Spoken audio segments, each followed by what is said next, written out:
They have some of them, at one point in time, you see them having anemia. Okay, so you see them at times being transfused. But at the same time, you come in with the diet. Nutrition, mental health, innovations in medicine, fitness, and everyday wellness. Whether you're managing a condition, staying informed, or just living your best life, Inside Health is your trusted guide. I'm Tigiti Agorom, and I'll be with you every week on Inside Health, only on Signature TV.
Welcome to Global News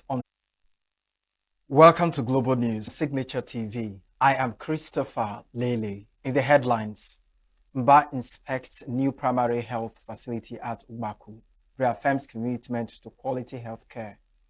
Plateau government imposes 48-hour curfew in Jos North after deadly attack by gunmen, and 3 people killed as unfinished building collapses during church service in Ghana.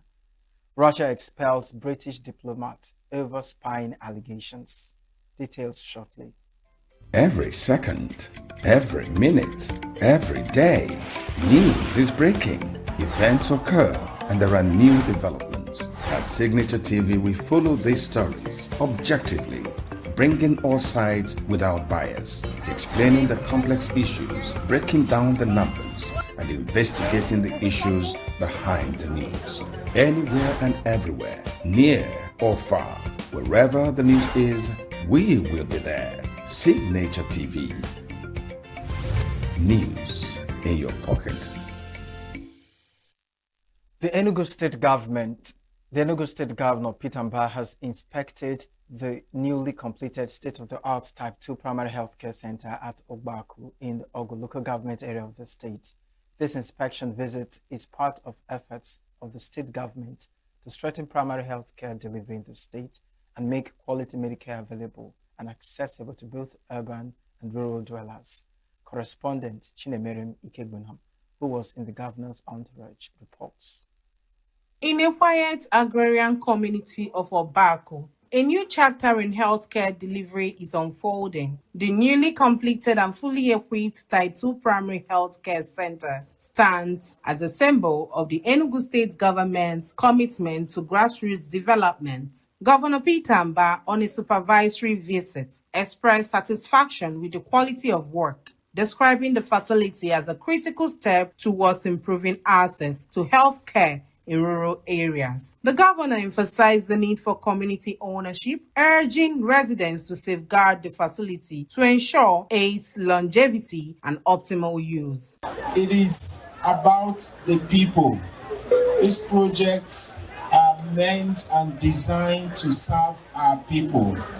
So it is incumbent on us to ensure that the money we have invested here, the structure we have put here, the facilities we have put here, and the equipment, that they are serving the people. The Commissioner for Health, George Ubu, alongside the Executive Secretary of the State Primary Health Care Development Agency, ENUGU and Yocheku, highlighted ongoing reforms in the sector.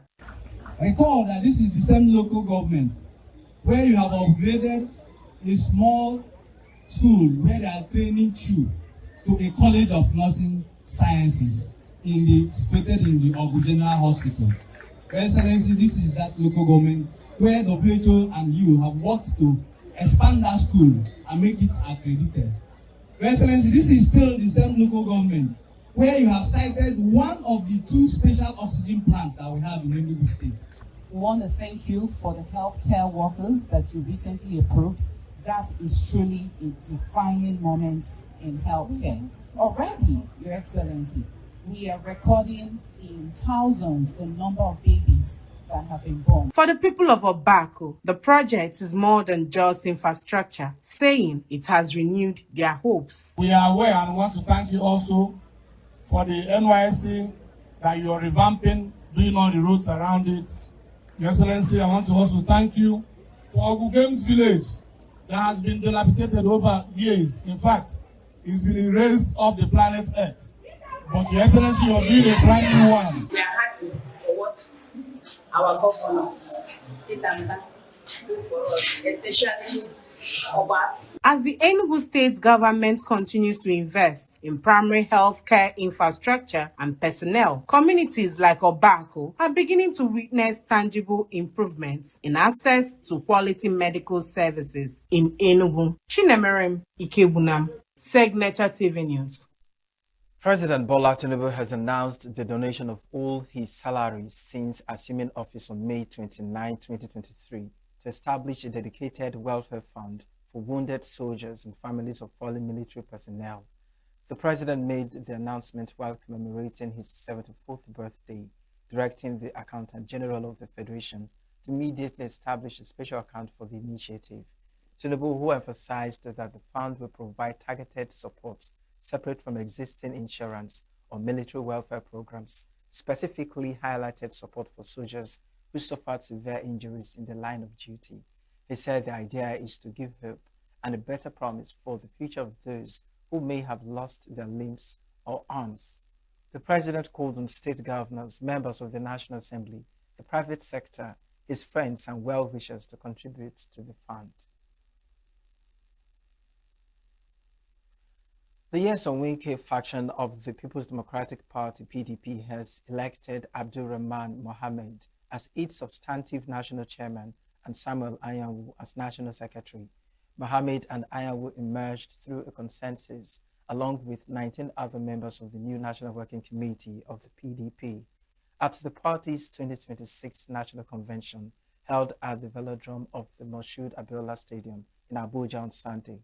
Other prominent party members who attended the convention were a former governor of Jigawa State, Sule Lamido, a former Senate President, Bukola Saraki, and a former Kaduna State Governor, Ahmed McAfee, among others.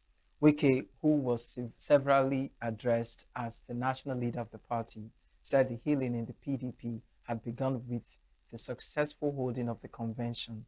He assured the members of the PDP would be on the ballot for the 2027 general elections, describing the gathering as the real convention that is being monitored by the Independent National Electoral Commission, INEC.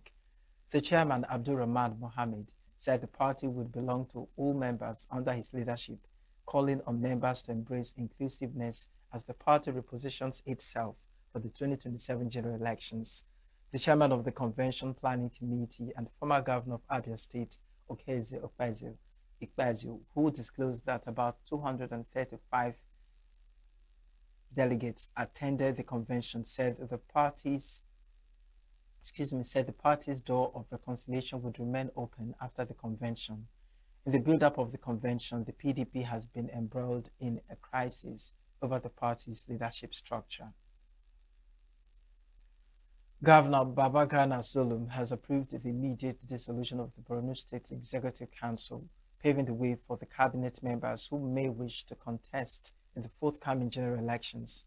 A statement issued on Monday by the Secretary to the State Government, Boko Tijani, said the decision is part of efforts to create an enabling environment for political participation.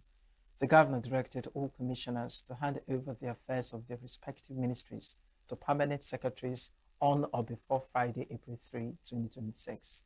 Zulum expressed appreciation to the outgoing commissioners for the dedication, commitment, and significant contributions to the development and service of the people of Borno State. The Plateau State government has imposed a 48-hour curfew in Jos, North Local Government area, following a deadly attack on the Angwon Nkuba community that claimed several lives and left others injured. A statement issued by the Commissioner for Information and Communication, Joyce Raman, said the decision to impose the curfew is to prevent further breakdown of law and order and allow security agencies to restore calm. The commissioner said that the state governor, Caleb Mutfwang, condemned the attack, describing it as a barbaric and unprovoked, and assured residents that security agencies have been mobilized to restore order and bring those responsible to justice. Mutfwang reaffirmed his administration's commitment to protecting lives and property, stressing that all necessary measures are being taken to apprehend the perpetrators and ensure they face the full wrath of the law. In the aftermath of the attack, angry youths reportedly blocked major roads within the community, raising fears of escalating tension. Plateau State has been long troubled by recurring violence, often linked to former herder conflicts and armed banditry, making such attacks a persistent security concern. The latest attack comes weeks after no fewer than 20 security operatives and vigilantes were reportedly killed when heavily armed bandits ambushed a joint patrol team in Wanka and the surrounding communities of the Garka area in the Kanam local government area of the state. Meanwhile, the Plateau State Police Command on Monday confirmed that 14 persons died in the attack, which occurred at about 8:30 p.m. on Sunday. A statement by the command's police public relations officer, Alfred Alabo, said that an initial 12 persons, 10 men and 2 women, were killed when gunmen opened fire on residents, while 2 additional corpses were recovered on Monday morning when police teams combed nearby bushes, trailing the fleeing suspects. Alabo disclosed that the Commissioner of Police, Basi Ewa, personally led a team of senior officers, including members of the command's management team, squadron commandants, DPOs, and tactical team commanders to the scene in conjunction with other security agencies to restore calm. He said the joint operations are still ongoing, with intensified efforts to dislodge the suspects and effect arrests. The bodies of the deceased, he added, have been deposited in the mortuary for autopsy while investigations continue. However, community leaders painted a grimmer picture with the president of the Berum Youth Mothers Association, Solomon Wateri, claiming that over 27 persons were feared dead. He urged relevant authorities to ensure that the perpetrators are apprehended and brought to justice without delay. Still to come, Federal High Court ends manual filing of cases April 24th as electronic filing begins 27th. NNPCL reduces fuel price 3 days after Dangote refineries cuts. Do stay with us. Every second, every minute, every day, news is breaking, events occur, and there are new developments. At Signature TV, we follow these stories objectively, bringing all sides without bias, explaining the complex issues, breaking down the numbers, and investigating the issues behind the news. Anywhere and everywhere, near or far, wherever the news is, we will be there. Signature TV. News in your pocket. The Federal High Court of Nigeria says it will formally terminate the manual filing of case on April 24, in keeping with the spirit of advanced technology in the country as being done in other parts of the world. Acting Chief Registrar of the Court, Yahaya Shafa, who confirmed this in a statement in Abuja on Monday, said that all new filings shall henceforth be conducted exclusively through the e-filing platform.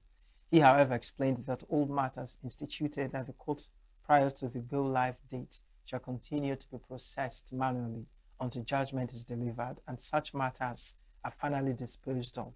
He stated that a pilot electronic filing, also known as e-filing platform, will become operational in its Lagos Judicial Division with effect from 27th April 2026, and advised all legal practitioners to obtain their legal mail accounts prior to the go-live date to ensure a seamless transition. The acting chief registrar explained that all documents requiring oath administration must also be processed through the e-affidavit platform, but however clarified that the department must physically appear before a commissioner for oaths for the administration of the oath.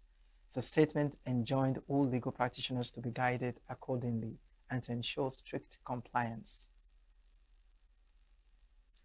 The Senior Staff Association of Nigerian Universities, SANU, and the Non-Academic Staff Union, NASU, have issued a strike notice signaling industrial action over the ongoing renegotiation of the 2009 salary structure agreement for university workers. In a joint statement, the two unions cited unresolved issues regarding the full implementation of the 2009 agreement as the primary cause of their planned action, as repeated calls for dialogue with the federal government have not yielded meaningful progress, leaving workers frustrated. They warned that the strike would commence if the federal authorities fail to meet their demands, urging the government to urgently address the concerns of university staff to prevent disruption to academic activities nationwide. They also expressed concern over the potential impact on students' academic calendars, as prolonged industrial actions in the education sector often lead to delays in examinations and session timelines. The Nigerian National Petroleum Company Limited, NNPCL, has reduced petrol price significantly after the price drop announced by Dangote Refinery. The company's retail outlets Monday adjusted the prices down to 1,295 per litre from 1,361 naira, representing a drop by 71 naira per litre. This comes 3 days after Dangote Refinery reduced its petrol price by 85 naira to 1,200 naira per litre from 1,285 naira. However, Dangote-backed MRS filling station, as well as Renault, Empire Energy, Emedab, and Total filling stations are yet to reduce their pump prices as of the time of filing this report. Up ahead, Spain closes airspace to US planes involved in Iran war. Iran attack damages Kuwait power and desalination plants. Details from the international scene after the break. Every second, every minute, every day, news is breaking. Events occur and there are new developments. At Signature TV, we follow these stories objectively, bringing all sides without bias, explaining the complex issues, breaking down the numbers, and investigating the issues behind the news. Anywhere and everywhere, near or far, wherever the news is, we will be there. Signature TV. News in your pocket. 3 people, 2 women and a man, have been confirmed dead after a 3-story building that was being used as a church collapsed on worshippers in the Ghanaian capital, Accra, on Sunday. Interior Minister Muntaka Mohamed Mubarak said 20 others, most of them women and children, had been rescued and were being treated in various hospitals. There was a 90 to 95% certainty that no one remained trapped inside, he added. Emergency teams worked through the night under floodlights searching for victims inside the structure's remains. The cause of its collapse, which happened after heavy rain, is unknown, with the Interior Minister saying investigations are underway. Russia has ordered a British diplomat to leave the country over allegations of spying, the latest in a series of expulsions of embassy staff from both sides. The Federal Security Service claims the man provided false information when applying to enter the country, as well as trying to obtain sensitive information during informal economic meetings, according to state media reports. The diplomat has had his accreditation revoked and has been ordered to leave the country within 2 weeks. The FSB claims the diplomat intentionally provided false information when obtaining a permit to enter Russia and that there were signs of intelligence activities detected, according to state news agency TASS. Spain has closed its airspace to planes of the United States involved in the U.S.-Israel war on Iran, the latest step in the country's opposition to the conflict.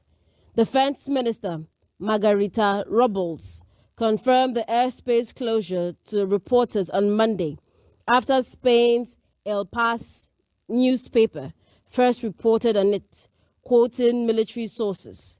Spain had already said earlier this month that the U.S. could not use jointly operated military bases in the war, which Spanish Prime Minister Pedro Sanchez has described as unjustifiable and dangerous. Meanwhile, U.S. President Donald Trump has threatened to cut ties with Madrid after the Spanish government denied it the use of the Rota and Moron military bases in southern Spain, forcing 15 U.S. aircraft to relocate. An Iranian attack on a power and water desalination plant in Kuwait has killed one Indian worker and damaged a building at the site, according to Kuwaiti authorities, as regional tensions heighten amid the United States-Israel war on Iran. Technical and emergency response teams were immediately sent to the site to deal with the aftermath of the attack and ensure the normal continuation of operations. In the shadow of the ongoing United States-Israel war on Iran, the deserts of Iraq have transformed into a staging ground for a secondary conflict. Drones and missiles launched by Iran-aligned armed groups routinely tear through the night sky towards the Arabian Peninsula, turning Iraqi soil into a launch pad, while the government in Baghdad struggles to intervene. This escalating barrage has triggered an unprecedented diplomatic crisis, severely testing Iraq's painstakingly rebuilt ties with its Arab neighbors. On Wednesday last week, Saudi Arabia, the United Arab Emirates, Qatar, Kuwait, Bahrain, and Jordan issued a strongly worded joint statement condemning the attacks on Gulf infrastructure. The 6 nations described the cross-border strikes as a blatant violation of national sovereignty and international law. They specifically cited United Nations Security Council Resolution 2817, which mandates that Iran immediately halt all attacks on neighboring countries, holding the Iraqi government directly responsible for controlling the armed groups operating within its borders. The Arab states asserted their right to self-defense under Article 51 of the UN Charter. And that's it on the international news. Next is the latest from the world of sports. Mexico and Portugal played to a 0-0 draw in the 2026 international friendly ahead of the World Cup at Estadio Azteca, in a match that delivered intensity despite the lack of goals. Both teams showed strong defensive structure and moments of control throughout the game. Mexico generated the clearest chances, especially in the first half, relying on the midfield pressure and quick transitions to trouble Portugal. However, they were unable to capitalize while Portugal grew into the match after half-time with better possession and rhythm. In the end, neither side managed to break the deadlock, but the match served as a valuable test ahead of the World Cup.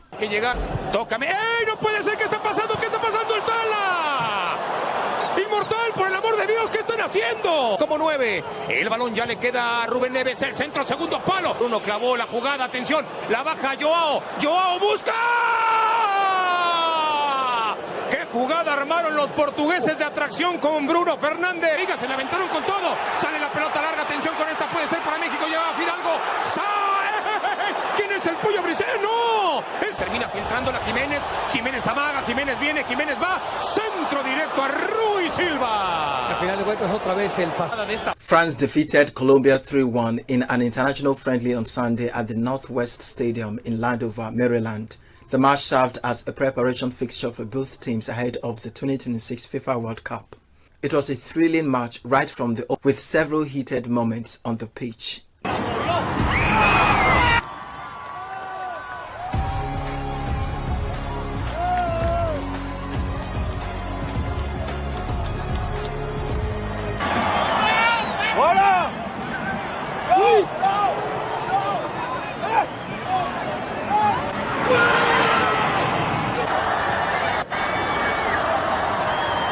In cricket, Australia continued their recent dominance over the West Indies with a comprehensive 90-run victory against the Caribbean side in the second ODI of their series in St. Kitts on Sunday. It was Australia's 15th straight victory over the West Indies in completed ODIs between the two sides, with the streak of wins dating way back to the final of the ICC Women's Cricket World Cup in 2013, when the Aussies clinched a 114-run triumph in Mumbai. With this win, Australia claimed the three-match ODI series, having won the series opener by 103 runs at the same venue on Friday.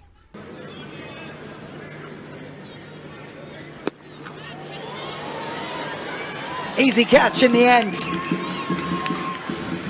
Caught her off guard. Glasgow fell back. It went up. And a good catch from the Aussies means it's a short stay for Junilia Glasgow. Very short indeed. It's a lovely use of the feet. Lofted up and over the onside. In golf, Gary Woodland ended his 7-year wait for a 5th PGA Tour title with an emotional victory at the Texas Houston Open, his first win since brain surgery. Woodland carded a 3-under-67 at the Memorial Park Golf Course to finish on 21 under, 5 clear of Denmark's Nikolai, securing his first worldwide win since the 2019 US Open. The victory secures Woodland an invite to the Masters next month at Augusta National and caps a remarkable comeback for the American, who took a competitive leave from the sport in 2023 and underwent surgery to remove a lesion on the brain.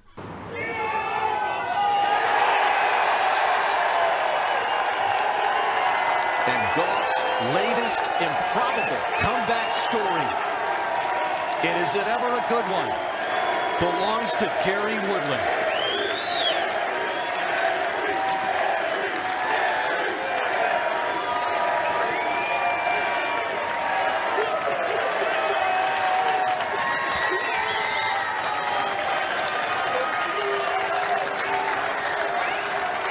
That's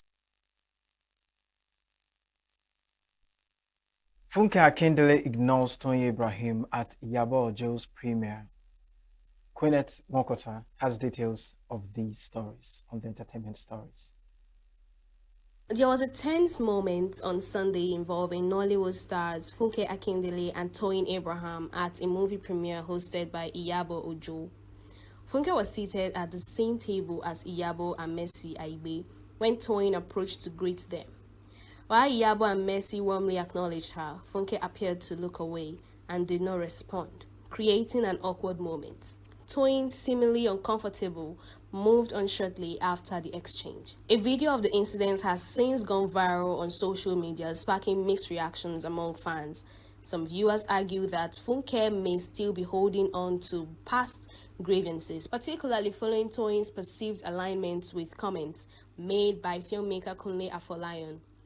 Others, however, believe the situation could have been handled more professionally, suggesting that a simple acknowledgement might have avoided the public tension.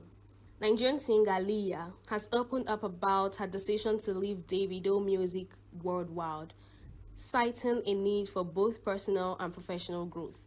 Leah, who made history as the first female artist signed to the label in October 2020, officially exited in 2023. Reflecting on her time there, she revealed that the experience came with emotional challenges that took a toll on her well-being.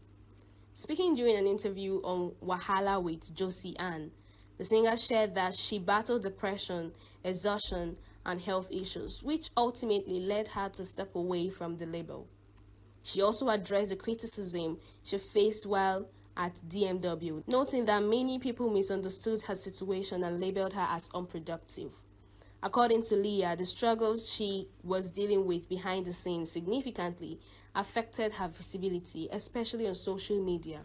The singer disclosed that over 2 years, she did not personally handle her Instagram account, leaving it in the care of her manager during that period. Despite the difficulties, Leah expressed appreciation to her manager for his patience and unwavering support throughout a challenging phase in her career. Popular Nollywood actress Foluke Daramola has shared that she does not feel like a typical married woman, describing her relationship as one built on freedom and mutual understanding. Speaking during a recent appearance on the African A-List podcast, the actress opened up about her marriage to Kayode Salako. She described her husband as a source of peace in her life, noting that their relationship allows her a great deal of independence without restrictions. Daramola explained that her husband gives her the freedom to make personal decisions without feeling controlled, emphasizing that this does not diminish his love for her, but reflects his belief in giving her space. She added that their bond is rooted in friendship, with Salako serving as both a strong supporter and confidant. According to her, although they sometimes have intense disagreements that may seem serious, they are usually able to resolve their issues quickly and move forward. Her remarks come 2 years after Salako confirmed his marriage to another woman, Oluwafunke Ayegoke Salako, while still being married to the actress. He had defended his decision at the time, explaining that after 13 years of marriage without having a biological child with Daramola, he chose to take another wife. That's the entertainment news. Queeneth Mokonta, Signature TV News. That's the size of our package this hour. I am Christopher Lele. Thank you for watching.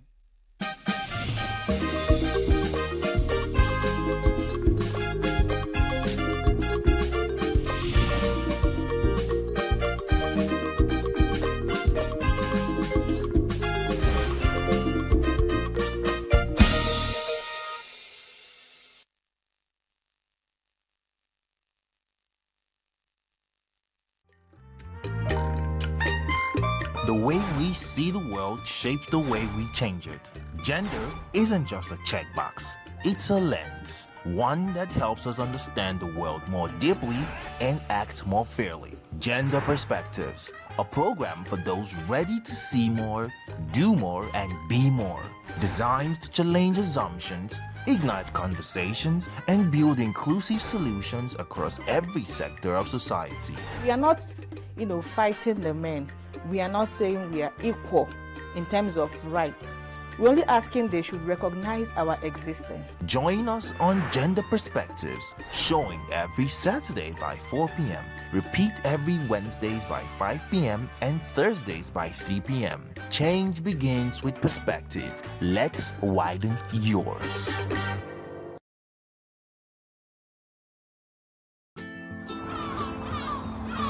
Bright and early as the day breaks, as the newspaper headlines trail the stories that shape the day, we at Signature TV trail the headlines that trail the day. We interrogate the headlines. We analyze the stories that make the headlines. Wayek is overrated, and they even overrated themselves and went into CBT.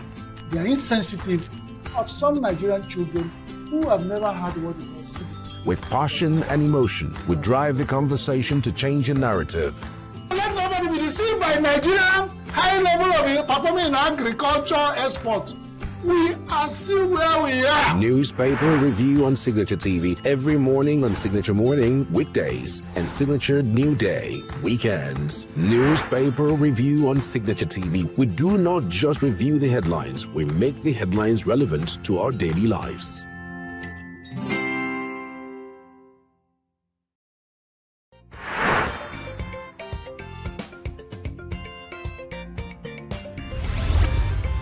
Signature TV, news in your pocket.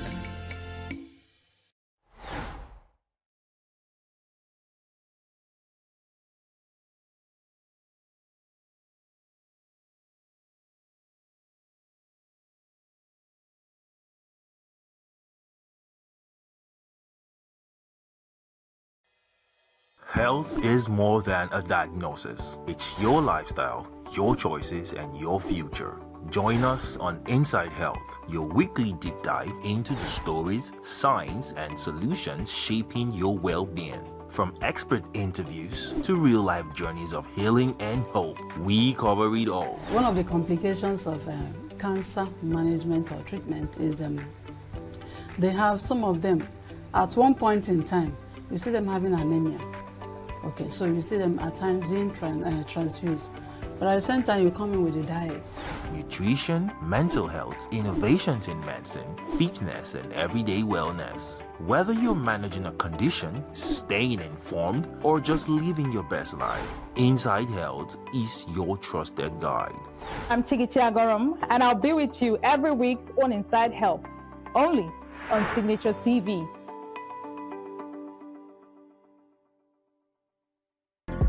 Get plugged into the heartbeat of entertainment on The Hub, your ultimate show on eVibes. From trending stories and social media drama to top charting music, must-watch movies and exciting moments from the world of arts, we've got it all. Join us for unmissable conversations with your favorite entertainment personalities, plus fun segments every week. So I should try harder. So okay, I don't know that one. Outfit of the day. Oh, I don't do that. That's some Gen Z stuff. Oh, now you say it's a Gen Z stuff. It's everything you love about entertainment, served fresh every week at 1 p.m. with weekend repeats just in case you missed it. The Hub's on eVibes, where the vibes never stop. Only on Signature TV.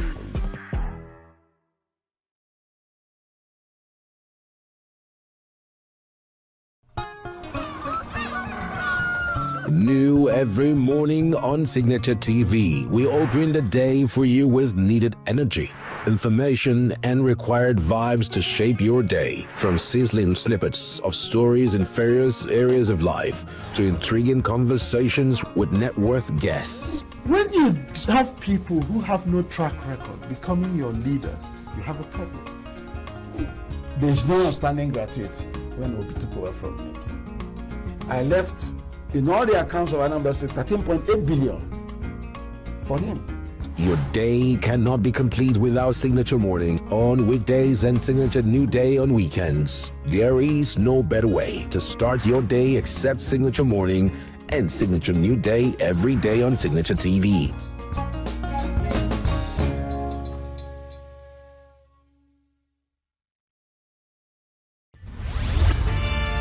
We are local. International communities where the meat market is in chaos. People We are national. Those in support of this motion as amended, say aye. Aye. We have taken it to by default. We are international. Israeli airstrikes. Donald Trump left us the worst unemployment.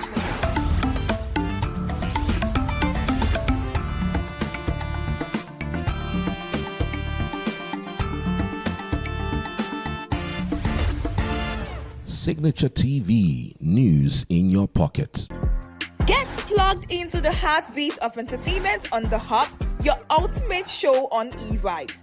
From trending stories and social media drama to top charting music, must-watch movies and exciting moments from the world of arts, we've got it all. Join us for unmissable conversations with your favorite entertainment personalities, plus fun segments every week. So I should try harder. So okay, I don't know that one. Outfit of the day. Oh, I don't do that. That's some Gen Z stuff. Oh, now you say it's a Gen Z stuff. It's everything you love about entertainment, served fresh every week at 1 p.m.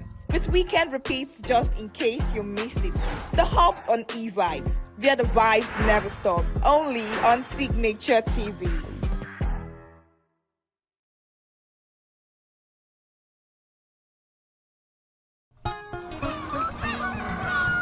New every morning on Signature TV, we open the day for you with needed energy, information, and required vibes to shape your day. From sizzling snippets of stories in various areas of life to intriguing conversations with net worth guests. When you have people who have no track record becoming your leaders, you have a problem. There's no outstanding gratuity when Obi took over from me. I left in all the accounts of Anambra State 13.8 billion for him. Your day cannot be complete without Signature Morning on weekdays and Signature New Day on weekends. There is no better way to start your day except Signature Morning and Signature New Day every day on Signature TV.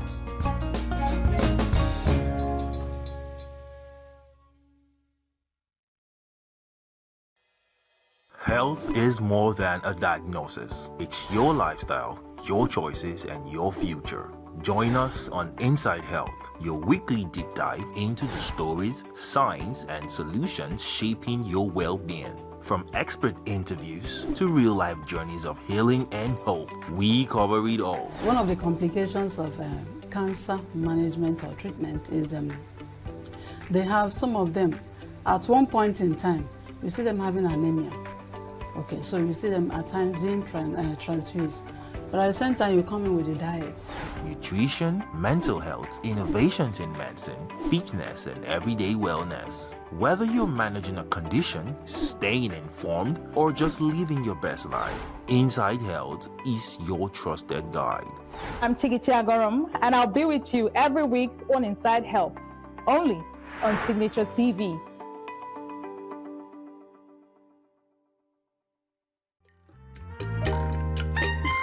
The way we see the world shapes the way we change it. Gender isn't just a checkbox, it's a lens. One that helps us understand the world more deeply and act more fairly. Gender Perspectives, a program for those ready to see more, do more, and be more. Designed to challenge assumptions, ignite conversations, and build inclusive solutions across every sector of society. We are not, fighting the men. We are not saying we are equal in terms of rights. We're only asking they should recognize our existence. Join us on Gender Perspectives, showing every Saturday by 4 p.m. Repeat every Wednesdays by 5 p.m. and Thursdays by 3 p.m. Change begins with perspective. Let's widen yours.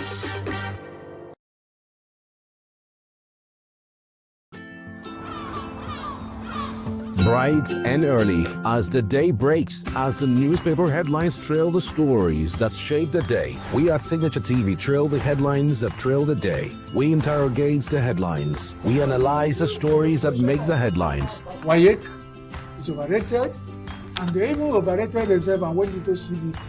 They are insensitive of some Nigerian children who have never had what is called CBT. With passion and emotion, we drive the conversation to change the narrative. Let nobody be deceived by Nigerian high level of performing in agriculture export. We are still where we are. Newspaper review on Signature TV every morning on Signature Morning, weekdays, and Signature New Day, weekends. Newspaper review on Signature TV. We do not just review the headlines, we make the headlines relevant to our daily lives.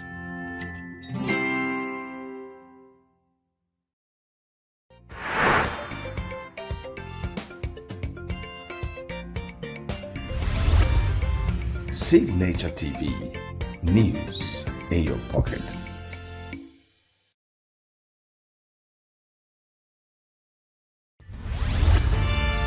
We are local. International communities observing just finished the right, the main market is in chaos. People are... We are national. Those in support of this motion as amended, say aye. Aye. We have taken the vote by default. We are international. Israeli airstrikes. Donald Trump left us the worst unemployment.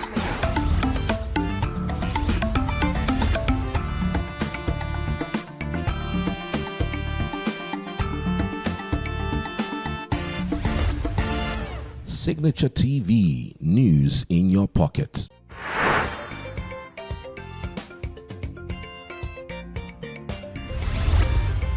Signature TV, news in your pocket.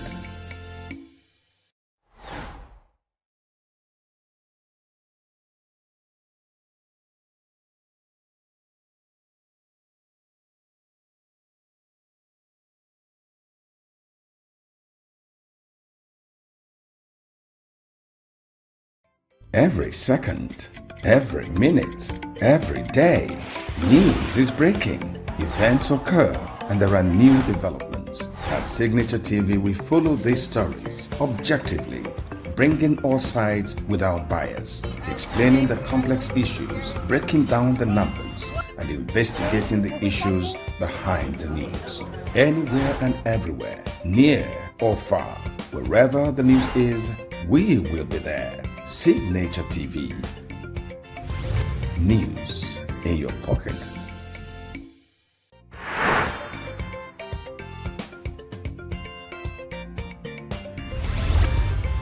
Signature TV. News in your pocket.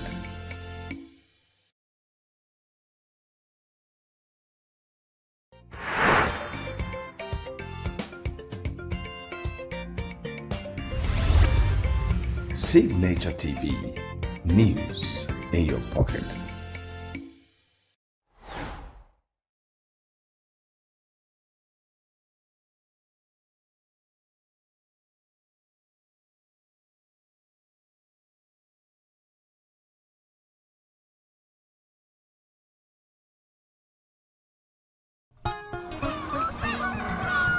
New every morning on Signature TV, we open the day for you with needed energy, information, and required vibes to shape your day. From sizzling snippets of stories in various areas of life to intriguing conversations with net worth guests. When you have people who have no track record becoming your leaders, you have a problem.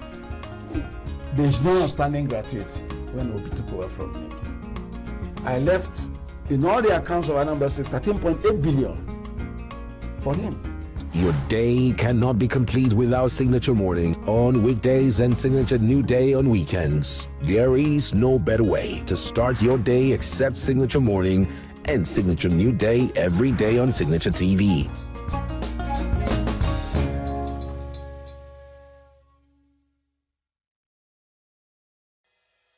Health is more than a diagnosis. It's your lifestyle, your choices, and your future. Join us on Inside Health, your weekly deep dive into the stories, science, and solutions shaping your well-being. From expert interviews to real-life journeys of healing and hope, we cover it all. One of the complications of cancer management or treatment is they have some of them, at one point in time, you see them having anemia. Okay, so you see them at times being transfused. But at the same time, you come in with a diet. Nutrition, mental health, innovations in medicine, fitness, and everyday wellness. Whether you're managing a condition, staying informed, or just living your best life, Inside Health is your trusted guide. I'm Chigichi Agorum, and I'll be with you every week on Inside Health, only on Signature TV.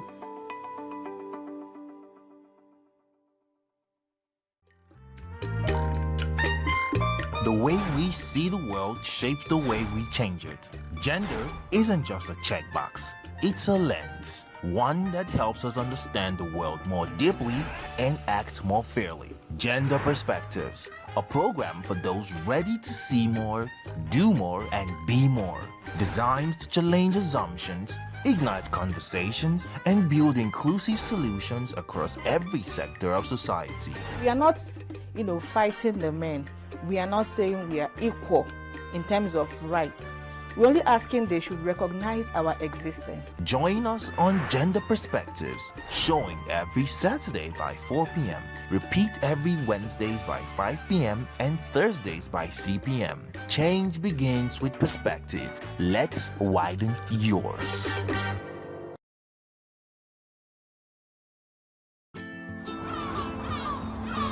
Bright and early as the day breaks, as the newspaper headlines trail the stories that shape the day. We at Signature TV trail the headlines that trail the day. We interrogate the headlines. We analyze the stories that make the headlines. Why is overrated, and they even overrated themselves and went into CBT. They are insensitive of some Nigerian children who have never had what they call CBT. With passion and emotion, we drive the conversation to change a narrative. Let nobody be deceived by Nigerian high level of performing in agriculture export. we are still where we are. Newspaper review on Signature TV every morning on Signature Morning, weekdays, and Signature New Day, weekends. Newspaper review on Signature TV. We do not just review the headlines, we make the headlines relevant to our daily lives.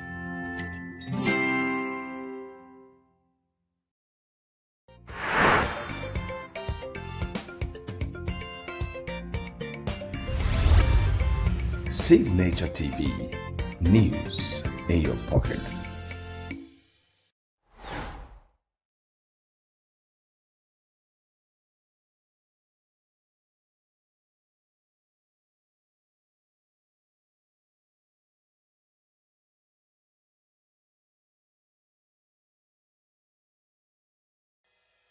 Health is more than a diagnosis. It's your lifestyle, your choices, and your future. Join us on Inside Health, your weekly deep dive into the stories, science, and solutions shaping your well-being. From expert interviews to real-life journeys of healing and hope, we cover it all. One of the complications of cancer management or treatment is they have some of them at one point in time, you see them having anemia. Okay, so you see them at times being transfused. But at the same time, you come in with a diet. Nutrition, mental health, innovations in medicine, fitness, and everyday wellness. Whether you're managing a condition, staying informed, or just living your best life, Inside Health is your trusted guide. I'm Chigichi Agorum, and I'll be with you every week on Inside Health, only on Signature TV.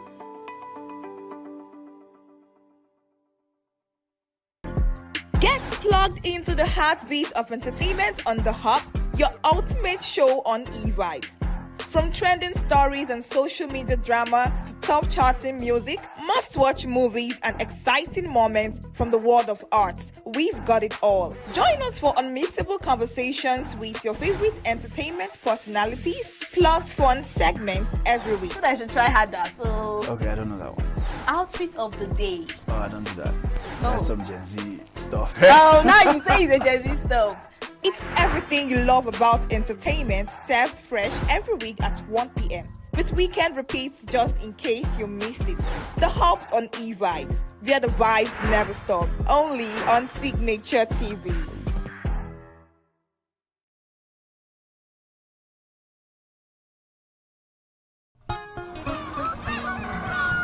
New every morning on Signature TV. We open the day for you with needed energy, information, and required vibes to shape your day. From sizzling snippets of stories in various areas of life to intriguing conversations with net worth guests. When you have people who have no track record becoming your leaders, you have a problem. There's no outstanding gratuity when Obi took over from me. I left in all the accounts of Anambra State 13.8 billion for him. Your day cannot be complete without Signature Morning on weekdays and Signature New Day on weekends. There is no better way to start your day except Signature Morning and Signature New Day every day on Signature TV.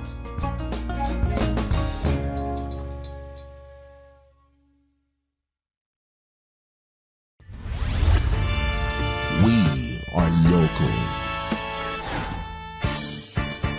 International communities observing every... Just finished the Right, the main market is in chaos. People are...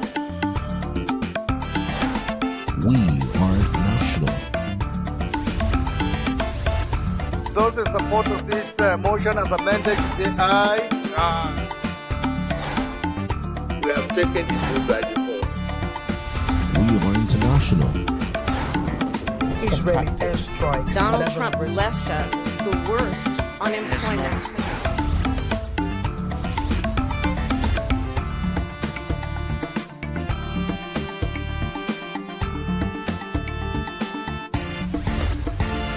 Signature TV, news in your pocket. Get plugged into the heartbeat of entertainment on The Hub, your ultimate show on eVibes. From trending stories and social media drama to top charting music, must-watch movies and exciting moments from the world of arts, we've got it all. Join us for unmissable conversations with your favorite entertainment personalities, plus fun segments every week. So I should try harder. So Okay, I don't know that one. outfit of the day. Oh, I don't do that. Oh. That's some Gen Z stuff. Oh, now you say it's a Gen Z stuff.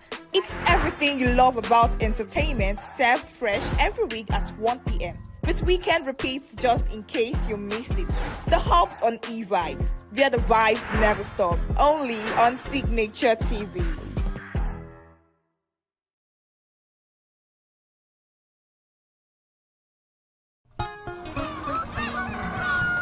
New every morning on Signature TV, we open the day for you with needed energy, information, and required vibes to shape your day. From sizzling snippets of stories in various areas of life to intriguing conversations with net worth guests. When you have people who have no track record becoming your leaders, you have a problem. There's no outstanding gratuity when Obi took over from me. I left in all the accounts of Anambra State 13.8 billion for him. Your day cannot be complete without Signature Morning on weekdays and Signature New Day on weekends. There is no better way to start your day except Signature Morning and Signature New Day every day on Signature TV.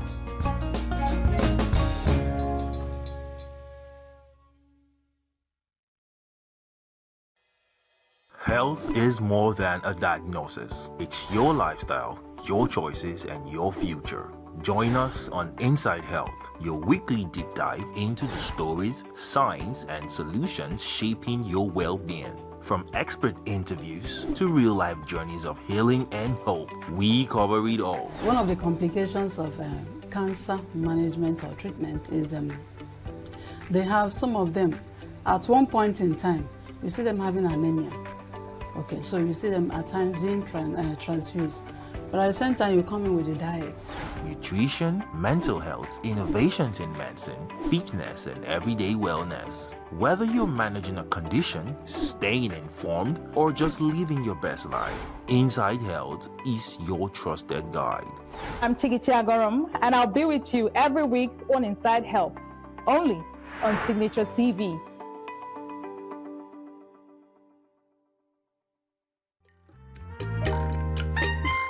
The way we see the world shapes the way we change it. Gender isn't just a checkbox, it's a lens, one that helps us understand the world more deeply and act more fairly. Gender Perspectives, a program for those ready to see more, do more, and be more.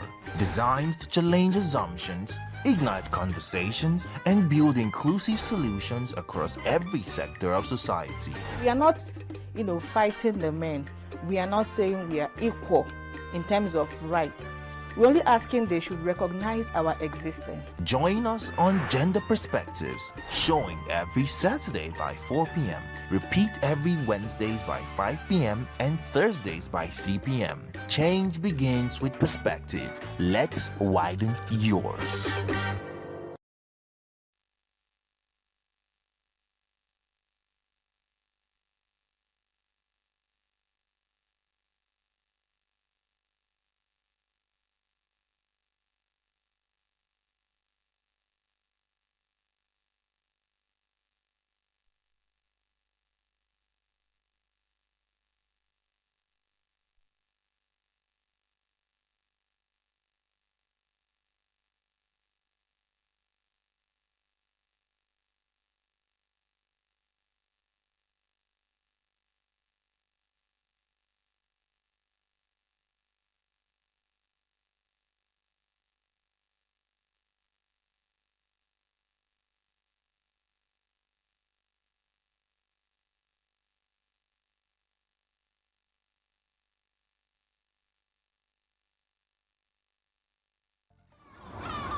Today is the last day of March 2026. Today is the 31st day of March 2026, and it's a Tuesday, and this is the end of the first quarter of the year. I mean, it's quite interesting. We just said Happy New Year just how many days ago, and now we're welcoming the second quarter of the year. Time does fly by so fast, and I hope that as this first quarter is done, there are things that you planned early this year that you've started to put in place, goals and things like that, because I know that most people do that at the beginning of the year, and at this time we're checking how far have we gone with those goals, how well are they going, what are the things that we need to do to improve and to put in place. So let's just keep trying and making the efforts to make those goals as we start another quarter of the year. And by the time we get to the middle of the year, we can pat ourselves on the back and say we've actually achieved something this year. Thank you so much for joining us this morning. You are watching Signature Morning, coming to you live on Signature TV, and I am Uchenna Chimdi Oluoha. Make sure to stay tuned. We'll be bringing our newspaper headlines and review your way.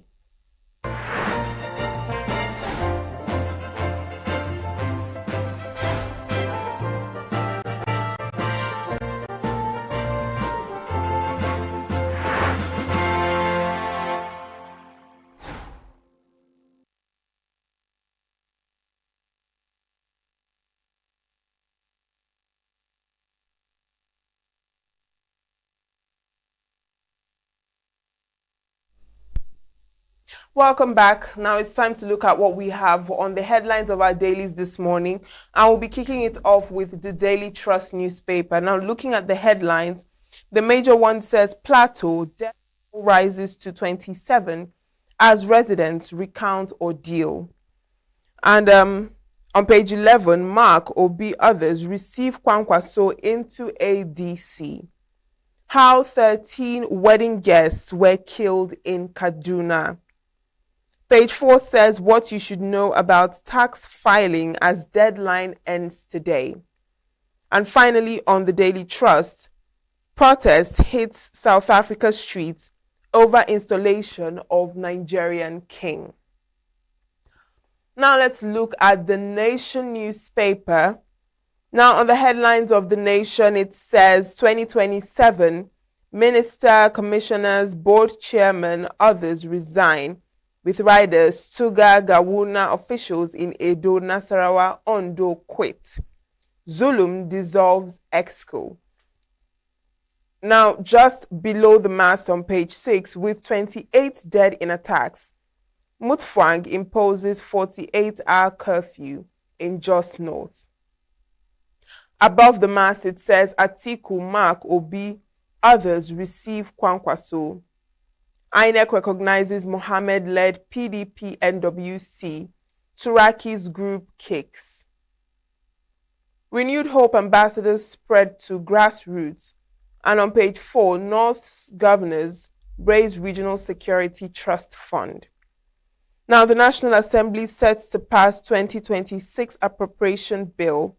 And on page 6, Amotekun arrests 11 kidnapped suspects, 24 others in Ondo.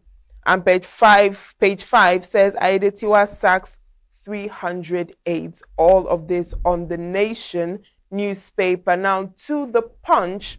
Let's look at what we have on the headlines of the Punch. It says on page 2 that military gets 2.3 trillion naira special funding amid security crisis.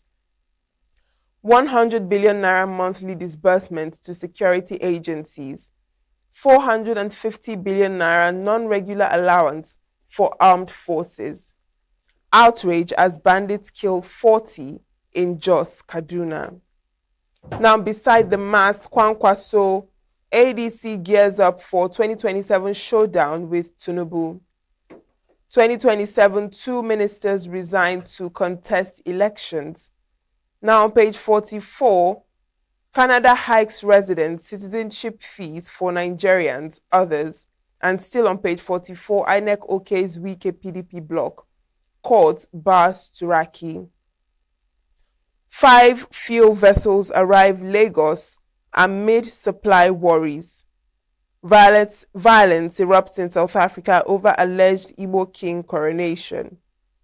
Finally, on the Punch newspaper, Leadership Editor-in-Chief bags NUJ award. That's all on the Punch newspaper. Now to the Nigerian Tribune. Plateau killings on page 3. Government declares curfew. Vows justice for victims. Can JNI, Pidan, fume. As gunmen kill 26, injure 9 in Jos attack. Unijos suspends exams, issue security alerts. Bandits kill 13, abduct wedding guests in Kaduna. On pages 15 and 17, INEC recognizes Wike-backed PDP NWC. Court bars Turaki-led PDP from accessing National Secretariat. Makinde's camp banks on Supreme Court, dismisses outcome of Abuja Convention. Above the mass, suspend 5% fuel tax to lower transport, food prices, ADC tells Tinubu.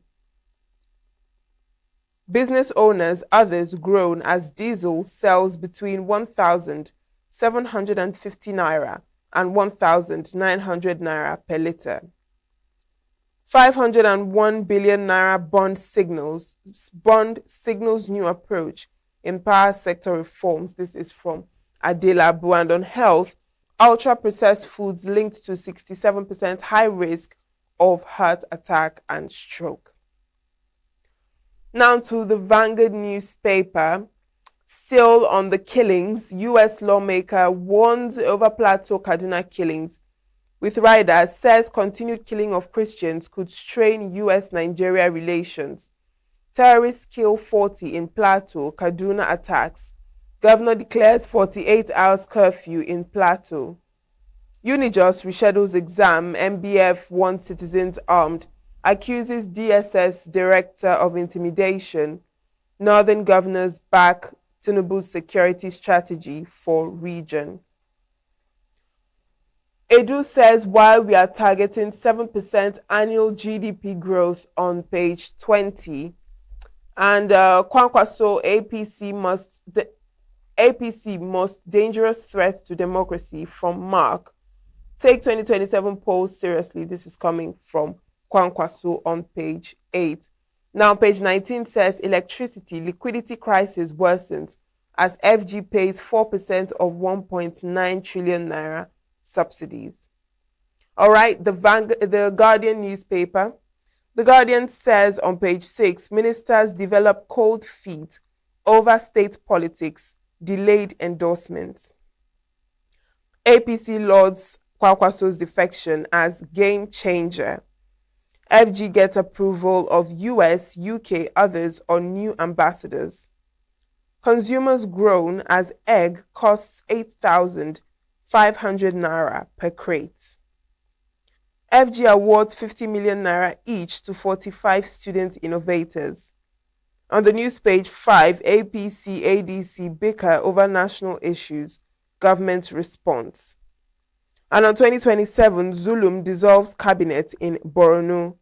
And PDP crisis, more leaders dump party as Makinde's camp heads to Supreme Court. Now, violent protests in South Africa over controversial Igwendibu coronation. And finally, on The Guardian, on the news page 7, Igodalo, Oriseja for others seek state of emergency on economy and on insecurity. All right, so we've covered the major headlines we have on the dailies this morning. Now let's review those papers with Chris Maduka. Good morning, Chris. Good morning, Uche. You're welcome. Thank you, Uche. So many. Yes, we have a lot of headlines. But let's start with the Plateau and Kaduna killings because they seem to make most of the headlines this morning. Uche, why should we start with that? You know, when Julius Caesar, Mark Antony was to say tribute to Julius Caesar. Whenever he said they come to bury Caesar, not to praise him. And when he got to a point, he was mentioning names of their members of their Senate at that time. And he said, and they were honorable men. with killings, these latest killings in mass in Plateau and in Kaduna, and I will now add, and there is no Christian genocide in Nigeria. A lot of people in Nigeria look at the face of Nigeria and say, there's no Christian genocide. No. Nigerian government paid the people in the US to campaign. There is no Christian genocide. And Christians are being killed every day. A US official said he's going to strain. What is he going to strain that has not been strained? How many more Christians will be killed in Nigeria before the relationship of Nigeria and other decent nations gets strained? Who else is to die before relations will be strained? Everybody, people are watching, there's a big killed like animals. And the chief of general staff, or whatever he calls his name, went to say that he started making argument to defend the killings, that it's not people they rehabilitated and brought back into the army, that they have ethical moves in the army where they bring people not to kill people.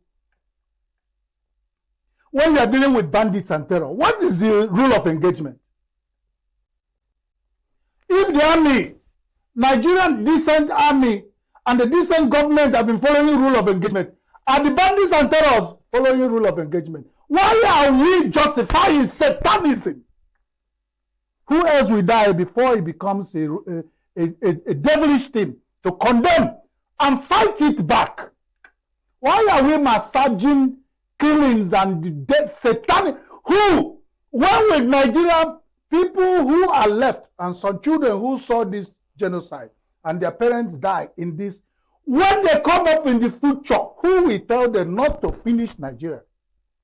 We are sowing seeds of violence, and it will germinate and the root will spread to destabilize Nigeria. Why can't we cut it up now, uproot it now? Whoever is involved, and I keep saying it, even if it's my father that is involved in bandit and terror, I stand and condemn it. There's no need to massage it. It's killing. It's heartbreaking. What kind of nation are we running? And without this, everything, politics, everybody have left this. None of these people who are talking about 2027 have commented on this.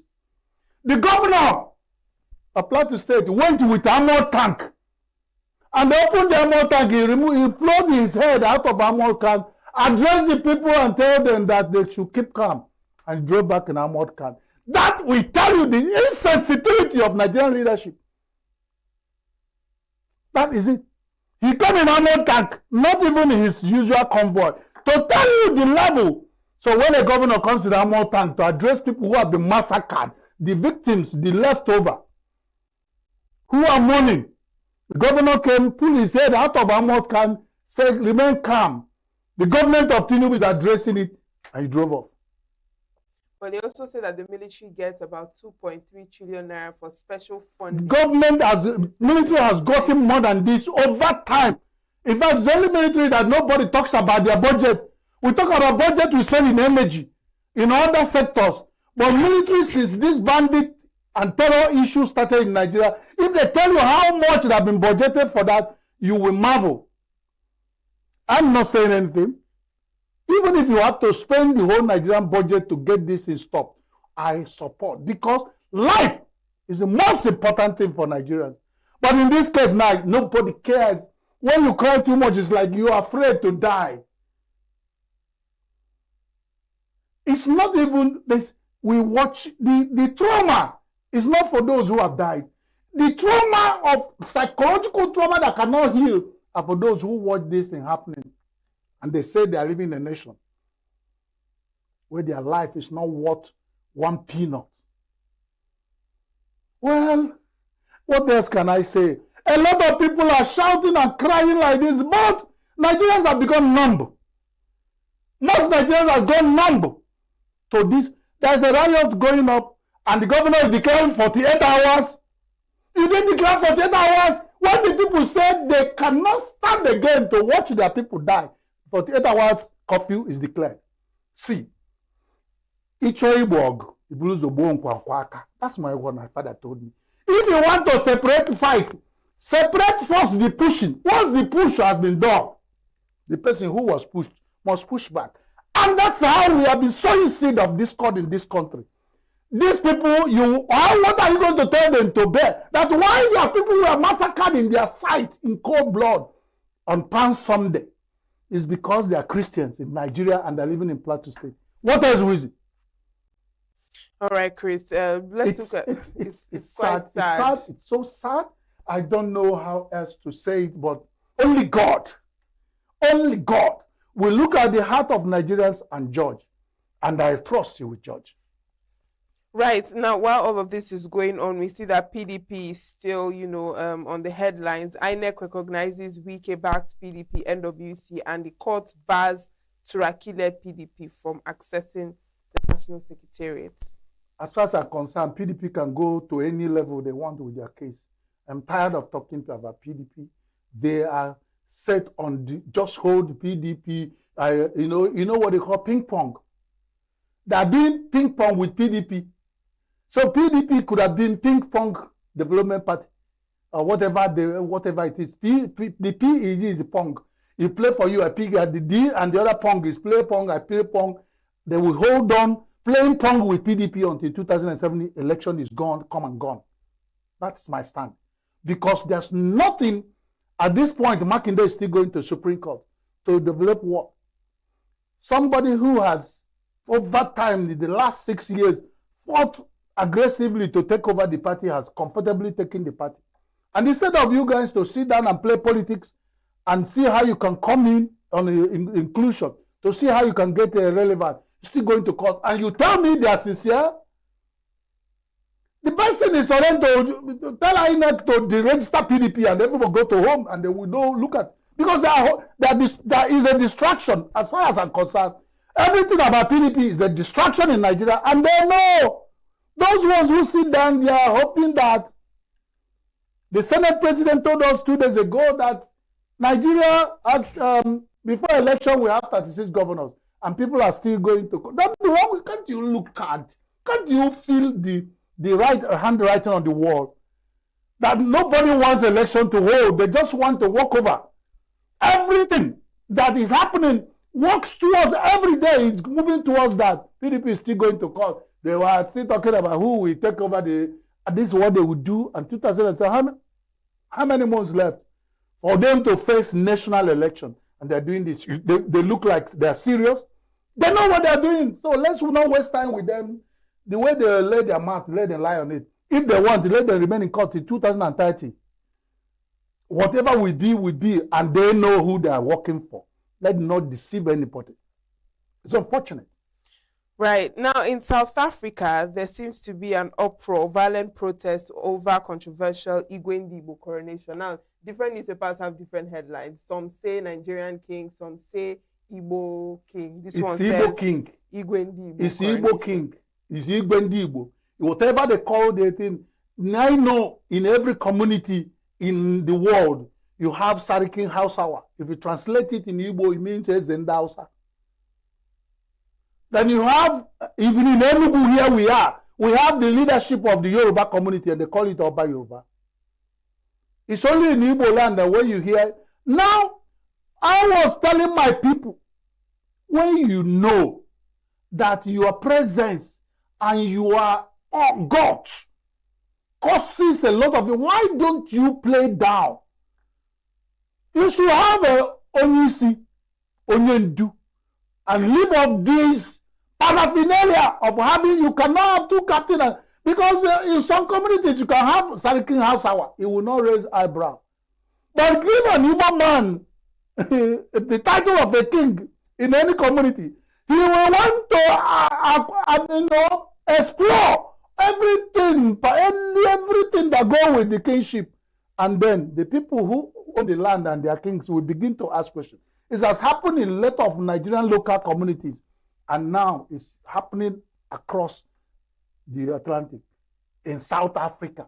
When you have xenophobia, people waiting, you are there. Somebody said that they want to set you on fire. He went to bath with fuel. I don't know whether fuel is that expensive in South Africa, so somebody can afford to bath with it.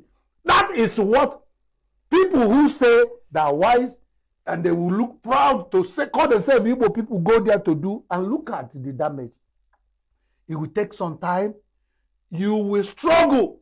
Yes, it's given to you. With little thing, you turn just sand into gold and you build up. Your recklessness will bring jealousy, counter-attack and destroy all you. You start all over. You say it's wisdom. I think it's high time Igbo people should ask themselves questions and not become what causes their own downfall in anywhere they are. If you go to people's community, find out what they want you to do. Do not take laws into your hand and feel you can't. It is a proverb my father told me. It's in Igbo land. Why are our people doing this? And they will cause beyond the ones that they are being done to them. The one they did to themselves, they won't cause. The Igbo man should sit up and ask himself questions. Their recklessness is getting out of hand, and they should ask themselves questions. Are you the only person? When there was something happened in the school, when I was in secondary school, and I was involved, I came back, my father said, Apostle or Sogi, why should it be only you? Out of a student of over 10,000 people in that historical secondary school, you are one of the people that cause trouble, and you say you're my son. Why would you be involved? Get away. Why are they everywhere in Nigeria? How many tribes do we have in Africa? Igbo man will go to Ghana, there will be trouble. You go to South Africa now. Over time, they cause trouble for even the peaceful one. Why this useless ambition? Everywhere Igbo people gather, they will have meetings and leaders. Why are we extending it to the point of taking over the people? Because there's a way you be, the people who own the land will become afraid. And that is what you have done. Everywhere they say, if everybody is against you at the point, you look back and say, why? And you ask yourself a question. You cannot stay alone. No man is an island. An Igbo man cannot take over. Whatever is good for the geese is good for the gander. When Igbo man is struggling, remember you have people around you who also need what you need. Don't be selfish. And then we come back and be talking about what people did to us. What Igbo people are doing to themselves is extraordinarily. So whatever they get, they take. But I know, if you sweep and get it up, you must come out the debt. You don't leave it to anybody. With useless ambitions of become, why not become of king of South Africa? So that you come back with what? If you have so much paraphernalia, which your village, are you transferring your village? That's why we're asking them. And even in Igbo land, we have that issue that the people at the homeland traditional ruler, are having issues with people who every time they go to Lagos, go to everywhere, Asa Igwe. When they come back, what are they going to Asa in their villages? Where in this community where they have all bars, have a sarikis, have a lot of real, how are they going to do?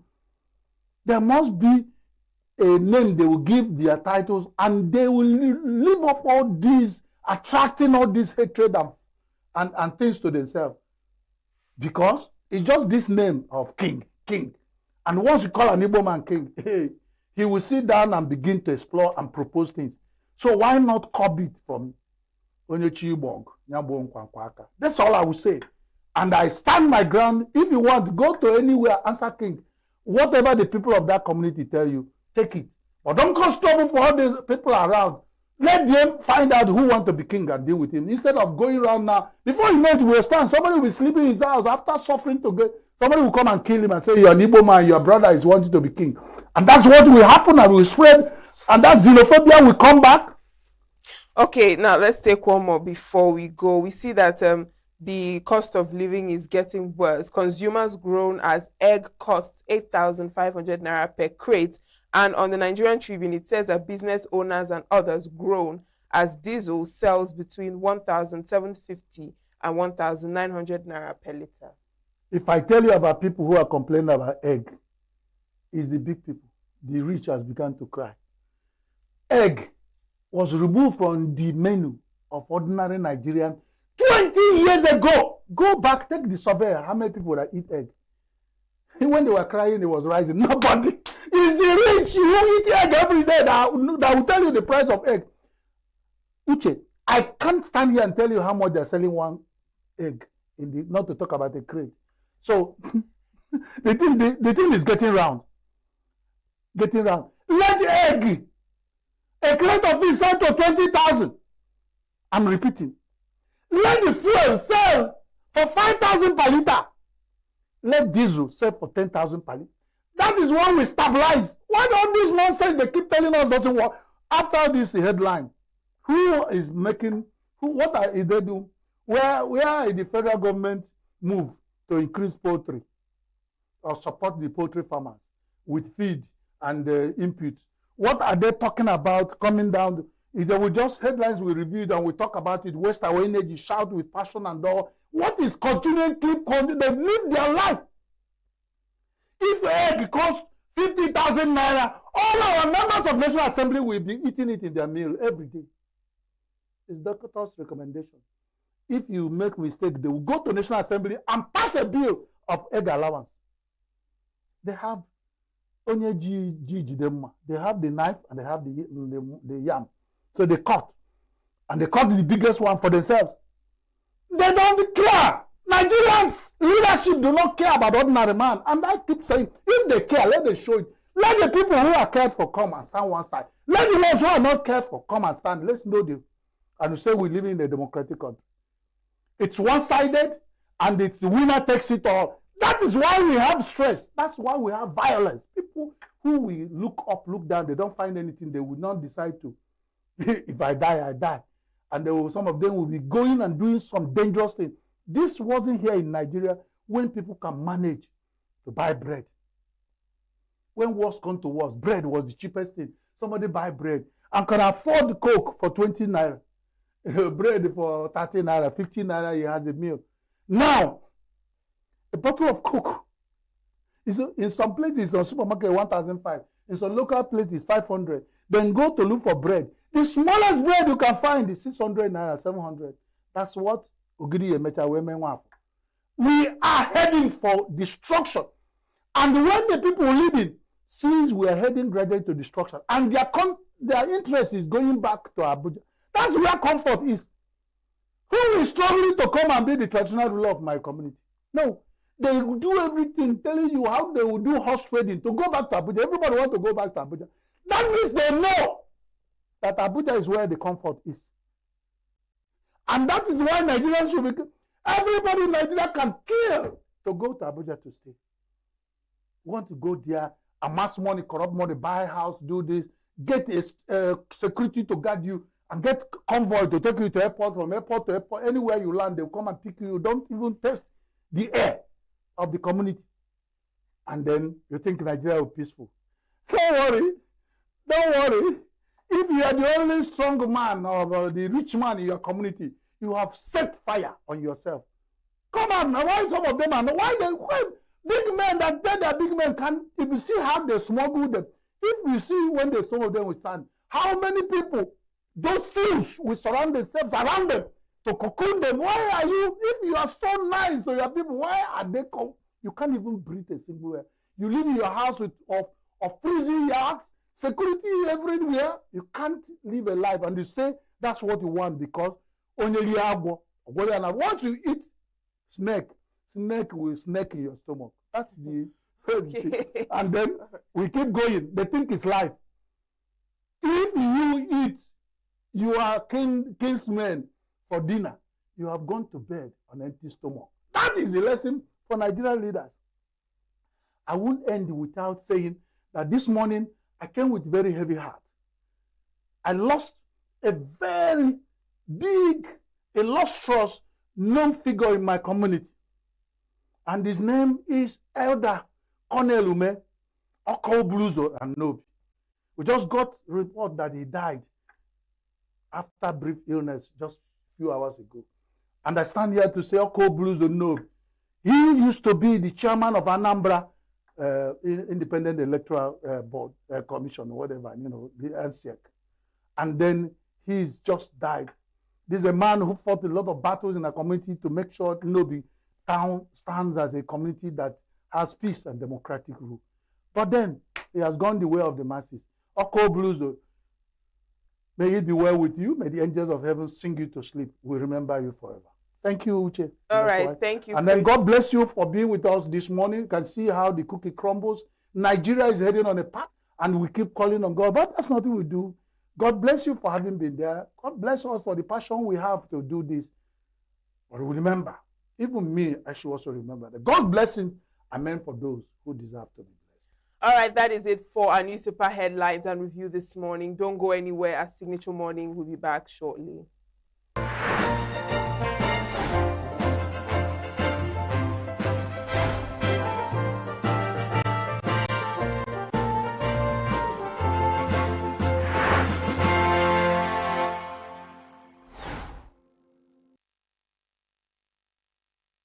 There was a tense moment on Sunday involving Nollywood stars Funke Akindele and Toyin Abraham at a movie premiere hosted by Iyabo Ojo. Funke was seated at the same table as Iyabo and Mercy Aigbe when Toyin approached to greet them. While Iyabo and Mercy warmly acknowledged her, Funke appeared to look away and did not respond, creating an awkward moment. Toyin, seemingly uncomfortable, moved on shortly after the exchange. A video of the incident has since gone viral on social media, sparking mixed reactions among fans. Some viewers argue that Funke may still be holding on to past grievances, particularly following Toyin's perceived alignment with comments made by filmmaker Kunle Afolayan. Others, however, believe the situation could have been handled more professionally, suggesting that a simple acknowledgement might have avoided the public tension. Nigerian singer Leah has opened up about her decision to leave Davido music worldwide, citing a need for both personal and professional growth. Leah, who made history as the first female artist signed to the label in October 2020, officially exited in 2023. Reflecting on her time there, she revealed that the experience came with emotional challenges that took a toll on her well-being. Speaking during an interview on Wahala with Josie Ann, the singer shared that she battled depression, exhaustion, and health issues, which ultimately led her to step away from the label. She also addressed the criticism she faced while at DMW, noting that many people misunderstood her situation and labeled her as unproductive. According to Leah, the struggles she was dealing with behind the scenes significantly affected her visibility, especially on social media. The singer disclosed that over 2 years, she did not personally handle her Instagram account, leaving it in the care of her manager during that period. Despite the difficulties, Leah expressed appreciation to her manager for his patience and unwavering support throughout a challenging phase in her career. Popular Nollywood actress Foluke Daramola has shared that she does not feel like a typical married woman, describing her relationship as one built on freedom and mutual understanding. Speaking during a recent appearance on the African A-List podcast, the actress opened up about her marriage to Kayode Salako. She described her husband as a source of peace in her life, noting that their relationship allows her a great deal of independence without restrictions. Daramola explained that her husband gives her the freedom to make personal decisions without feeling controlled, emphasizing that this does not diminish his love for her, but reflects his belief in giving her space. She added that their bond is rooted in friendship, with Salako serving as both a strong supporter and confidant. According to her, although they sometimes have intense disagreements that may seem serious, they are usually able to resolve their issues quickly and move forward. Her remarks come 2 years after Salako confirmed his marriage to another woman, Oluwafunke Ayegoke Salako, while still being married to the actress. He had defended his decision at the time, explaining that after 13 years of marriage without having a biological child with Daramola, he chose to take another wife. That's the entertainment news. Queeneth Mokonta's Signature TV News. Every second, every minute, every day, news is breaking, events occur, and there are new developments. At Signature TV, we follow these stories objectively, bringing all sides without bias, explaining the complex issues, breaking down the numbers, and investigating the issues behind the news. Anywhere and everywhere, near or far, Wherever the news is, we will be there. Signature TV. News in your pocket. Thank you so much for staying with us on Signature Morning. Now, looking at, the issue of drug abuse in Nigeria, it is quite alarming. And while we see, a higher number of men who use drugs, now we're seeing that women too, there seems to be a rising, case of women involved in drug and substance abuse. And that is what we'll be discussing this morning, looking at the rising cases of use of banned substance among women in Nigeria.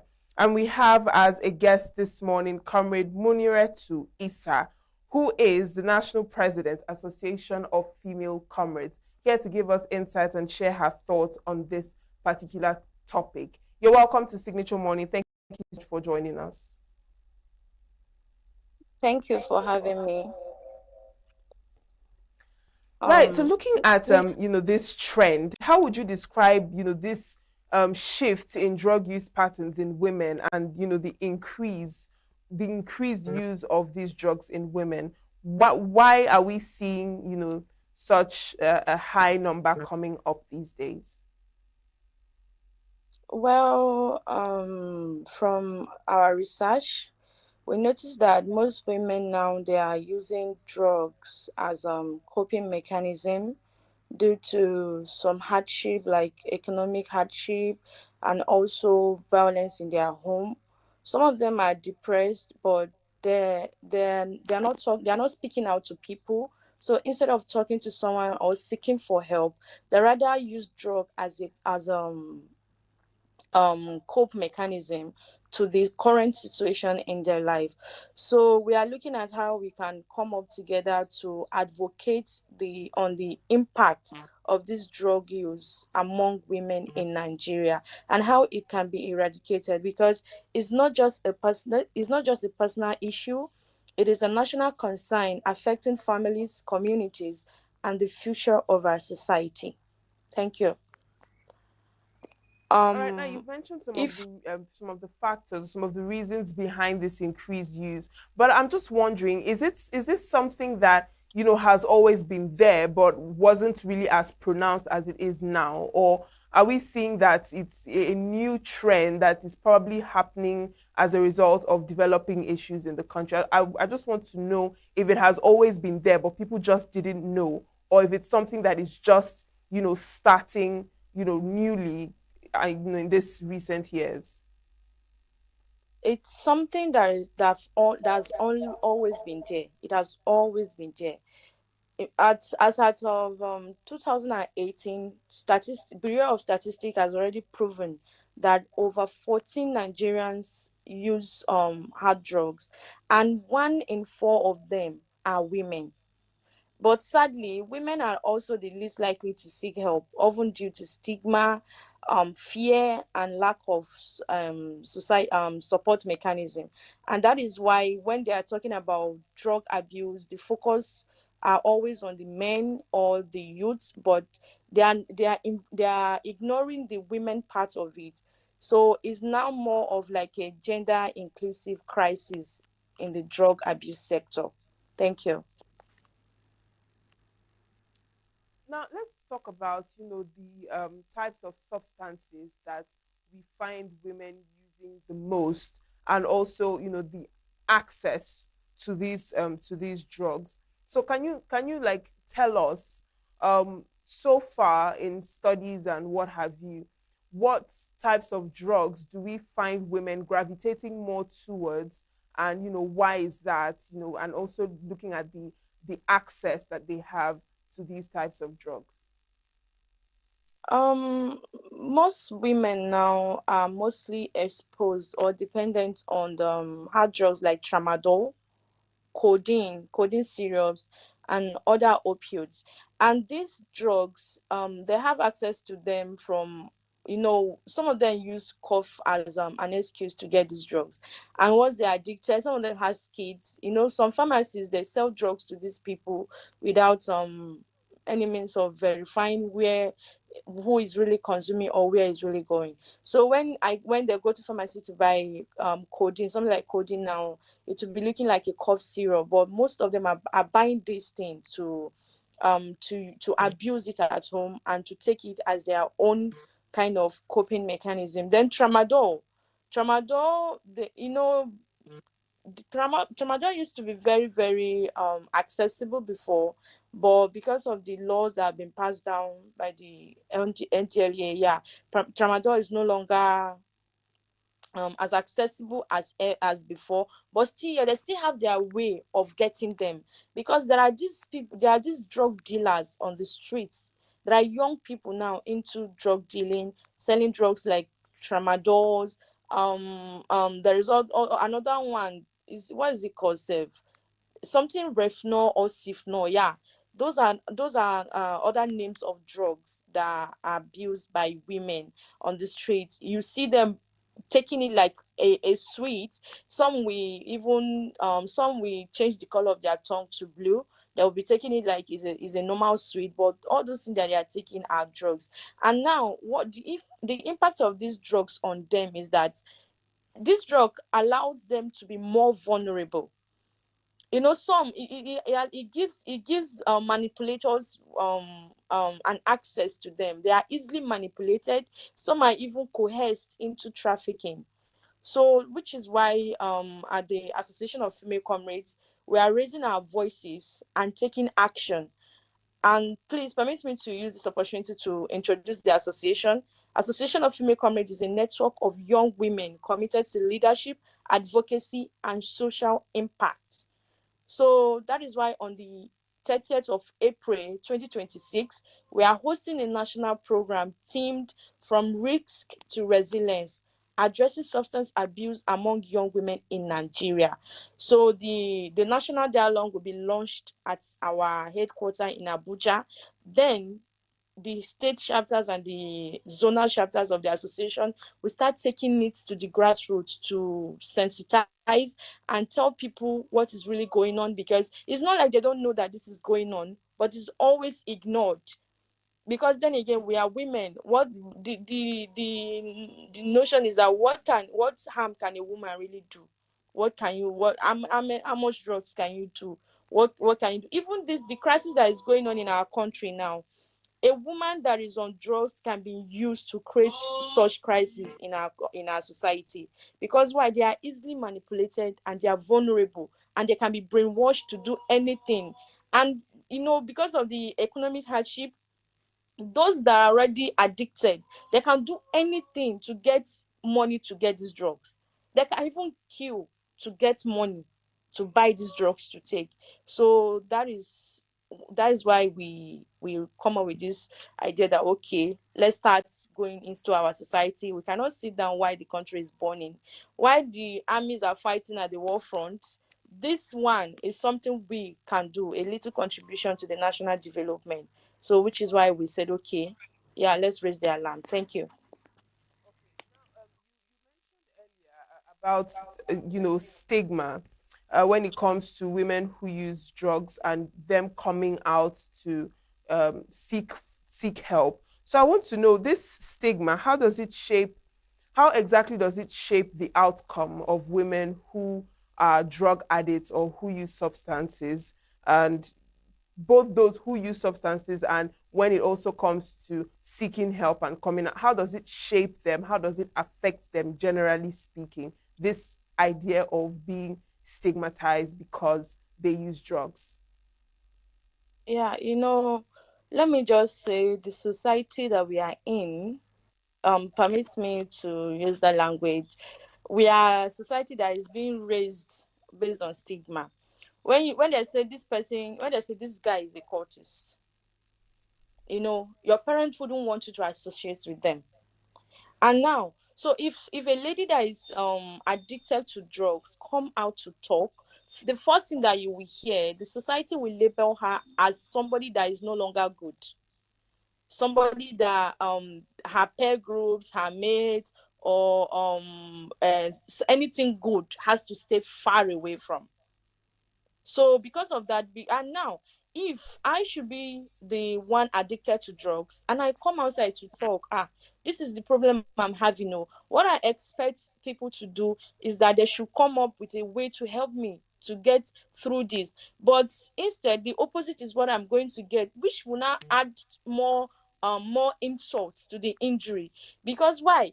If I come out to seek help and the only thing I get is a traumatizing experience as a drug addict, it will give me more rooms to abuse more drugs, because why? Drug is the only coping mechanism that I know.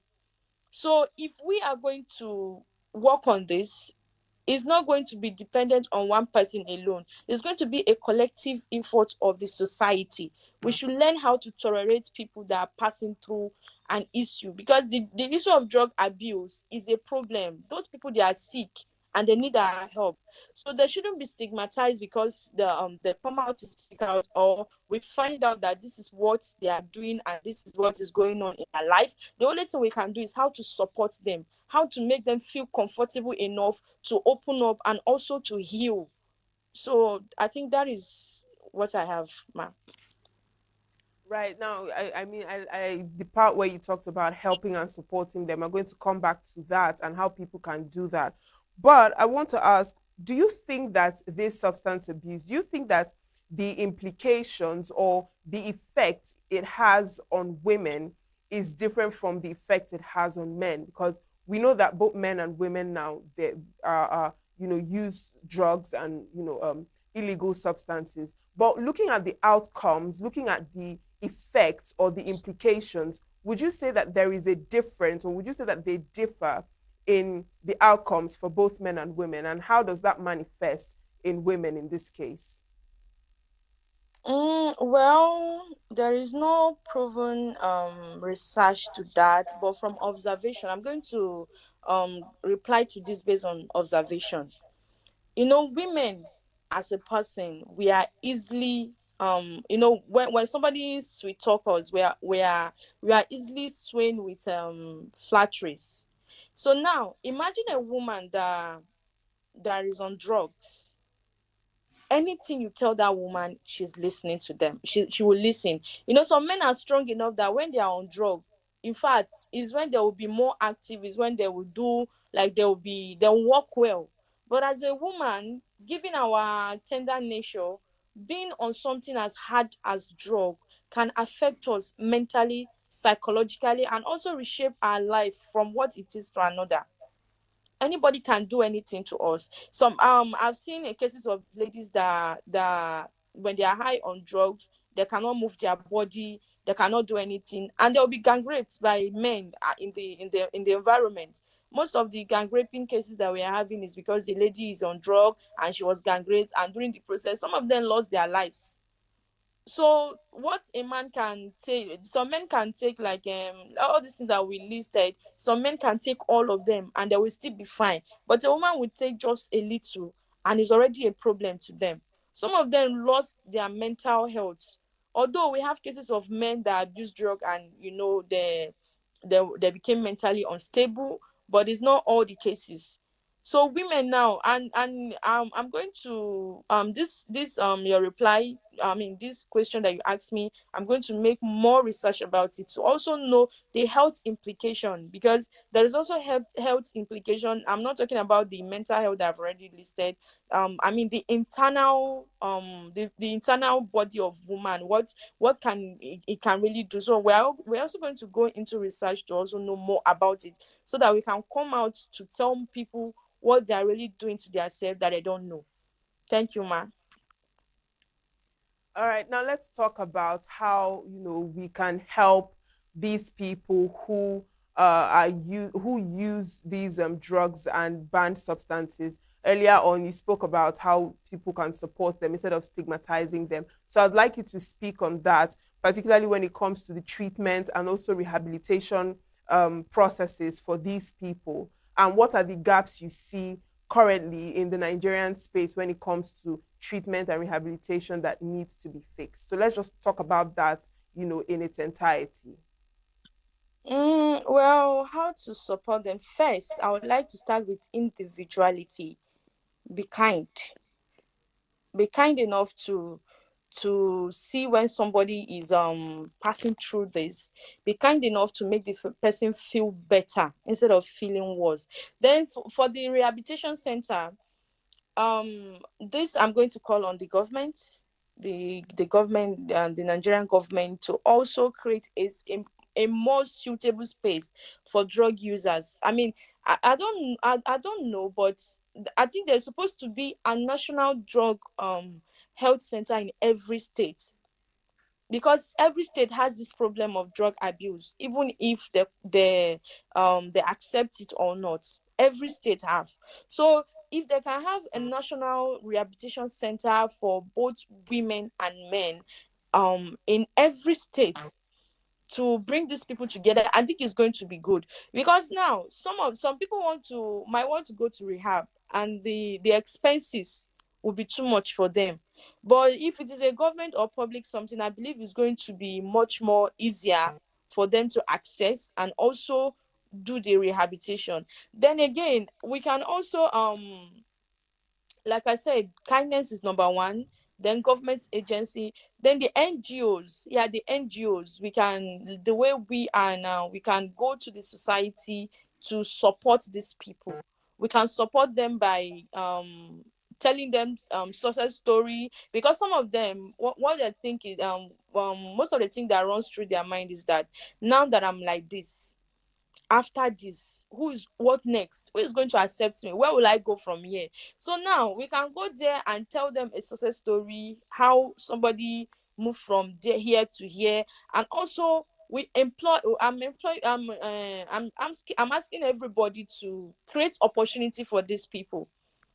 Once a drug abuser can also be very, very proactive in an organization. So if these people are helped and they clear their mind, we should also seek for a way to support them, that a way they can earn financial support from us by employing them and other things. Because now, if some people go to this venture into this drug due to economic hardship and all of that, then after all the rehabilitation, after everything, you came home, there is no means of survival, there's no feeding, nothing, you can still go back. Because now you'll be having all these people that are offering this thing for free, and it's not even good for you to be without something. So we can also stop let me use the word stigmatizing again them by um giving them job opportunity, finding a way out for them. So I think those are the few I can list among the supports for now, ma.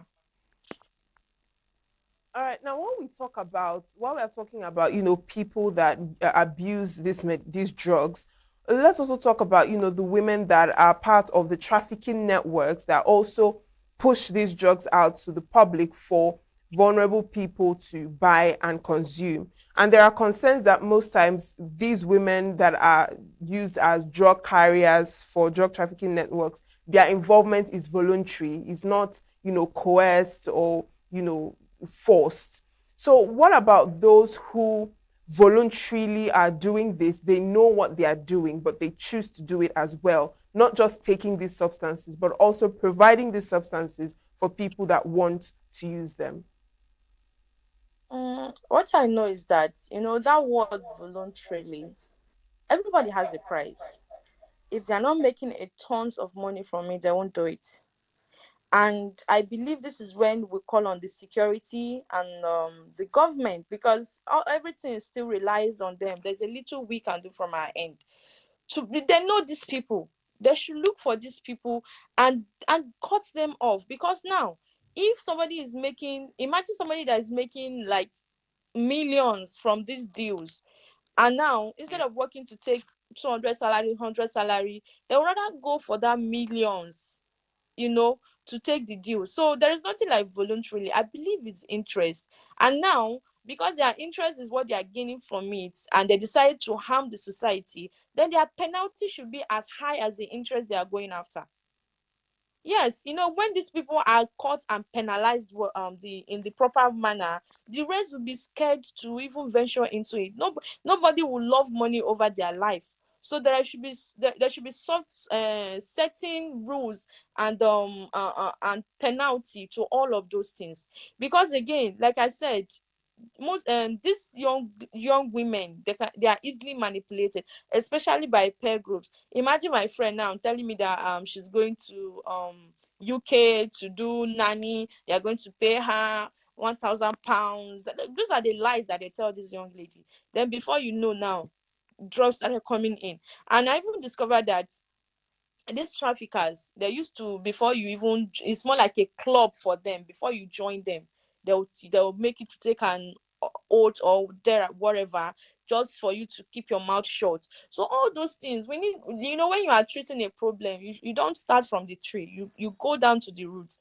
We are calling on the government, the NAPTIP, the NDLA, the even the custom, like all of those people, well, the immigration officers, we are calling on them to come outside and do what they are supposed to do. Because if those people, whenever they are being caught with drugs, is either they use money to bail themselves out. Of course, the money they have to bail themselves out, and then they leave them and they continue to do their nonsense. So there should be some certain penalties. Rules are not meant to be broken. If rules are meant to be broken, they wouldn't have been made in the first place. So anybody that break the rules, they should follow the processes and penalize the person. Then if that started happening in the country, we are going to have the lesser voluntarily traffickers in our country. Because yes, they use the word voluntarily because they were not coerced, but the money that is in it is what is making them to. Then the person that is even, the oga kpatakpata self, we need to look for all those people, all those key people in this place, and bring them to book. I think that is how we are going to get what we are after. Thank you, ma.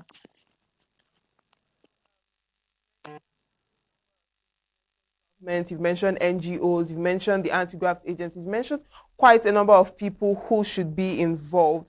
But in your opinion, who would you say should bear the greatest responsibility for addressing this particular crisis? Would you say that it has to be the government, or would you say it's the families, the communities, or even the pharmaceutical systems that manufacture these drugs and put them in the market? Out of all these people you've mentioned so far, who would you say should bear the greatest responsibility for handling this problem? First, I would like to say this responsibility is for everyone. Everyone. But the person that should bear the greatest responsibility, like I said, that I know of, should be first the pharmacist. When you don't when these drugs does not exist at all, there will be no problem. So now, when they say codeine is a cough serum, and is also a harmful drug when abused. Well, most drugs are harmful when abused. So let me say, then the government, the government has to step up in their game. Then the families, yes, all of this responsibility is for everyone. Like, it's a collective effort, but the government has to step up in their games. And this tramadol that is running, I don't even know what sickness tramadol cures. I don't know. All those refno, they are not sickness. They are not drugs for any sickness. They are just drug for people that want to be in the vibe or whatever they call it. So all those things has to be stopped. They can stop manufacturing those ones that we don't even know the value or what they are giving to the society, apart from problem. Then the government has to step up there. Anybody that is being caught, they should penalize them. They should set policies that actually protect people against drugs. When the law is too light, then crime will keep going on. So they should do something that can actually be more productive. Then yeah, the families also have to, like I said, it's a collective effort. The family also have to be there for their persons. Because somebody is addicted to drug, you find out, you shouldn't label the person as a bad person, or stay far away from the person, or not giving the person the necessary support you are supposed to give. Everything should be given, but it should also be monitored and watched, so that we can see that what you want, the change you want from the person, you're actually getting it. So this problem is a problem for everyone, you and I, the government, the security, everybody. So it's All going to right. be a collective. Thank you so much, Comrade Muniretu Issa, for this lovely conversation and for shedding light on this particular topic and how it affects women. It's a pleasure to have you on the program. Thank you so much for joining us. You're welcome, ma'am. Thank you. All right, that was Comrade Muniretu Issa, who is the National President, Association of Female Comrades, talking on the rising cases of use of banned substances among women in Nigeria. Thank you so much for staying with us, and don't go anywhere as we'll be back with another topic of conversation. Every second, every minute, every day, news is breaking, events occur, and there are new developments. At Signature TV, we follow these stories objectively, bringing all sides without bias, explaining the complex issues, breaking down the numbers, and investigating the issues behind the news. Anywhere and everywhere, near or far, wherever the news is, we will be there. Signature TV. News in your pocket.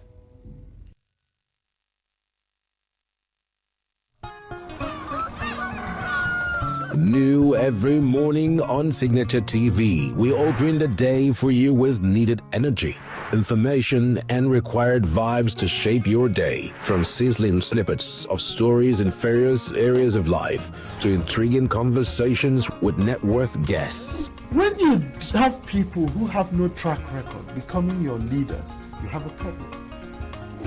There's no outstanding gratuity when Obi took over from me. I left, in all the accounts of Anambra State, 13.8 billion for him. Your day cannot be complete without Signature Morning on weekdays and Signature New Day on weekends. There is no better way to start your day except Signature Morning and Signature New Day every day on Signature TV.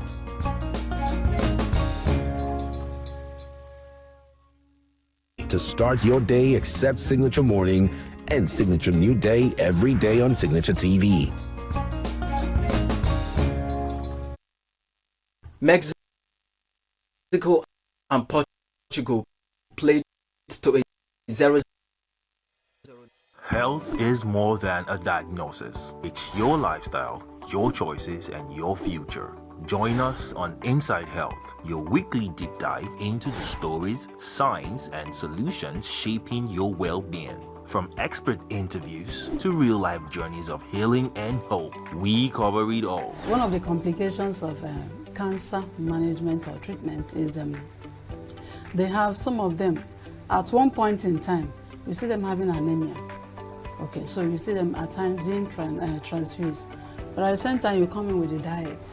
Nutrition, mental health, innovations in medicine, fitness, and everyday wellness. Whether you're managing a condition, staying informed, or just living your best life, Inside Health is your trusted guide. I'm Tigiti Agorum, and I'll be with you every week on Inside Health, only on Signature TV.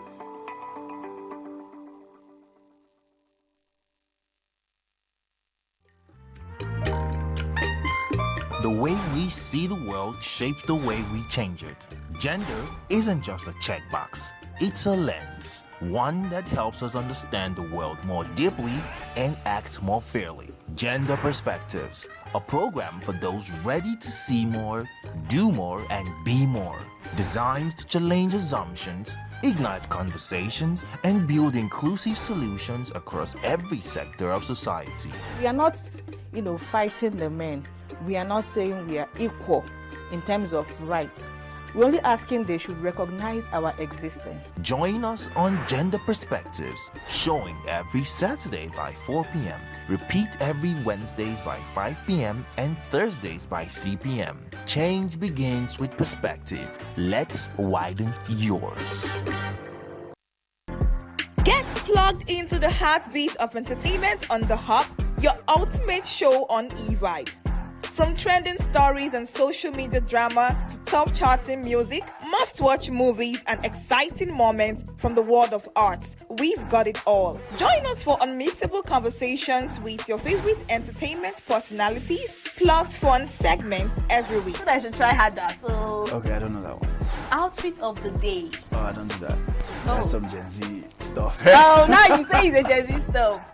It's everything you love about entertainment, served fresh every week at 1 p.m. with weekend repeats just in case you missed it. The Hubs on E-Vibes, where the vibes never stop. Only on Signature TV.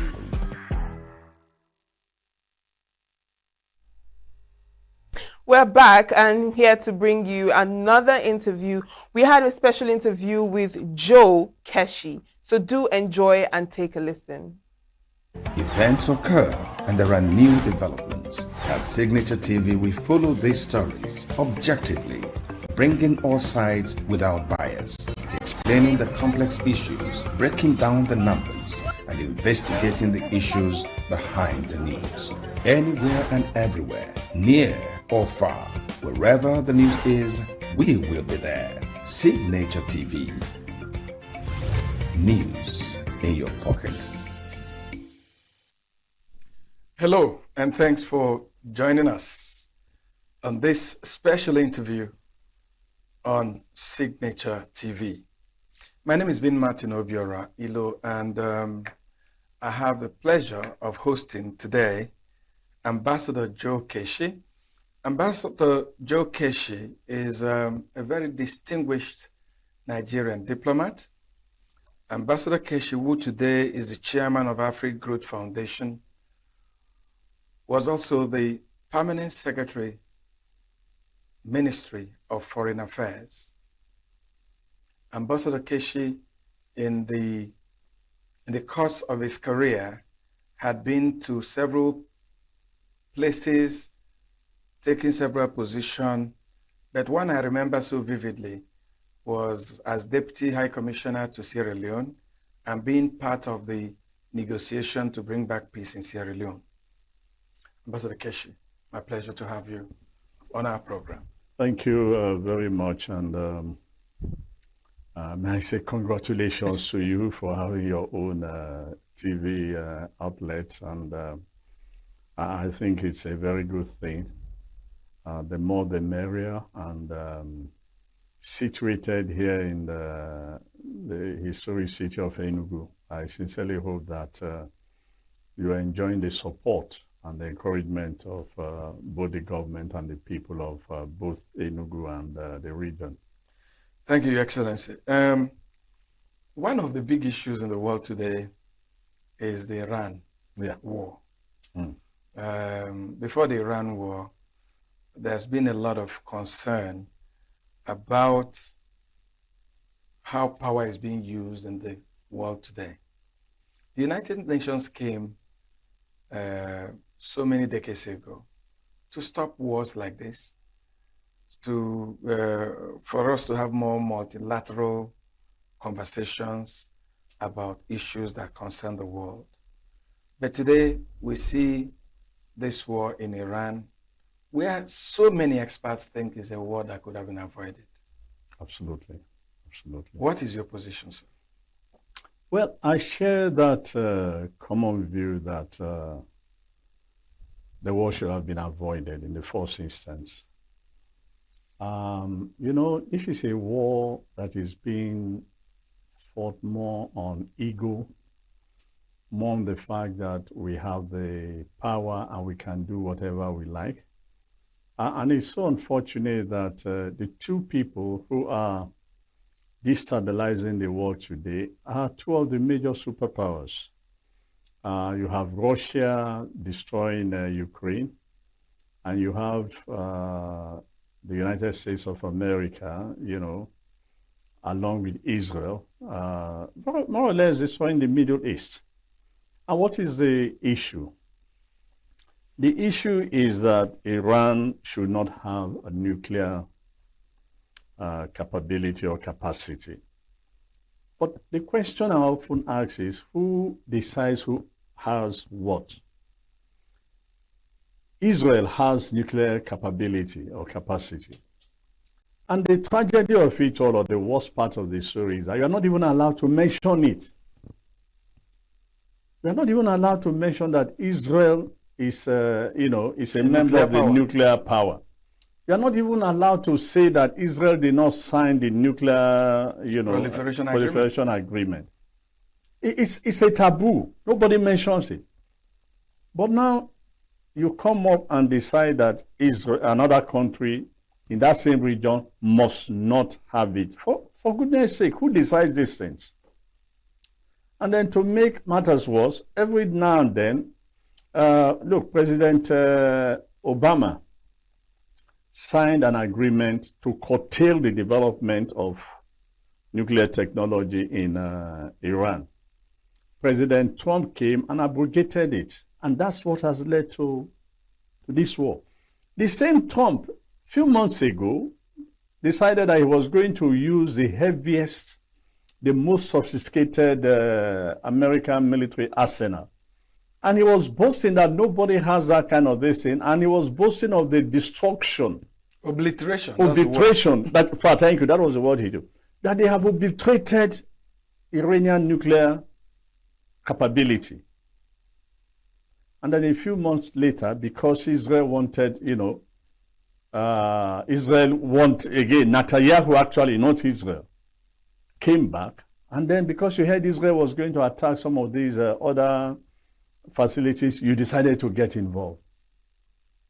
This is a man who actually confessed that he has sent some of the best American warships to that region, and the Iranians are not moving. So the question you should ask yourself, you should ask your colleagues, your advisors, in a situation like this, do you think it's right for us to go to war?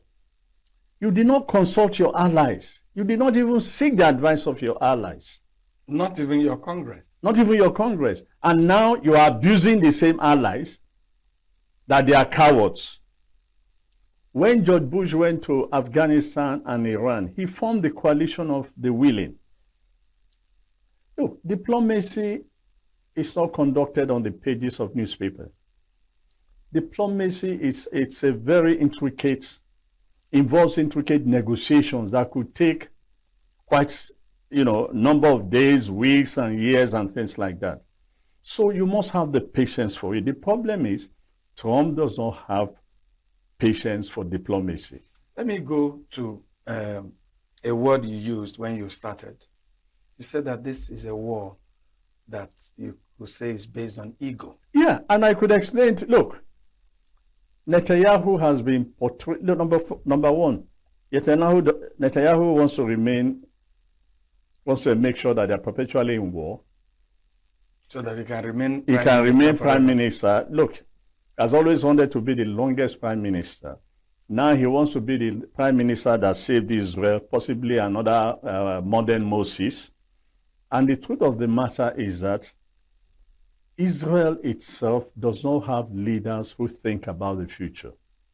They just think that, we have all the military arsenals to do whatever we want. But the truth of the matter is that you've been fighting these wars for 70 years and you have not succeeded. Shouldn't conventional wisdom, critical thinking say to you, somewhere along the line, you must make peace with your neighbors? And Iran, bear in mind that Iran has not in reality as a nation in any way attacked Israel or the United States. After 9/11 and when they were talking of going to war, I took part in a conversation in one of the universities in Georgia. And everybody in America was saying, Iran, Saddam Hussein wants to destroy us. And I said to them, have you guys ever looked at the map of the world? And where they are. And where they are. And where you Saddam Hussein does not have the means. They say, he has a nuclear... I said, no, he doesn't. And the problem with the United States, people won't believe this, but of all the people in the world, the people of America, Americans are the least informed about the world outside their environment. And you don't blame them. When you watch American TV, 99% of the program in American TV is all about America. very few about the rest of the world until CNN and the rest. In fact, CNN possibly the only one, but even the CNN we watch in Nigeria is CNN International, which operates from London. It's different from CNN America, which also completely runs an American program. So the average American just thinks only about. So it's difficult for them, except the researchers, the intellectuals, who honestly understand the issues, and they keep trying to do their best to inform the American people that this is not true, or the government is misbehaving, or things like that.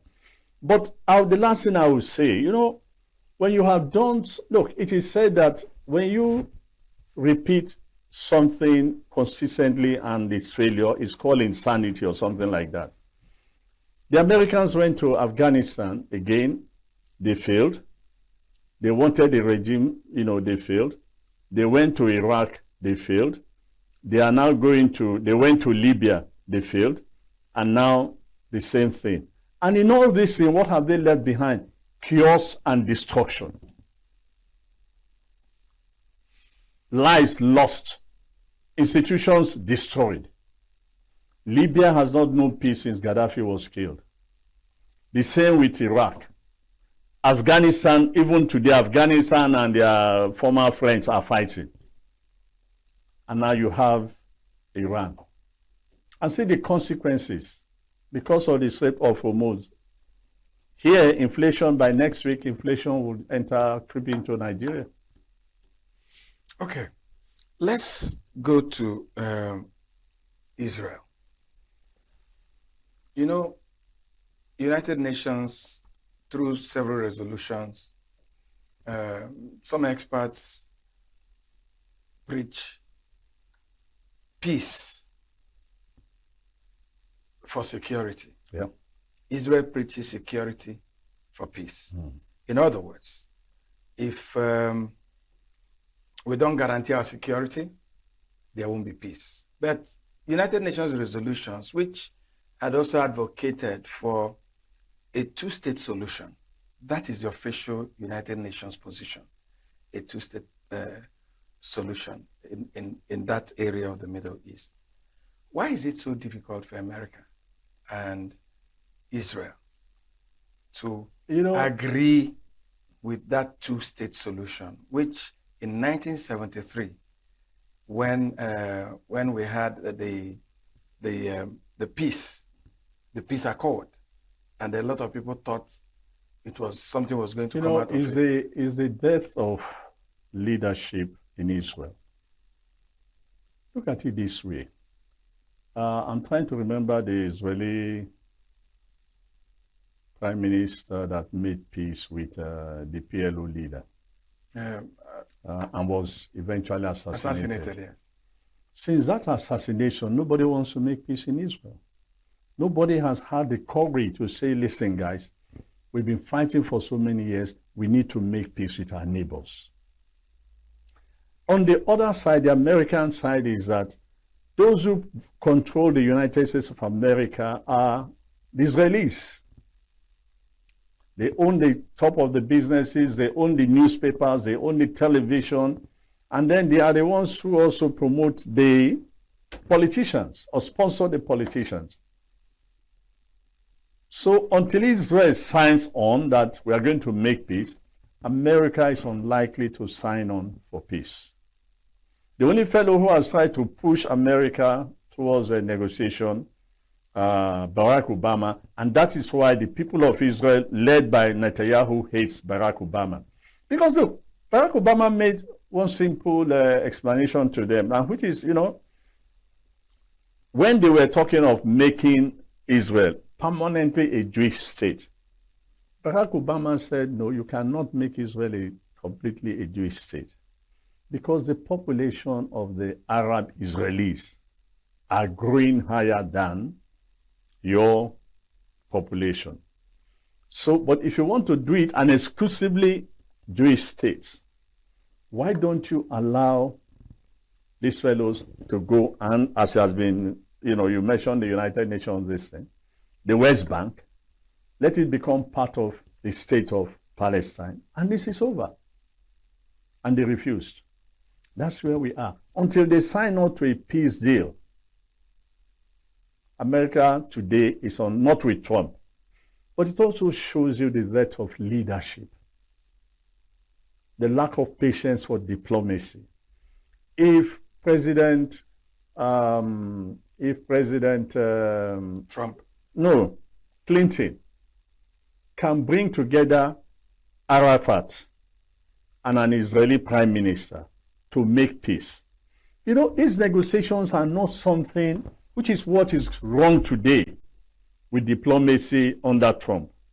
These are negotiations that you send the negotiators to both sides, and until you begin to find a common ground, persuasion, reasoning with this, reasoning with that, and then when you now say that, and oh they're yes, not supposed to be in front of camera. yes, yeah, when you now begin to say that, oh, only one issue is involved, and you go to the president and say, I mean, as an official, you go to the president and say, I think we're in a position now, there's only one small issue. You can resolve it. Get these two guys and your friends to a conference and resolve it. That was what was done under Clinton that led to the agreement between Arafat and the other man who was, no, not all of, who was assassinated. The point I'm trying to make, you no longer have leaders who have the courage, the tenacity, and the preparedness to go into these negotiations and force the two sides to the negotiating table. You could also say the same thing about Russia and Ukraine. This other man, and you see the danger of what they are doing is that when Putin went into this war, he never imagined that the war would last 3 years. It was like, oh, we have the capacity, we have the power, we get into Ukraine and then annex. 3 years or 4 years on, it's you know. Like somebody now, said, you know how a war starts, you don't know how but it you don't ends. know. And, you know, in one of my interviews, I said to, I think it was Ruben Abati or somebody, I said, you know, it's also lack of institutional memory, or people have forgotten that a former chairman of the Joint Chief of Staff in the name of Collins Powell wrote a book based on his Vietnam experience and also based on his role during the Gulf War. 3 things he said. I always remember, I can't remember the third one, but the first thing is that you do not go to war anymore without clearly defining your objectives. And it must be clearly defined. 2, you overwhelm your opponent with air power. I can't remember the third one, but it's interesting. I can't remember the. But the 4th one is the one that, you know, before you go to war, you must also plan your exit strategy. In Russia, they have no exit strategy. Today, the United States has no exit strategy. And this is why Trump wakes up one morning and said to us, the war is almost coming to an end. We have achieved our objective. The next day, he changes his mind. It could last 8 weeks or something like that. You have a young inexperience, and for me, it's probably the worst Secretary of State for Defense, who comes in, he doesn't even say anything in comparison to those I know that have been defense secretaries in the United. He can't even measure up to them. All he says is actually Secretary for War. Yeah, the president has said this, and we are doing this, we are doing this. You know, he just wants to talk like Trump and behave like Trump. Like Trump, yeah. But I also tell people, if anybody has a problem with what I'm saying, I urge them to read the Cuban Missile Crisis. The Bay of Pigs. Yes. How a young American president got the information that the Russians were moving, you know, nuclear something missiles to Cuba. And look, he went into, yes, he issued an ultimatum to the Russians, but he went into diplomacy, backdoor channel to the Russians, consultation with his team, including his brother. At one time, any information the CIA brought to him, the president gets very upset. beginning to wonder, look, whether this information is even correct. In fact, at some point, he felt they were undermining him. They were undermining him, or they were not giving him the proper information. But he did not immediately go to war. They kept finding, through the back channel, how do we end this crisis? While preparing that if it doesn't end, and things like that. On the other end, the Russians were also thinking about it. Is it worth it? But today you do not have such statesmen anymore. And look, it's all over the world. Quite frankly, it's all over the world. So when you watch this movie, The Queen, which tells a very interesting history of the late Queen Elizabeth. No, sorry, not the Queen, the Crown.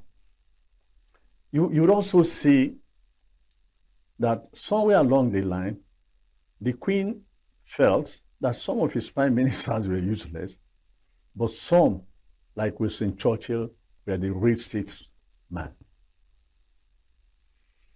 So where does all this leave the United Nations?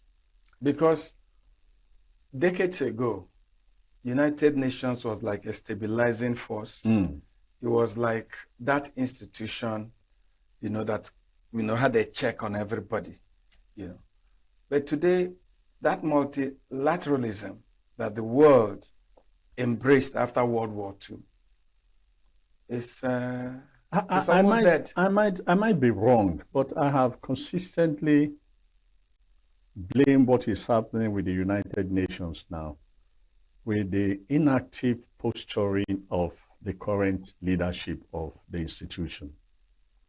Look, the first Secretary General of the United Nations, Dag Hammarskjöld, died while trying to negotiate the crisis in the Congo.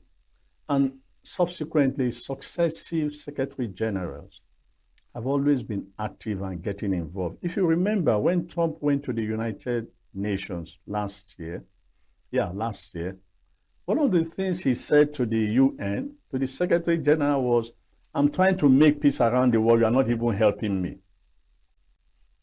What does that tell you? Nobody has heard the side of the United Nations, whether he has, the United Nations Secretary General, whether he has made overtures or something like that. But I have not seen him saying, I'm traveling to this part of the world to have a meeting. I know he has a problem. The Israelis don't like him. But whether he's talking to American officials, I've never read it anywhere that he has spoken to any American official, or that, I think only once he went to Russia. But I remember Kofi Annan, I remember the Egyptian, and I remember previously saying that. Boutros Ghali. But yes, that they were always traveling to these, hotspots, trying to get peace agreement and so on. But these ones, honestly, I don't have a record or read anywhere that they moved that. But every time he's making statements, appealing for peace. No, issues like this, you really have to go out. Where a president like Trump says, United Nations is not even helping me, it tells you a lot. And I think that is a fundamental problem they are having. Well, we propose an African for the next Secretary General of the United Nations. I sincerely hope that he is going to have a lot of problem trying to bring the United Nations back to its previous position as a global peacemaker. But as it is today, I fear that the global system, the tragedy of all this discussion we are having is that the same people who establish the system, the international system that has lasted over 70 or 70 plus years, they are the same people destroying it.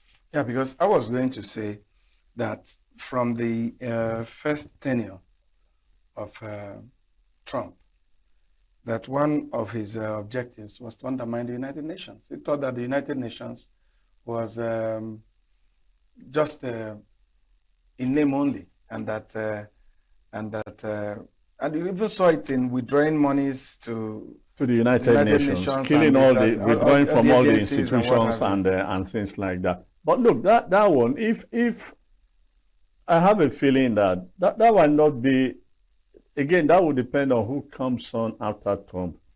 If the Democrats can win the presidency again, I want to believe that they will try and stabilize the international system, because they are not just liberal, but they are internationalists. And they love working because they get everything they want to do through the United Nations. But the problem with Trump is the ego. Look, this is a man who tells everybody that he's going to do this, he's not going to listen to the United States. Is it ego or inexperience? No, it's more of an ego thing. You know, as we say in this part of the world, the power they shakam. You know, a whole me, Trump, president, and even his staff can't advise him. They can't. You can see that every day he's making policies on social media without consulting his team. He gets to the office in the morning. The first thing he does is bring all the reporters and start answering questions and telling them what he would do and things like that. How? And that is what gets out. Some of his secretaries of state, they hear these things when they read his social media and when they see the interview going on. Or they're in cabinet, he calls, you know. And then they have to defend it. And they have to defend it. What betide if you do not defend it? The man who resigned last week, or this week actually, you know, was one of his greatest fans. And the man said, look, there was no cause to go to war, which we all know that there was no cause to go to war. And the vice president, a week before this war, the vice president has told the world that the negotiations between the Americans and the Iranians was going reasonably well. Why did he get involved? Because he heard that Israel was not too sure whether the Americans would be involved. And they thought they can do a preemptive thing. He decided that no, Israel cannot do it. Cannot take the glory. Cannot take the glory. And if you notice, which most people do not notice, anybody, you can check it, you're in this business. Immediately that war started, for the first 3-4 days, it was the Israeli prime minister that was, you know, dictating the tone, informing nations, the world, what they've done and so on. Our top was that, oh, we have done this and so on, and then they disappeared. Hey, look, as he suddenly Trump realized that, this man is taking all the glory. Forcefully, he came back, and now the Israeli prime minister has withdrawn. It's only him every day. But you know, Your Excellency, you spent so many, a good number of years in the U.S. Did anyone think that America in this century will be playing the role it's playing in world politics? Yeah, in a way, again, I say so many things have gone wrong in America, to be frank. The Americans, quite a number of them have lost their way.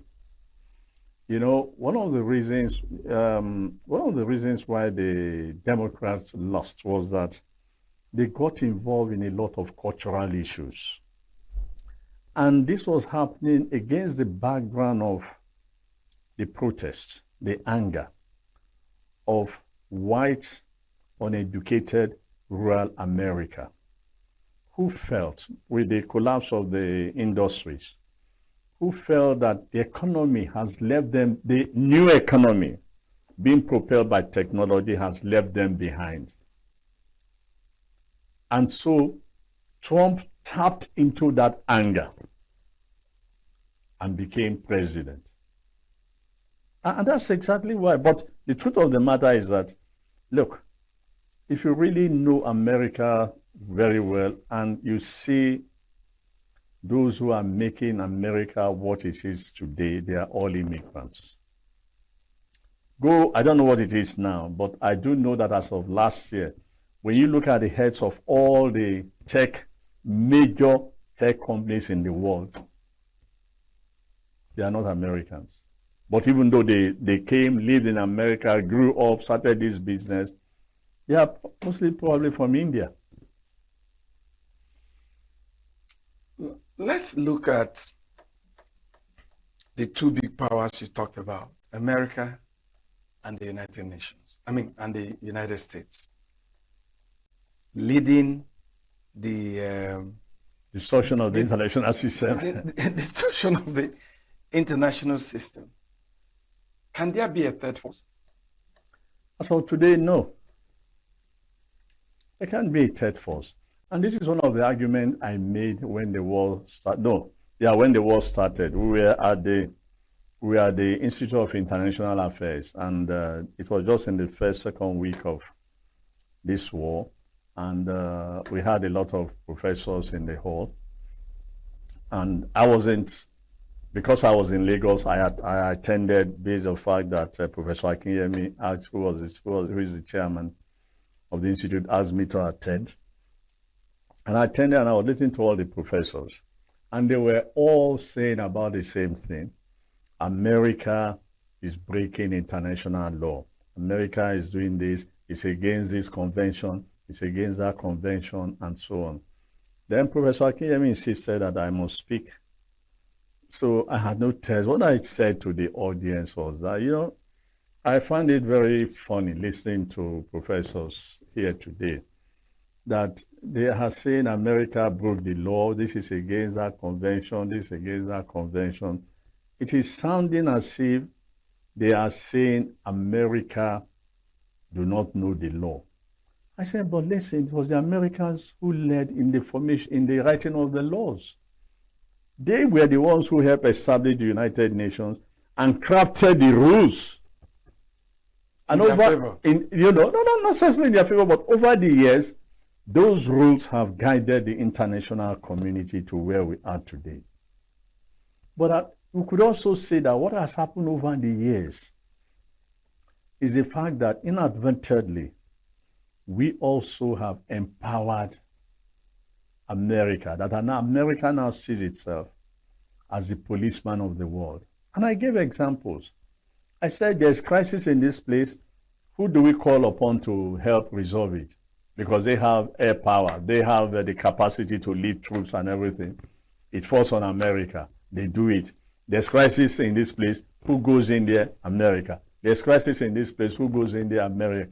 I said the international globe has more or less empowered America, and then the consequence is that a country under the leadership of a man like Trump now feels that he actually can be the chief policeman of the world. And so anything that happens, he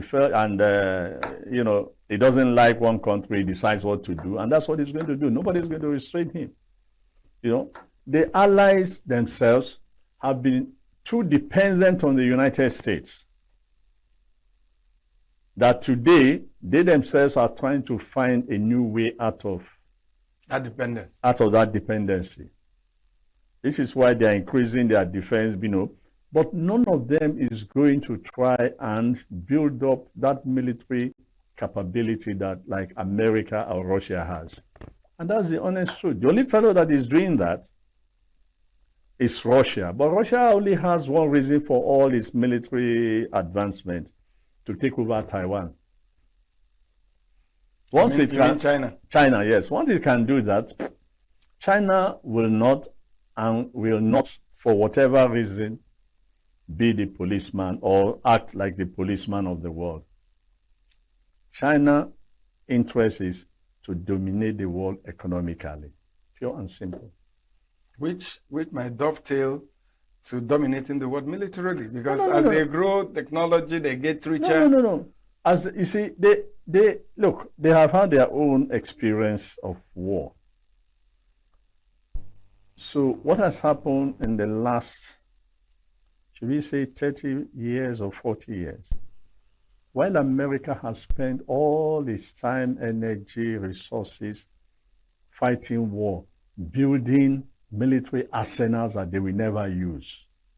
And that's why Trump actually, Trump acted like a child. Because you see the way he was speaking, boasting. All he wanted to do was to show off that aircraft, that he can penetrate anything. All he wanted to do was just show it off, to show American capability. And that's all. That is not something you use for any little war. And by the way, after all this war, that plane will never fly to anywhere again. So you can't use it. He might use it in Cuba. He said it. No. No. It's not going to. Cuba has nothing where. No, there's nothing that aircraft. Look, one drop of that aircraft will destroy the whole of Cuba. No, that's not the intention. So, but why does he want to go to Cuba? No, you see, you have to understand what has happened in Cuba. When Fidel Castro took over in the 60s, I think 58 or 1960, before then, America has become the plague. Cuba, particularly Havana, has become the playground of the rich and the famous, particularly Americans. They build the hotels, the casinos, and everything, and so on. But when the Cuban Revolution came, they all left. And Cuba nationalized everything. All the assets. All the assets. That is still the problem today. And that's why successive American presidents have imposed sanctions on, And then when you look at this thing, look, you impose sanctions on these countries, and then people in these countries try to leave and then come to America, and you continue to welcome them. You destroy the Middle East. The same people now began to find a way to get to the United States, and then you accommodate them. Now you are turning around to complain about immigrants. But you've forgotten that you caused the rise of migration as we know it today. So for more than 80 years, not up to, just about that, Cuba has been under sanctions. But under Fidel Castro, and with the help of the rest of the world, they really built a country that they were proud of, the world was proud of, to the extent that during the liberation struggle, all the liberation fighters in Africa were getting arms, medical supply from Cuba. And by the way, Americans were going to Cuba for operation because it was cheaper. And the Cubans had the best doctor around that time in the world. Some people say that what Trump, with the Trump leadership in America, that America has started a decline. Is this something you see too? Absolutely. Absolutely. But you see, the decline of a nation is not sudden. The decline of a nation is a gradual process. Look at where Britain was some years ago. Look at where Germany was some years ago. Look at where Japan was some years ago. And I say this to you, when we were growing up, if you look at all the indices of development at that time, America was always number one in almost everything, including sports,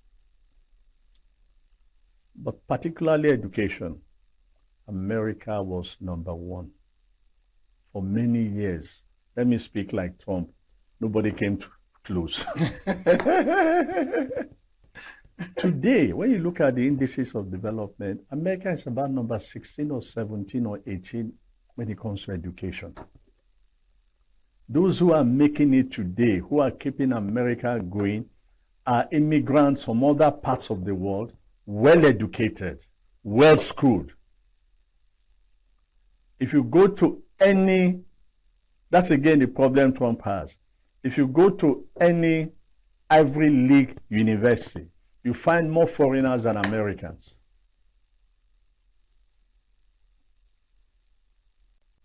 So if they spend all their years fighting, and then when some of these problems America has today that Trump, by the way, in fairness to him, is trying to solve, like bringing back, rebuilding American manufacturing capacity. It was caused by what you could call the own American greed and the whole belief in capitalism. I give you an example. It was the Americans who started fanning out Outsourcing. It was the Americans who decided that America was too expensive for them to produce a cup like this. Where in America you probably could produce a cup like this for $2. In China or anywhere in those parts of the world, you can produce them for 5 cents. And remember one time they were saying that all these watch and phones that we know, they are made for $20 in China, and there's some parts of and then they come and sell them for $700 in the United States. Some of these iPhones are being made cheaper, below 100, and now they are sold for 1,000, 3,000 plus in America. And that's why everybody is saying, look, Trump is imposing taxes. And tariffs. But the truth of the matter is that those who will be affected are also American companies. And that whatever he's doing now will not materialize before the end of his administration. Because look, Apple is not going to uproot its factories outside the United States and put it in America. In 1 year or 6 In months. 1 year or no, even in 4 years. So they were the ones, out of greed, capitalism, they began outsourcing. A couple of years when this outsourcing started with India, the Americans, of course, the Indians were involved too. The Americans went to India, trained the Indian people, and began to outsource so many things to them. So when you make a phone call, for example, you want your medical records and you wanted to, the fellow who is giving you that medical record because he has all the information is in India. It took quite a lot of work because initially, because of the time factor, most of the work is done at night. I mean, most of these recruits, particularly young girls, go to work at night and things like that. And parents were worried, thinking that they were doing prostitution. It took them quite a number of time to understand that, no, this is something like a new business, and that they are working at night because the rest of the world they are trying to attend to, that's when they sleep. So when you are awake, they are sleeping. When they are sleeping, you are awake. So they started this. And in doing that, they also transferred technology to India.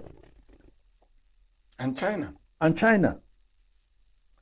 there was a time, one of the jokes we make is that, and again, at the time we in this country stopped giving scholarship to Nigerians to study in America or abroad, the Chinese today are still giving their people scholarship to go and study in European countries. And they all return back and continue to help the growth of China.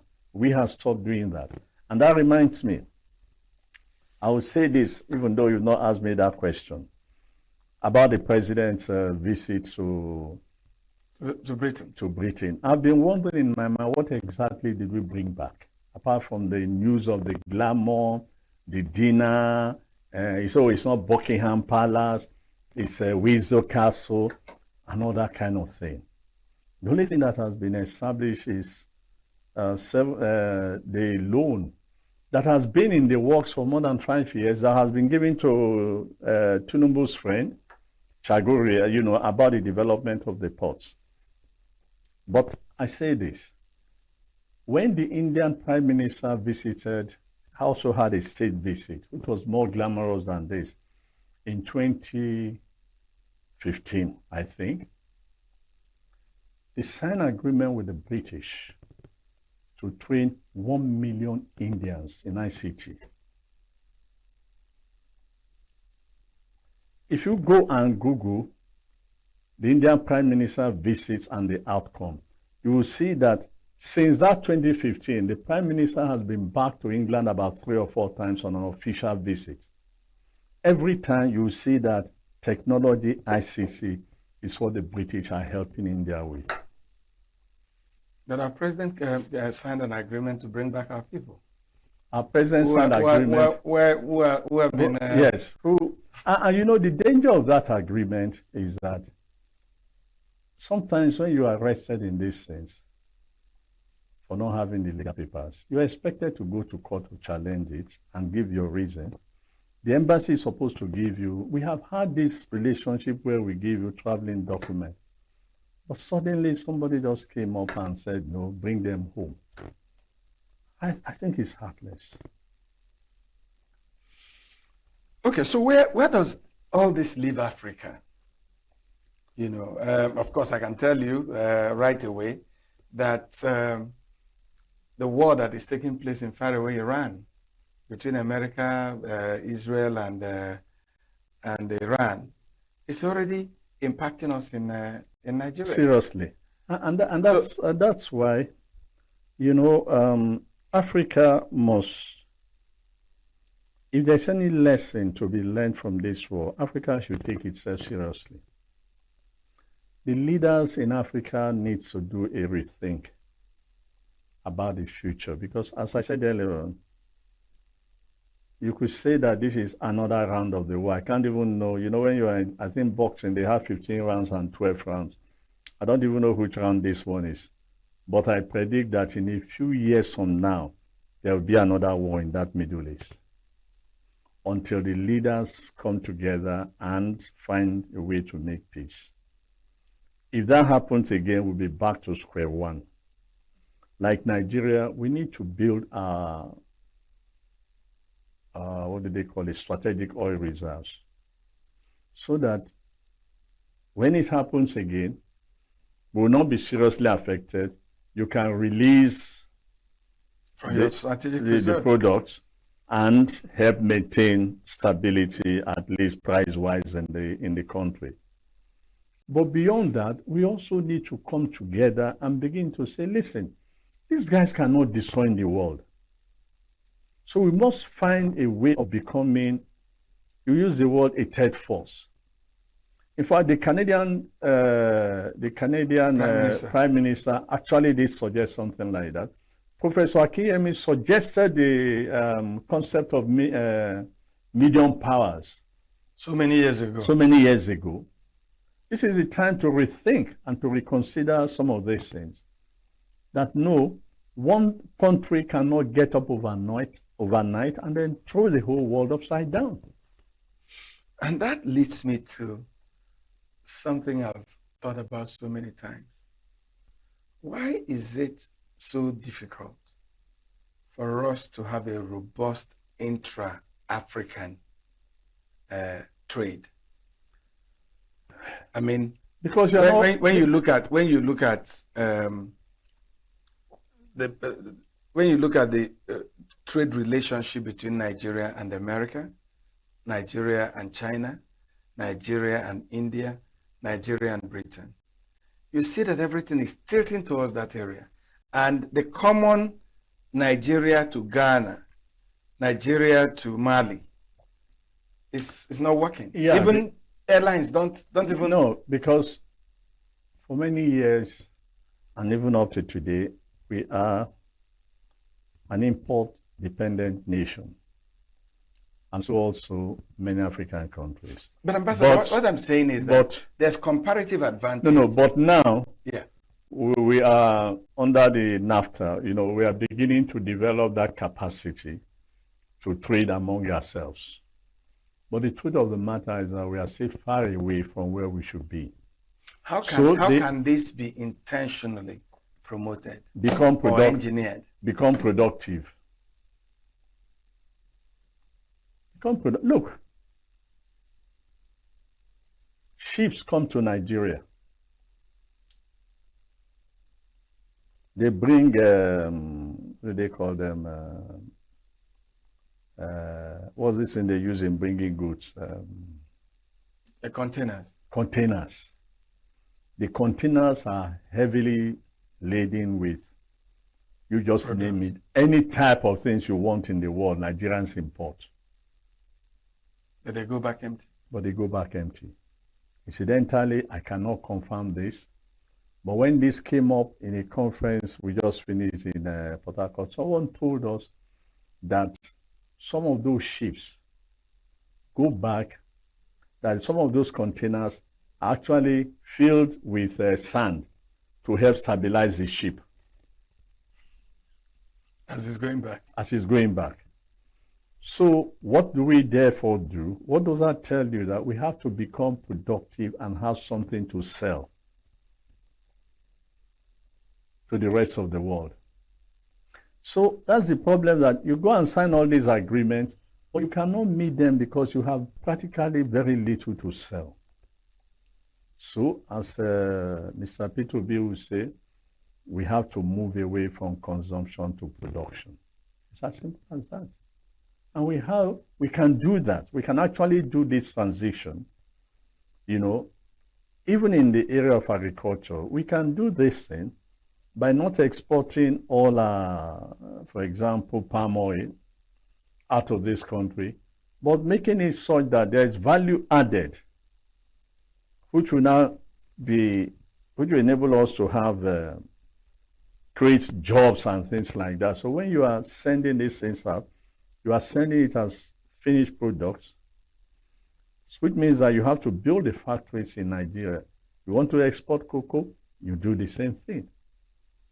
You export chocolate, or even if you do it halfway and send it, why can't we have all these chocolate companies in Nigeria to utilize and then create jobs in this country? So when you export these things raw, you're exporting jobs as well. Because, oh, by the way, again, going back to the president's visit, the money they are giving us, 700 and something million, about 50% or 60% of it is going to be used to buy steel. From them. From them. And the same British are telling us how that will create jobs in their own country. You see how Your Excellency, we have very short time to go. And the question I'd like to ask is, so how do we move forward? How should the world move forward? What should we do to have a peaceful world, to have leaders that think about tomorrow? And what should we do so that this tension, I hear a lot of people talk about the Third World War, all this can, No. I think that we all have to realize that elections have consequences. If we all over the country, all over the world realize that elections have consequences. Who you put on the chair? Who do you put on the chair? If you put a madman, you get some of the things you get great ideas. You get great ideas. When you listen to the Canadian Prime Minister speak, the Canadian Prime Minister is a delight for me to listen to. You know that, as they say in this part of the world, well educated. This is a man who's been governor of Central Bank of Canada for more than 10 years. He was governor of the Central Bank of England for more than 10 years, or about 10 years, and helped to stabilize the economy, particularly during the COVID period. Today, that man is the Prime Minister of Canada. And that's why he's able to confront Trump in what we call, diplomatic language, but making his point very, very clear.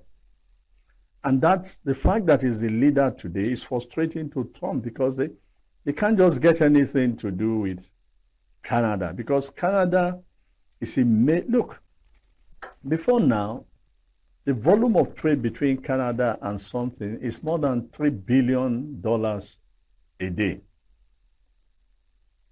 Part of Canada supply electricity to the neighboring states in the United States. Part of the steels they use comes from Canada. Some of the vehicles they make are cheaper for the Americans to buy, and all that have just ceased. Because of the kind of leadership. Because of the type of leadership. So at the end of the day, for me, it would depend on the leaders in these countries.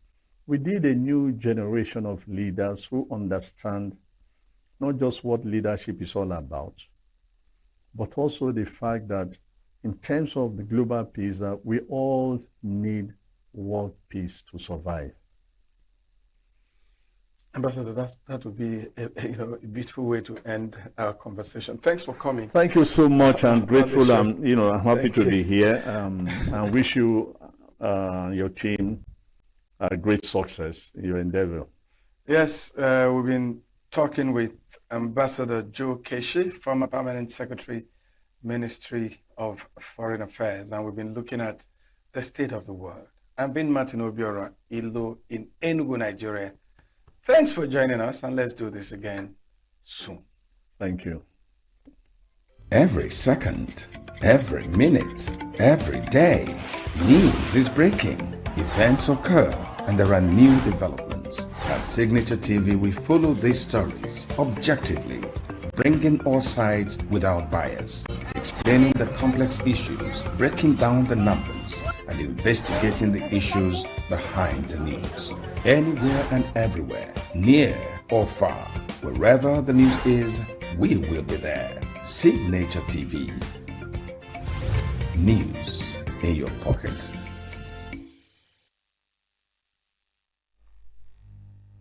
Thank you for staying with us and for joining us on Signature Morning from our ENUGU studios.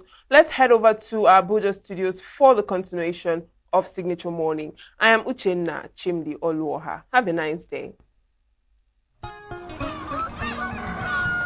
New every morning on Signature TV, we open the day for you with needed energy, information, and required vibes to shape your day. From sizzling snippets of stories in various areas of life to intriguing conversations with net worth guests. When you have people who have no track record becoming your leaders, you have a problem.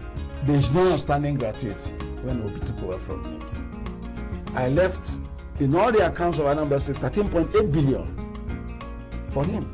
Your day cannot be complete without Signature Morning on weekdays and Signature New Day on weekends. There is no better way to start your day except Signature Morning and Signature New Day every day on Signature TV.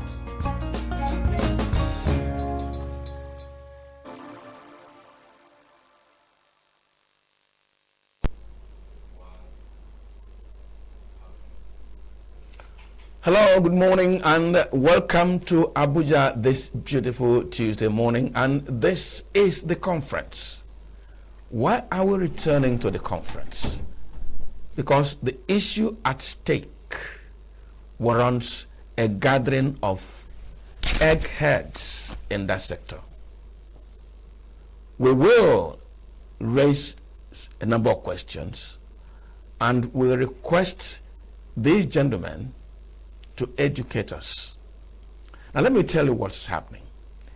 In the past 10 days, there have been a series of pronouncements and developments.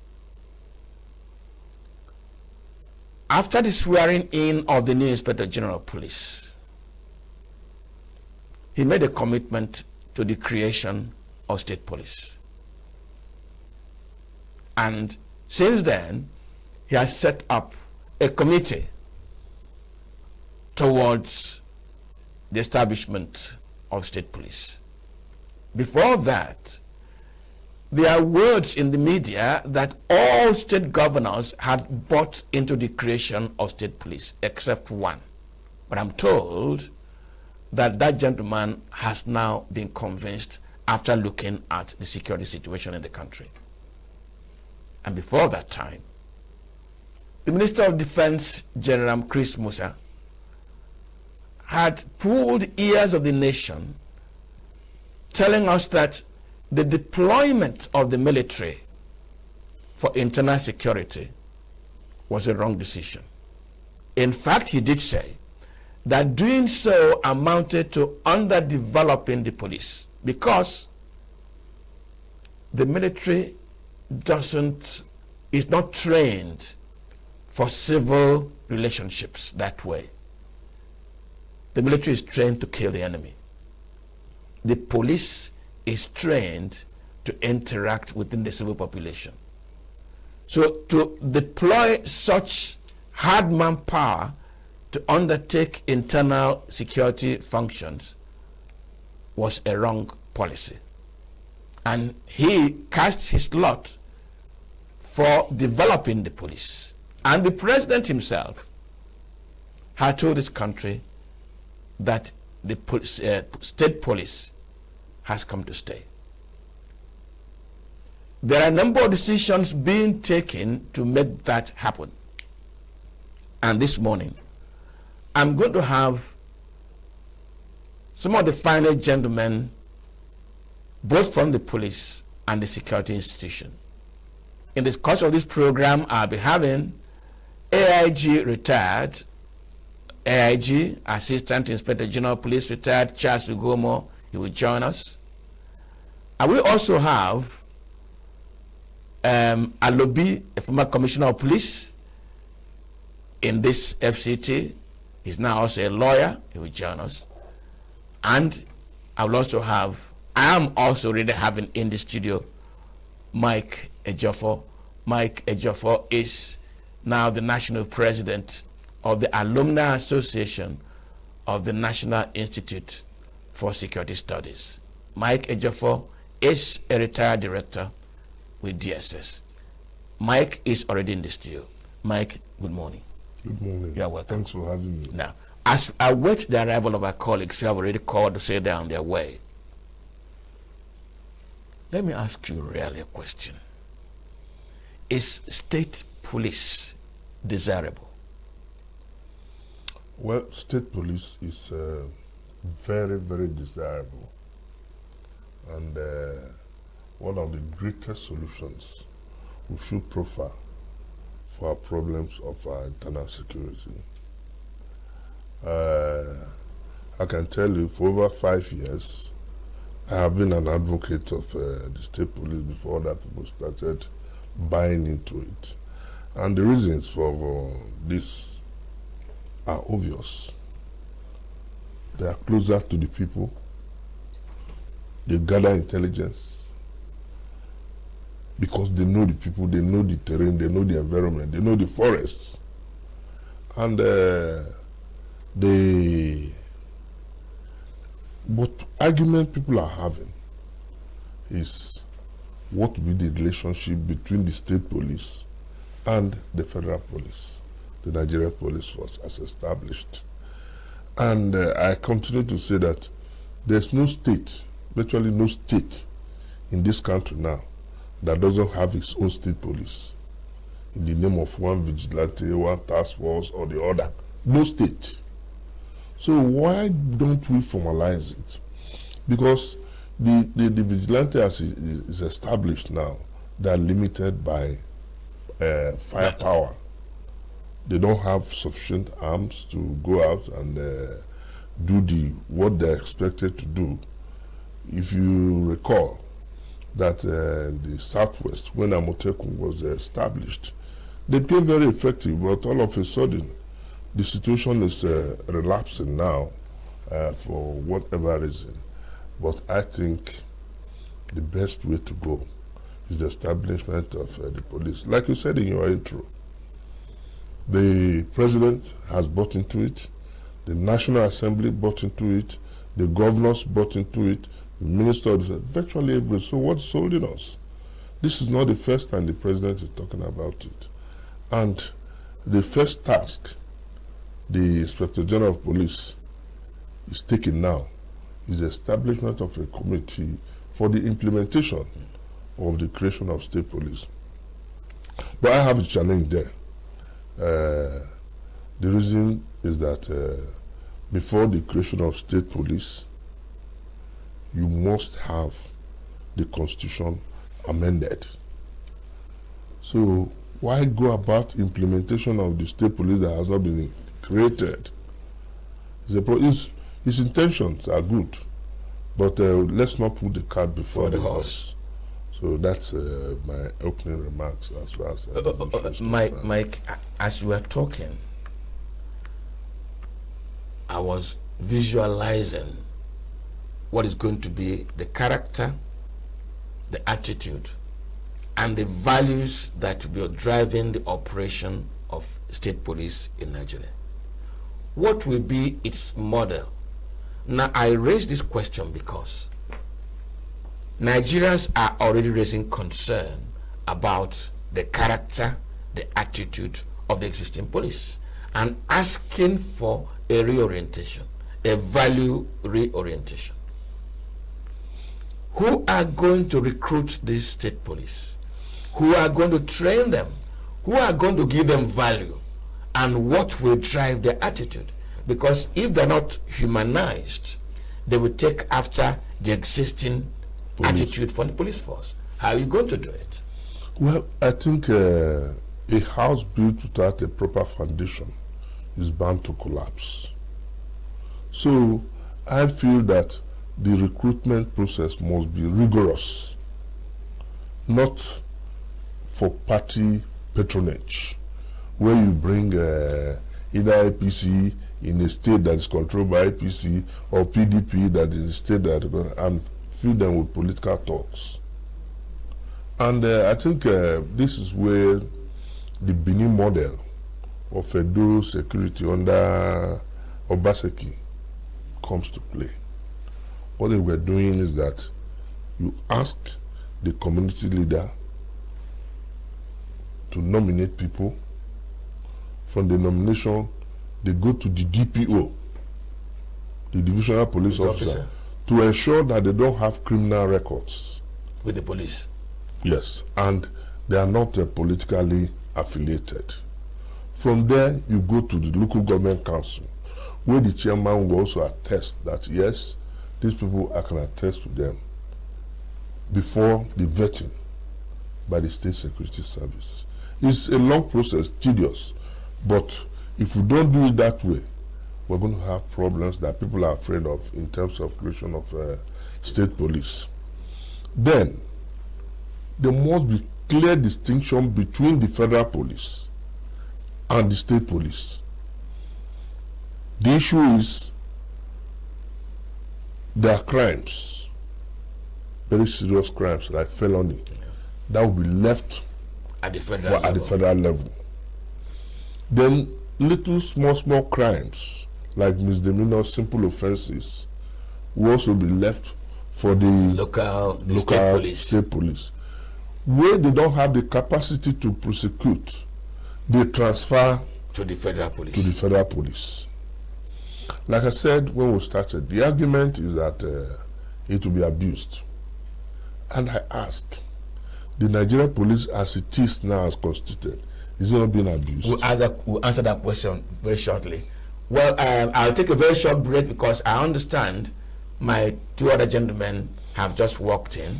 Let us take a short break and we'll return. Please don't go anywhere. Stay with us.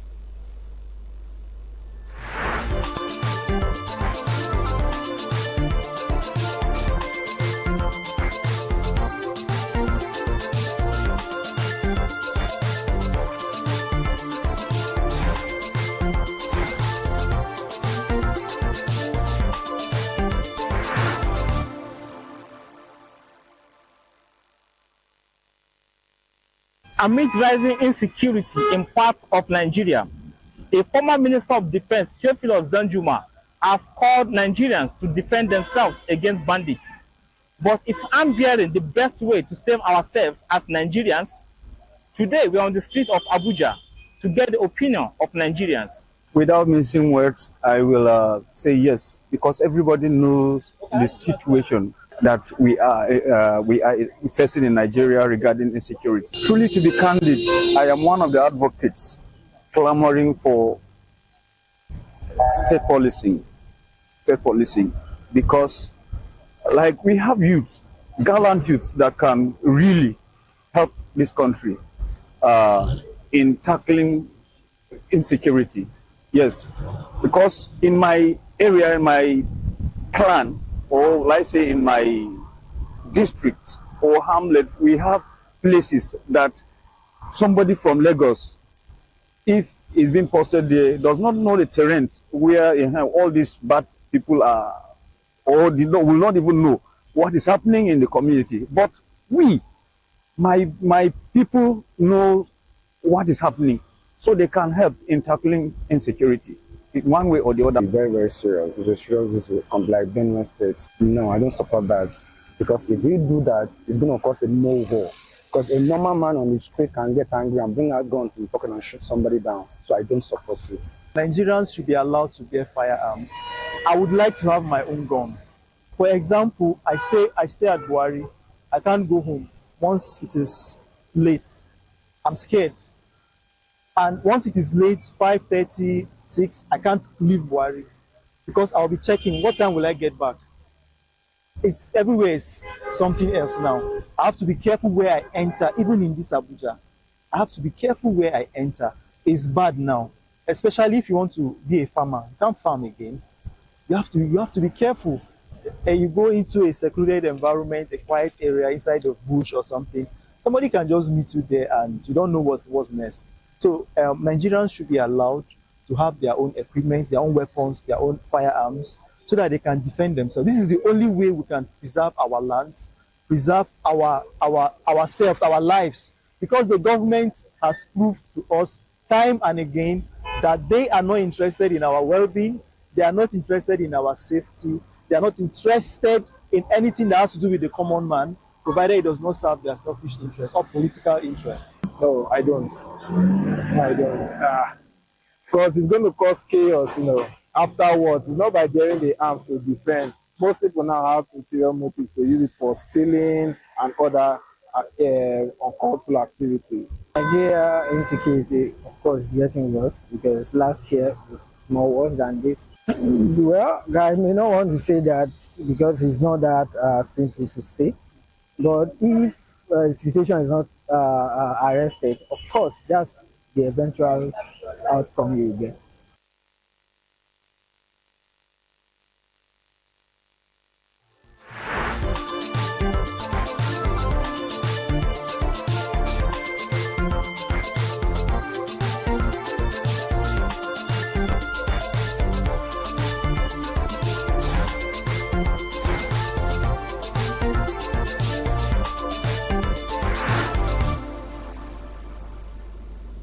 Well, when I have the full complement of those who are going to educate us this morning, I was conversing with Mike Ejiofor, and right now I have in the studio AIG Charles Ugomo. AIG, you're welcome to the program. Thank you so much. I also have in the studio my Commissioner of Police, who's not a lawyer, I understand as well, Lawrence Alobi. Lawrence? Thank you for having me. You're welcome. My pleasure. You're welcome. Thank you. Now, the issue in conversation is state police. Are the states ready? How can we get them ready? The president says already that state police is a forgotten issue. Just before you gentlemen joined us, we're interrogating whether we're not putting the cart before the horse. The Constitution as it is now provides for a Niger police force, which is controlled by the federal government. And that Constitution has not been altered yet. And for it to be altered, the amendment has been passed at the national level and then at the state level. The president says all the governors have already bought into it. Alobi, from the legal point, should the Constitution not be amended first and should not get the concurrence of the state legislatures before we take even a first step forward in creating the police force, state police? Yeah, thank you very much. The first and foremost things we've done is to amend the Constitution. Section 214 provides that it shall be only one Nigerian police force. And if we now want to decentralize it, and we now have a state police, against Section 214, we need to amend the National Assembly has to amend the Constitution to make it possible that the states can now create their own state police, and that will be a constitutional backing. The Constitution is the ground norm, so that has to be done first. And again, one thing is that our constitutional amendment process is very rigid process. I said they have to see the way they can make it seamless. That it takes time to checks of all the states and so forth. But that is very, very important. That has to be done first. You have to amend the Constitution, without it to be unconstitutional to create the state police without without amending the constitution. Then we need to go back into history. When Babangida was the head of state of this country, there was a policy, I think 1988 or 87, that all officers from the rank of DSP down to constable should go back to their state of origin. I was one of those who was affected by that policy. I went to my home, to my state cousin when I was being posted. I was the DC of my town. He come. It was implemented, and later it was abandoned. But I think now they're going to be constitutionally, and now most of the state governors and Mr. President himself have endorsed it. I think it's good to go. We're good to go. But then we need to do the right thing, do the right thing, make it lawful, and so that we can now do that. Otherwise, we'll not be offending the law. Now, AIG, that is he addressing the legal.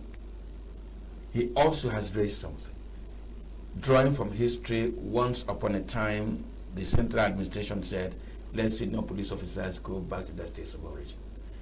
In creating a state police, do you think that the colonel, the leadership of the state police should draw from personnel of the existing federal police force? Thank you for the question. Let me start by, I will say, congratulating Mr. President for taking that bold initiative in engaging the National Assembly to amend the Constitution in order to provide the grounds for state police. I will also want to congratulate the new Inspector General of Police, Olatunji Dusu, who hit the ground running by inaugurating the committee to come up with the terms for establishing the state police. Actually, the state police, to my own view, is long overdue. So with the Mr. President directing the National Assembly and the Inspector General of Police inaugurating the committee, I think the ground is set. Once this, once the Constitution is amended appropriately, and the committees bring out the guidelines for the establishment of the new police. But then, be it as it may, the state police will actually devolve power. It's still working with the existing Nigerian police force. It's not a entirely new police establishment. It's still within the Nigerian police force, whereby you have the federal police and now you have the state police. And it will devolve power to the governors, whereby they will become the true chief security officers of their states. This issue of the governors sitting on the fence when criminality and act of is been happening in their state, on the basis that we have the Inspector General of Police and then the federal government to blame. Now the state governors will take responsibility and be accountable. And we have no excuses. And we have no excuses for what happens in their state. And more importantly, the commissioners of police will now be derived from their states. And you will not have a position whereby you have a commissioner of police from, say, Anambra, going to be the commissioner of police of Zamfara. It will create a situation where the personnel that know the terrain, the culture of the people, and to be held accountable, now, mass their state. On the issue of what I'm saying is based purely on professionalism. It's based purely on professionalism. And, well, since there is a committee set up, the guidelines may look simple, because you have the DIGs already in the 7 zonal commands who will head their zones and then control the commissioners of police within that particular zone, and the commissioners of police will also, you see that the police divisions that are almost getting extinct, they are functioning, But you go to certain police divisions, you wouldn't see the police. Now they will now be made to work because everybody will now be accountable to the state.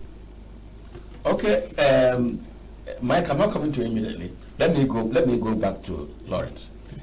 There is an amendment, an executive amendment, already up to the Constitution, already before the National Assembly. And permit me to read just some part of it. That is amendments to Section 214 of the Constitution.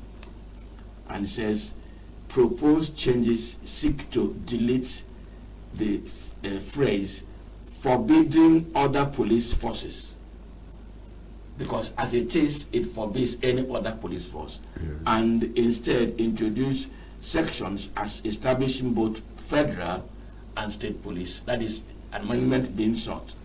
The second is that it will aim to move police from the exclusive legislative list to a concurrent legislative list. But the one that is a little contentious, I want to read it in full. The proposed amendments include creating a state police service commission for oversight and allowing state governors to be the commanders of the state police force, while maintaining federal oversight for national integrity, while maintaining federal oversight. In other words, the state police will be oversighted by federal authority. Lawrence, I'm a bit uncomfortable in the sense that you make the governor the commander-in-chief of the state police, is the ultimate authority, and you still give the federal police an oversight. Is it not a recipe for conflict? Yeah, I think, thank you very much for that question. It's actually very timely and very, very germane. You see, making the governor commander-in-chief, that one commander-in-chief, I don't know what it connotes. The governor, Section 14B of the Constitution provides that the prime purpose of government is security and welfare of the people. Whether it's a governor, is called commander-in-chief, no commander-in-chief, that is the prime purpose of why he's there as a governor. You know, this issue of when governors going to hide in the pretext that we have one IG, central IG, and those is an exclusive list, now it's going to concurrent list. I call the word commander-in-chief. Commander-in-chief, I call that word for me. I don't think it's very appropriate. But then the issue of, there's no way, even other climes, like in the US, in UK, in Canada, we have federal police, we have state police, even the municipal police in UK. There are bound to be cases where, for instance, if a crime is committed in Zamfara state, and the criminal flees to Akwa Ibom state, and then if there is no that understanding, that relationship has been decided, how in terms of investigation, how they should live with each other, how they should handle criminal cases, there may be a problem. But in that case, what the committee that this I just said now is one of the things they're going to look into, the structure, administrative structure, operational structure, investigation, and so forth. So I don't have any problem, because that is what they're going to look into. For instance, and then what cases should be handled by the state, what cases should be handled by the federal. And at what point should the federal take over from the state? And I think these things are going to be ironed out. And I would suggest that they should not be in a hurry, because this is something that will last over time. We just don't have to be carried by that euphoria of state police. Let us take our time and ensure that we have everything, compare our notes with other crimes, how we have experiment that such practice is being done, and then also look at our own environmental factor, geopolitical factor, economic, in terms of political, the Nigerian Nigerian environment. Because the environment has a lot to do also with policy implementation. When policies are made, we have the environment, how possibly is it for it to implement such enforce and so forth. So I think that will be addressed. So issue of that they have a federal police and the state police, other clans have practiced it and they're also having it smoothly. We too, I don't think will be an exception. And the state police too, my only concern is that we pray that the governors will not use it as a tool to hold their political opponents. That's my concern.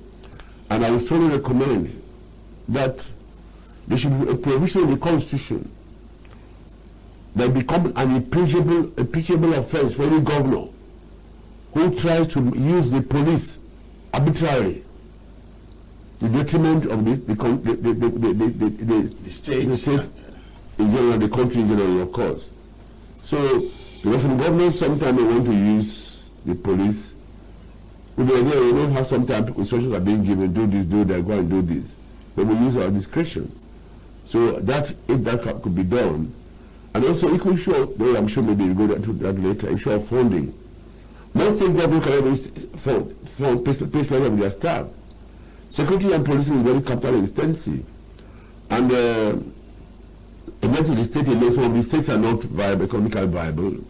They are not viable where they can at least pay the police, pay and so forth. But then also, that is depend purely on the federal government allocation, and that will not be coming. So for me, I would recommend that the federal government should set up a national police trust fund where they will house all from allocation from the budget from the government of that fund, and they will house to fund police activities in all states. Including the state police. Including the state police. Because that is done, it will leave the governor, so the governor will not be able to come. Otherwise, because right presently, most commissioners of police go cap in hand to big governors. When government donate 30 vehicles, they think they've done too much. What about the maintenance of the vehicle? What about filling of the vehicle? These are all challenges. So I think I would want to recommend that they should set up, create a national police trust. One of the things why Lagos State is very secured, because Mr. Smith and others, maybe it occurred during the when Mr. President was Lagos State governor, they have the security trust fund. And all multinational corporations and companies pay percentage of their profit to that trust fund. So that helps the citizens to also contribute in their institution to the following constitution which provides that every young citizen has contributed to assist the security agency in maintaining law and order.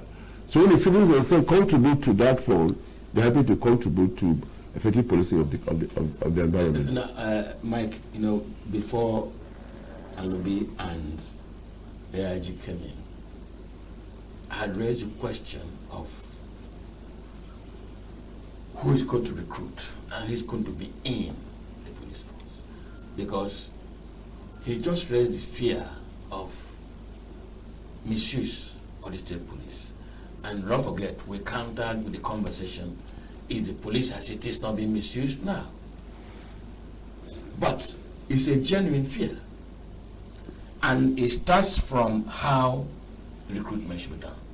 Why I want us to go back to it, because these are two gentlemen who have been deeply involved in determining the quality of candidates and character joining the police force.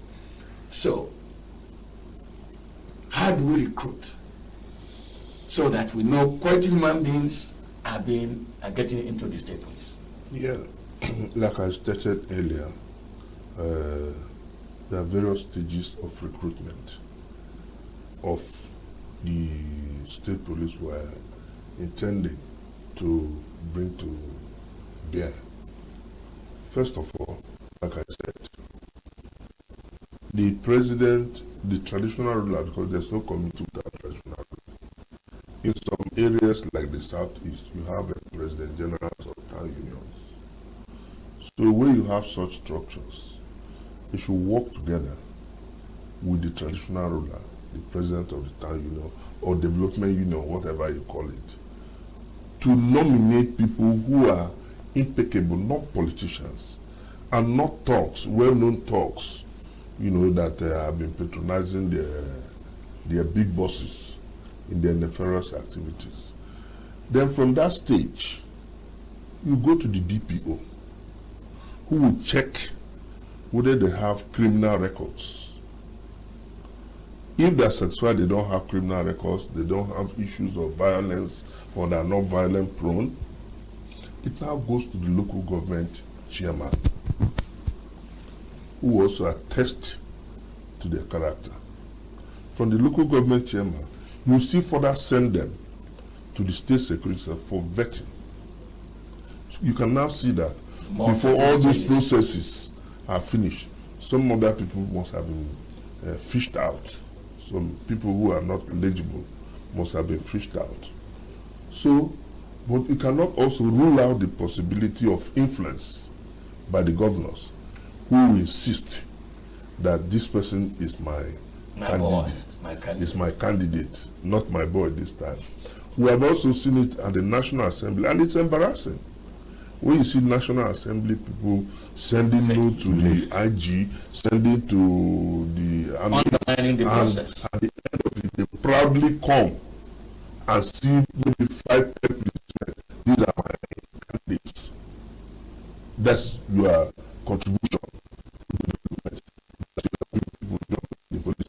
And at the end of the day, they still ask to go straight to them as their own details. So there's nothing that is not subject to abuse, but there must also be checks. Like Mr. Alobi said, the IG has brought into it, set up an implementation committee.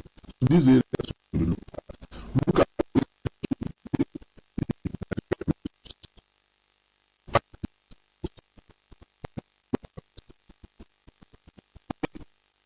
the state police can be looking at issues of simple offenses, misdemeanor. It's not that they cannot even arrest issue of felony, but when it comes to that, you hand over to the Nigerian police force. So there must be this symbiotic relationship. It's not as if they are going to be completely independent or not. Then I talk of, he talked about funding. Yes. There is no state in this country that cannot fund police, the state police, because virtually all the federal agencies rely on state contributions, because the federal government cannot adequately fund the police and the security agencies. But because of corruption, you see, some of them, some governors, I don't want to mention names, some governors said, my security vote, I donate it for education, running to billions for security. So what are they doing with it? And the primary purpose of government is welfare and security of the people. So why don't you concentrate? Because without security, there won't be any meaningful development. So the governors must also, the guidelines must also be put in place that any governor who abuses such process or abuses people's rights, because you have immunity does not mean you cannot be investigated, but you cannot be prosecuted. But at the end of your tenure, answer questions. You answer questions that you abuse people's rights. So there must be all these guidelines too, to ensure that people's rights are not unnecessary. AIG, you've been deeply involved in some of these things. All the steps being enumerated here, do you think they'll be strong enough to handle the matter of influence? I do not want to put a privilege. I'm just coming back from the southeast. I won't abuse the privilege.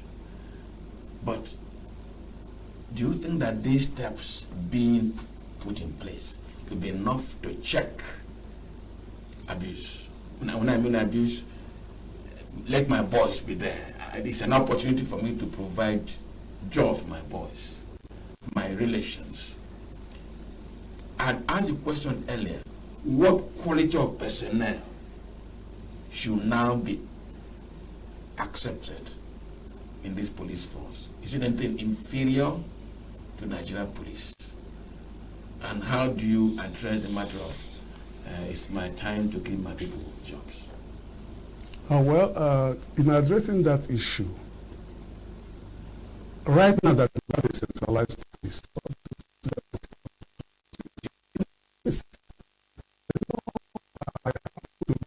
in a position where a state governor called the state director of DSS, have you arrested those boys in my village? And behold, he said yes, and they were lined up with their hands tied behind and all those stuff. Whatever happened to them eventually, I wouldn't say.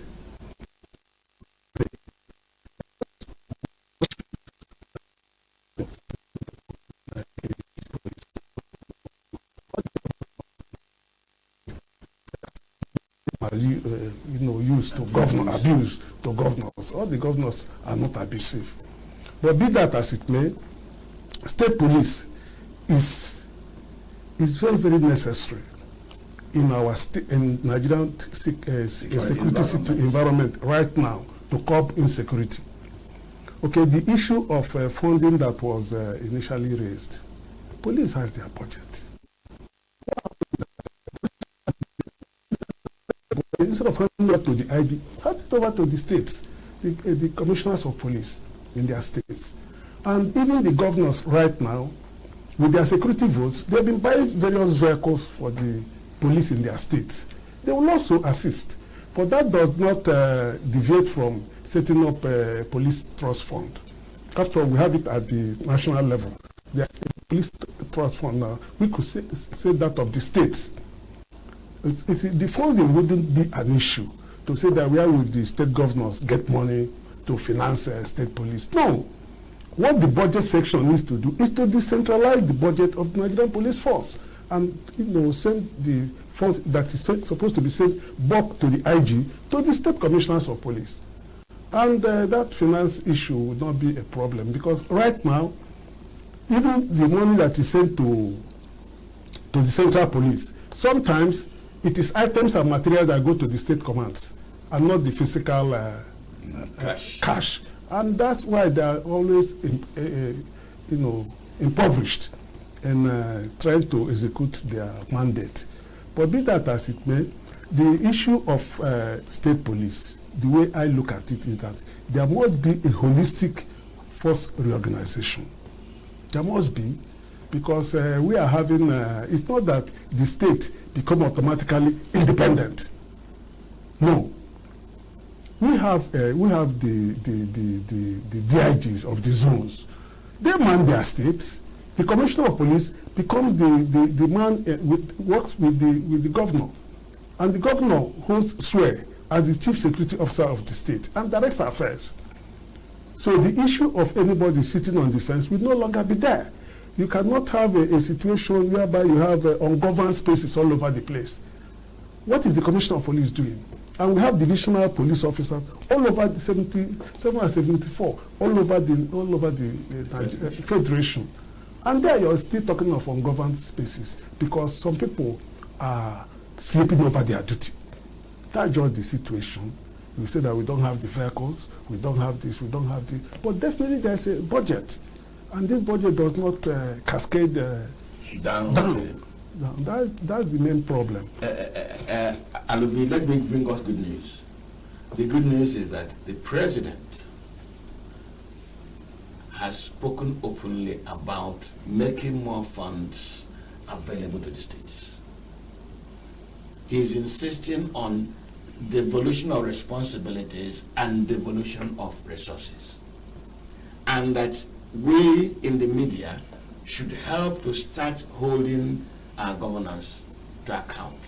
As more resources and as more responsibilities are coming to the states, the media and the public should start asking their state governors questions. Now, why did I raise this? Is to address the matter of funding. If more money comes to the states, it's a matter of getting the priorities right. If the constitution is amended such that the state governments are having more money, then the question of funding the state police will not be as burdensome as some of us fear. However, I want to remain with you, Commissioner Alubi. Good news and then bad one. The image and perception of the Nigeria police force today is the concept of Olopa. He comes and bundles you like a colonial force. There is no humanism in the image of the police force. In this state police being created, is there any way of handling their own institutional culture and training and orientation to create a people-centered humanistic state police force? How can it be done? Yeah, thank you very much. And let me start with the issue of the funding. You see, budgeting is based on needs. When I was in service, I used to follow my IG to National Assembly to defend our budget. And if budget is given based on the needs, the various subheads, they need this, need this for vehicles, for fueling, for that, for salaries and so forth. And it's submitted to National Assembly or maybe tomorrow in future for the State Assembly. And again, even if they approve, they not even approve what you need based on need. And if we base our, what I said, basically based on needs. If, for instance, a police division needs 5 vehicles, and the police submit a budget for 5 vehicles, and they now approve 2 vehicles, they will say they are giving money for they are giving money. That's the problem. You see, the point is that if the government can stick to the needs of the police, even in life, general life, we are concerned with their needs, we have less problem. If we are concerned with our desires and wants, we have problems. We have problems. So, if the needs of the police are being met to efficient budgeting, and then again, and then that way it is budgeted and released, some like what is going on in empirical evidence. What is going on is that they might approve a budget, but the Minister of Finance will not release. It will become a problem. And it's another challenge they're going to face. How do we cope this? How do we checkmate this problem? It's something that needs to be addressed. So funding should be based on need. And then they should also make sure that these funds are given, but there should be a process where the area commanders, the CPs are given these funds are made available to them based on the needs they want to. Like I want to also suggest, before now in the police, all my young officers, they used to have, the police used to have designated police stations where they go and collect fuel. Police used to have mechanic workshops where they pay police vehicles, but now it doesn't exist.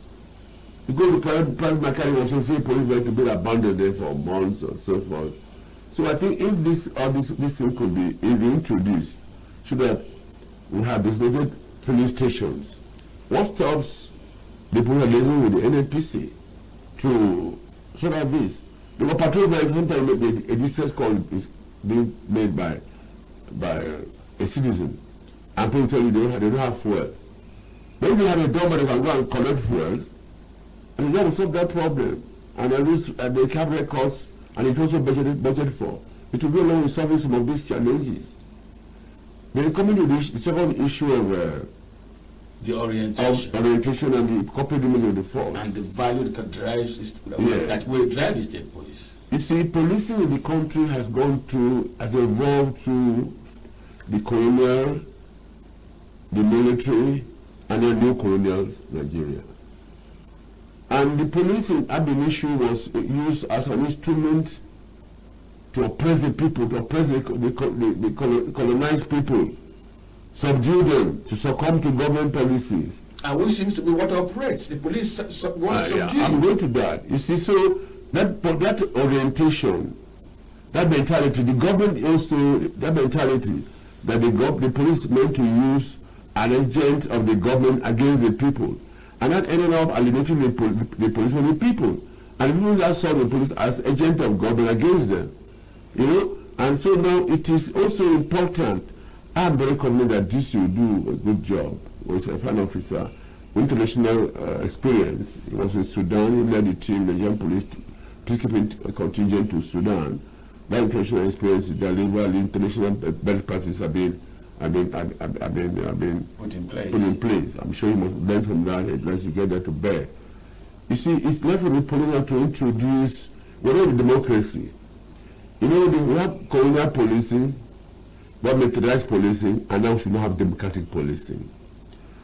Colonial policing is just it makes the police to be repressive, to abuse human rights. They don't care about the needs of the policing needs of the people when it comes to protect the interest of the government. And that's why people are trying to protest even against some obnoxious policies of government. The bill will send them to oppress the people. And the police themselves are also victims of these obnoxious policies of government. Because they need to obey the government to enforce those laws. So through this process, the government should realize that Section 14B provides principles of government. And the government is the government of the people, a democracy, Abraham Lincoln, government of the people, by the people, for the people.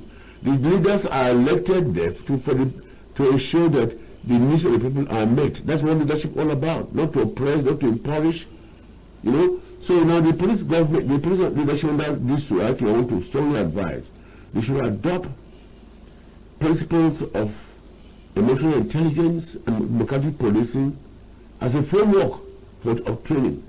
They will maintain the police officer, they know that they are there to work in synergy, to work cooperatively with the citizens, to meet their needs, not to oppress them, not to abuse their human rights, but to do their job in line with international best practices and in line with the principle of human rights principles. Okay, Lawrence, let me go to AIG because my producer says we're not.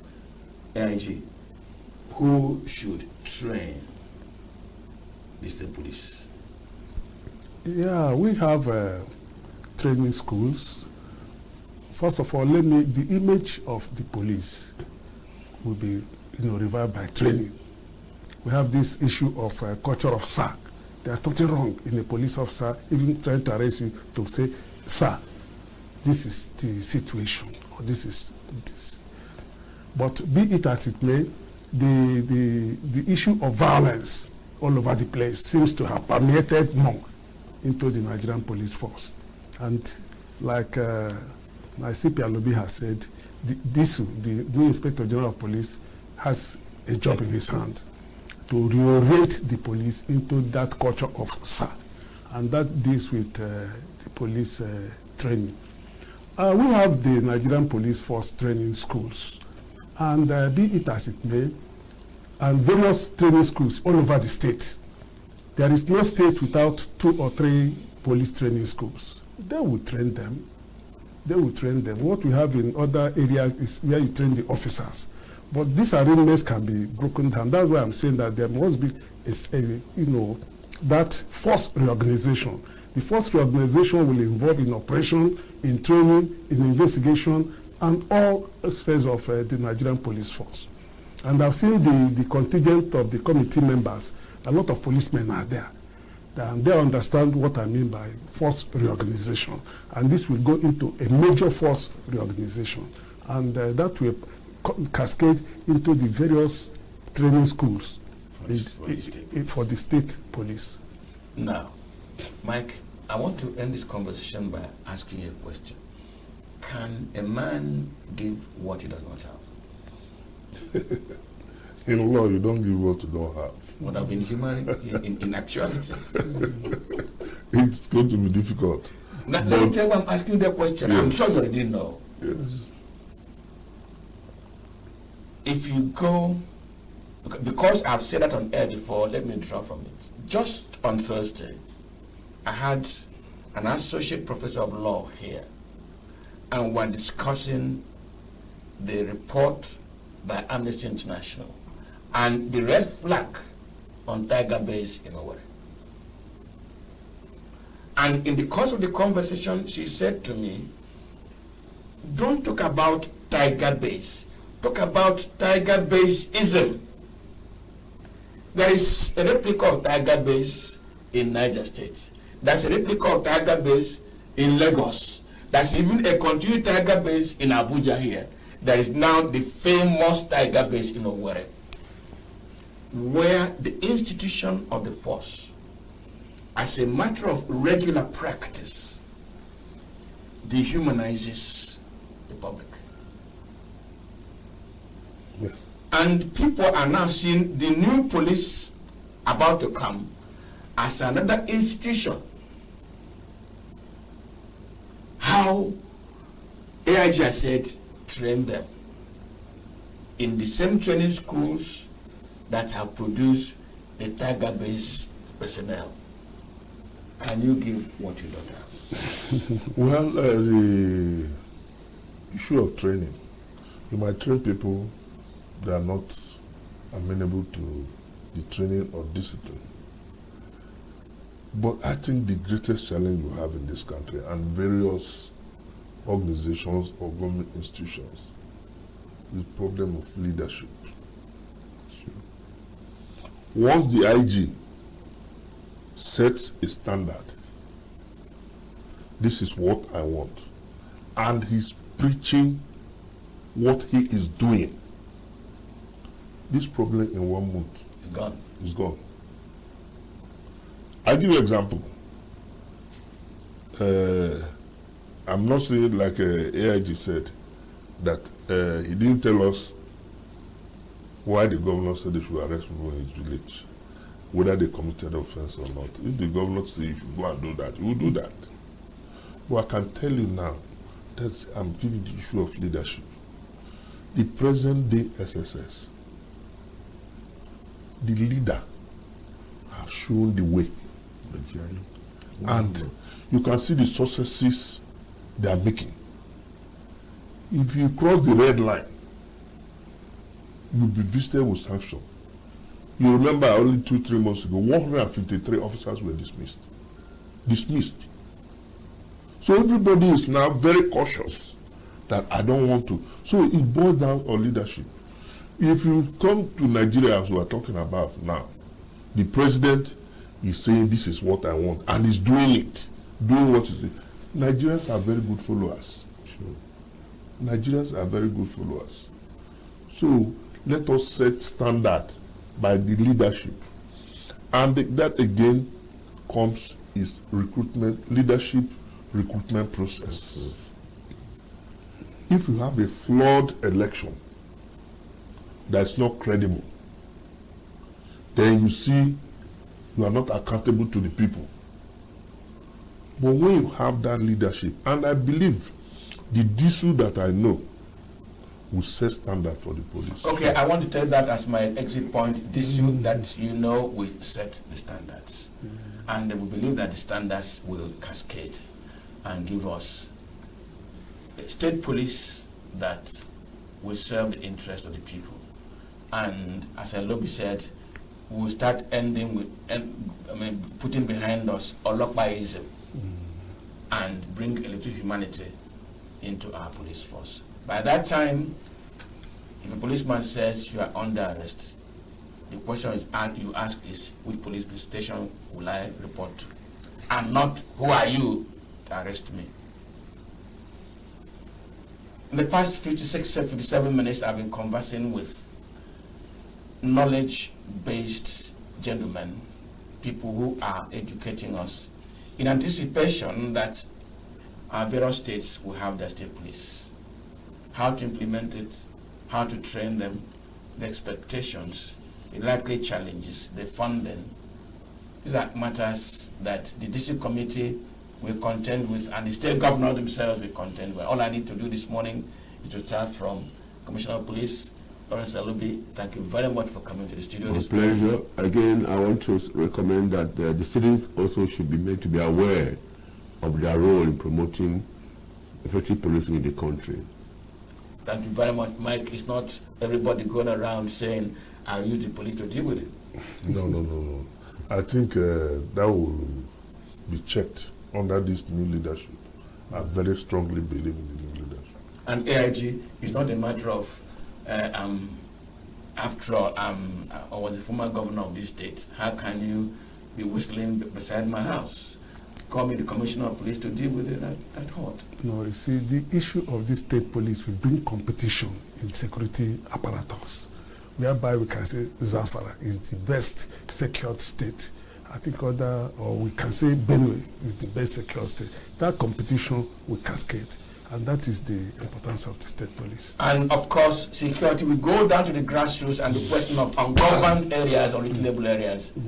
And the insecurity, the president said yesterday that Nigerians should be a little patient. They will soon be safer than they are at present. That's a promise. And we hold him to that policy and that promise, and one of the instruments will be the state police. Let me thank you very much for investing your time with us this morning.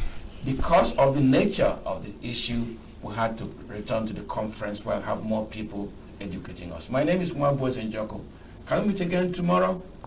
Have a great day and good morning.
Many of us are regular audience at Nkata Umibe, but for some who are coming for the first time, so Nkata Umibe is a flagship program of the Center for Memories. It's a monthly lecture series, a gathering that we hold every month in the tradition of the Igbo people, where we gather together at the village square or under the Odara tree to deliberate on issues that affect the community and how the community can move forward. And, in that tradition, the center decided to open up a platform like that where we can gather every month. And Nkata Umibe started in 2018. Our very first edition was held in May of 2018, and we had Professor Chidi Odinkalu as our speaker, and he spoke on Igbo Kunye. And after Professor Chidi, we've had other very prominent speakers. We've had Dike Chukwumerije, we've had Professor Okendibe, we've had Chika Onigwe, the author, we've had Chika Odwa, the journalist, we've had Divon Chomambanefo, we've had Kingsley Eze, the CEO of Tennessee, we've had Frank Nweke Jr., we've had Chichi Aniagolu. In fact, if I go on to list the speakers that we've had, we will not live here today. And we're so honored to have our distinguished speaker for today. So I'm going to very quickly just read out a brief profile of him and then invite him to the stage to make his presentation. And as you all know, after the presentation, we're now going to have the Nkata proper, the moderated session.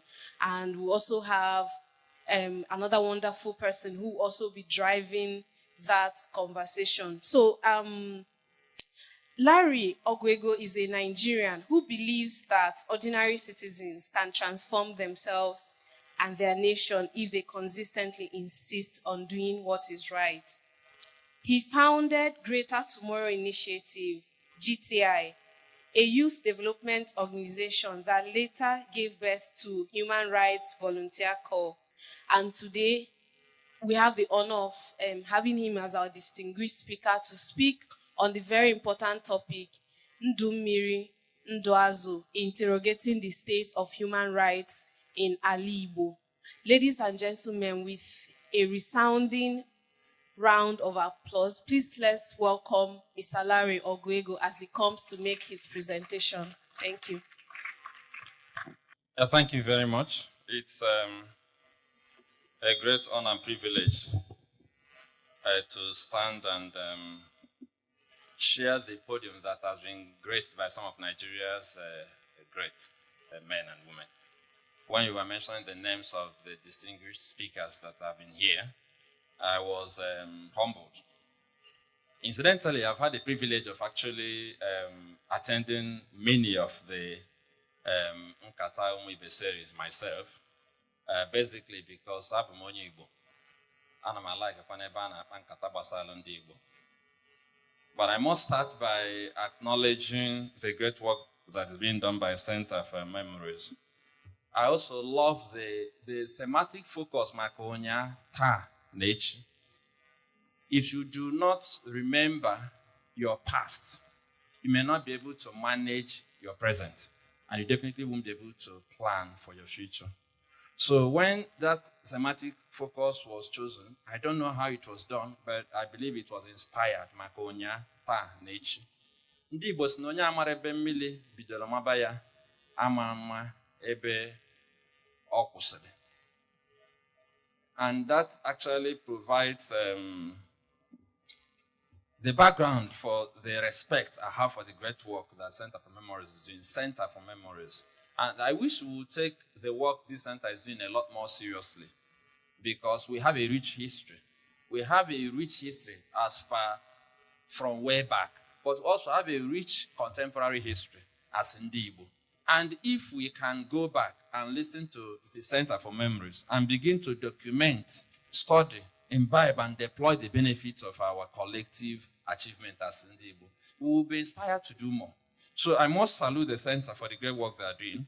I also want to salute Mazi Hanye for piloting the affairs of this center so well, and our beautiful moderator, the sign language interpreter that held sway when I was talking with the young people. I salute all of you. They are the future of Nigeria. When I was looking at them, I was seeing senators, governors, presidents, and all of those people. I told them when I was taking the picture with them that I want to have a copy so that when you become a governor, if I come to your office and they want to delay me, I'll show them the picture. So I spoke to her when she was in secondary school. Come on, let me see her. So I salute the whole system that seeks not only to have this conversation with us, but also to prepare us for the future.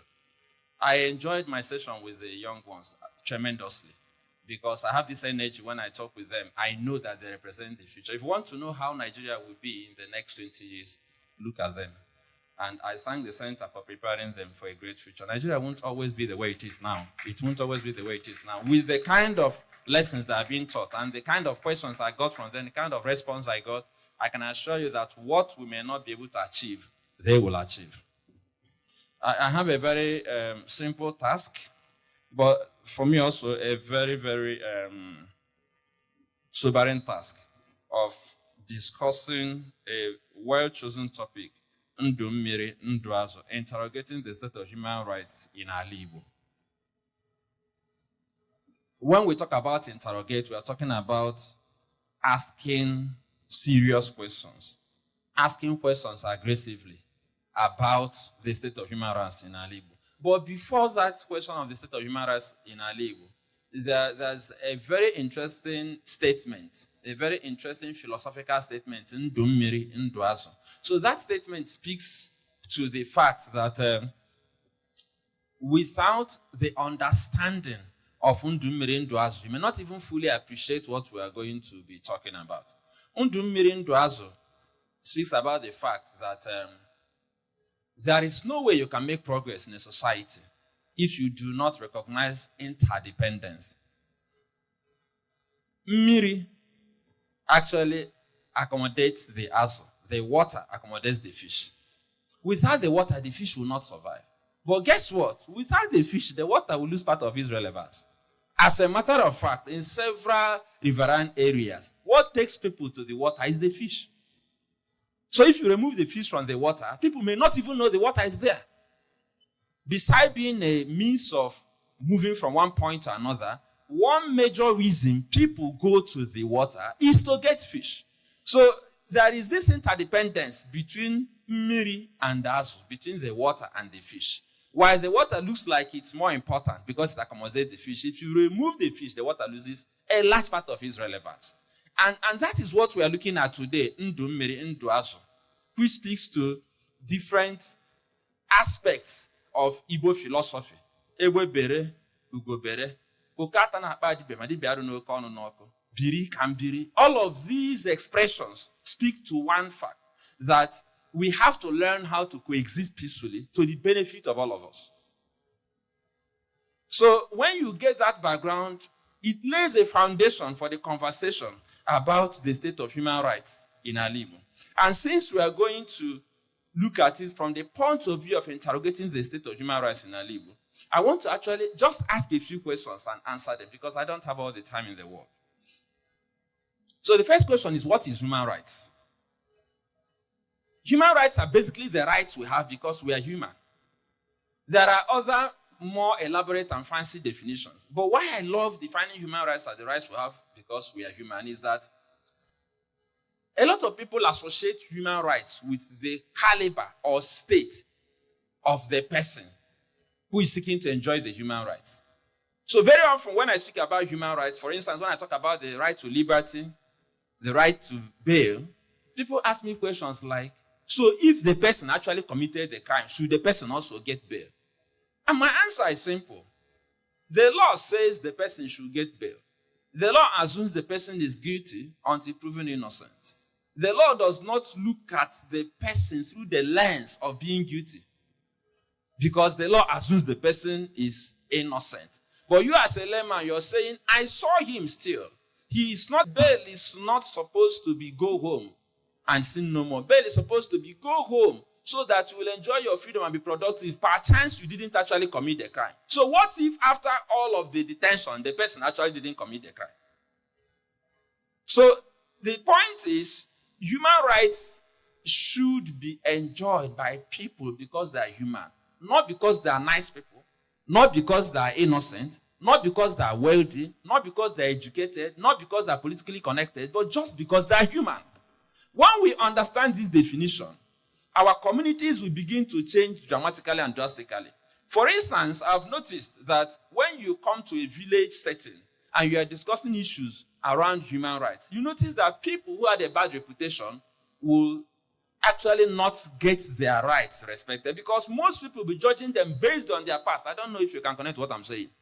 That is, if something gets lost in a certain environment, everybody will look in the direction of the thief. Even if it's not the thief that stole it. In fact, some people actually go to steal something knowing that there is a person who has the reputation for stealing who is likely to take the blame. So they will quickly steal knowing that everybody will suspect the thief, we all know. It happens also that sometimes when we are discussing human rights, people say, not for this one. The things are, see, we shouldn't be discussing human rights here. But the first thing I want to establish is what is human rights. These are rights we enjoy because we are human. It's that simple. And does it mean that if a person commits a crime repeatedly, the person will be entitled to the rights repeatedly? The unfortunate answer is yes. Is it my opinion? No. So why am I so adamant about it? Because that's what the law says. You cannot exist in a democracy without the rule of law. But let me also surprise us. We forget that human rights did not start with 1999 Constitution. Before the white man came, Igbos had the rule of law. That is why in those days, if the son of a king committed alo, the son of the king will banish. You see that thematic focus in several home movies in Nigeria, where there's this struggle between power and domenana. There was the rule of law, even in Igbo land. You had to run beyond an evil forest or big body of water if you killed someone, even if it was manslaughter. The status of your father will not save you. So did we have the rule of law in Igbo land? Yes. Did we have respect for rights? Yes.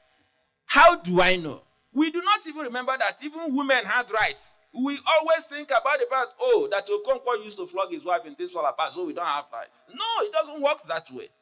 Most of us do not know that there are rights that women enjoyed in the southeast, in Alibo, even before the white man came. I'll give you one example that will surprise some of you. Do you know that it was the right of a woman to have a place to cultivate? It wasn't negotiable, it was a right. I'm not guessing. It's something I researched long ago because at some point I asked myself, these human rights we're discussing, is it so alien? I not only talked to elders, I spoke to a professor of family law. The man shocked me when he started listing the retinue of rights enjoyed by women in traditional Africa.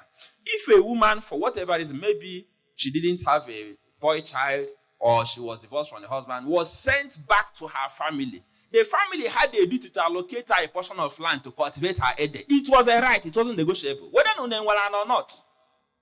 I was surprised when I got a list of rights. So what does it tell us? We are not that distant from human rights as we have been made to believe by the white man, that everything good came with the white man. No. We had order also. In fact, our society was so well ordered. We so well respected the rule of law and the rule of tradition that you didn't have to use doors in your house. There was no door in traditional architecture of the Igbo man. We had onuzo, the point of entrance. We had no door. There was no need to lock it. If you went to the market in the good old days, there was no need to actually protect your yam. You had to take some other products home if you finished your business. But you left the yam in the market because the yam was the king of crops. You don't steal yam. Izuji valo. You don't steal the king of crops. So we had rules of engagement. So we are not strangers to the rule of law. The fact that the rule of law has been documented now doesn't mean that it has never been there. As a matter of fact, the rule of law was more functional in the traditional Igbo society than it is today in Nigeria, because today the politicians are above the law. In those days, almost everybody was subject to the law. If you refuse to be subject to the law, Anna will take care of you. Because today, our courts may decide to even sing on your mandate we stand. But in those days, the goddess of Anna will not permit you to desecrate the land. And as long as you cannot live in the air, that's why in those days, you wanted to say something important. You removed your shoes and stood on and said, as you stand on this soil. So we need to begin to ask ourselves, are these things really new? The answer is no. I wanted to lay this foundation before we start talking about issues around interrogating human rights in these modern times. We have not always been the way we are now. We had reasonable respect for the rule of law. That is why, if you notice, people are going back to traditional religious practice in Igbo land. Have you noticed the trend? Have you noticed the trend? Do you know why? Because the system we claim to be operating these days is not protecting us. So somebody decides to sit on your rights. You go to the law. The law is playing games and dying about giving you your rights. So the poor man says what? I don't know if you have been hearing that recently. Because the poor man believes that since I don't have money to fight with you, since I don't want to fight with you in a court that may be biased, let me go to a place where I will get justice. And that begins to tell you that we need to reinvent our present approach to human rights to align with who we were in the past. To respect people's rights without looking at status. Having said that, I'll also ask the next question. What are the different rights we have as a people? There are three major classes of rights. We call them social rights, economic rights, and civic rights. That is economic, social, and cultural rights. Economic rights, social rights, cultural rights. All of these rights have implications. But one of the things we don't think about is that people have cultural rights. I chose to talk about it a little because it speaks to the state of human rights in Igbo. And if we want to ask questions, we should ask hard questions. Why is it that in your village, Christmas is around the corner, people will organize village revival? Am I correct? Our daddy Mumbai just passed on. If not, he may come to your village next to pull down strongholds, and sometimes you burn people's shrines. Let me tell you the truth. When you burn a shrine, you just burn a cathedral that pre-exists the churches you built in the city. Every shrine is somebody's cathedral. So if you go and burn a shrine because you are pursuing an evil spirit, you're actually stepping on somebody's cultural rights. That's what I'm saying. So human rights is not about going to police station or going to recuse somebody from the cell. No, there are several implications. We have the freedom of thought, conscience, and religion. I'm asking hard questions today. Why should you go and burn somebody's place of worship without the person's consent? On the assumption that is the person who stopped you from progressing in your village. And that is purely an assumption. You have refused to work hard. You have refused to study hard. And then when you fail exams repeatedly, your father will go and burn somebody's shrine and say the person is tying you. While some people may practice malevolent spiritual practices, there are also several persons who engage in benevolent spiritual practices. But we lump all of them together, n'ala Igbo, and we condemn them without realizing that they have a right to choose who to worship, when and where. Or to choose not to worship anybody at all. Or anything at all. So these are tough questions, economic, social, and cultural rights. I'll tell you a shocking story that I encountered as a person. I received a report, and we investigated the report, and it was true that a young woman was stripped naked from head to toe and paraded in her hometown, not elsewhere. What was her offense? That she brought Ndi Akoromaka to their village. Her village was predominantly following one of the conservative Orthodox churches. A priest participated in this show of shame. So an undergraduate who was in UNN at that time brought a fellowship, and they bought land and wanted to establish Oka Akorakan at their village. The village conspired, thought she was mental, that we are introducing something alien. She didn't even bring Omenana. She brought another church, another denomination. In the course of teaching her a lesson, they stripped her naked and took her all over the town, the village, naked. By the time we got involved in that matter, there was pandemonium. We complained that the Muslims in the north apparently make it difficult for Christians to hold crusades and operate freely. And then we come here, we also don't allow some people to operate freely. So how does that speak to the state of human rights in our Igbo? How can you be pointing one finger at some other persons for persecuting you, and then you're persecuting other persons right in your space? Because we don't understand human rights. So there are different types of rights we have, classes of rights. It's not just about, I just wanted to choose cultural rights to make us understand that this human rights thing is deep. And when you don't allow people to flourish, when you oppress people, you don't get the best out of them. A person who is oppressed cannot be creative. If you doubt what I'm saying, go and check the history of the entertainment industry in Nigeria. Anytime the military takes over in Nigeria, the entertainment industry practically dies, it shuts down. Go and check. Chris Okotie and his colleagues reigned under Shehu Shagare. Go and check the records. The records are there. Once the military took over, all the superstars in music, their career stopped. Because you cannot come to a military administration and be shouting Nigeria, scatter, scatter, Nigeria. You won't sing again. Once certain persons take over power, fear rules the space. Once there is fear, creativity takes backbench. Creativity flows freely, doesn't like to be encumbered. So in any place where people are oppressed, you're actually oppressing creativity and productivity. So the question that we need to discuss next is, what are the rights we should have? Modern day rights. I've mentioned some of them. We have a right to decide how we want to worship, who we want to worship, where, when. But I must also point out that some of the rights that we are going to discuss are not for minors. If you are less than 18 years, there are some rights you shouldn't enjoy because your parents will make those choices for you. So I'm saying it so you will understand. But when you become an adult, you are supposed to be mature enough to make choices for yourself. We have so many rights entrenched in the Constitution. We have the right to life. Nobody's life should be taken without recourse to due process. We have the right to liberty. Nobody should be detained. It's common in Nigeria now, for whatever reason, to detain a human being, sometimes for 6 months, 1 year, and say it for security reasons. No, the laws are clear, very clear about those things. But we choose not to respect the laws because it's politically expedient not to do so. And it's worse in the Southeast. So when you go to Imo State, there is this oppression, something that is very notorious for detaining people indefinitely. When you go to Ebonyi State, recently we released a young man who was detained in the military camp for 3 months. And when we investigated, we found out he didn't really do anything. We presented the real story to the commander. He was released the next day. So he wasted 3 months of his life. Just wasted it. And nobody said, I'm sorry. If it's abroad, he will pay healthy compensation. Not in Nigeria. He will go and do Thanksgiving because he has been released. He will not be talking about compensation. So, we also have the right to be treated like human beings. The right to the dignity of the human person. This is one of the few countries in the world where on a regular we see people sitting on the back of trucks. That is, the policemen will arrest us, tell us to sit down on the back of their pickup truck. You come to the police station, they ask you to sit on the floor. Meanwhile, there are empty chairs all over the place, but they'll tell you to sit on the floor. Sometimes I even wonder about my sanity and their own sanity. How can you have chairs that are not occupied and you ask a human being to sit on the floor? So what are the chairs doing there? And the last time I checked, most of those chairs were actually procured by ordinary Nigerians supporting the police. They call them PPR, Police Public Relations Committee, right? And then other well-meaning Nigerians. So we buy chairs and donate to them so we'll be comfortable. Then we come there and they say, sit on the floor. So sometimes I actually go and check whether there are spirits sitting on those chairs. And you find out that they're just empty chairs. But somebody has found the habit of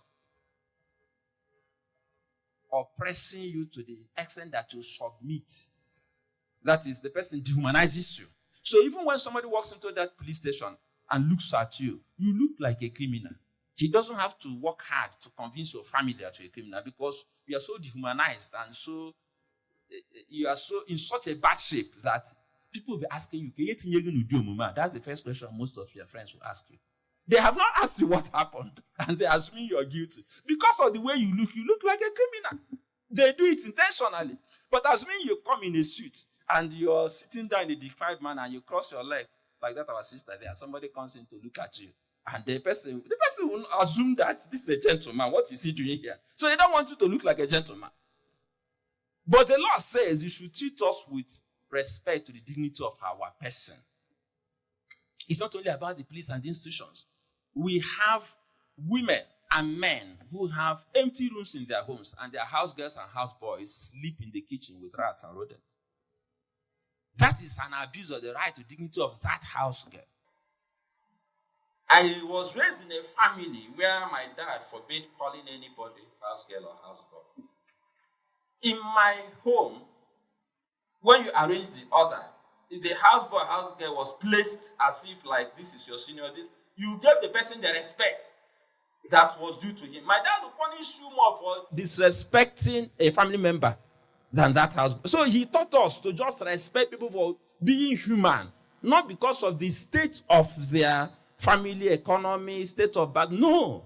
Those things came with the package for me. I didn't have to struggle to learn how to respect. I respect everybody. I respect young people. I respect old people. I respect people who are poor.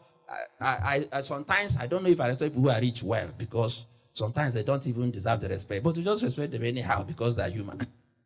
I actually find it easier to respect ordinary people, to make them understand that they are human. They are not any less. But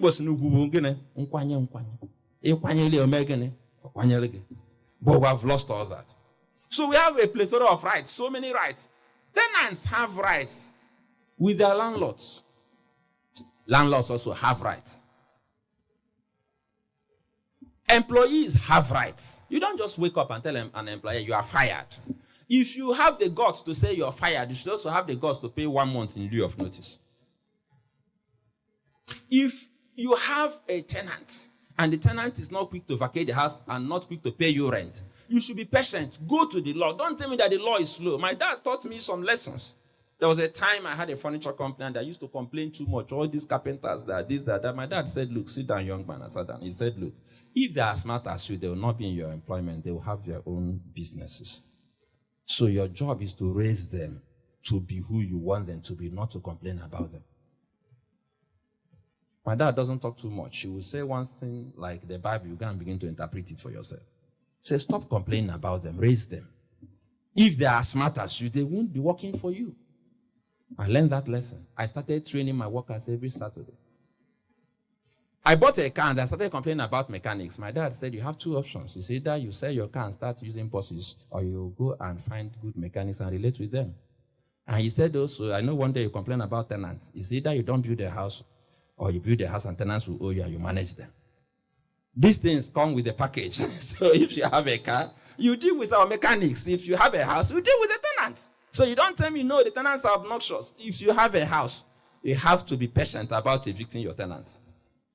So there are so many rights, I cannot go through all of them. But what I'm saying essentially is that we must get to that point where we understand that these rights are for human beings. They are not for spirits, and we should ensure that these rights are respected. So the big question for me, the elephant in the room, is what are the worst abuses we are currently dealing with in the Southeast? I would have probably spent less time laying the foundation, because for me, this is the big question. And when I have these conversations, I'm not talking as Onyibo, just talking. I talk authoritatively as a person who has probably received the highest number of complaints of anybody in the Southeast. I have received and managed thousands, literally speaking, of complaints from across Alibo. Alibo transcends the Southeast. So we have a unit of HRVC, for instance, in Asaba. I've received thousands of real reports, real time, from people who suffer abuse. So when people argue with me about human rights abuse, I ask them, what do you really know about abuse? Do you have documented cases? How many do you have? I mean, we are talking about how many years? 17 years of sifting through thousands of complaints. So I've been able to find out how the mind of the Igbo man works when it comes to human rights. I've been able to see the worst of abuses. I've been able to see people who do things that are obnoxious. I've seen a man quarrel with a brother. You won't get this. Quarrel with a brother, the same father, the same mother. And because he felt the brother was giving him trouble because he was educated, this person, educated lecturer, speaks a lot of English. This one, businessman with plenty of money. The businessman got angry, went and loaded a trailer with scrap. You know what scrap is? Scrap metal. Then went to the gate of his brother because issues concerning land, packed the scrap trailer, used it to block the gate, and removed the head of the trailer.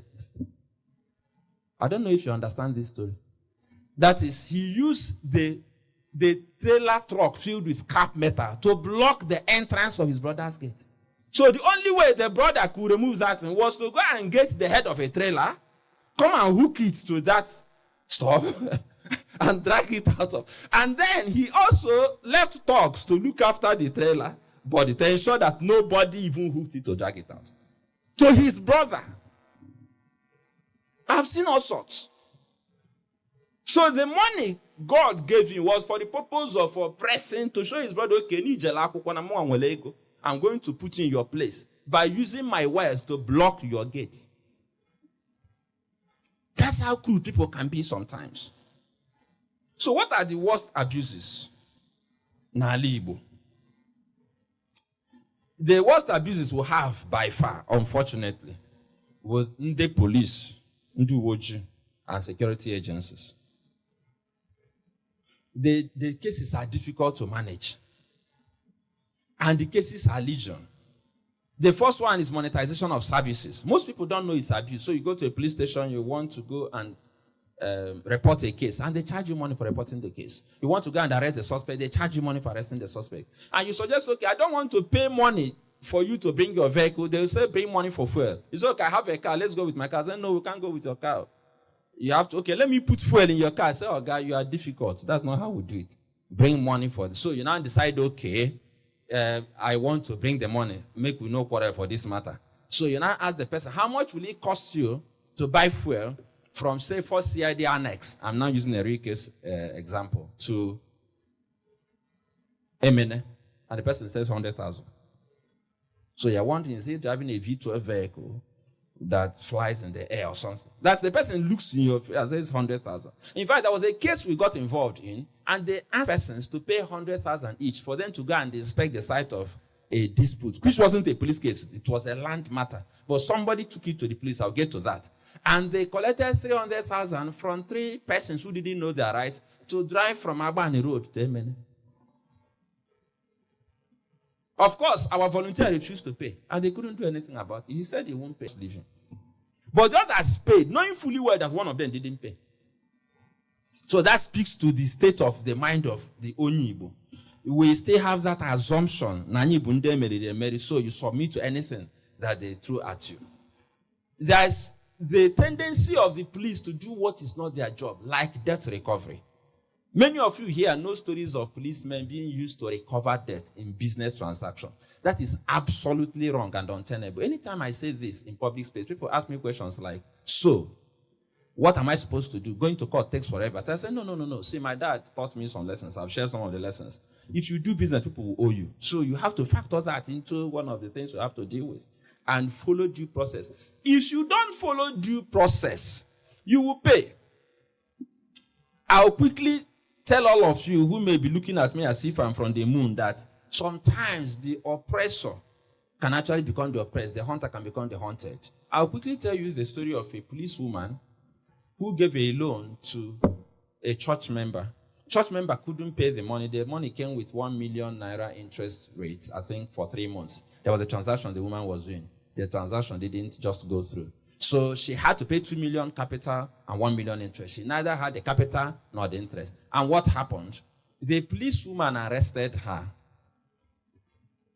and detained her without evidence of detention. You didn't get that. That is, when you take a person to a police station, you document that you arrested Larry Ogwego and this is the offense he committed. They put her in a cell and there was no documentation. That's abduction.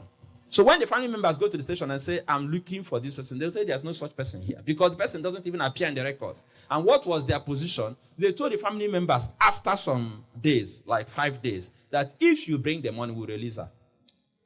That was a simple instruction. Bring 3 million, we'll release her. If you don't bring 3 million, she doesn't go home. The brother came to our office, reported the matter to us. I didn't believe the story. But when we investigated, I asked one simple question. Was this transaction documented? Listen carefully. Because we learn a lesson from this story. In fact, many lessons. The brother said yes, that my sister said it was documented. Can I have a copy of the document? Yes. And when they brought the copy of the document, it was written clearly that a police officer gave a loan with interest to a friend and a church member. And because the friend couldn't pay, she was detained. I didn't talk about the loan. I didn't talk about the interest.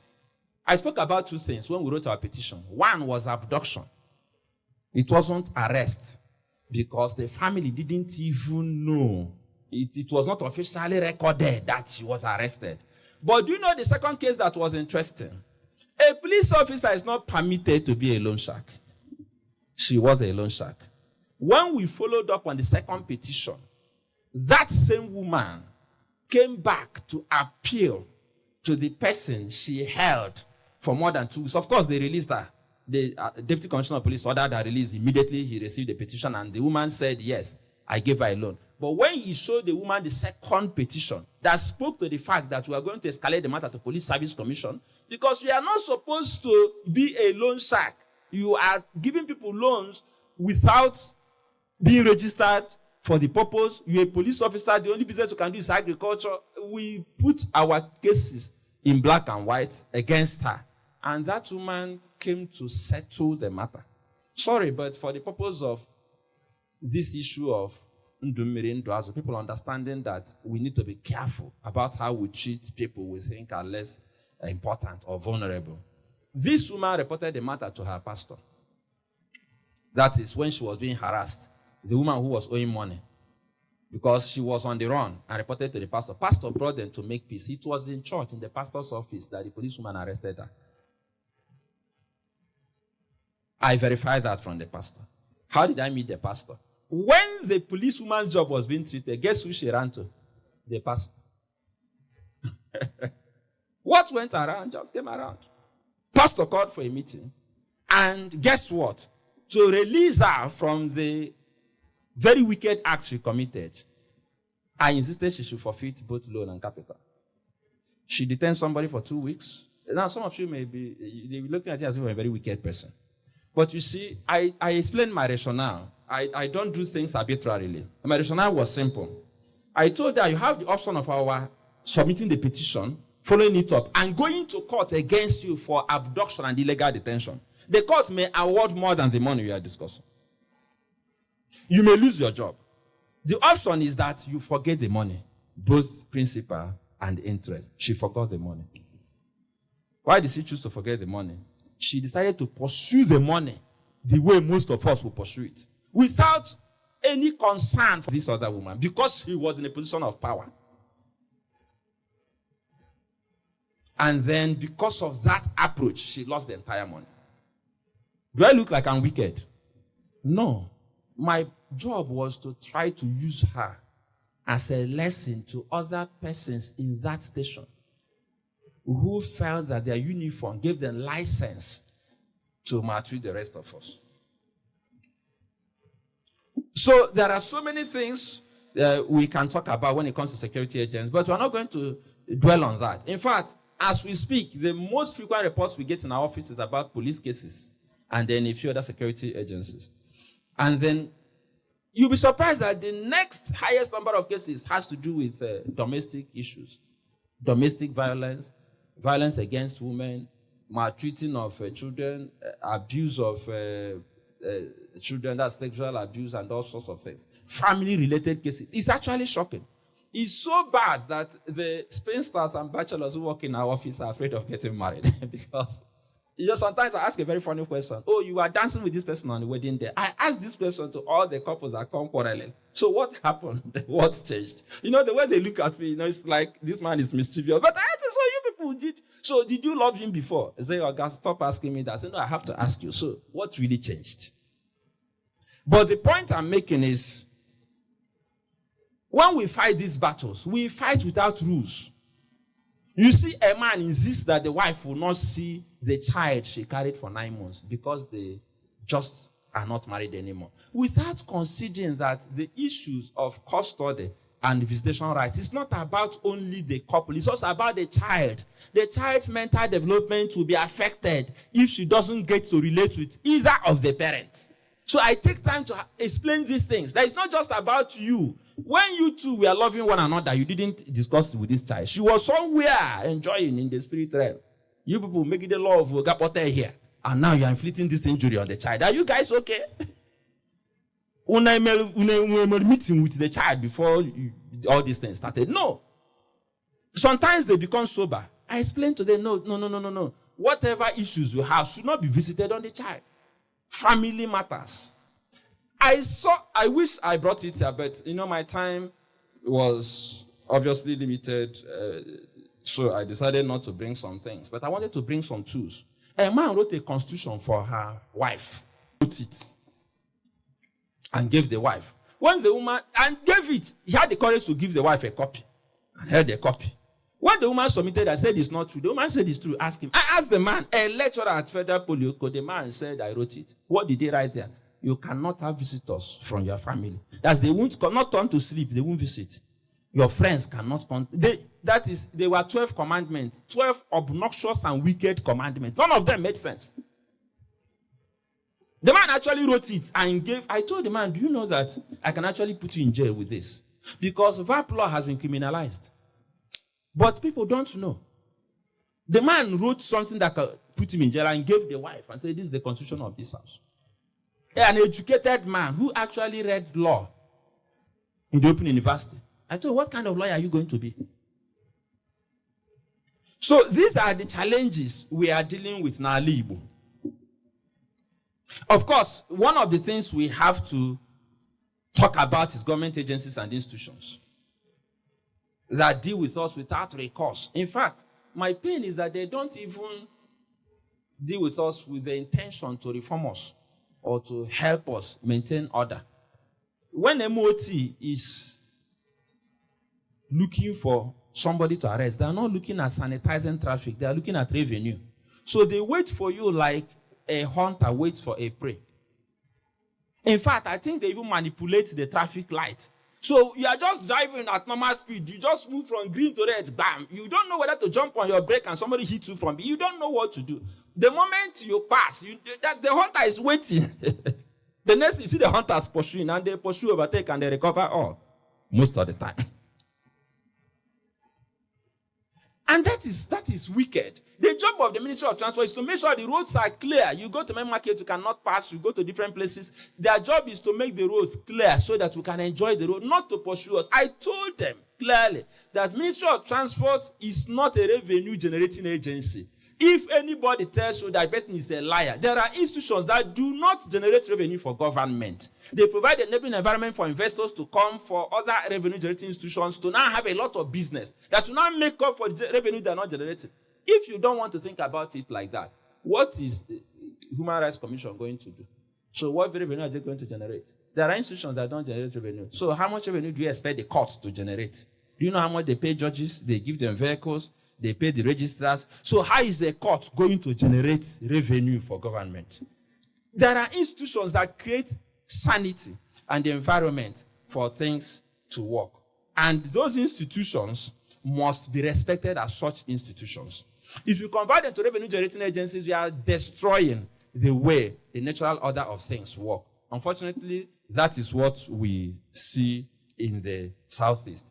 These things may be happening in other places, but it appears to be worse in the Southeast. And for me, I will also ask myself one other question that is important. I have to do the rest in the next few minutes because that's what I've been told. So the next question that is important is, what is driving abuse in Alibo? What are the causes? What are the things that are driving abuse? The causes are very clear and straightforward. First of all, people lack knowledge. Some of the things I say here sound alien, that even an armed robbery suspect is supposed to be assumed to be guilty until proven innocent, rather, until proven guilty. You don't, even when you saw the person commit the crime, that doesn't justify your assumption of guilt. And I'm not joking. I don't have time to explain it, but I have a classical explanation that when in the villages, in Anambra State and other people ask me questions like, Nane nonya anyosuoshi? Say yes. It may not be Oshi. Sorry, but I'll use this. Sorry. I'll just see how God will help me. But I have to tell this story. I don't know how God inspired that story, but I asked this question, or one day I was put on the spot, as in, how do you explain this? I saw somebody do something. I said, okay, let us imagine that you have a neighbor. You know your neighbor very well. You know all the people who live in that house. And one day they all went to work. And then you saw somebody breaking the door from behind. The person was actually determined to break the door. Then when that person broke the door and went inside, he came out with TV and kept the TV. He went inside again, came out to fridge and kept the fridge. Let's be honest, what will run through your mind? Onyoshi, if you are used to lynching people, what do? You pounce on him, put a tire on there. You know, before he explains, somebody will hit him with a rod from behind. He will pass out. But what if you give him time to explain and you are like, what are you doing? And he says the house is burning. Can't you smell the smoke? See the smoke. I'm trying to help bring out the property. What will you do at that time? Huh? You verify, isn't it? After that, what do? You join him in bringing out property. Am I correct? So what changed? You interrogated the situation. On the surface, he looked like he was a thief. But when you looked deeper, you found out that he was not a thief. So there are scenarios that look like it's an open and closed case. When you interrogate it, that's why you have court. That's why you have prosecutor. That's why you have defense counsel. That's why the law says you must have a lawyer if you're going to be tried in a criminal case. So that the whole story will come to the surface. And it has to be proven beyond reasonable doubt. So we lack knowledge. And then we have a culture of abuse that has lasted for some time, driven by impunity. The feeling that nothing will happen. That I'll do it and nothing will happen. Police will tell you to your face, I'll waste you and nothing will happen. Landlord will tell you, Nanga Ponda will have to pay you. Don't worry, he gave me. These are things people will tell you. That statement is driven by impunity. The feeling that nothing will happen to me if I do something wrong. That's one of the biggest problems in Nigeria. Beside the so-called corruption. In fact, impunity drives corruption because some Nigerians are corrupt, knowing fully well there won't be consequences for the corruption. So impunity is very dangerous. And then we lack courage. When we are abused, even when we know institutions that can help us, people have come to our office and say, let us fight. They'll say, happier. Police. Say happier. If you know how many times I've felt, and I tell them things like, I should leave it because you feel insecure. What of me that's going to fight the battle? They know my office. They probably know where. So don't you think they should be more angry with me? Why are you a coward? Say, oh, God, you won't understand. Now, Pastor, I'm happier for God. You see, the problem living in for God is that the person may also repent and God will forgive him. He forgives all our iniquities, including human rights abuses. So sometimes I'll tell you, see, take it to the law. Even God expects us to obey civil authority. When people do what is wrong, report them. It's not unforgiveness. You are sanitizing the society. You have a duty to do that. But our spirituality means that, that we can take all sorts. And then, unfortunately, not only that we lack courage, there is institutional support for human rights abuse. We have governments and governors that act outside the law openly. And when they do that, politicians and political players get this impression that they are also immune, so they can act with impunity. Then their friends and family members and associates borrow the same behavior. So before you know what is happening, the whole society is actually emulating bad example, and then what happens is that we are living in a jungle. But one of the worst challenges we have in our Igbo with this issue that money can fix all things, I want to address that just for 2 minutes. The Igbo man has this belief system that money can actually solve every problem. So he can actually kill someone, or so will ego mechie. That's if he spends enough money, the matter will be closed. That is why they are demolishing your houses all over Nigeria. It's not because they are targeting Igbos. An Igbo man is the only person that you tell, you cannot buy that land. It's on a floodplain. The Igbo man will say, don't worry. No, tell me the truth.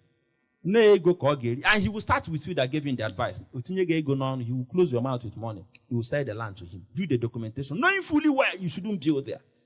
Then when a pharaoh that doesn't know Joseph comes and demolishes the building, because we are the people who believe that money can do everything. If they have 100 houses there, we own 70. So it looks like we were profiled. But the truth is that we are the people who invest in property, and we are the people who must invest, so we buy anywhere. Abuja, same story. Lagos, same story. We have a sense of impunity that if you have enough money, you will tell him, see, one day, he said, when we get to that bridge, we'll cross it.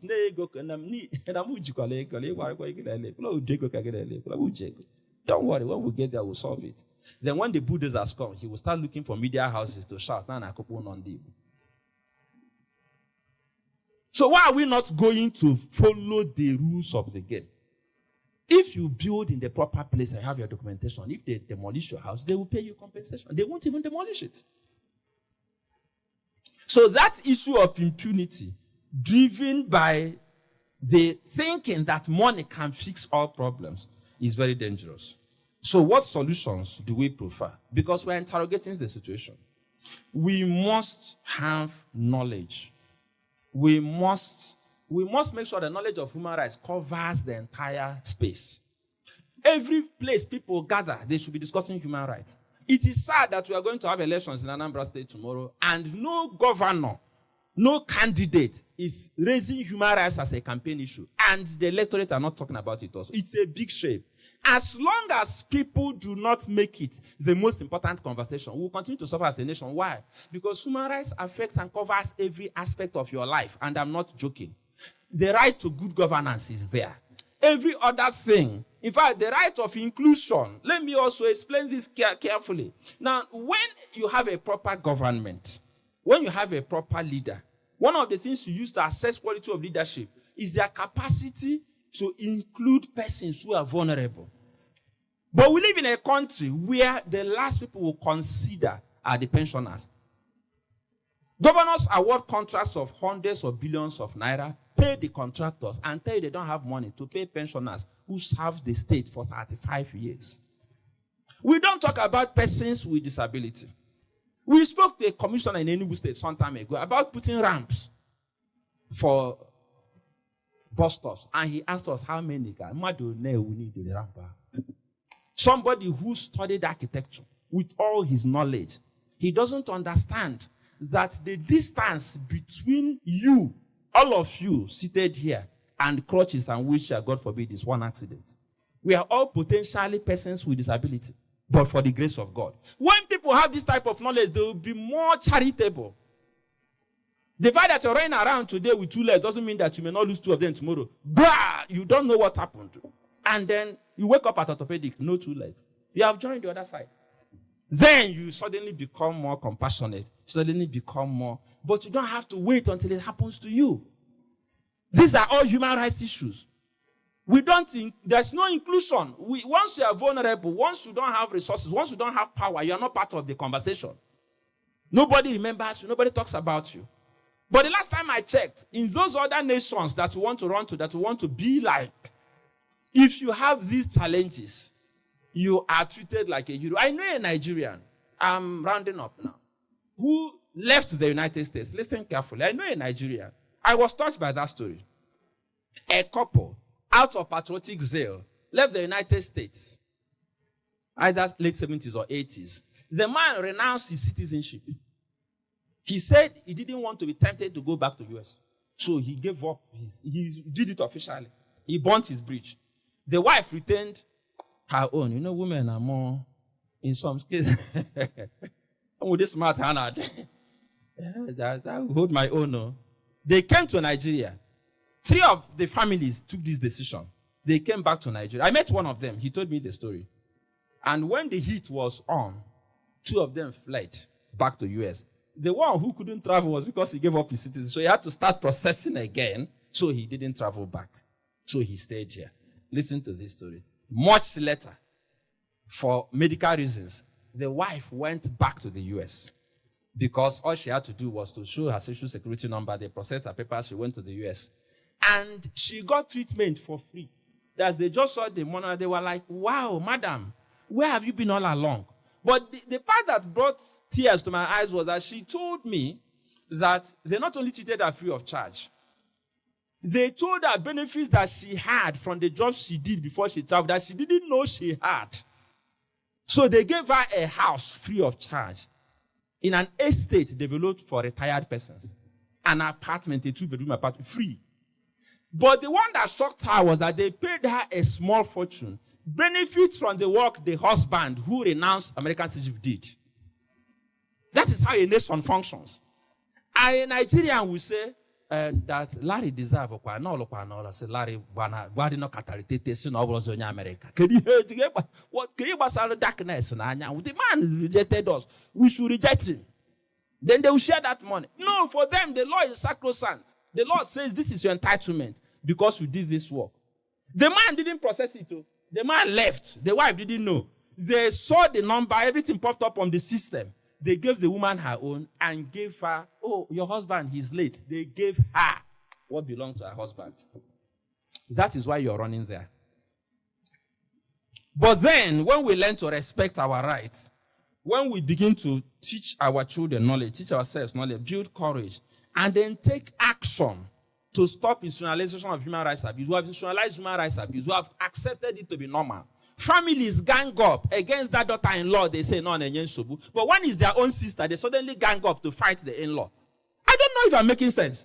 So the same thing you want to do to another person's daughter, you don't want to happen to your daughter and to your sister. Are you okay? When we get to that point where we learn to take action and stop institutionalization of abuse, then we can be said to observing ndumiri, nduazu, ebwebere, ugobere, biri, kambiri, okata na akpa dibia, kama dibia aru no kono noko. You see, we don't take advice until it becomes too late. I'm challenging us because I see that a lot of us here are elites. We qualify, we're on the side that abuse people, some of us. And I'll remind you that if you want to understand how the Igbo man thinks, go and read things all apart. Okonkwo was a typical Igbo man. Okonkwo was a rich man. He was an influential man. He was a strong man also. He had a reputation for courage. Obierika was a wise man. He didn't have all the things Okonkwo had, but he was a wise Igbo man. He told Okonkwo in one sentence, do not have a hand in the death of that boy. Okonkwo woke up one day because he wanted to maintain his reputation as Okonkwo. He disregarded the advice of Obierika, the wise one. He had a hand in that boy's death. And all of the work he did ended up in being thrown into the evil forest. My prayer for you is that you will not end up like Okonkwo. Respect the rights of ordinary people. I've seen a magistrate remanded in prison in ENUGU because of a house girl. I've seen a couple remanded in prison in Anambra State because of a house girl. I've seen people who assume that they are Okonkwo, that they are impenetrable, that they are the standard of measure of fame and strength. that they are untouchable, and they go and do something that they assume that this house girl doesn't have anybody. And your turn may be the day the Lord will wake up. Suddenly, what everybody had escaped with will pursue you and catch you. That is not my prayer for you. I pray that, unlike Okonkwo, you will understand that God gave you power and resources so that after a day like this that you invest in spreading this news. Igbo land cannot fulfill its potential for economic dominance. Igbo land cannot fulfill its potential for political participation. Igbo land cannot maximize any potential until we firmly address the hydra-headed monster of human rights abuse. Never end up like Okonkwo. Use your strength to be a blessing to the vulnerable. Thank you, and God bless you.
Welcome to Global News on Signature TV. I am Uchenna Chimdi Oluoha. In the headlines, Obi seeks opposition alliance to tackle nation's challenges. INEC recognizes Wike-backed PDP leadership. US says Trump interested in asking Arab countries to pay for war on Iran.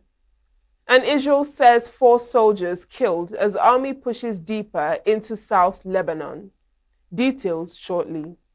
Every second, every minute, every day, news is breaking, events occur, and there are new developments. At Signature TV, we follow these stories objectively, bringing all sides without bias, explaining the complex issues, breaking down the numbers, and investigating the issues behind the news. Anywhere and everywhere, near or far, wherever the news is, we will be there. Signature TV. News in your pocket. Former presidential candidate Peter Obi has called for greater unity among opposition leaders to tackle Nigeria's worsening insecurity and economic challenges, warning that the country is at a critical stage. In a statement on Tuesday, Obi said Nigeria is grappling with rising insecurity, economic hardship, unemployment, and declining public trust, stressing that these issues require collective action rather than political rhetoric. He urged opposition figures and Nigerians to set aside ethnic, religious, and regional divisions, emphasizing that only a coordinated national effort can address the country's pressing problems. Obi's remarks came amid renewed opposition and realignments following the defection of former Kano State Governor and presidential candidate Rabiu Musa Kwankwaso to the African Democratic Congress. Kwankwaso formally joined the party in Kano on Monday, in a move widely seen as strengthening the ADC and boosting efforts to form a formidable opposition coalition ahead of the 2027 general elections. He was received by key political figures, including the party's national chairman, David Mark, alongside prominent opposition leaders such as Aminu Tambuwal, Rotimi Amechi, Dino Milaye, and John Odigie Oyegun. Obi, who revealed he visited Kano at Kwankwaso's invitation, described the development as a significant step towards rescuing and rebuilding Nigeria's democracy. He noted that the goal goes beyond winning elections, stressing the need to rebuild institutions, restore public confidence in governance, and secure a better future for Nigerians. The ENUGU State Governor, Peter Mba, has inspected the newly completed state-of-the-art Type 2 Primary Healthcare Center in Obako in Ogu local government area of the state. This inspection is part of efforts of the state government to strengthen primary healthcare delivery in the state and make quality Medicare available and accessible to both urban and rural dwellers. Correspondent Chinemerem Ikebunam, who was in the governor's entourage, reports. In a quiet agrarian community of Obako, a new chapter in healthcare delivery is unfolding. The newly completed and fully equipped Type 2 Primary Healthcare Center stands as a symbol of the Enugu State government's commitment to grassroots development. Governor Peter Mba, on a supervisory visit, expressed satisfaction with the quality of work, describing the facility as a critical step towards improving access to healthcare in rural areas. The governor emphasized the need for community ownership, urging residents to safeguard the facility to ensure its longevity and optimal use. It is about the people. These projects are meant and designed to serve our people. So it is incumbent on us to ensure that the money we have invested here, the structure we have put here, the facilities we have put here, and the equipment, that they are serving the people. The Commissioner for Health, George Ugu, alongside the Executive Secretary of the State Primary Health Care Development Agency, Ifenyinwa Anyocheku, highlighted ongoing reforms in the sector. Recall that this is the same local government where you have upgraded a small school where they are training you to a college of nursing sciences situated in the Ogu General Hospital. Your Excellency, this is that local government where WHO and you have worked to expand that school and make it accredited. Your Excellency, this is still the same local government where you have cited one of the 2 special oxygen plants that we have in Enugu State. We want to thank you for the healthcare workers that you recently approved. That is truly a defining moment in healthcare. Already, Your Excellency, we are recording in thousands the number of babies that have been born. For the people of Obako, the project is more than just infrastructure, saying it has renewed their hopes. We are aware and want to thank you also for the NYSC that you are revamping, doing all the roads around it. Your Excellency, I want to also thank you for Ogu Games Village that has been dilapidated over years. In fact, it's been erased off the planet Earth. But Your Excellency, you're doing a brand new one. We are happy for what our governor, Peter Mba, do for us, especially As the Enugu state government continues to invest in primary health care infrastructure and personnel, communities like Obako are beginning to witness tangible improvements in access to quality medical services in Enugu. Chinemerem Ikebunam, Signature TV News. With the March 31st deadline for political appointees to resign ahead of the 2027 elections, attention is focused on members of President Bola Tinubu's cabinet expected to step down to pursue elective offices. The directive issued in line with the Electoral Act 2026 requires all political appointees seeking elective positions to resign before participating in party primaries, triggering widespread anticipation and political maneuvering. So far, the Minister of Foreign Affairs, Yusuf Tuga, and the Minister of State for Humanitarian Affairs, Yusuf Sununu, have resigned to contest in the 2027 general elections. Tuga stepped down to pursue the Bauchi state governorship, while Sununu resigned to contest the Kebbi state senatorial seat. The directive was conveyed in a circular signed by the Secretary to the Government of the Federation, George Akume, citing Section 88, subsection 1 of the Electoral Act, which bars appointees from holding office while seeking party nominations. The provision is aimed at preventing the use of public office and state resources for electoral advantage.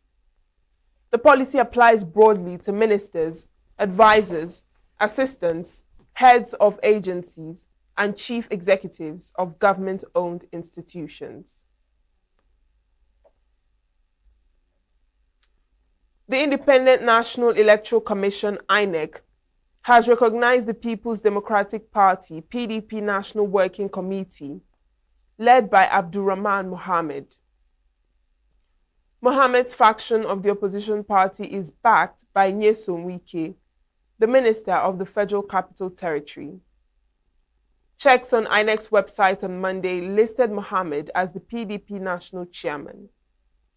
Other members of the NWC recognized include the party's national secretary, Senator Samuel Anyanwu, National Treasurer Ahmed Mohammed, National Financial Secretary Daniel Woyengi Kuro, and the National Legal Advisor Kamaldeen Adeyemi Ajibade San.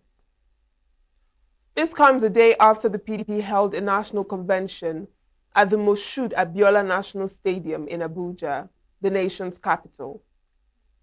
At the event, Mohammed and other members of the NWC were elected by over 2,000 delegates drawn from the 36 states that participated in the exercise. In attendance were ex-Senate President Bukola Saraki, former governors Ayodele Fayose Ekiti, Okezie Ibazu Abia, Samuel Otom Benue, among others.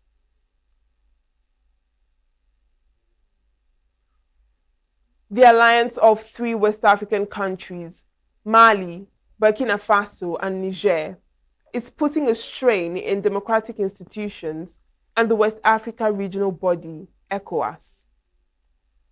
This is the outcome of a 3-month research conducted by the Center for Democracy and Development, CDD West Africa, and presented to the media in Abuja on Monday.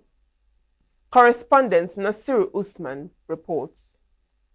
Niger and Burkina Faso have constituted a new bloc, the Alliance of Sahel States. The three nations all have military dictatorships and have entered into a new relationship with Russia. The research by the Center for Democracy and Development, in collaboration with the Ivorian Observatory for Human Rights, focused on disinformation in the social media space between July and September 2025. According to the researchers, the Sahel bloc used propaganda to sell military rule, undermine democratic institutions, and position ECOWAS as a new colonial mechanism for undermining West Africa's true independence. If democracy has failed to resolve development issues, of course, in the three countries change their development situations? I think the reality we live in today is that Mali, Burkina Faso, and Niger republics have all turned their back on democracy. They have all argued that the problems of poverty and dependence on external forces of their countries were there because of democracy and have therefore presented democracy as the enemy. It is in that context that they banned political parties in their countries and are all in the process of institutionalizing military rule up till the point in which that military rule would be legitimized through an electoral system, as we saw in Guinea. From the reports, even as there have been a semblance of some progressive development, we also get to realize that if you were to speak to the ordinary man on the street and the person is going to be attending to you one-on-one, you then get to understand that life has not really been different in terms of the kind of talking of democracy dividends, development dividends as it is. There is hunger in the land. I'm sure you would have heard Professor Jibril Ibrahim say that in Mali, on the list of what the people consider as their greatest problem, terrorism is even number 5, which means there are other things that are much more important. And top on this is the issue of hunger. Dr. Lassane Odrago, a researcher at the Nazi Boning University, presented the research findings. The stories that are coming outside of the Sahel that are saying that military rule has not improved anything, very problematic. Equally, the stories that are embellishing everything and saying that these are the messiahs, they have come to save us, they have done tremendously well, are equally problematic. So there's a middle ground. The middle ground is that the security has improved a little bit, but not substantial in a way that allows the type of narratives that we are seeing. Between 2020 and 2026, Africa as a whole witnessed 8 coups. These military takeovers were attributed to a lack of good governance, corruption, constitutional manipulation, impunity, and a gap between good governance institutions and the citizens. CDD is, however, optimistic that the continent will be more peaceful, economically prosperous, and stable if democracy is sustained. In Abuja, I am Nasir Usman, reporting for Signature TV News. Mali, Niger, and Burkina Faso have constituted a new bloc. Revenue is set to witness a boost as the Nigerian National Petroleum Company Limited, NNPCL, has recorded a significant milestone with the introduction and lifting of 950,000 barrels of Cawthorne blend crude into the global market. A statement by the Sahara Group on Monday confirms reports on the exportation of a new light sweet crude called Cawthorne this March under the Bio Ojulari-led NNPC. FSO Cawthorne serves as a critical offshore production support asset, providing storage and offtake capabilities for crude produced from OML-18 and nearby producing assets. Reacting to the development, Sahara Group, a global energy and infrastructure conglomerate, reiterated the strategic role of FSO Cawthorne in strengthening Nigeria's energy security through its reliable production, storage, and evacuation infrastructure. Sahara Group also recognized the advanced technologies deployed on FSO Cawthorne, noting that the facility incorporates cutting-edge systems supported by artificial intelligence, enabled monitoring, and robust QHSE frameworks, enhancing operational efficiency, asset integrity, safety performance, and environmental stewardship. Sahara commended NNPC for its leadership of oil mining lease OML 18 and surrounding assets in the eastern Niger Delta, where Sahara Group is a joint operator and joint venture partner, noting that the company's collaborative approach continues to drive continuous improvement and value delivery across Nigeria's upstream sector.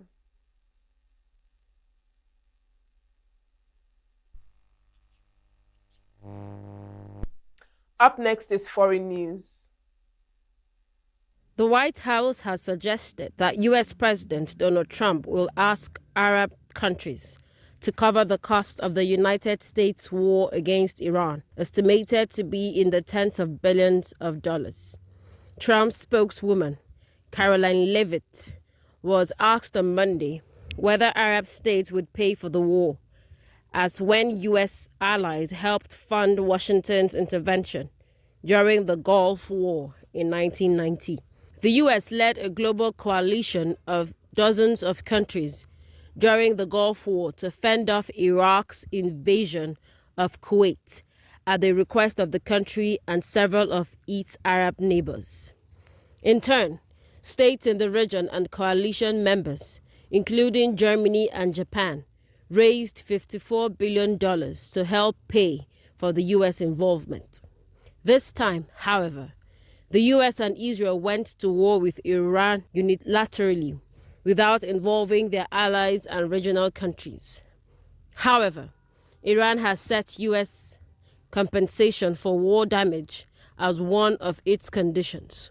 Iran has retaliated against U.S. and Israeli strikes with missile and drone attacks across the entire Middle East. Authorities in Dubai said there was a drone attack on the Kuwaiti oil tanker overnight, and response teams had contained the incident. They added that no oil leakage or injuries were reported, according to the Dubai media office. Multiple loud explosions were heard in Dubai, starting at around 6 or 7 p.m. local time on Monday, until about 1 or 2 a.m. on Tuesday. Work is now underway to assess damage to the tanker. The tanker was loaded with 2 million barrels of oil from Kuwait and Saudi Arabia, according to data from Lloyd's and Tankers Tracker. Lloyd's listed the destination as Qingdao, China. The Israeli military has said 4 soldiers were killed in combat in southern Lebanon, where its forces are clashing with Hezbollah fighters after launching a ground invasion of the country. An army statement on Tuesday named 3 soldiers from the same battalion who fell during combat. In a separate statement, it said another soldier had been killed in the same incident and 2 others wounded, without naming them.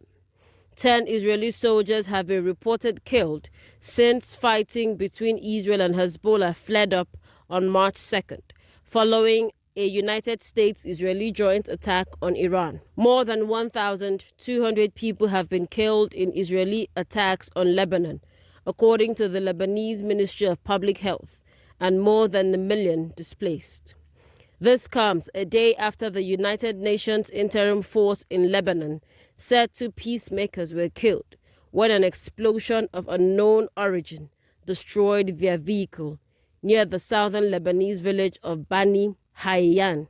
Another peacemaker was killed by a projectile on Sunday near the Lebanese village of Adhait El Qasir.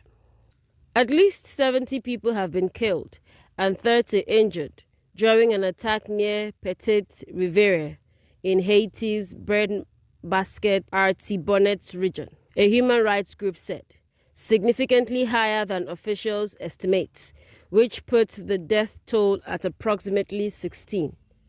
Residents and officials told local media that the attack began in the early hours of Sunday in rural communities around Jean Denis and continued into the early hours of Monday, with gang members storming the area and setting homes on fire. The Defensors Plus rights groups said it estimated that 6,000 people had been displaced by the violence. The United Nations estimates that more than 2,000 people had left their homes in the days before, following raids by armed gangs nearby. Police initially reported 16 dead and 10 injured, while a preliminary report from civil protection authorities said 17 had died and 19 were wounded, mostly men. A spokesperson for the UN Secretary General told a news briefing that the organization's office in Haiti, BINU, was closely monitoring the events and that estimates ranged from 10 to 80 people killed. He called for a thorough investigation. And that's it on the international news. Next is sports news. Germany concluded their international break with a hard-fought 2-1 win over Ghana at the MHP Arena in Stuttgart. Despite dominating 69% of possession, Julian Nagelsmann's side struggled to break down a resolute Ghanaian defense for much of the match. Kai Havertz opened the scoring from the penalty spot in first half stoppage time after a foul in the area. Ghana responded with spirit in the second half as Abdul Fatawu leveled the score in the 70th minute following a sharp counter-attack. Up in your actual home as Kuhn turns the corner. Good chance here, and Fatawu scores. Germany picked apart, and Abdul Fatawu has been on the field for just several minutes, and Ghana are level in Stuttgart. Still without star striker Chris Wood, New Zealand nevertheless made light work of defeating Chile to prove their credentials. New Zealand offered a timely reminder of their quality ahead of the World Cup by hammering Chile 4-1 at Eden Park. Se encienden los cielos de Auckland, se abrazan los jugadores que no festejaban de junio del 2025, venían de 8 derrotas, 70 minutos, se destaparon todas las compuertas. This marked New Zealand's first ever win over South American opposition. The All Whites are due to take on Iran, Egypt and Belgium in their World Cup group. In rugby, the Wallabies will return to the Australian Capital Territory for the first time in 10 years when they host Ireland at Canberra's GIO Stadium next year, just 9 days before the Rugby World Cup opener against Hong Kong, China in Perth. Rugby Australia announced on Tuesday that International Rugby Union is heading back to the nation's capital, with both the Wallabies and Wallaroos taking on Northern Hemisphere rival in the not-too-distant future before Men's Rugby World Cup 2027 gets underway. The Wallabies will face world number 3 Ireland in a blockbuster warm-up fixture on September 18. The Wallabies are undefeated in 5 tests at the venue from 1998 and 2017, including their most recent clash there against Argentina. In golf, Irishman Shane Lowry got what he wanted before the Masters after sinking a hole-in-one and earning a top 30 finish at the Texas Children's Houston Open. Lowry is making his 11th Masters start in 2026 and is searching for his first ever green jacket. The 38-year-old said his performance and hole-in-one in Houston helped his confidence heading into the Masters. It's a little more aggressive than that. That's pretty right there. Go That's in. pretty. Yes, he did it! How about it? Another race! That's Sport News on Signature TV. I am Christopher Lele. Up next is entertainment news with Queeneth Wokonta. Nollywood actor Zubi Michael has stirred widespread reaction after urging Christians in Jos Plateau State to leave the city following a deadly attack. The actor made the statement while responding to reports of a terrorist assault in the Angwan Rukuba area on Sunday, where dozens of people were said to have been killed. Despite the strong remark, Zubi Michael also expressed hope that those responsible for the violence would ultimately face consequences, noting that justice would catch up with the perpetrators. His comments quickly generated mixed response online. While some shared his concern over the safety of residents, others criticized the suggestion, arguing that relocation is not a practical solution, especially given that a large proportion of Plateau State's population is Christian. In a similar development, several Nigerian celebrities have also raised concerns over the growing insecurity in the country, criticizing both public reaction and government response. Singapore Okoye lamented what he described as insufficient outrage following the Palm Sunday attack in Jos Plateau State, where dozens were reportedly killed, noting that Nigerians are not angry enough. Content creator Mr. Macaroni questioned why the president had yet to address the nation after reports of at least 40 deaths, accusing the government of lacking accountability. Similarly, actor Kunle Remi urged Nigerians to use social media to spotlight insecurity and hardship, including in birthday messages to President Bola Tinubu. Their comments add to increasing calls for stronger action by the country's leaders in tackling the crisis. That is the image we should use. If you want to wish him a happy birthday, which I suggest we should actually wish our president a happy birthday. So everyone seeing this video, if you feel you want to wish him a happy birthday, please use that video. There are images from it, there's videos, look online, you will see it. There was a woman in pain. 15 hours ago, there was a disaster in Plateau. That is the celebratory message we should use, please. Thank you. Happy birthday, Mr. President. Please. That is the image. That's the only thing we need to use to celebrate him. Thank you. Veteran Nollywood actress Opeyemi Ayola has urged colleagues supporting the All Progressive Congress APC to reconsider their stance amid rising insecurity in the country. In a video message following the Palm Sunday attack in Jos Plateau State, Ayola called on entertainers to prioritize conscience over money, influence, and affluence, stressing the need to think about the future. She expressed concerns that such tragedies receive limited attention due to ongoing political activities. She therefore encouraged Nigerians at home and abroad to speak up and take a stand, while reminding her colleagues to consider the long-term impact of their choices on future generations. That's the entertainment news. Queenette Mokunta's Signature TV News. That's the news this hour. I am Uchenna Chimdi Oluoha. Thanks for watching.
The way we see the world shapes the way we change it.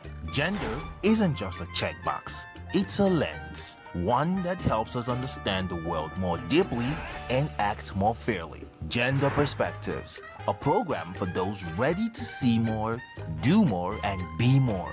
Designed to challenge assumptions, ignite conversations, and build inclusive solutions across every sector of society. We are not, fighting the men. We are not saying we are equal in terms of rights. We're only asking they should recognize our existence. Join us on Gender Perspectives, showing every Saturday by 4 p.m. Repeat every Wednesdays by 5 p.m. and Thursdays by 3 p.m. Change begins with perspective. Let's widen yours. Tell me, when last did you see an eBay interview anywhere? I had this look of pastor. So they know they real with me. You were saving all of that for me. Sorry, second time.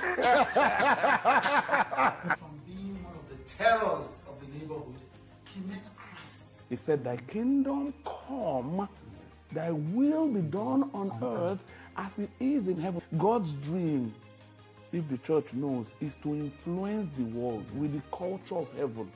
You have to just know that, man, I got this, man. Stories that Eben shared with me today. One of my biggest influence, aside family, was the church. From the time when his elder brother was stabbed in the jogging. I got a call, got in a fight, he's dead, you need to come. To marry the love of his life. Sometimes she writes songs and gives to me and say, you need this kind of song. Interview multiple super exclusive with gospel music greats. Eben rocks.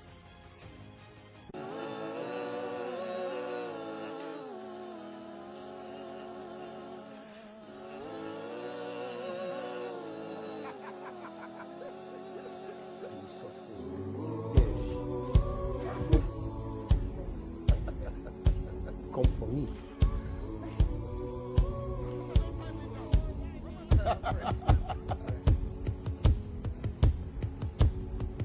I think this year is 20 years since you first did Imarama at the youth conference with Pastor Chris. Oh my goodness. your records are straight. And you fear now. Wait till you don't know again. And throughout that year, yeah. I mean, this is ministry, yes, but you've been on the A-list that even if you don't release a song in a year, do you understand? Yeah. When Eben is ministering at a space, people are shaking. I'm not trying to toot your horn. It's just a beautiful thing. And you come at this assignment with a non-hustling energy.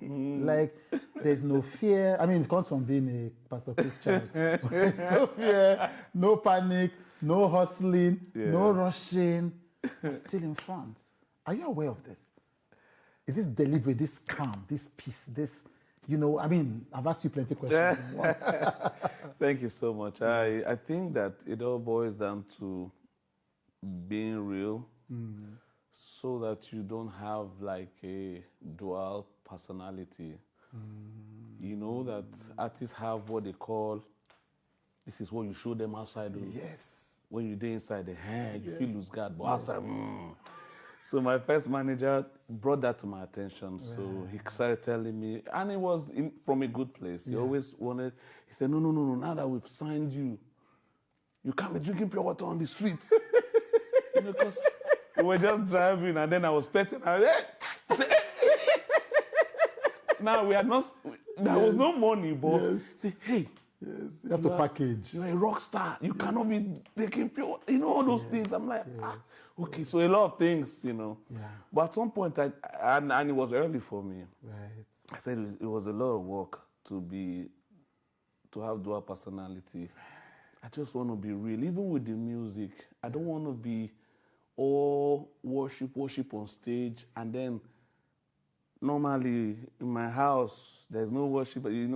Some people only kick in when the mic is in their hands. So I was like, no, this guy, it has to be real. This is not a performance, right? Yeah. I have to be real on stage and off stage. I have to be authentic. So I guess that's where all that comes from. Yeah, but that doesn't account for the fact that you continue to be in the front. It will be like film. You surprised me. In any church, any concert, any ministration, if you shout, tun tun tun tun tun, before we do, you go there, hail everybody, or you say, Imara. Even if you got born again last year, you will know it. This is a thing. It's God's grace. Yeah. You know that sometimes you look at yourself and you see you now. Today, see how you be.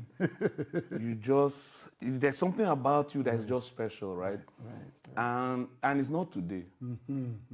Even when you're small, you don't know, say, I see things differently. Like, I see what others are not seeing. So true. So it's grace. Even when I didn't even know about music, I just knew that I saw things differently. I could tell you what I was thinking at age 10, age 9. Right.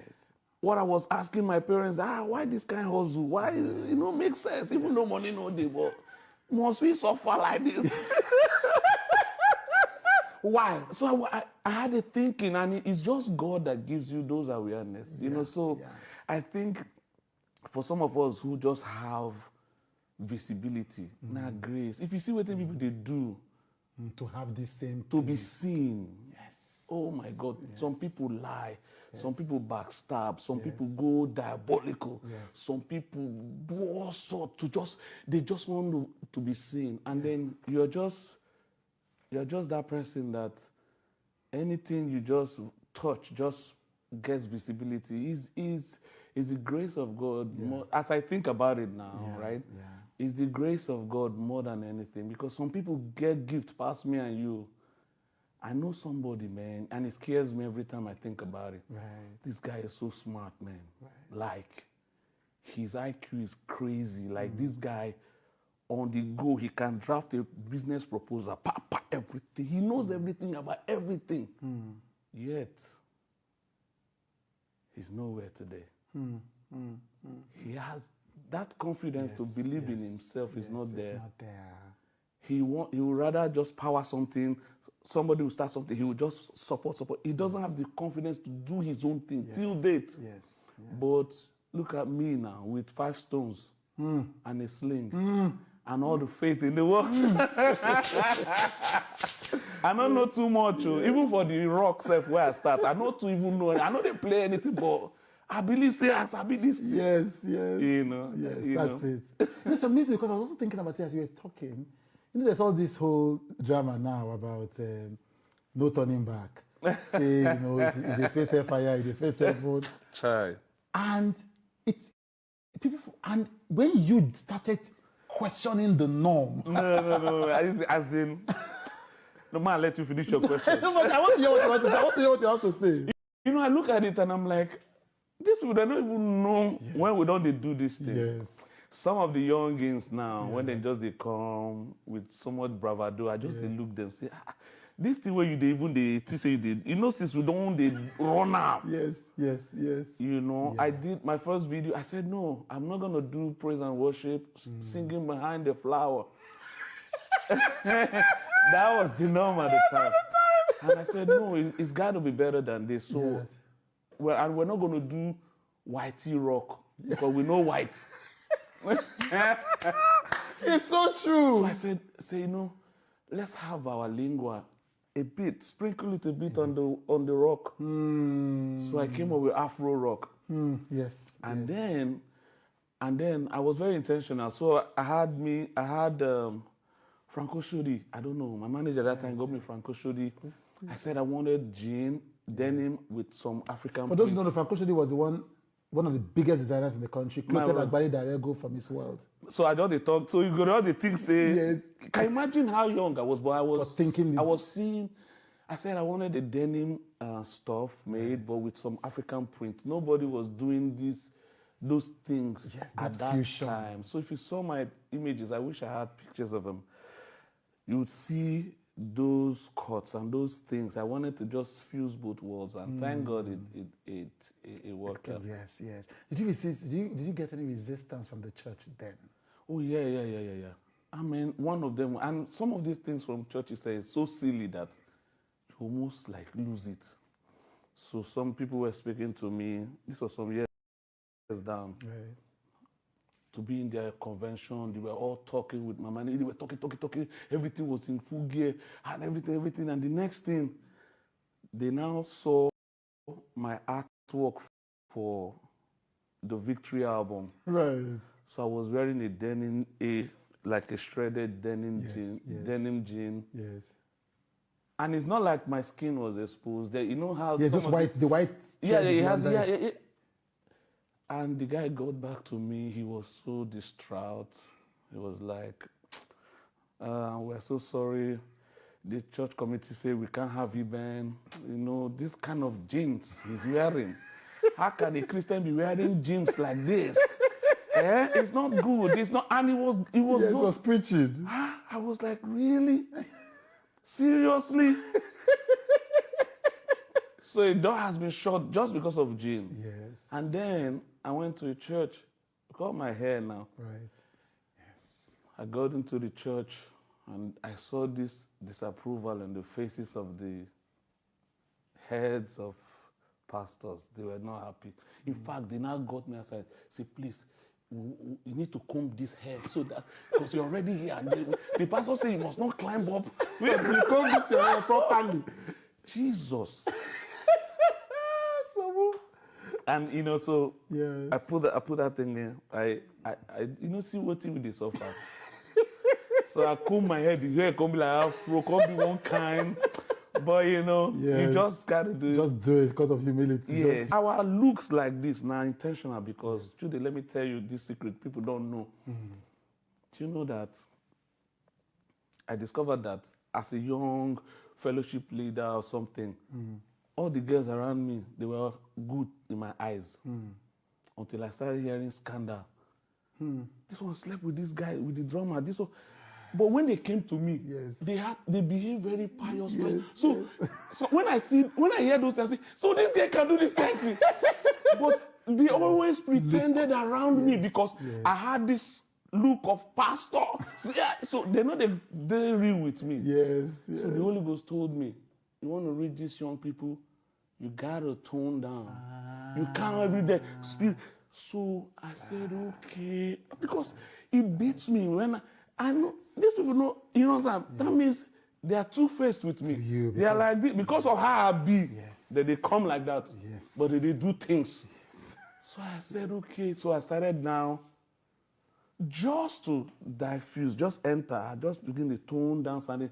Now when we begin to talk, you go to just, are you a pastor? Are you a you see? So that's the revelation behind some of these things. And it's the wisdom God gave me to just look a certain way so that you can just get the message across. Don't be like a hindrance to the message. I love that. When we realize that God is big on influencing, we will rethink our theology. I see some people there with megaphone in a hot sun at the bus stop, busy bus stop. People are trying to get into vehicle. You are just shouting, repent, give us it. Now this guy is doing this thing in his mind. Oh, I'm suffering for the Lord.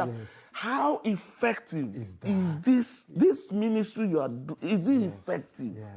They're not thinking. They just feel like because they're doing this thing in the name of God, the failure is welcome. No. You want to think like God's dream, if the church knows, is to influence the world with the culture of heaven. He said, thy kingdom come, thy will be done on earth as it is in heaven. So that's why we are ambassadors. We are supposed to be bringing values from that side and putting it into all the different sectors of this world till we culture it. So that the principles that this system run is the principle of heaven. It's God's dream. But we now lock ourselves in the church, speak Christianese, talk to ourselves, preach to ourselves, engage ourselves without really thinking, how do I get into this room? Until recently, we were shut out of politics as a church. Because we would just be praying. But right now, you know, people are beginning to see. But it breaks my heart that many of God's children don't realize that God wants to culture this world. And one of the major tools, is arts and sound. Of course. Yeah, so we need to be thinking, impact, influence. How many people are we influencing with this thing we are doing? Because God is counting on us to influence this world. So I'm not saying that people should now be copying secular music, but no, you can be so good that you become the standard.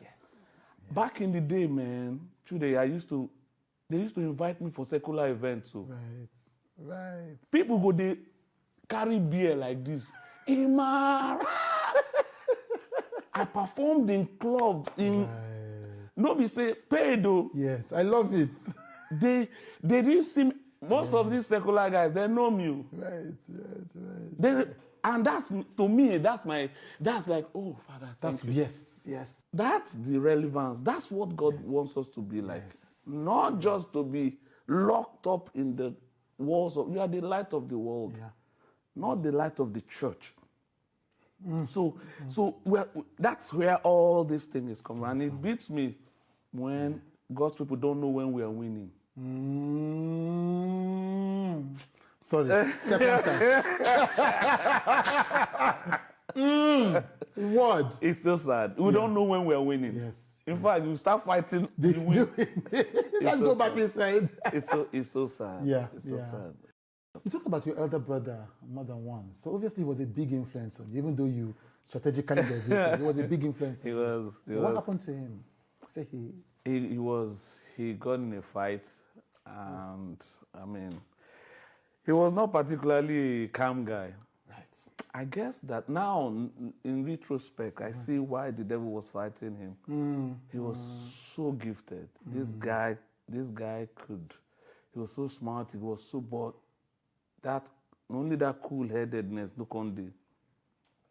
You know how somebody can be. So he got in a fight and got stabbed in the jugular. Oof. And we had a discussion, like, 2 days prior. Because I'm like, this thing is happening. This your rap game. Because MI them and the rest, they talk rap. Before MI them come out, they need to know, say, somebody's having this thing. I was like, man. He said, okay, now, book the session. I go. Wow. So I was like, okay. So you had finally convinced him. I convinced him 2 days before. I said, I'm going to book the sessions. Let's do this. Let's start. Let me even, this my, I'm not be saying I'm immediate senior. He's senior me well out. Right. 3 days later, man, I got a call, got in a fight. He's dead. You need to come. Wow. I'm like, what? Oh my God. It was so sad, but, it was so sad. So sad to think that with all that, the devil really did him dirty, It was so sad. So sad. One of my biggest influence, aside family, was the church, and I thank God for the church in my life. I saw someone talk against the church. Yeah, I know the church has its challenges and all, but the good outweighs the bad. You learn about purpose. For many of us, that was the only place we saw direction, order, love, every other thing that you begin to now explore and develop into. Even for me, it was there I discovered, I can sing, I can affect people with my singing. So the church was really one of the major influences. Major. It still is, though. Yeah, of course. Okay. How did you stumble into the church? So I was born in church, okay, but was not born again. Okay. You know how you said, Yes. That kind of yes. You did do morning devotion. Yes, we did do. You never did devoted. No. So you do all that, and you almost like this thing is pretty random. That until you meet a set of believers that is different from where you're coming from. So, and it begins to make sense that oh my. So it was in school. The guy who preached to me, they just relocated from America. Okay. So just for the fact that his accent was so sweet, I decided to listen. And I wanted the guy to be my friend. I love it, yes. I say, yes. So this guy now, so make I just say I'm born again now. Me and this guy go, I go their house, go. Yes. Amazing what God can do. Yes. And that was it. Right. So he introduced me to the other guys who were in my same school with me. What school was this? This was my secondary school. Yes. And these guys, we now street boys, break time. I don't know about you, you look like a fico, but we love play. Break time was like, oh my God, get wild. But these guys, they would just have themselves in one corner in the class and just be sharing what they got from their morning devotion, what the Holy Ghost told them. What I'm like, I say, man, this is different. That's why we must shine the light. You never know. You know, so these guys would always talk about what they, you know, how the Holy Ghost gave them a song, and then I'm like, hey, Holy Ghost. Yeah, I know they hear anything. You know, but it became a thing. Because if I had to be friends with them. Yes, you had to keep hearing these things. I have to keep hearing and I have to participate. Right. So the first few times when I began, I didn't have nothing to say. I just, cause I know hear Holy Ghost, I know pray, I know study, I know do anything. So I just, then I said, okay, Holy Ghost, you talk to me. I started reading, so I started contributing little by little. This is what the Holy Spirit told me. This, and those guys, they just opened me up to that world of worship music, because they will sing, they will even write their own songs. I'm like, And I started singing. I didn't even know what tenor and all those stuff. But they will sing in parts. They will ad-lib. I'm like, what is this? But over time, my ears began to open. And then we got to their church and whoa. The pastor was just on fire. Right. Church now made sense. You know, I felt God, right? To the point where when I got home, my mom saw that I had changed. Because I used to be the life of the disruption in the neighborhood. I was that boy that everywhere there's problem. Right. All of a sudden, I'll just call my mom and say, Mama, I want to share what we learned. I say, She will sit up. Are you for real? She goes, I'll just try my best. Yeah. She started seeing that this guy has changed. Yeah. And I told her, I said, Mom, from today, you don't have problem with me and other kids in the neighborhood. She said, I said, and that was, conviction. Yes. It's not about what your parents forced you to do. You got to a point where you now started experiencing God. And then I changed totally. My devotion, my mom saw, wow. And then, oh my God. Next thing, I became like the pastor of the family. Wow. If they wanted to do anything, they wait for me to preside, to, what the wisdom of God can do when we open ourselves up. So it's a blessing that I thank God for everyone who yielded to God and created that place where I could find myself. And so I'm trusting God going forward beyond my music, that I can create platforms and experiences for people to find themselves in God, like I did with my father and daughter. It was something you posted this week, I think, or a few days ago, that this Jesus saved me, and I'm going to spend the rest of my life talking about it. My God. If you know the depth of that, I always wondered, what would my life have been like? Yeah, thank God for the fame, the money and all that, but the fact that, say, you go even get money, you go get everything, but you still be empty. That I can be by myself and not be lonely. Oh my God. I have a picture of mine many years ago that when they showed it to me, I didn't believe it was me. It was me all right, but I had skin cut. My head was big, my neck was thin. But the only thing I used to know that it was me was the smile. I said, that smile has been there through the pain, through the everything. I've always carried this smile, and it comes from the Lord. It's the joy of the Lord. It's the joy of the Lord. It's my strength. Yes, sir. Thank you so much, my brother. Such a pleasure. I've been looking towards this for a long time. The person that confirmed you got a bonus. It's a pleasure. My love to the family. God bless you. Thank you for having me.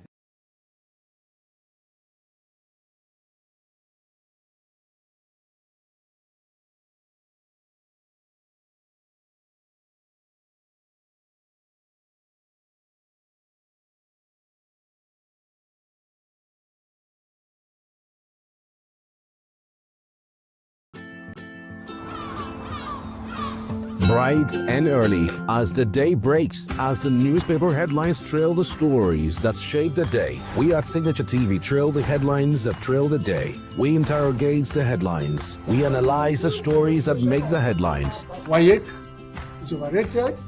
And they even overrated themselves and went into CBT. They are insensitive of some Nigerian children who have never had what is called CBT. With passion and emotion, we drive the conversation to change a narrative.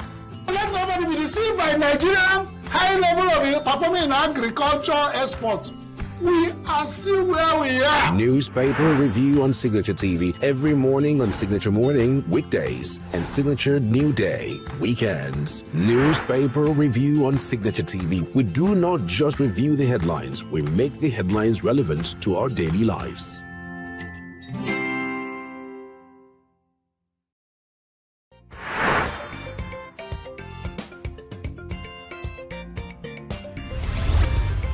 Signature TV, news in your pocket.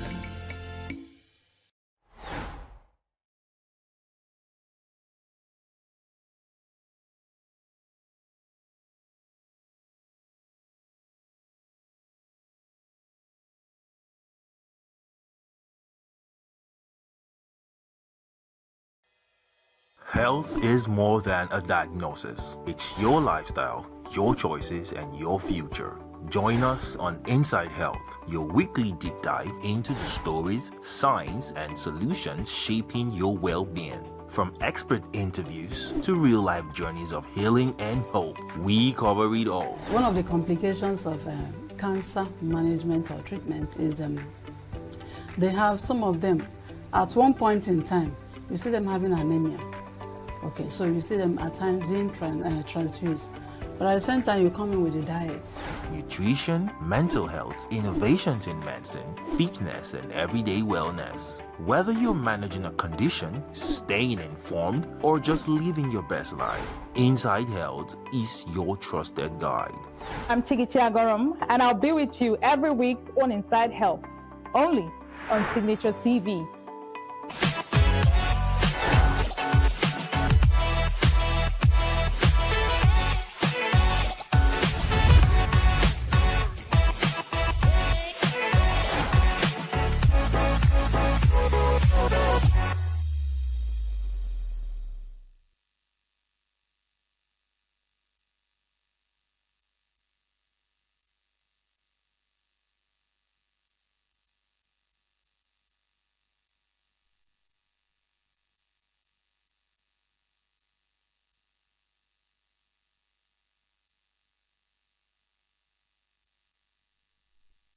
Good day, Nigeria. Welcome to another week. We have just one day left till March. We'll say goodbye to the month of March, and then we say welcome to the month of April, which represents the memorial of our Lord Jesus Christ. So I presume our weekend was quite interesting. It wasn't for some people because, I mean, cost of living is becoming something else in Nigeria. I mean, imagine when the elites are complaining. So what would a common man be doing, right? So this is the entertainment show where we tend to talk about what's trending in the entertainment industry, be it from the movies, fashion, music, art, and of course social media. Today is Monday, and as usual, we would always bring to you what is trending on social media with comment sections where we see what and how netizens are reacting to some certain stories. So, but first of all, let's talk about what's trending. Now, there was a tense moment on Sunday involving Nollywood stars Funke Akindele and Toyin Abraham at a movie premiere hosted by Iyabo Ojo. So Funke was seated at the same table as Iyabo and Messi Aigbe when Toyin approached to greet them. While Iyabo and Messi warmly acknowledged her, Funke appeared to look away and did not respond, creating an awkward moment. So Toyin, seemingly uncomfortable, moved on shortly after the exchange. In a video of the incident has since gone viral on social media, sparking mixed reaction among fans. Some viewers argue that Funke may still be holding on to past grievances, particularly following Toyin's perceived alignment with comments made by filmmaker Kunle Afolayan. Others, however, believe the situation could have been handled more professionally, suggesting that a simple acknowledgement might have avoided the public tension. Before we play that particular video, what is actually funny to me is the fact that the movie premiere is not trending. It is that particular scene that is trending. The movie premiere itself. I came across a comment and the person said this particular scene is even more interesting than the movie itself.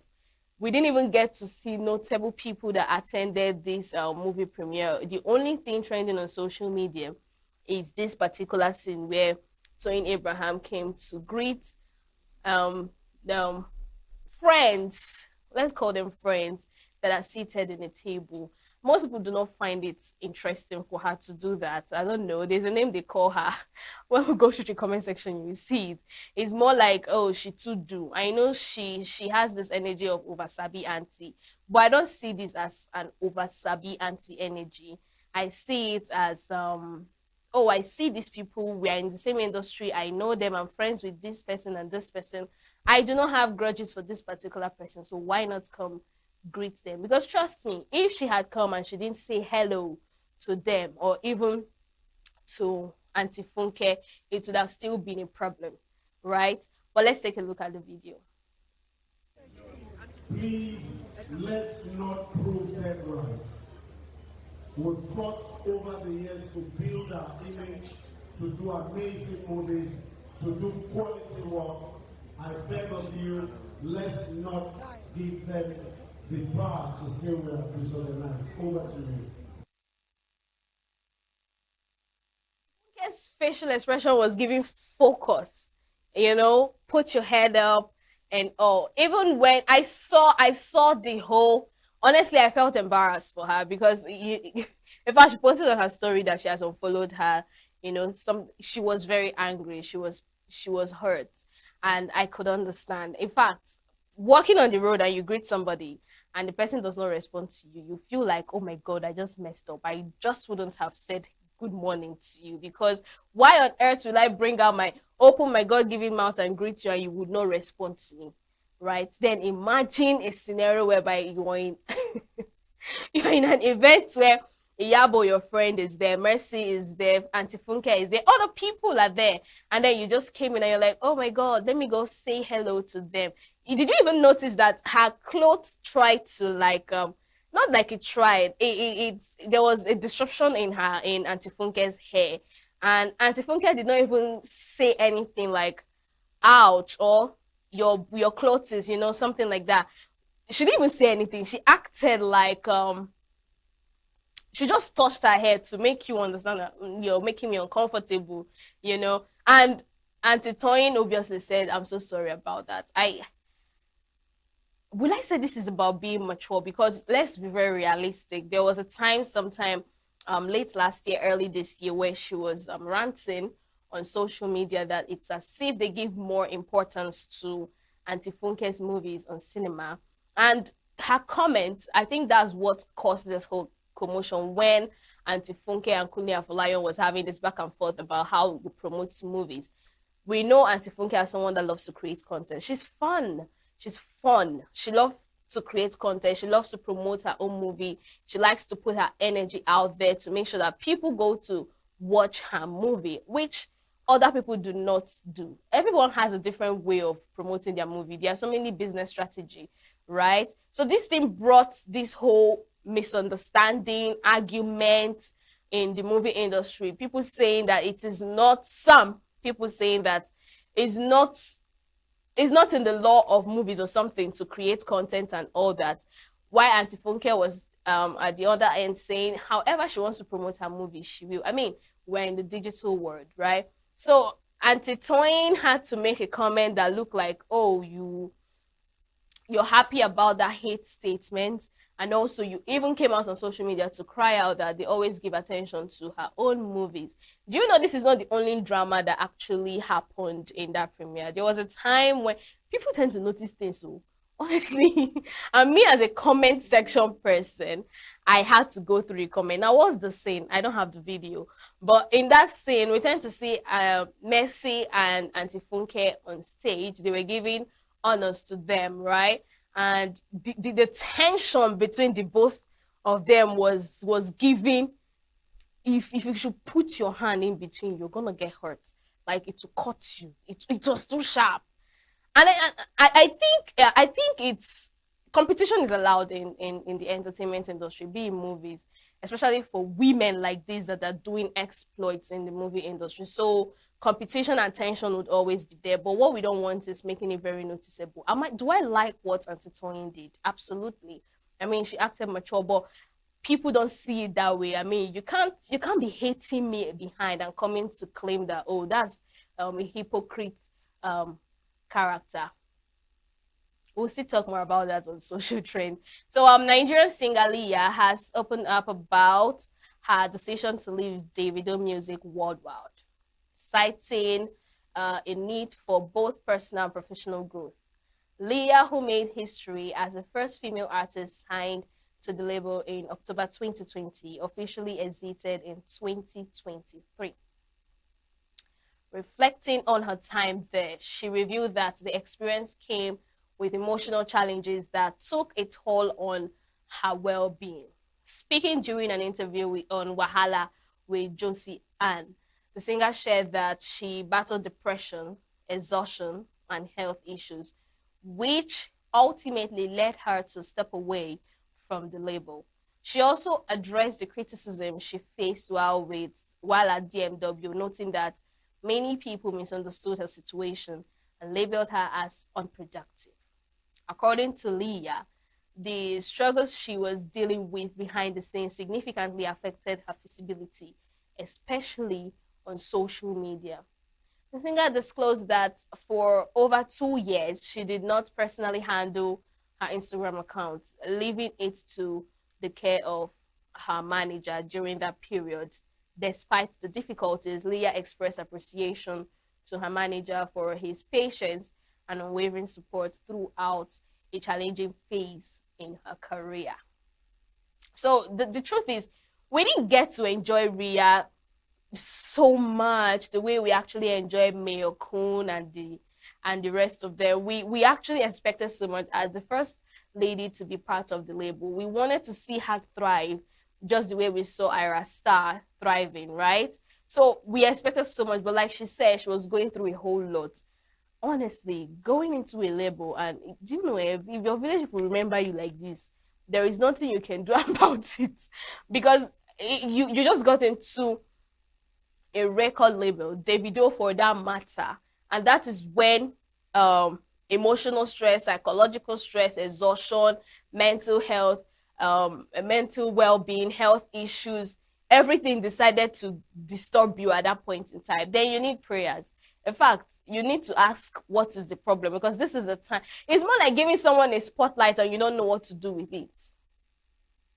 We could remember sometime last year when they had this Tony Elumelu fund content, something like that. They just pick up some people, they come to stage, and then you do a little advert for a product. And there was this guy that was not even part of the event, you know, passerbys. He came to that place and he got himself on the stage. He performed and he did excellently well. That guy went home with how many millions of naira, if you can remember.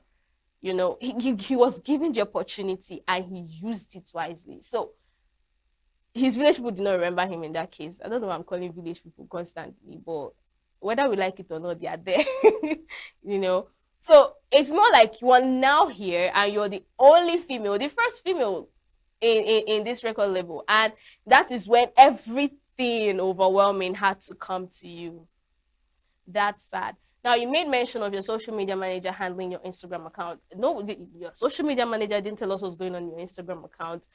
You know, there are people that would, okay, since they are not really active or creating music, they can create a vlog of, oh my God, I'm going to the hospital. I'm taking this therapy to clear my head, you know, things like that to keep us bubbling and, you know, maybe telling us that there's something cooking. Nothing. Everything went silent. So after how many years? That's like 3 years, right? No, that's sad. Anyways, popular Nollywood actress Foluke Daramola has shared that she does not feel like a typical married woman. describing her relationship as one built on freedom and mutual understanding. So, speaking during a recent appearance on the Africa A-List podcast, the actress opened up about her marriage to Kayode Salako. She described her husband as a source of peace in her life, noting that their relationship allows her to greet deals of independence without restrictions. Daramola explained that her husband gives her the freedom to make personal decisions without feeling controlled, emphasizing that this does not diminish his love for her, but reflects his belief in giving her space. She added that their bond is rooted in friendship, with Salako serving as both a strong supporter and confidant. So according to her, although they sometimes have intense disagreements that may seem serious, they are usually able to resolve their issues quickly and move forward.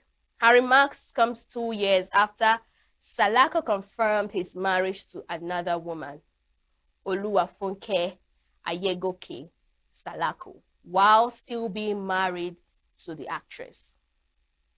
So he had defended his decision at the time, explaining that after 13 years of marriage without having a biological child with Daramola, he chose to take another wife. I wish this is gender perspective program. It would have analyzed it more, because when she said she doesn't feel married, when I saw the headline, I was like, what? Maybe it's just a typical me.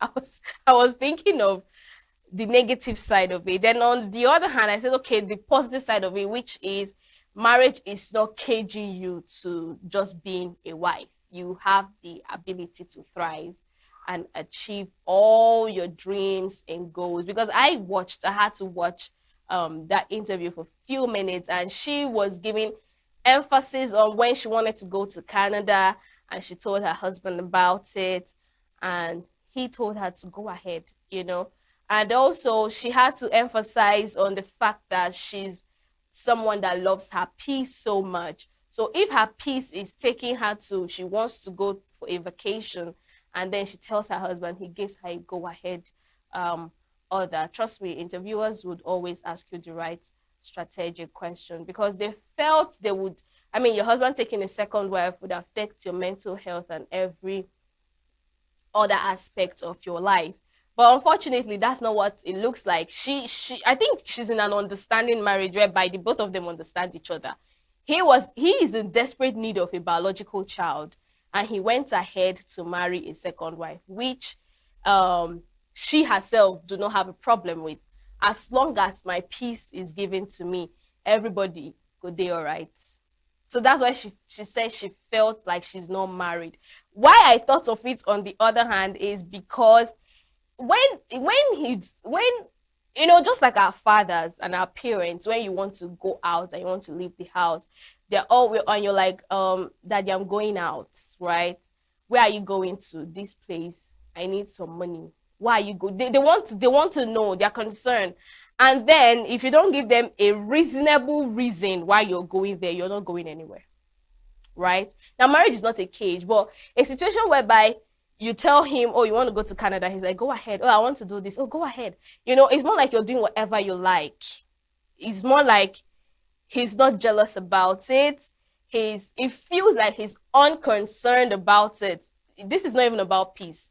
That was why I said I felt about it this way, and I thought about it this other way. I finished talking about the other side of it, so I'm talking about this side, because me, myself, I would feel unwanted, especially with the fact that he got married to another woman.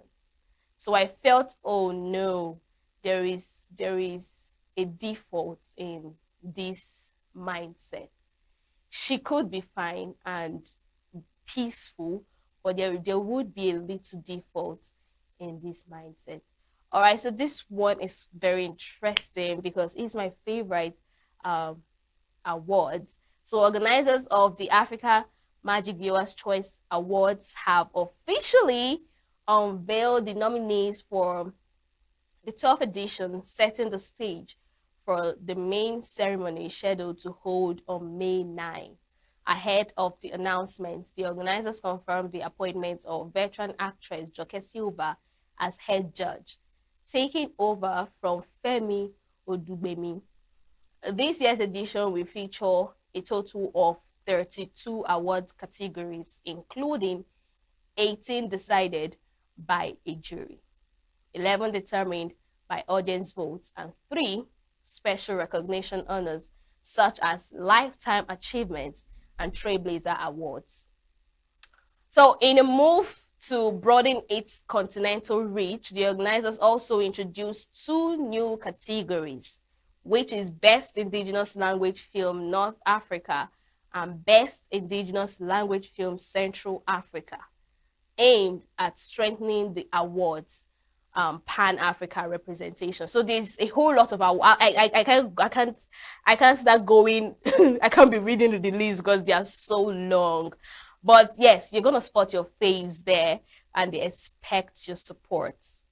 They don't have time anymore. We have till May, right? So fingers crossed. Let's see who's gonna go home with the award. Now, Nigerian comedian Emmanuel Ejeku, popularly known as Sabino, this one is quite funny, has stirred reactions online following comments made during a recent live stream. The skit maker appeared on a live session with influencer Romeo WJ, where he was asked a hypothetical question about promoting the ruling All Progressive Congress for a fee of 1 billion naira. In response, Sabinus avoided giving a direct answer, instead joking that he would rather leave the topic untouched. His reaction quickly sparked conversations on social media platform X, with users expressing a mix of amusement and criticism, while some found his humorous deflection entertaining. Others viewed it as reflective of the sensitivity surrounding political endorsements in Nigeria's current climate. So the decision also drew attention to broader economic concerns, with many Nigerians referencing the rising cost of living under the administration of Bola Tinubu. Some users admitted they would accept such an offer given the country's economic realities, while others argued that public figures should take clearer positions on political matters. Now, the reactions highlights growing tensions online as the APC increasingly engages influencers ahead of the 2027 general election amid ongoing debates about accountability and the role of celebrities in politics. So let's take a look at that very short clip. Baba, if they give you like 1 billion now, would you market APC? Market who? APC. APC. Yeah. ABC Transport. APC, All Progressive Congress. The political party. Okay, APC. Did they pay? How much is it? 1 billion. 1 billion. So just promote them 1 week for your page. You don't even need promote them 1 week. Just bring your face and say, vote APC. Yeah, okay. For second tenor. Okay. You know what? More leave that topic here. See them pay. I never see money. And I don't talk. I said to go.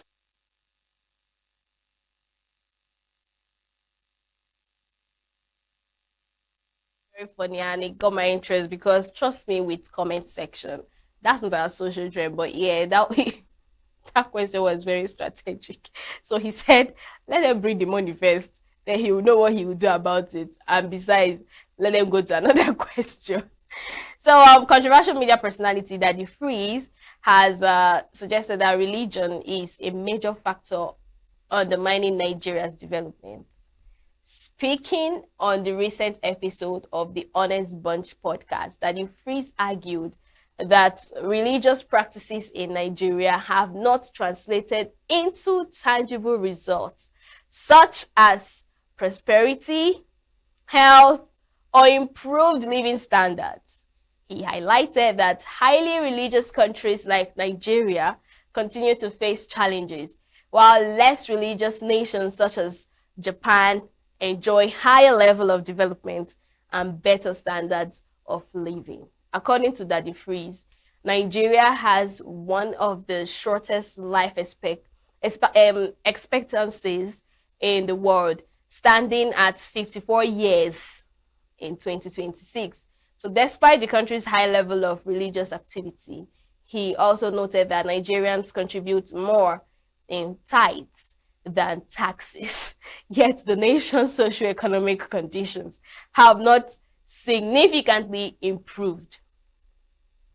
So he described the situation as a paradox, questioning the effectiveness of religious devotion in delivering the prosperity and well-being that many believers associate with their faith.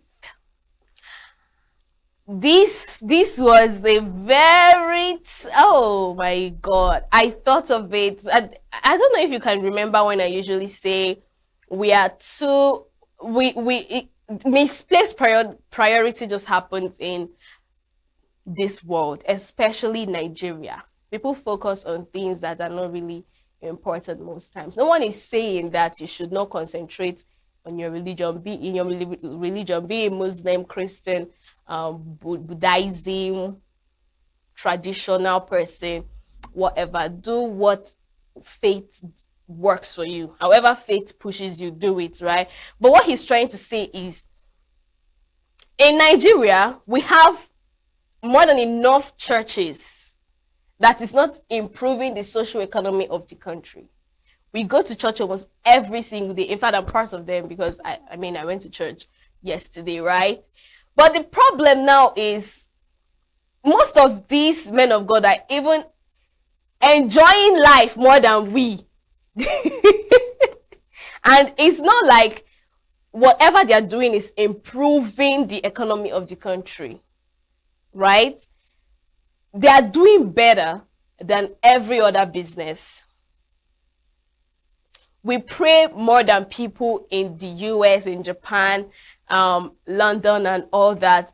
But it's as if our prayers is not even yielding fruits. Mine is yielding fruits in the name of Jesus. But I'm just trying to quote him that we hold night vigils, we hold programs, we go to Shiloh, we go to Jerusalem, we go to name them. We always do this. We fast and pray. But is it that God do not hear us anymore?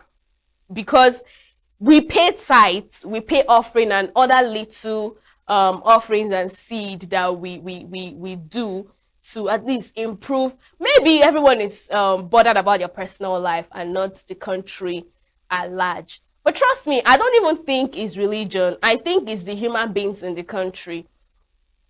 Even the Bible say, watch and pray, and I will bless the works of your hands. So it's not like after praying, you just sit still. In churches, they talk about task.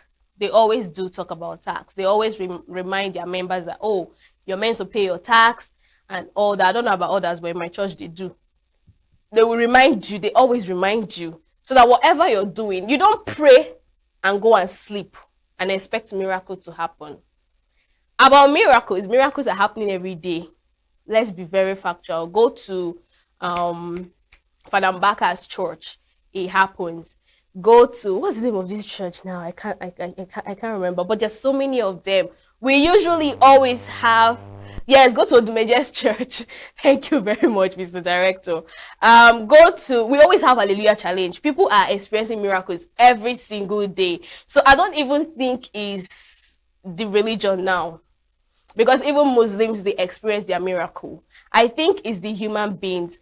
Everyone is praying for themselves and their family, so that they can be able to fund their bills and even leave the country. Not even that they are praying for the country. They do pray for the country, but trust me, praying for the country is about 20 to 30%. Because they feel like even after praying, as the Bible says, watch and pray, and I'll bless the works of your hand. After praying, they are not the ones up there. The people up there makes the final say. Just like in churches, we have the priests and we have the elders. This is no Bible study, but we know that story and the story of how Jesus Christ was nailed. So it's not about the religion now, it's the human beings in that community and society. Are they interested? Are they watching and praying? Are they working and waiting for God to do? So I don't think it's religion. Are they performing miracles in Nigeria? Yes, they are. People pay tithes, people pay tax. A whole lot of people do a whole lot of things in religion. And that's why it looks like most churches are even seeing more money. Because they feel like it's better I put my money in there. And at the end of the day, I will see double of what I get, which will be enough for my family. They will do that. Anyways, that's all I have for you in the news segment. We'll go on a short break and we'll talk more on this Funke Akindele and Auntie Toyin Abraham saga that's been trending on social media. So stay with us. Get plugged into the heartbeat of entertainment on The Hub, your ultimate show on eVibes. From trending stories and social media drama to top charting music, must-watch movies and exciting moments from the world of arts, we've got it all. Join us for unmissable conversations with your favorite entertainment personalities, plus fun segments every week. I should try harder. So, okay, I don't know that one. Outfit of the day. Oh, I don't do that. That's some Gen Z stuff. Oh, now you say it's a Gen Z stuff. It's everything you love about entertainment, served fresh every week at 1 p.m. with weekend repeats just in case you missed it. The Hub's on eVibes, where the vibes never stop. Only on Signature TV.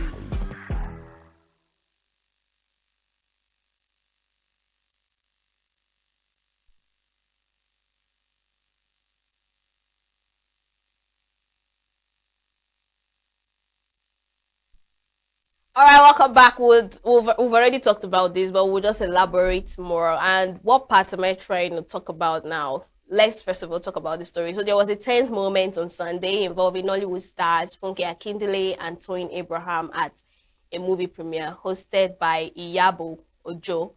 So Funke was seated at the same table as Iyabo and Mercy Aigbe when Toyin approached to greet them, which I had no problem with.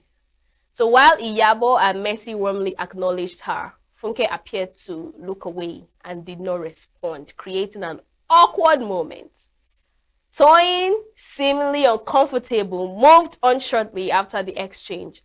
A video of the incident has since gone viral on social media, sparking mixed reaction among fans. Some viewers argue that Funke may still be holding on to past grievances, particularly following Toyin's perceived alignment with comments made by filmmaker Kunle Afolayan.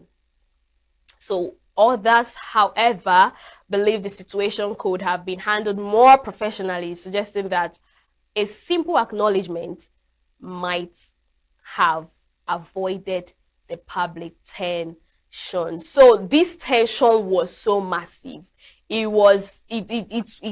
felt so bad for Toyin Abraham. Now, the other part of it I want to talk about is, Auntie, you would have just sat where you are and wave, because I feel so embarrassed for her. Or better still, you know that you made hate comments about this person. You made a video about cinemas choosing her movies more than other people. Not just how there are many of them that did it, but her own is going viral. I know you're trying to be the mature one, but read the room. Read the room. Auntie Mercy was giving you the vibe and body language you needed.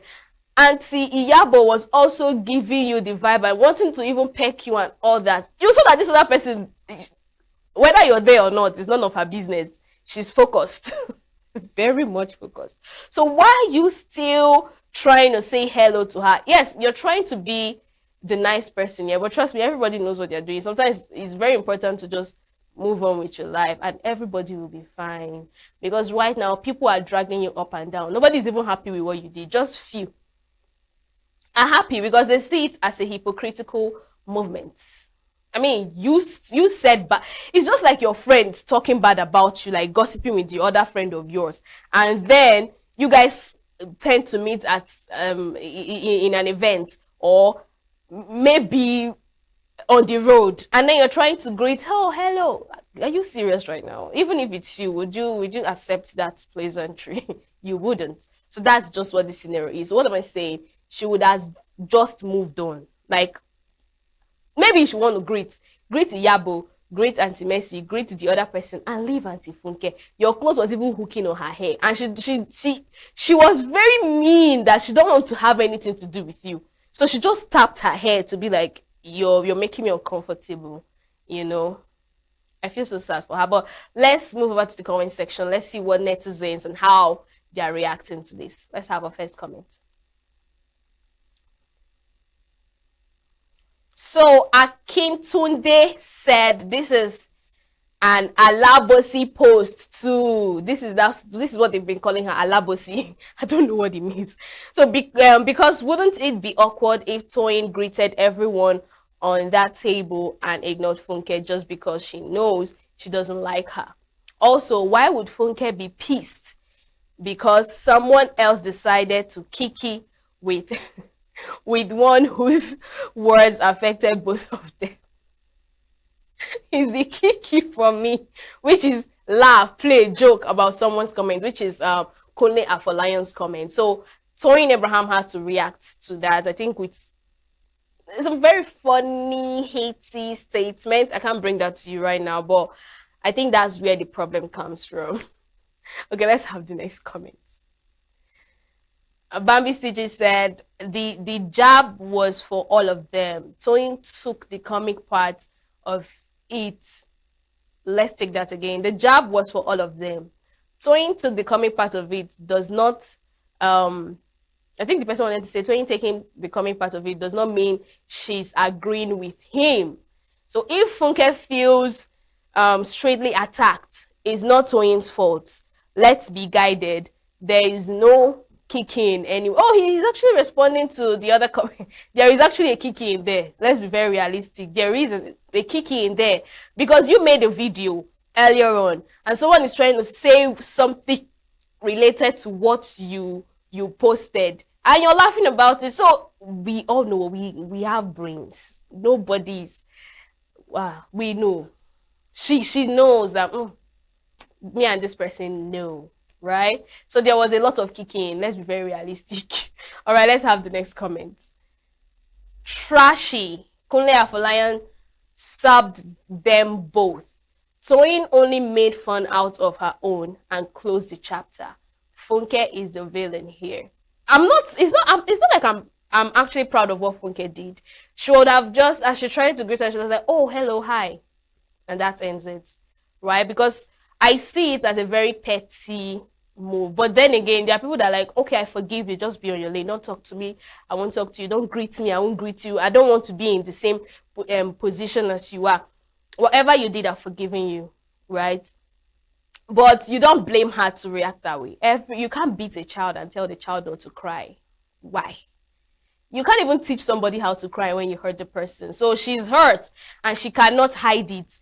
And it's not like, well, it's not, I don't think Auntie Toyin needed to come apologize directly, but maybe she wouldn't have made that comment actually. The kicking comment, she wouldn't have done that because that's the whole fuse about this whole drama. It's how focused she was for me.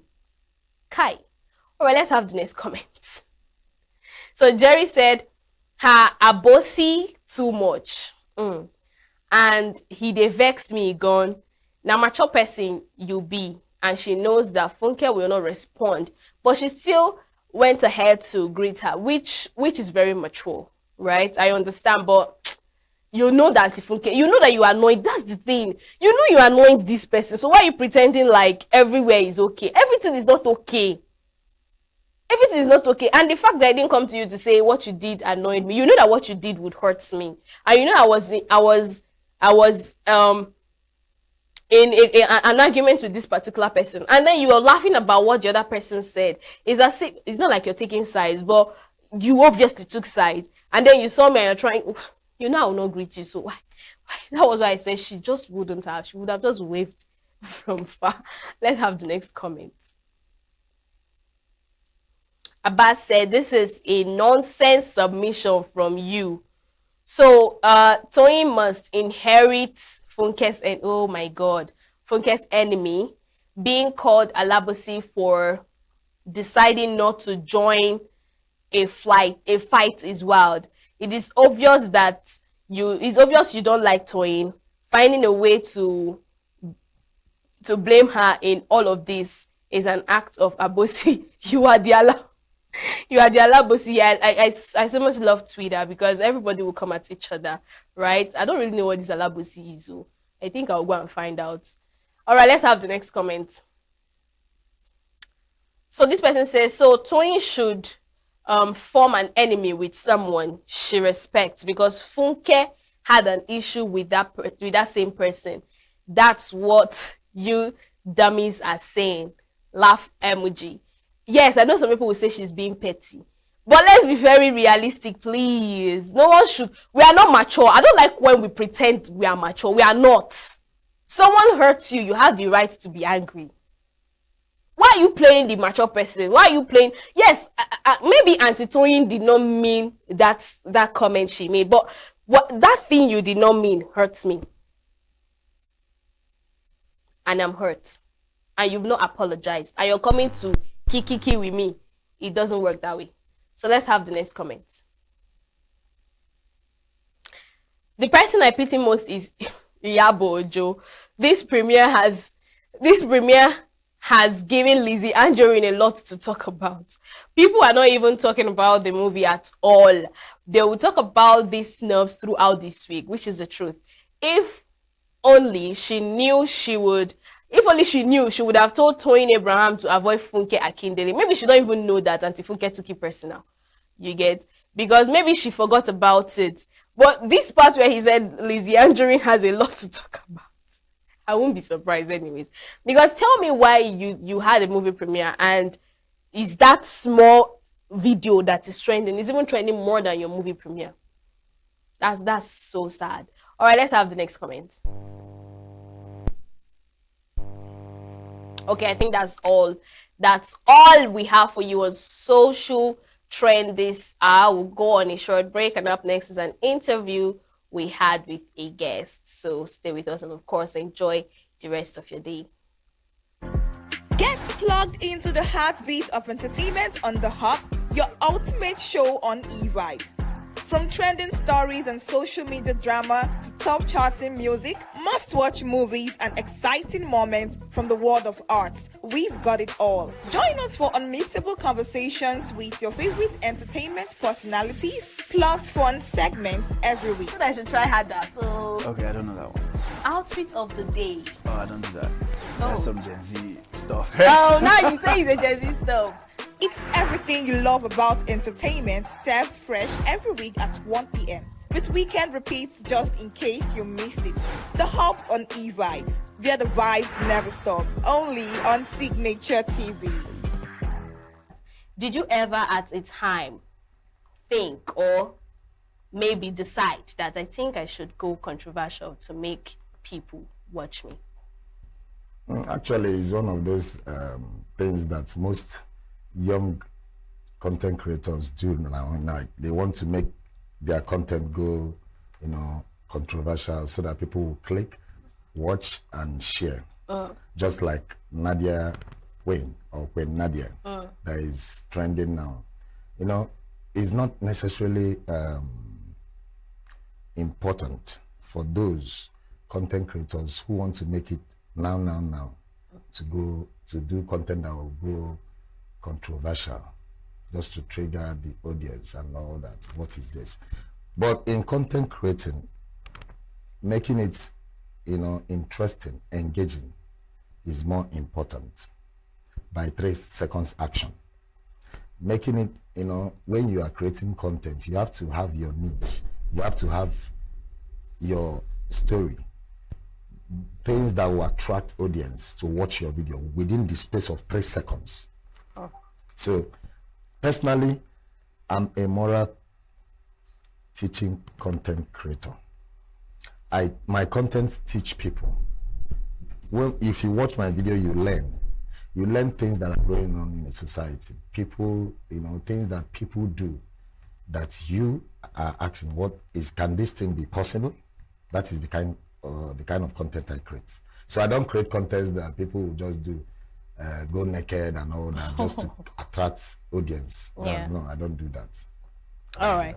So are you saying now that going controversial is out of the game if you want to be a content creator? Because trust me, those controversial statements or videos that they just uploaded gains traction, gains view, and the fact that social media pays now, TikTok, Instagram, and the rest, including Facebook.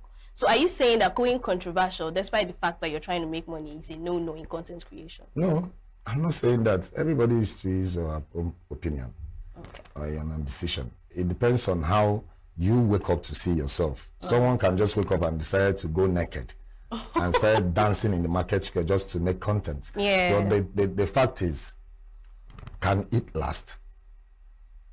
Going controversial, can you sustain your audience, your followers, your fans? It's not about doing content today and people will click and watch and tomorrow you will not do it again. Then what are you doing? Is it educative? Can people learn from your content? Are you teaching? Are you making people know that yes, you are a content creator or a passerby? So just like I said, it's good if your content goes controversial to attract audience and to be clicked and to be liked by your fans and all that. But let it be meaningful. Okay? Controversial. I can create something that will go controversial here. Okay? I will just assume that look, you are putting problem in my family. Okay. Each time I goes out, you call my wife, I will just walk out and slap you. People would like to know what is happening. You understand? Yeah. So I will now begin to tell them. But in that 3 seconds action, I will give you a dirty slap first. Then the audience will be shocked. Why will a man slap a woman? Yeah. So these are the things. Yeah, true. But do you think the algorithm rewards those controversy? You just gave an example and an instance, right? Of course. As let's say I am 8 years in content creating. Wow. Yes, based on my experience in content. Yeah. Most people don't value content. They think that it's just something that people waste time. No. Content is taking over. Content will be, in fact, just for example, everybody is on their phone now.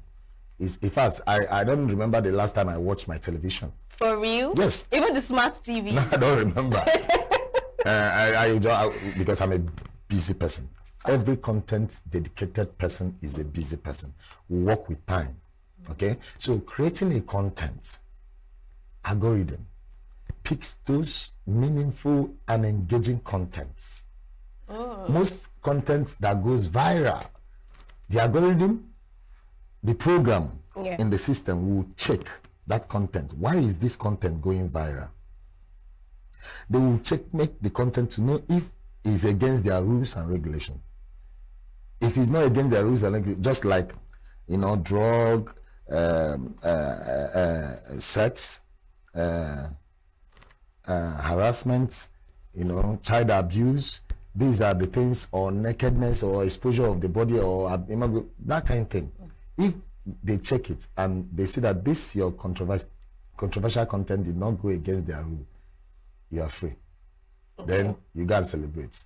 The algorithm will pick your content fair. The dollars will keep flowing as if tomorrow no day. So now, if people are against your content, they will report your content. And when many people report your content, the program will withhold your content. The algorithm will stop. So that's where they banned my account thingy came up. Of course. They banned Queen Nadia accounts. Yeah. Because it was going viral because of the controversial content she was doing, and people reported the video, reported the page. Before you know it, Facebook banned it. And she opened MIM. But as time goes on, if the video started going viral, people will still report and they will ban it. Okay. So it's like that. So, but have you ever been advised to switch? I know you create moral content and all. Have you ever been advised that, bro, you know, go try something else? Oh, you have. My dear. At least tell us the story, how you overcame that. It's very, very, it's very, very stressful. I encourage all the content creators out there to be strong, focused, and never to give up. Because at a time, you will just wake up and ask yourself, what am I doing? Am I playing, or am I serious in what I'm doing? Like, is this thing really working? Can I just switch? And you just see a girl that woke up from nowhere and go naked. The page will boom, followers will flow.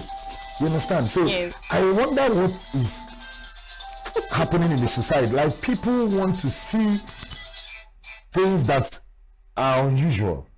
They want to see things that you yourself will be asking yourself what you are doing. I hope I'm not wasting time in this. Will I switch? Nah, I'm confused. Sometimes I was just like, hey, you know, actually I switched from comedy content to moral teaching content. I was known as a comedian. In fact, I'm a born comedian. You know why I switched? Not that I switched because I will stop doing my comedy content. No. I switched because the society is not favorable to content creators, more especially comedy content creators. They just watch, laugh, and they move. They will not watch and comment. It only takes God's grace and favor for you to blow as a comedian in content when you are creating content. Forget about Sabinos and Brain Jodders who have made it because we are lucky. Not talk of those more especially content creators in Southeast that are doing comedy. Most of them are seeing things. They are not. It's not easy. So why I switched from creating comedy to creating moral teaching content is because of what? Money. You are looking at you create time, spend money, bring idea, act content under the hot sun. Do you know the hot sun that will, if you go out there, do you know the degree of the hot sun that will hit you when you are creating content for hours, and at the end of the day you will not make it? After 1 month you will not even see more than $500 or $200.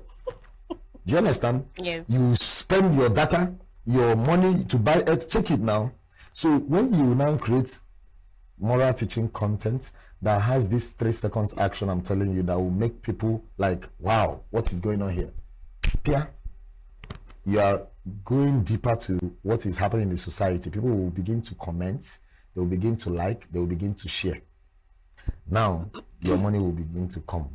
That is why most people in Southeast, most content creators in Southeast have stopped doing comedy. Most of them, I can list, most of them have stopped doing comedy and they have switched to moral teaching content creating. You understand? So other people are like female content creators are switching to, you know, nonsense, nude, sex and all that, which me, I don't know how they do it, but they are making it there. So if you see where it will favor you, you switch. Sure. But it's not easy. It's not easy. I actually agree with you, right? But that brings me to my next question. Do you think maybe people tend to be so used to this particular content you create and they want to see a different kind of content, a different idea? It depends on yourself. Because everything comes from you. Like me, I don't just do only moral teaching content. I also do counseling. Relationship / marriage counseling. I also encourage, people in relationship to build their relationship to marriage. I also make another content like dancing. I love dancing. It's also part of my content if I want to. So that's why I say that it's from you, what you want to do. Not people will not tell you what to do because they are not the one buying data or creating time for you to create that content to entertain the world. Do you know what it means for someone to just wake up and decide to entertain the world? No, content creators should be highly appreciated. It's not easy. When you do, in fact, you create the idea first. You act it with people. After acting it under the hot sun, you will go home and crack brain to edit your video. After editing it, you will post it with data. After posting it, you will beg algorithm to please pick this video. So beg, like literally physical beg. People will like and people will comment. Yes. Do you know how stressing it is? Like, it's not easy. You know, you just made mention of it depends on you, on what you want to do, right? So does that mean that you've actually looked down on ideas that people tend to bring to you? No. If you give me an idea that is not favoring, I will not do it because I'm watching my fans. You have to check your fans' needs, what they want in your video. Most videos that you post that goes viral, you will know that, yes, this video that goes viral, that means my fans like it. I have to do more of this video. Do you understand? So you do it. If you give me idea, let it work according to my niche of content, not outside the content I'm doing. Even though it's controversy. It depends on the content. As a content creator, we are intelligent. Okay. You cannot just tell content creators to do something without the person reasoning or thinking how this content is going to do it that will not bring problem. You know, federal government has placed a law on when you are doing content. Don't do content that will go against the constitution. Do you understand? If not, you'll be arrested. So you can't just bring an idea and expect me to do it without thinking. I have to reason if this content, if I do it, can it favor me? Number one. Aside from the views and the money. Apart from the views and the money, you have to your first. Think about your first before any other thing. Because if you those people that are watching you don't know whether you have eaten. They don't even know whether you have wake up this morning. What they know that when they wake up, they want to watch Larry Connect. They want to go to your page and watch your video. Do you understand? So you have to think of the kind of content you create so that people who are watching you will see that, yes, this person has sense. Yeah. Just like you said that my videos are interesting and you like it. That is how I can't just create content. I will think about this, the negative part and the positive part. Then when creating it, I'll be very, very careful. The words you use, the action you take, and the things you do. So it will not go against your page. Sure. Yeah. So let's ask you one more question before you leave, right? So what's one thing audiences don't understand and how they feel content creation is? I mean, they don't know the exhaustion you guys go through behind, right? So aside that, what else do you think that audience do not understand? All they know is a create that video, let's just watch it however it is. First of all, I have to advise the public, more especially people who are watching content. As you take time to buy data and recharge in your phone, when watching that video that entices, that makes you happy, also take time to like it. I knew you were going to say that. It won't take you anything. Just like that video. Yes. Then another thing, comment. Then share. Because it takes someone's time, efforts, under the rainy season, hot season, everything to create content. Do you understand me? So it's a very, very stressing part to play as a content creator when you are creating content and people are watching and will not encourage you. It is highly discouraging. So people should know that we content creators are not finding it easy to create this content they watch. It's not easy at all. When you go home as a content creator, you sleep and think of what next, the kind of content you create tomorrow. When you wake up, okay, now you check your time because we work with time. You don't just create content anyhow. You create it under the hot sun so that your video will be bright, right? We use iPhone now. Just imagine when you are creating content, they will tell you to act like imbecile. An imbecile. Yes. As an imbecile, you will see how you when you don't do it well. Or act like a madman. They say no, you didn't do it well. Action, cut. You do it like 7 times. Do you know Yes. how so it's not easy. People should know that content creators are the best. They are trying to entertain the world in their measure. They need support. They need that support is not money. It's just that's like, comment, and share. That is all. Because if you see how we are here now, the AC is cool, you are enjoying the environment and the serenity, then follow me outside, let's go and do action. Just so would you say, sorry to cut you, would you say that content creation is a job on its own? Wow.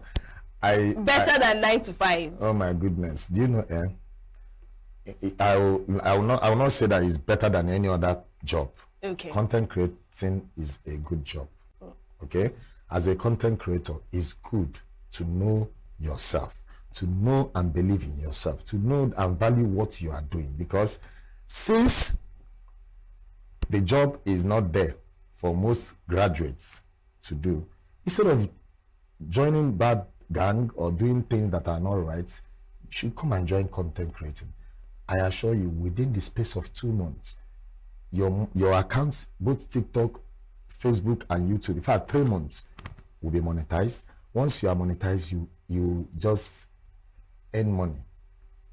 You will be earning money like no tomorrow. Content creating is a very wonderful job. People should look into it. It's not easy, but the money will make you smile at the end of the day. I know. That's the money. The money is the most important. It's very important.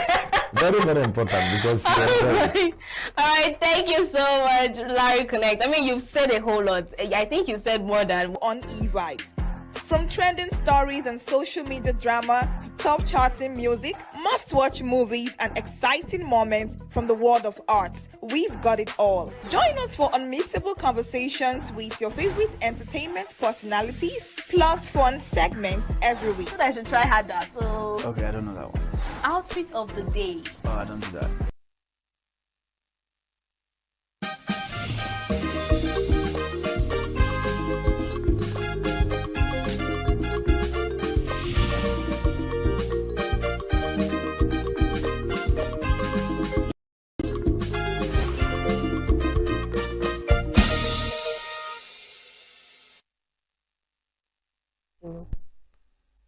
Welcome to Global News on Signature TV.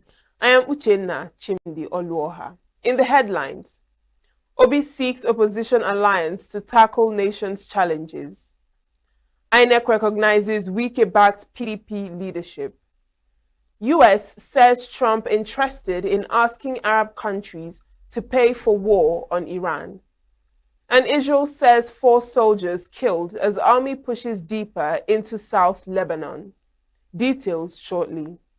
Every second, every minute, every day, news is breaking, events occur, and there are new developments. At Signature TV, we follow these stories objectively, bringing all sides without bias, explaining the complex issues, breaking down the numbers, and investigating the issues behind the news. Anywhere and everywhere, near or far, wherever the news is, we will be there. Signature TV. News in your pocket. Former presidential candidate Peter Obi has called for greater unity among opposition leaders to tackle Nigeria's worsening insecurity and economic challenges, warning that the country is at a critical stage. In a statement on Tuesday, Obi said Nigeria is grappling with rising insecurity, economic hardship, unemployment, and declining public trust, stressing that these issues require collective action rather than political rhetoric. He urged opposition figures and Nigerians to set aside ethnic, religious, and regional divisions, emphasizing that only a coordinated national effort can address the country's pressing problems. Obi's remarks came amid renewed opposition and realignments following the defection of former Kano State Governor and presidential candidate Rabiu Musa Kwankwaso to the African Democratic Congress. Kwankwaso formally joined the party in Kano on Monday, in a move widely seen as strengthening the ADC and boosting efforts to form a formidable opposition coalition ahead of the 2027 general elections. He was received by key political figures, including the party's national chairman, David Mark, alongside prominent opposition leaders such as Aminu Tambuwal, Rotimi Amechi, Dino Milaye, and John Odigie Oyegun. Obi, who revealed he visited Kano at Kwankwaso's invitation, described the development as a significant step towards rescuing and rebuilding Nigeria's democracy. He noted that the goal goes beyond winning elections, stressing the need to rebuild institutions, restore public confidence in governance, and secure a better future for Nigerians. The ENUGU State Governor, Peter Mbah, has inspected the newly completed state-of-the-art Type 2 Primary Healthcare Center in Obako in Ogu local government area of the state. This inspection is part of efforts of the state government to strengthen primary healthcare delivery in the state and make quality Medicare available and accessible to both urban and rural dwellers. Correspondent Chinemerem Ikebunam, who was in the governor's entourage, reports.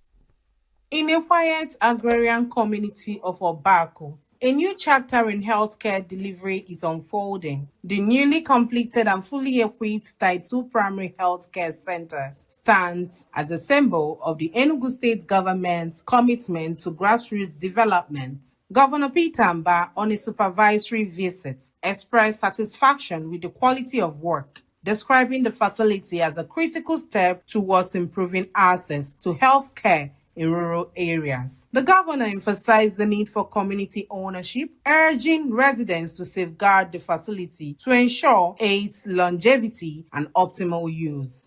It is about the people. These projects are meant and designed to serve our people. So it is incumbent on us to ensure that the money we have invested here, the structure we have put here, the facilities we have put here, and the equipment, that they are serving the people. The Commissioner for Health, George Ubu, alongside the Executive Secretary of the State Primary Health Care Development Agency, ENUGU Anyocheku, highlighted ongoing reforms in the sector.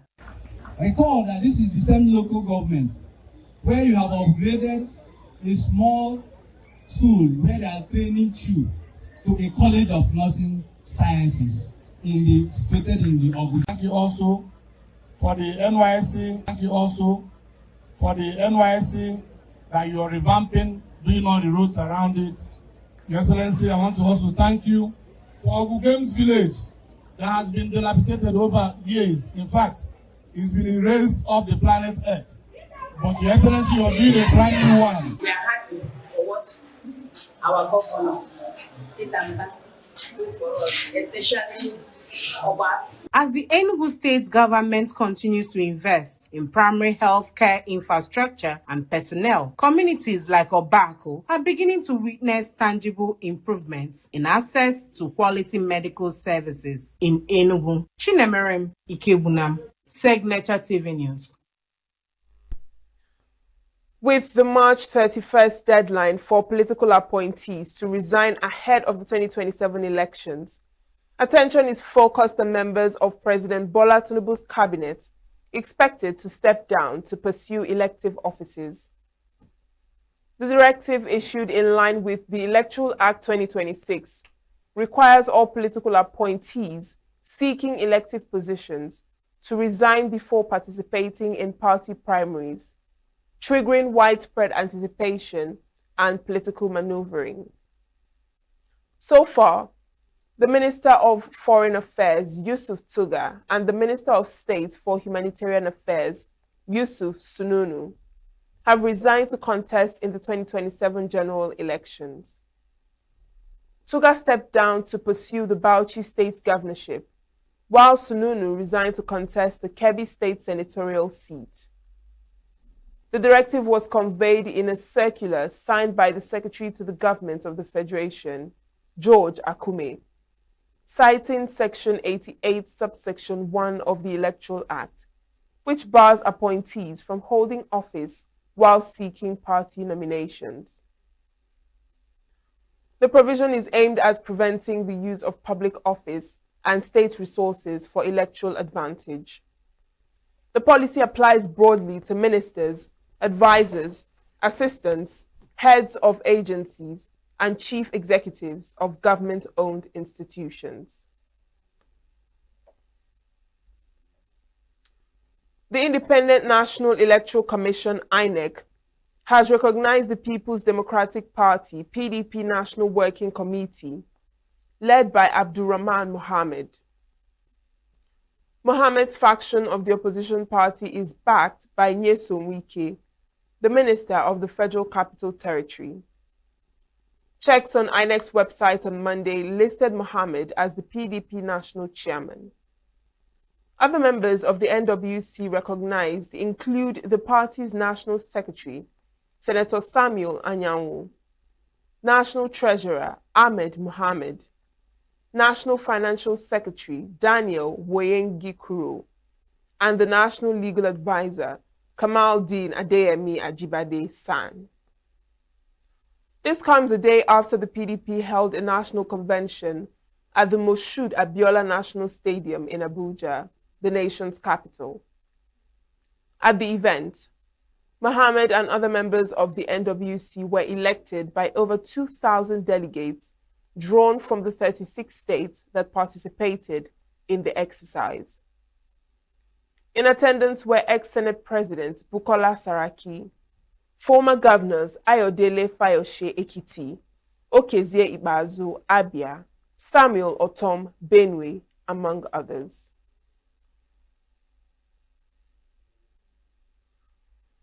The alliance of 3 West African countries, Mali, Burkina Faso, and Niger, is putting a strain in democratic institutions and the West Africa regional body, ECOWAS.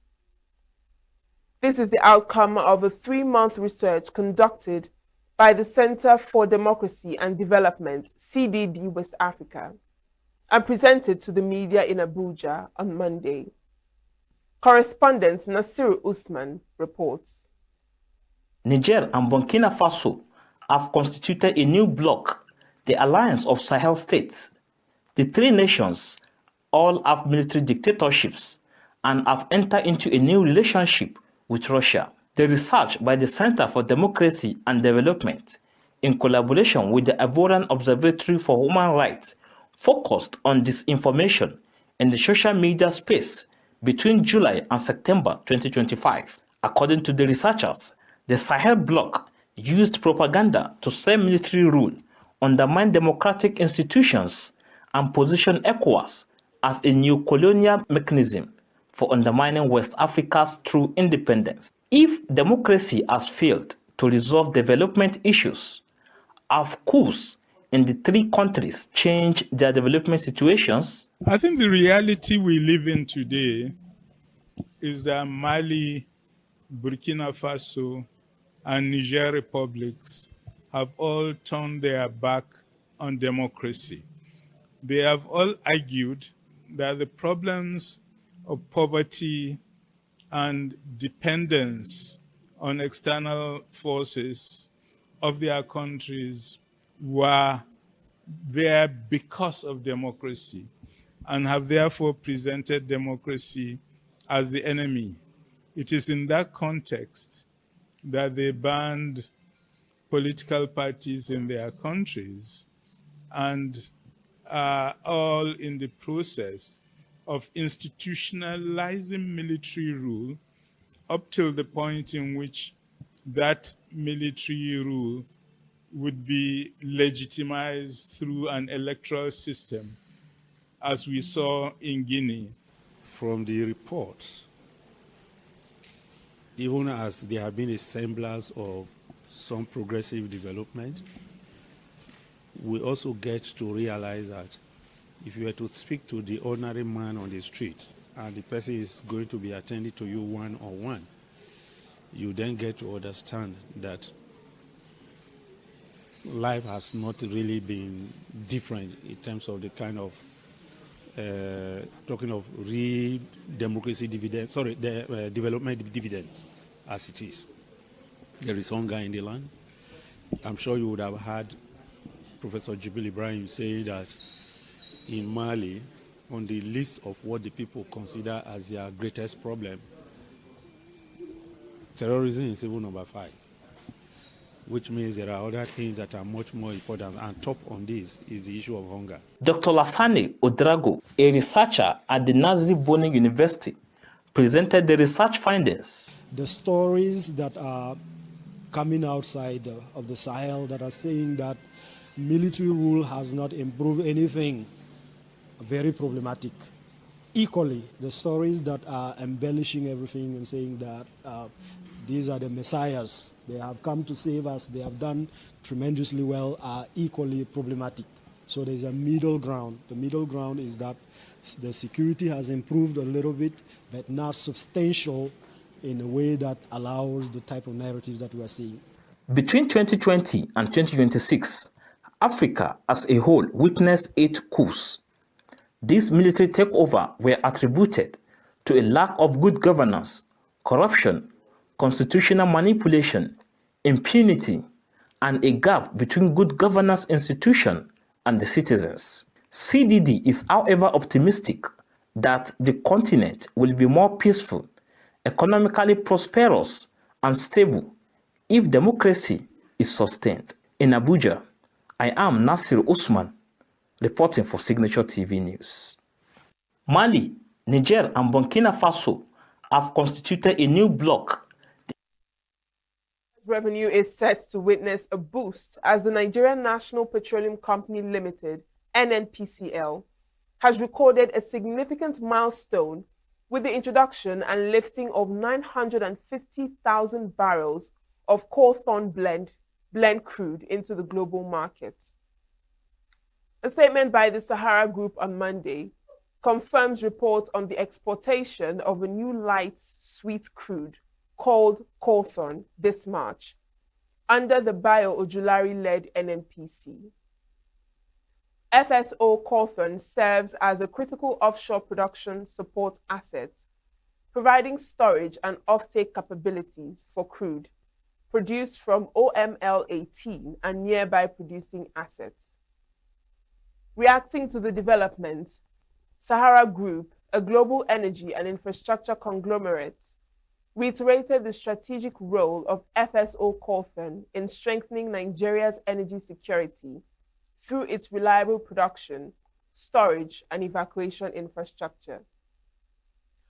Sahara Group also recognized the advanced technologies deployed on FSO Cawthorne, noting that the facility incorporates cutting-edge systems supported by artificial intelligence, enabled monitoring, and robust QHSE frameworks, enhancing operational efficiency, asset integrity, safety performance, and environmental stewardship.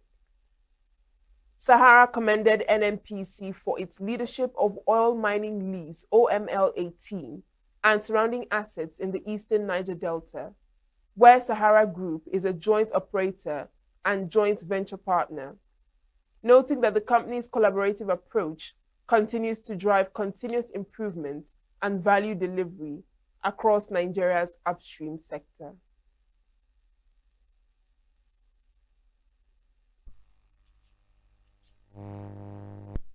Up next is foreign news. The White House has suggested that U.S. President Donald Trump will ask Arab countries to cover the cost of the United States war against Iran, estimated to be in the tens of billions of dollars. Trump's spokeswoman, Caroline Leavitt, was asked on Monday whether Arab states would pay for the war, as when U.S. allies helped fund Washington's intervention during the Gulf War in 1990. The U.S. led a global coalition of dozens of countries during the Gulf War to fend off Iraq's invasion of Kuwait at the request of the country and several of its Arab neighbors. In turn, states in the region and coalition members, including Germany and Japan, raised $54 billion to help pay for the U.S. involvement. This time, however, the U.S. and Israel went to war with Iran unilaterally without involving their allies and regional countries.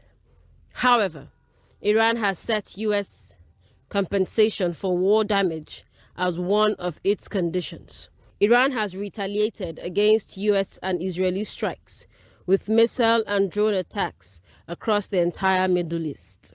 Authorities in Dubai said there was a drone attack on the Kuwaiti oil tanker overnight, and response teams had contained the incident.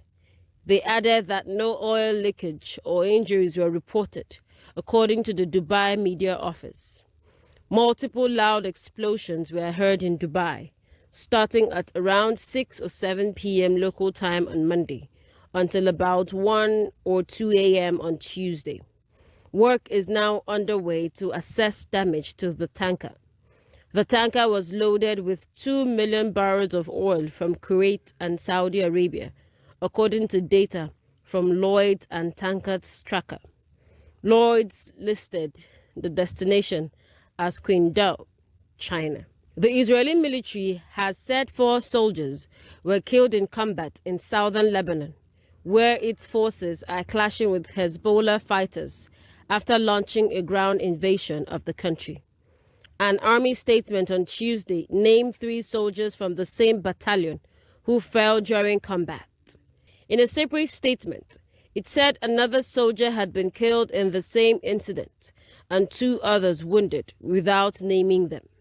10 Israeli soldiers have been reported killed since fighting between Israel and Hezbollah flared up on March 2nd, following a United States-Israeli joint attack on Iran. More than 1,200 people have been killed in Israeli attacks on Lebanon, according to the Lebanese Ministry of Public Health, and more than 1 million displaced. This comes a day after the United Nations Interim Force in Lebanon said 2 peacemakers were killed when an explosion of unknown origin destroyed their vehicle near the southern Lebanese village of Bani Hayyan. Another peacemaker was killed by a projectile on Sunday near the Lebanese village of Adhait El Qasir. At least 70 people have been killed and 30 injured during an attack near Petite Riviere in Haiti's breadbasket Artibonite region, a human rights group said, significantly higher than officials' estimates, which put the death toll at approximately 16. Residents and officials told local media that the attack began in the early hours of Sunday in rural communities around Jean Denis and continued into the early hours of Monday, with gang members storming the area and setting homes on fire. The Defensors Plus rights groups said it estimated that 6,000 people had been displaced by the violence.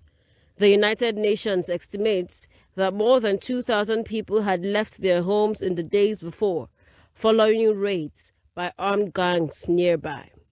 Police initially reported 16 dead and 10 injured, while a preliminary report from civil protection authorities said 17 had died and 19 were wounded, mostly men.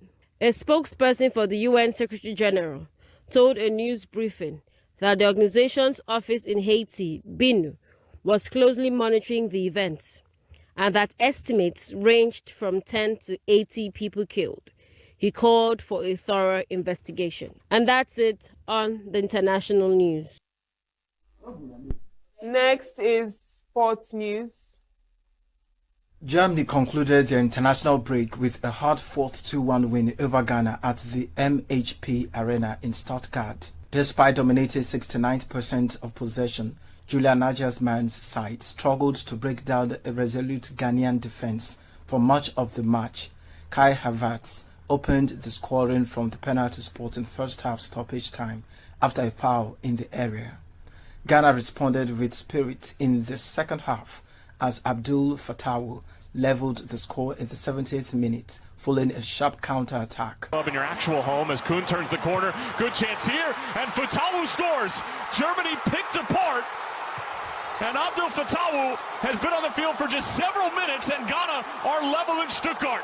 Still without star striker Chris Wood, New Zealand nevertheless made light work of defeating Chile to prove their credentials. New Zealand offered a timely reminder of their quality ahead of the World Cup by hammering Chile 4-1 at Eden Park. Se encienden los hilos de UCLA, se abrazan los jugadores que no festejaban de junio del 2025, venían de 8 derrotas, 70 minutos, se destaparon todas las compuertas. This marked New Zealand's first ever win over South American opposition. The All Whites are due to take on Iran, Egypt and Belgium in their World Cup group. In rugby, the Wallabies will return to the Australian Capital Territory for the first time in 10 years when they host Ireland at Canberra's GIO Stadium next year, just 9 days before the Rugby World Cup opener against Hong Kong, China in Perth. Rugby Australia announced on Tuesday that International Rugby Union is heading back to the nation's capital, with both the Wallabies and Wallaroos taking on Northern Hemisphere rival in the not-too-distant future. Before Men's Rugby World Cup 2027 gets underway, the Wallabies will face world number 3 Ireland in a blockbuster warm-up fixture on September 18. The Wallabies are undefeated in 5 tests at the venue from 1998 and 2017, including their most recent clash there against Argentina. In golf, Irishman Shane Lowry got what he wanted before the Masters after sinking a hole-in-one and earning a top 30 finish at the Texas Children's Houston Open. Lowry is making his 11th Masters start in 2026 and is searching for his first ever green jacket. The 38-year-old said his performance and hole-in-one in Houston helped his confidence heading into the Masters. It's a little more aggressive than that. That's pretty right there. Go That's in. pretty. Yes, he did it! How about it? Another race! That's Sport News on Signature TV. I am Christopher Lele. Up next is entertainment news with Queeneth Wokonta.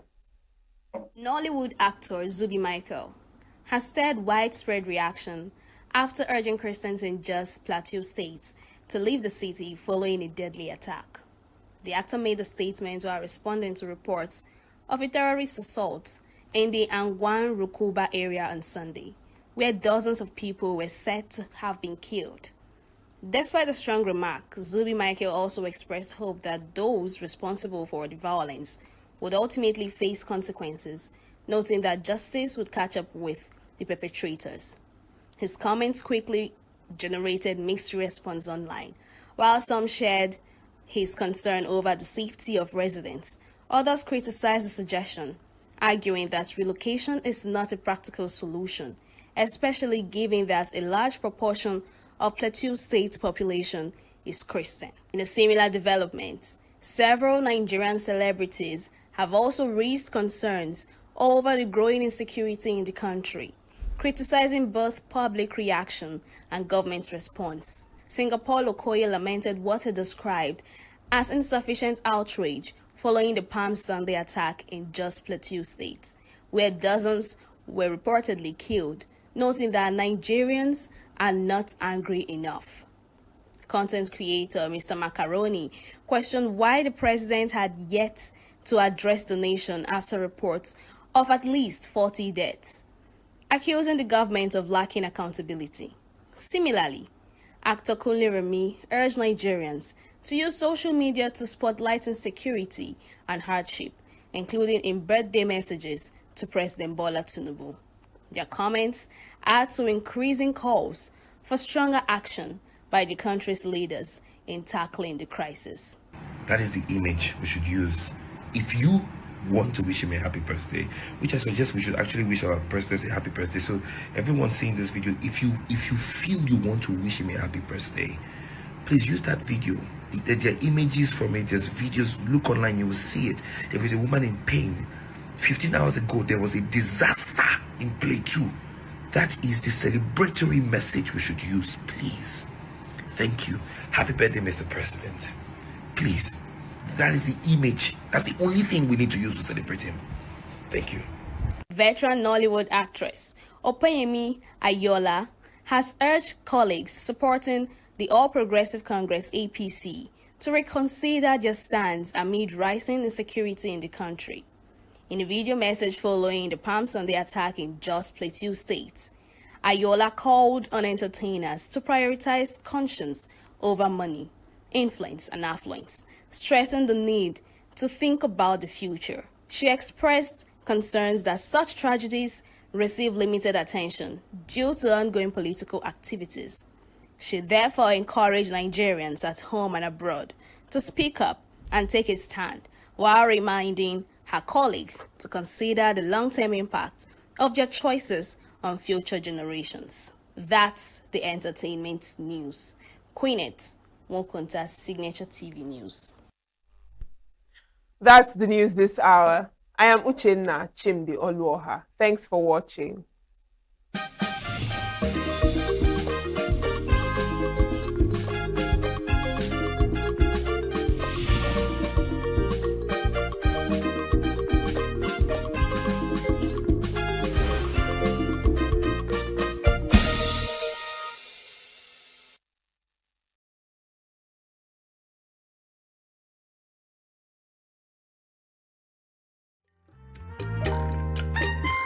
The way we see the world shapes the way we change it. Gender isn't just a checkbox, it's a lens, one that helps us understand the world more deeply and act more fairly. Gender Perspectives, a program for those ready to see more, do more, and be more.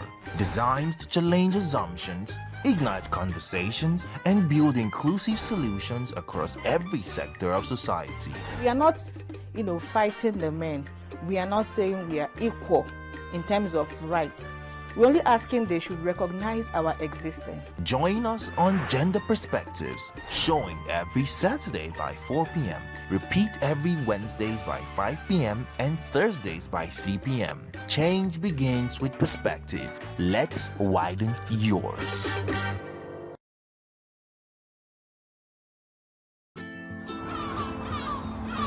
Bright and early as the day breaks, as the newspaper headlines trail the stories that shape the day. We at Signature TV trail the headlines that trail the day. We interrogate the headlines. We analyze the stories that make the headlines. Why it's overrated, and they even overrated themselves, and when people see it, they are insensitive of some Nigerian children who have never had what they call CBT. With passion and emotion, we drive the conversation to change the narrative. Let nobody be deceived by Nigerian high level of performing in agriculture export. We are still where we are. Newspaper review on Signature TV every morning on Signature Morning, weekdays, and Signature New Day, weekends. Newspaper review on Signature TV. We do not just review the headlines, we make the headlines relevant to our daily lives.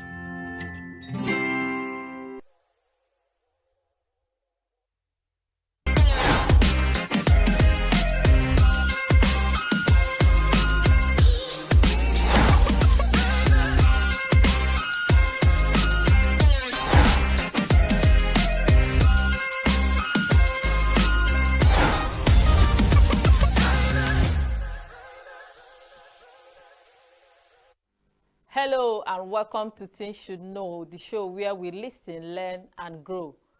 Teens Should Know show is where teenagers are empowered with the right knowledge to thrive and parents are equipped with the tools to guide them, because when teenagers know better, they do better.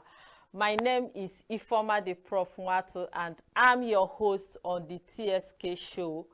On today's episode, we are going to look at one thing that many and even we deeply connect with.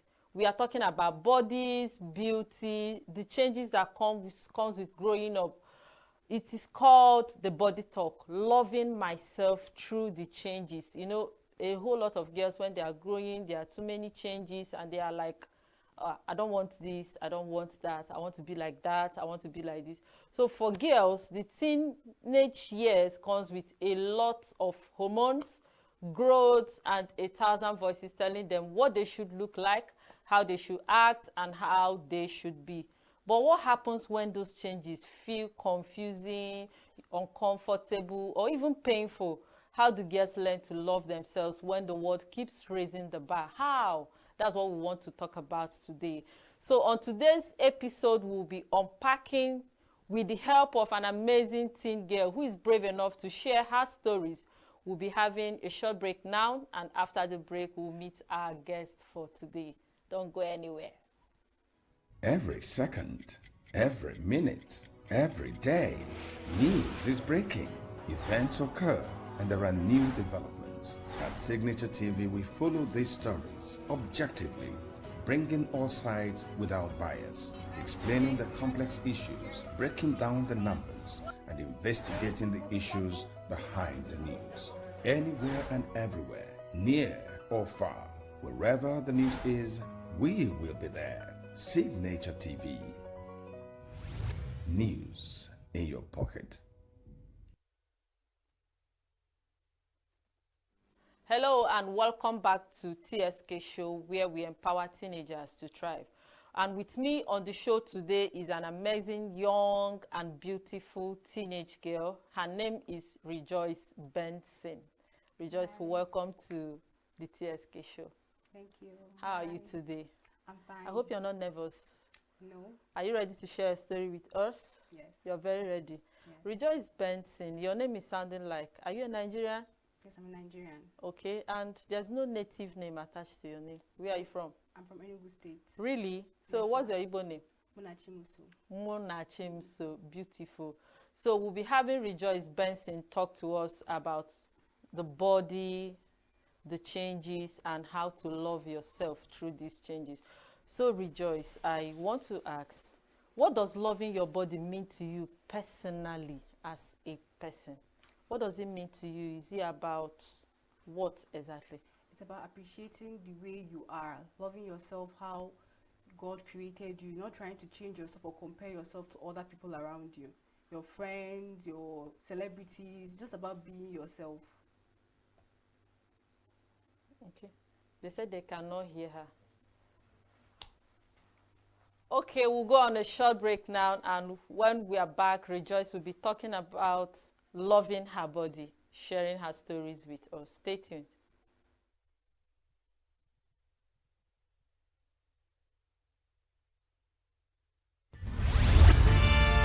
We are local.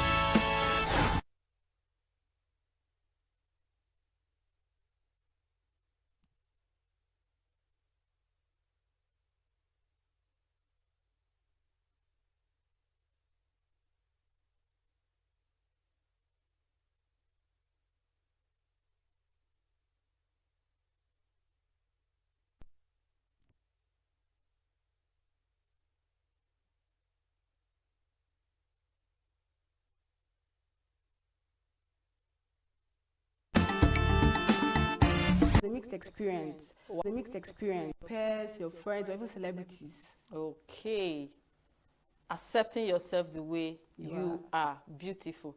You know, sometimes these changes can feel exciting and other times just confusing or even awkward, you know. Yeah. There are some people like, I don't want this, I don't want that. So did you ever feel like your body was changing faster or slower than your friends or your peers? Well, for me, it was a mixed experience. Wow. Physically, I felt like my body was changing faster than that of my friends. I felt like I was growing faster. But however, when it came to menstruation, I feel like I was slower to start. You know, I saw my friends get their period before me, and I was like, why is my own taking so much time? But I forgot that just because you're in a friend group doesn't mean you all are the same age. So some of my friends who had theirs first were, you know, older than me, and I was confused. You know, it was really confusing. So it was a mixed experience for me then. My body was changing in different places, in different ways. So I was really confused about the whole experience. Okay. So there was a little comparison at some point. Yeah, there was a bit of comparison. Just a bit of it. Yeah. Okay. I want you to be honest. There's so much pressure out there to look perfect. Yes, it is.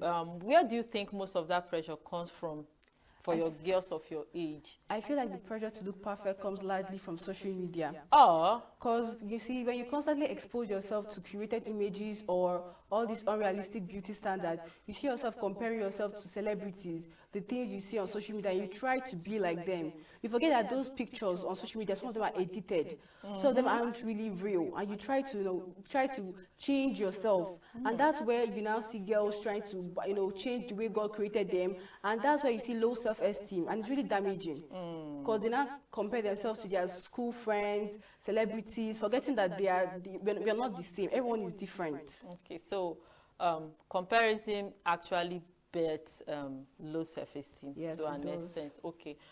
We agree that social media makes everything look so polished, right? Yeah, it does. Okay, so do you ever catch yourself comparing your body to what you see online? Well, to be honest, I do catch myself comparing my body to what I see online, because it's hard not to. When you see those pictures that have been edited, all these unrealistic beauty standards, you see yourself comparing yourself, trying to be like them. But I'm embracing myself and trying to be more mindful, trying to appreciate myself the way I am. So I'm just trying to make sure that I'm not comparing myself to those things I see online, and trying to appreciate what God has created. Okay, that's beautiful. Let's get a little real now. Okay. While I was growing up as a teenage girl, there are some things I didn't like about my body, especially my legs. I didn't like my legs when I was growing up. So I know you may have such experience. Is there any part of your body or something about your body that at some point you were not liking it, you didn't really like it, but now you're getting used to it and you're beginning to like it and embrace it? To be honest, while growing up, I started noticing stretch marks, and I was like, it felt really different. I really didn't like it, especially when I felt self-conscious and annoyed when people would point them out. You be in a gathering, and then your friends will be like, oh my God, you have stretch marks. And I'll be like, of course, I know I can see them. You don't have to point them out. So it was really annoying at first. But however, over time, I'm trying to appreciate them, because it's not a disease. It's natural and it's common. So I'm trying to I'm reminding myself that it's natural, and I should just appreciate it the way it is. It's not really killing anybody. It's just there. I'm not the only one. Many people have it. It's just a way of your body changing. So I'm learning how to appreciate myself and embrace the changes in my body. Okay, so let me speak the Nigerian teenage language. Okay. Now stretch mark I get, I no kiss person. Yes, now stretch mark I get. Oh, that's beautiful. Is there any point, or is there something you're still trying to accept at this time? Maybe one or two that somehow in between you're like, oh, is there? Should I accept this? Should I work on it? Is there any part of your body that you're still trying to accept that, oh, this is how it is, this is how my body is working at this time? While growing up, I was really conscious about my nose. I'll feel like, oh my God, people, it's big. But at times, I started realizing that it's not, and I just started embracing the way I am. Because, people would be like, oh my God, pointed nose, you need to have pointed nose. And I was wishing my own was actually pointed, and I wish you were different. But when I received compliments from people that you have a beautiful smile, and that compliment just boosted my self-esteem. And I'll be like, I don't really need to look, I just have to, this is how it is. I can't change it. I am not going to do any plastic surgery. Just accept this is how I was created. Just accept myself for how I am. Okay. So you've received the bad comments, yes, and you also received the good comments. So between these bad comments and the good comments, definitely the good ones will make you feel better, boost your confidence and all of that. Can you just point out one or two things that people have said to you that are good comments that actually helps you build your self-confidence? Okay, one comment that stuck with me was my brother. He said that I have a beautiful smile, and that has really boosted my confidence, because to make me, when I go to a social gathering, I'll just start smiling. I'll just start laughing. And people are like, why are you laughing? Why are you smiling? And that alone now made me feel like, oh, I have a beautiful smile. Why shouldn't I smile? So that compliments can just lift my spirits and make me feel like, yes, I am beautiful. I don't need anyone to tell me my worth, or tell me how I look, or tell me how I should look. Okay. Naturally there are days you feel like this is not just it. Yeah. There are some places you'll be and you feel like somehow awkward, feel like somehow odd, maybe because of, you mentioned your nose or the stretch mark, but in those days or days like that, what actually built your confidence? What do you look at inward and say, no, I'm cool, I'm fine? Days when I feel less of myself, I just remember those compliments that I've heard people say, strangers, you know, be it my siblings, my families, even strangers. Whenever I do remember those compliments I hear people say, I just feel excited. I feel, okay, why am I feeling bad about myself? When someone told me that I'm beautiful, when someone told me that I'm fine, why should I now feel bad? Once I remember those kind words, honest compliments, genuine, I just feel so excited and relaxed. I'm like, yes, I don't have to feel sad. Or even on tough days, once I just remember those compliments, I have a confidence boost immediately. And you just have a good day, and the Yeah. bad day just goes away. Yeah. Oh, what a beautiful conversation this has been. It's been so real, so relatable. Hearing you share about the changes, the insecurities, and the journey of self-love reminds us that we are never alone in what we feel. These changes don't make us less, they don't make us less of human, but they all make us human. And every stage, every stretch, every shift is part of the story that is unfolding. We'll take a short break, but stay with us. There's so much more ahead. Just sit back. Things Should Know continues after the break. We are local. We are right now with the wife of the man that was... Why the main market is in chaos. People... We are national. Those in support of this motion as amended, say aye. Aye. We have taken the vote by default. We are international. Israeli airstrikes. Donald Trump left us the worst unemployment.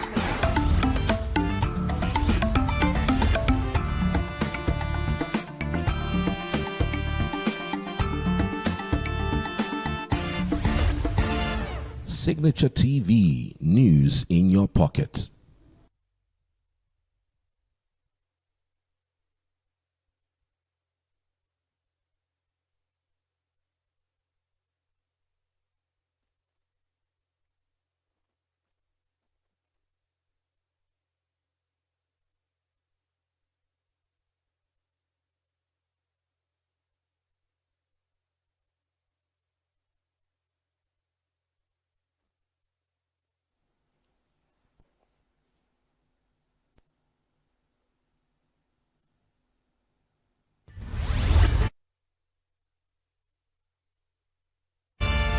We are local.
If you've been with us from the start, thank you for staying open and present.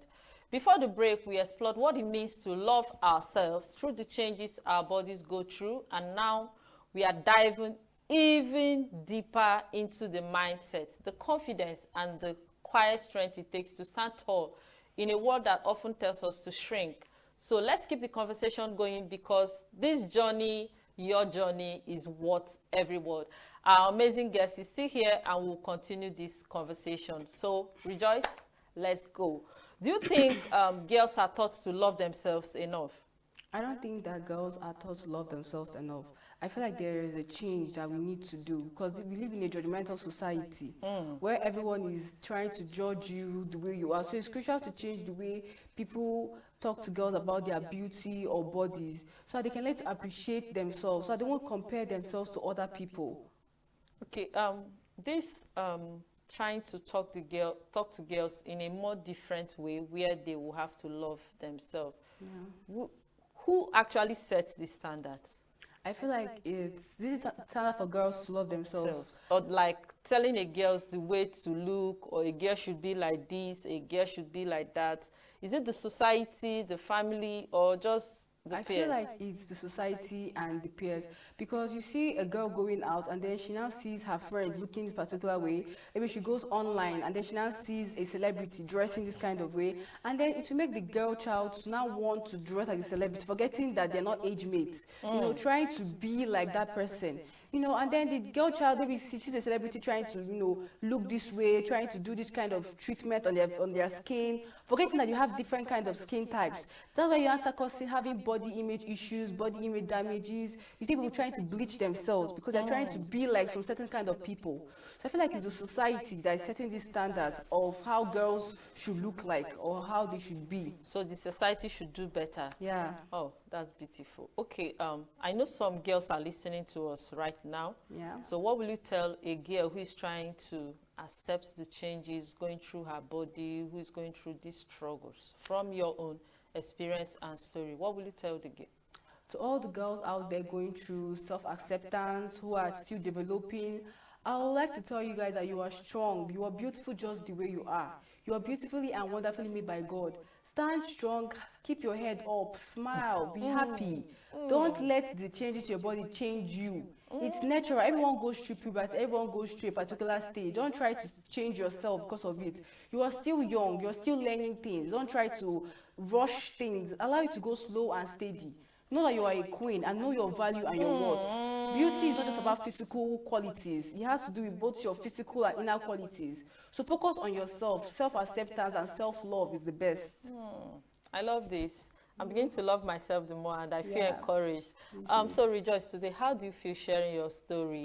I feel happy and fulfilled. I just hope that my story gets out to all the girls going through similar experiences. So you can learn. I hope my story makes your confidence, you know, give you a confidence boost. So you can learn to accept yourself the way you are. Everyone is different. Everyone has their own flaws. You don't need to try to compare yourself. The person you're wanting to be like wants to be like someone else. So just try to be yourself. Don't copy anybody. This is your life. Enjoy it. Don't let anybody make you unhappy or try to define your worth. You have your worth, you have your values. Just be the queen that you are. Okay. I believe that the girls out there are listening to you. So if you could describe your body in one empowering word today, what would that be? Unique. I am unique. Unique. Chop knuckle. I love that. Yeah, my girl. Oh, as we get ready to close, I just want to say how proud of you I am. Thank you. I'm very, very proud of you for showing up and for speaking up and for being so real today. This conversation matters because you too, you matter, and the teenagers out there, everybody matters. Thank you for sharing your story. Thank you for sharing your experience, and thank you for sharing your idea. Your voice is powerful, and I love your honesty. It's actually a gift to your generation and your peers. So teenagers at home, remember this: your body is not a problem to fix, but a story to honor. Changes will come and go, but your words stay steady. Keep showing up for yourself with kindness, because loving who you are is the most beautiful glow of all the glows. I encourage you to join a community where teenagers are empowered to thrive, and also get yourself a teens coach or a mentor to help you navigate your adolescent challenges. You can send a DM or follow me on my social media handles, my Facebook and my Instagram, Ifoma the Prof Mwatu. And we are going to call it a wrap for today. But before we go, I want to tell, who is your most encourager, your most cheerleader, who inspires you more? My mom. Your mom. She always tell me that self-love is the best. That you should learn to love yourself just the way you are. Okay, so let's appreciate your mom on this show. Thank you, Ma. You've done a very great job. Thank you so much. And my name is Ifoma the Prof. Mwatu. I am your host, and this is Things Should Know. Your truth is your power, and your voice is valid. And your journey also is yours to thrive in. You are growing, you are changing, you are enough just as you are. Keep thriving, and also remember that knowledge is power. You have been empowered with the right knowledge to thrive. So keep learning, keep growing, and keep showing up for yourself. Catch you next week, same time on Things Should Know. Bye for now.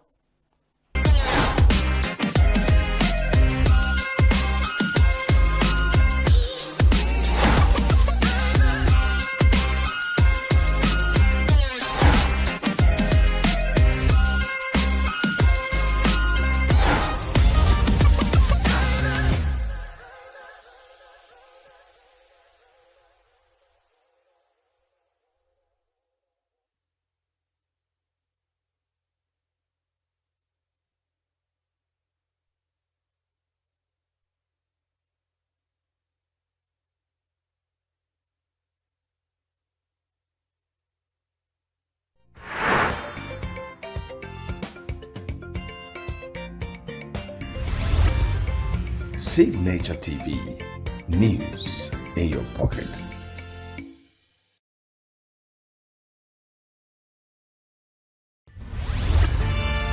We are local. International communities observing every Right, market is in chaos. People We are national. Those in support of this motion as amended, say aye. Aye. We have taken the vote by default. We are international. Israeli airstrikes. Donald Trump left us the worst unemployment.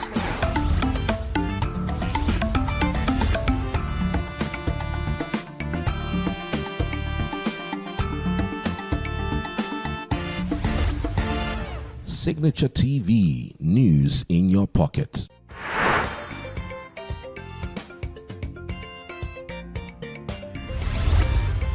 Signature TV, news in your pocket.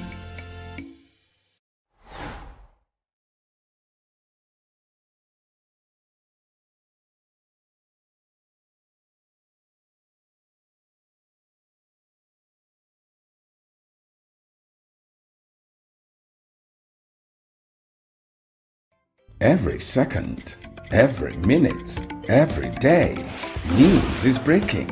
Events occur and there are new developments. At Signature TV, we follow these stories objectively, bringing all sides without bias, explaining the complex issues, breaking down the numbers, and investigating the issues behind the news. Anywhere and everywhere, near or far, wherever the news is, we will be there. Signature TV. News in your pocket.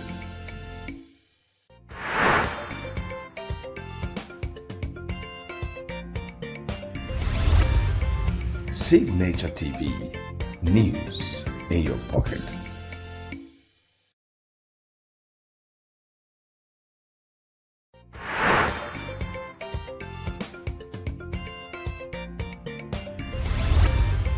Signature TV, news in your pocket.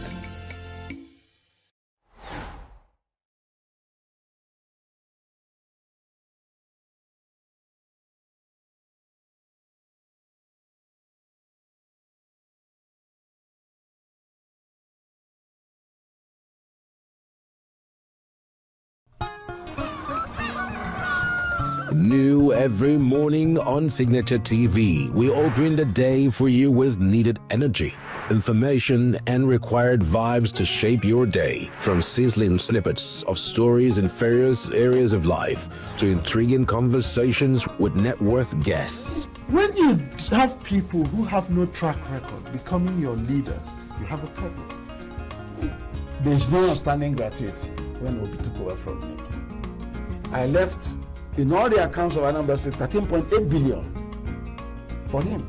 Your day cannot be complete without Signature Morning on weekdays and Signature New Day on weekends. There is no better way to start your day except Signature Morning and Signature New Day every day on Signature TV.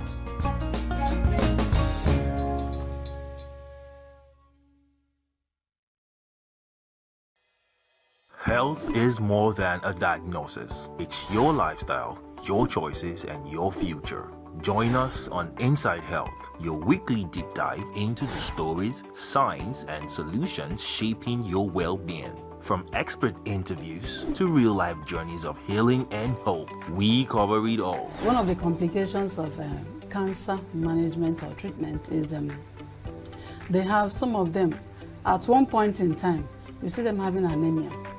Okay, so you see them at times being transfused. But at the same time, you come in with a diet. Nutrition, mental health, innovations in medicine, fitness, and everyday wellness. Whether you're managing a condition, staying informed, or just living your best life, Inside Health is your trusted guide. I'm Tigiti Agorom, and I'll be with you every week on Inside Health, only on Signature TV.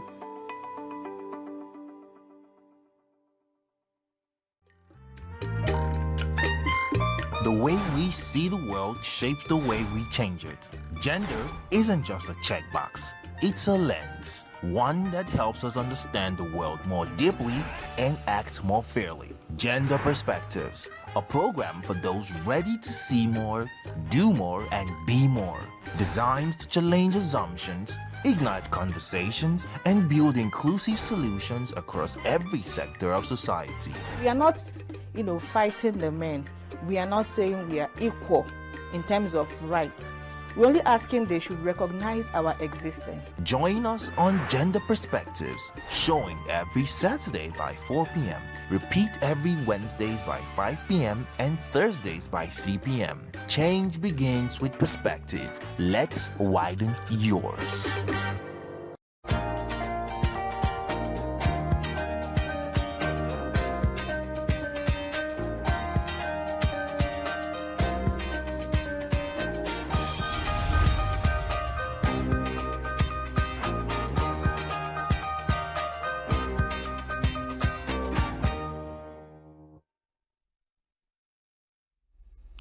Hello.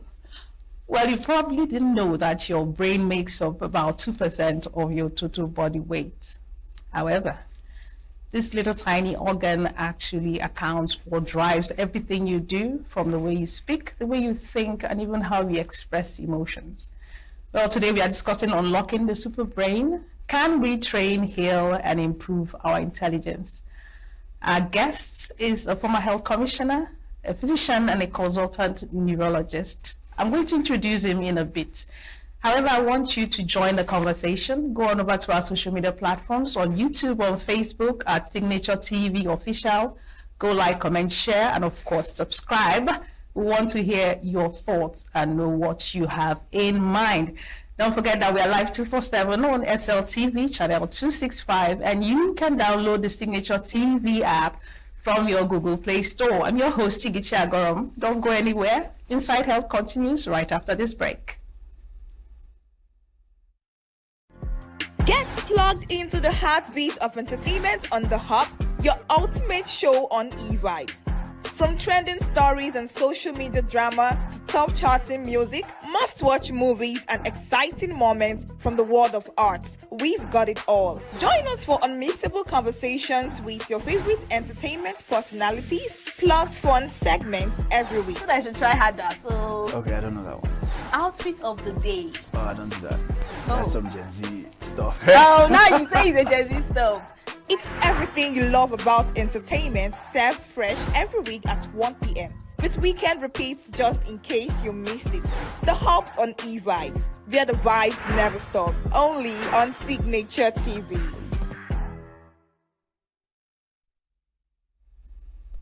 And if you're just joining us, this is still Inside Health, a show on Signature TV where we break down complex health conversations into bite-sized information meant to help you take charge of your health and your well-being. Today, we are discussing Unlocking the super brain, can we train, heal, and improve our intelligence? Well, you might want to stick around because our guest is Dr. Fintan Ikuchin.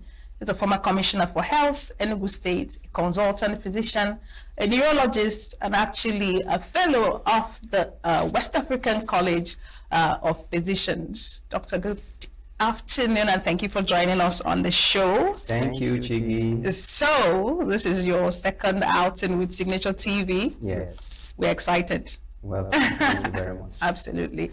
So, in my introduction, I had to research, obviously, and I got to find out that the brain is just about 2% of the entire body weight. Now, is this correct? And if it is, how is it so that the brain controls everything we do, regardless of the size? In a nutshell, what is the brain? Thank you. And, sorry to cut you short, our audience are not students, are not medical students. So we need you to break down the explanation into the basics so that the viewer can understand. All right, Chigi, I'll do my best. God's grace. And you can rate me at the end. So, I'm not even qualified. So you said the brain is just 2%. You have to remove the word just. Okay. Because when someone of a smaller size can take control of something very unprecedented, it's surprising. So we rather say the brain is 2% of the body weight, and despite its small size, is able to yield such controls. So that's incredible. And when I decided to do neurology, I had someone tell me, if you don't do neurology, whatever else you're going to do in your life as a specialist doctor, you'll be using your brain to do that. You're using your brain to study the kidney, the liver, the bones, children's diseases, whatever. So I was like, so why not study about the master of others? But that was just at the beginning. Over the years of working as a neurologist, I've come to see that the brain is not even interested in a solo performance. And this concept has come up with what we now call the gut-brain axis. So your intestines, your stomach, is tightly integrated. So that's why when you say, I have a gut feeling, it's actually the brain giving you the feeling. But it's doing that in strong association with your gut. Then again, people say, find a place in your heart to forgive. Or I'm heartbroken. So that tells you another organ, the heart this time, is so tightly linked. So what is the brain? The brain is an organ. It's an organ that is very delicate, made of 60% fat, and then to 40% below proteins and little carbohydrates. So it's a very fatty tissue. And it's like 90% admixed with water in a newborn baby. So you have this fatty tissue with a lot of water in a newborn baby. And then as adults grow older, in the elderly 70s, 80s, the water content shrinks to like 70%.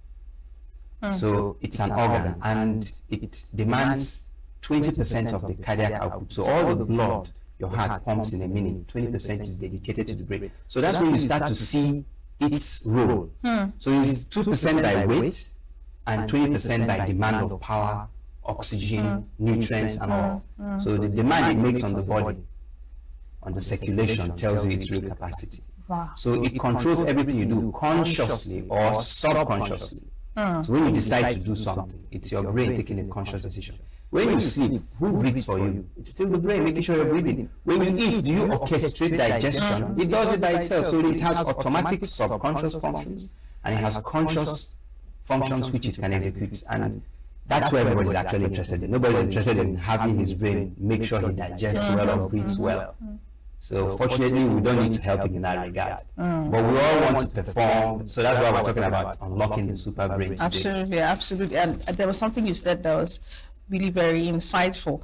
You did mention about the brain coordinating the physical aspect, but you also talked about the emotional or the psychological aspect when you mentioned find it in your heart to forgive. Can you just touch a little on how the brain actually affects the emotional and the psychological parts? Yeah, so the brain has several functions, and we have today simplified it into what we call cognitive domain. So the brain does one general function, which is cognition, to be aware, to receive information, to process it, and take a decision. So that's cognition. people often mistake cognition for intelligence. It's not the same thing. Okay. Intelligence is a very vague concept, and it used to be one big definition before. Today it has been split. In fact, one of the definitions of intelligence is it's what you measure by intelligence tests. Are those tests really? Yes. Well, they have a role to play. That's why you have so many. Because there's always an issue with one and another comes. But in neurology, we're not interested in intelligence. The brain performs its functions, and intelligence is what the modern world is actually demanding for. Yeah, and when we talk about the domains which I mentioned, you now start to see different things the brain can do. And one of the domains that has been acknowledged globally today is emotional intelligence. So that's where you're heading to. So it's something that we all have, but to different degrees, and we all need to train. So many of the things we call common sense, it's part of emotional intelligence. Another thing about emotional intelligence is what has been called the theory of mind. So when you're able to put yourself in someone's shoes, that's the English expression. That's called empathy. Theory. Yes. So put yourself in someone's shoes. You see someone has experienced something very shocking. You don't go to the person smiling and laughing. You approach with a calm face because you feel what the person feels. So it's the brain that does this. It's called the theory of mind. So I want us to, sorry. I am sorry. I had to cut you short. I apologize. Now, I want us to conceptualize what you've been saying. You've been saying a whole lot. Because while you were talking, and you said when you begin to empathize, that's what the brain helps you to do. But there are some people who don't understand empathy, probably psychopaths and sociopaths. But before we get to that, what exactly are we looking at? Because my eyes, they keep going to this piece of work here. So let's try and conceptualize what the brain is. And the domains and how they function using this particular piece of work I'm looking at. Okay, so this is a three-dimensional model of the brain. It is having colors here describing different aspects of it. Okay. And you warned me not to talk like if you're a medical student, so I won't go into that. Okay. One of the important things about the brain is that it's divided into two halves. So look at that. Interesting. A left and a right half. So what everybody needs to know is that the right half of your brain is in charge of the left half of your body. God made it that way. Never you ask why. I wasn't going to. Good. So the right half of so the left half right. So there's a swap. So when you move your right hand, it's your left brain in action. When you feel something on the left part of your body, it's your right brain reporting that sensation. Interesting. Okay, so the inner part of the brain is fantastic. It's something that makes human beings stand out from other animals. You see, the next largest brain in the animal kingdom is the chimpanzee. The chimpanzee has the next largest brain, and after the human brain. Yes, and the difference in size is quite significant. So there used to be a time people make jokes about the size of the brain. If you have a bigger brain, you're more intelligent. So the answer to that question is yes and no. The size of the human brain being bigger than the chimpanzee is surely why the humans are more sophisticated, intelligent, and all that. But when you talk about human being to human being comparison, it doesn't apply. People with a smallish brain, in quotes, are not in any way inferior to people with a bogus brain, in quotes. Okay, so that's for the structure of the brain. So I'm looking at this 3D model, and I'm seeing different colors. I can see red, yellow, orange. Is there any way you can actually... Okay, let's use this one. Yes, great. So generally, the frontal part of the brain is what makes a human being unique. Okay. If you look at the inside of the brain, we share little or no difference. What makes us stand out is the outermost ring, which is called the cortex. Down a little bit. Yeah, the cortex is what stands out in the human being. So the cortex in man is so similar to the monkey.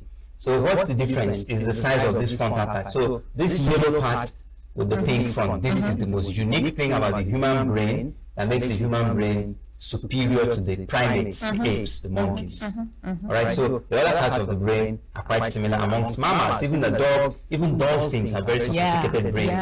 But this frontal lobe area, called the frontal lobe, is where judgment, abstract thinking, logical thinking, planning, decision making is located. So memory is not here. Memory is on the portion, this portion protruding like this here. This is the temporal lobe. So if people have injuries here, they have problems with memory, yes. So Alzheimer's disease is one of the big diseases challenging humanity today. Yes. And you have a lot of shrinkage in this part of the brain. Okay, we'll get back to that, but I'm itching to find out, to ask if a simple question. I'm not sure that the answer is that simple. Okay, scratch that. There's this particular word that came up while we were researching this particular topic, even came up while we were collating social media tweets around the same subject matter, and it's neuroplasticity. Yeah. What is neuroplasticity, and can we train the brain? There are some people that feel, oh, she was born intelligent, oh, he was born intelligent.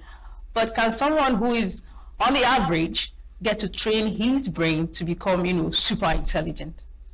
The answer is capital yes. Great. In fact, we're all born with super brains. It's what we do or don't do that inhibits it from unfolding its capacity.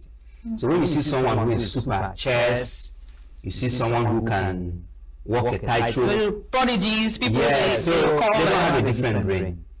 We even hear that Einstein's brain is being studied till today, but they've not come out over the years to say anything because there's nothing unique there.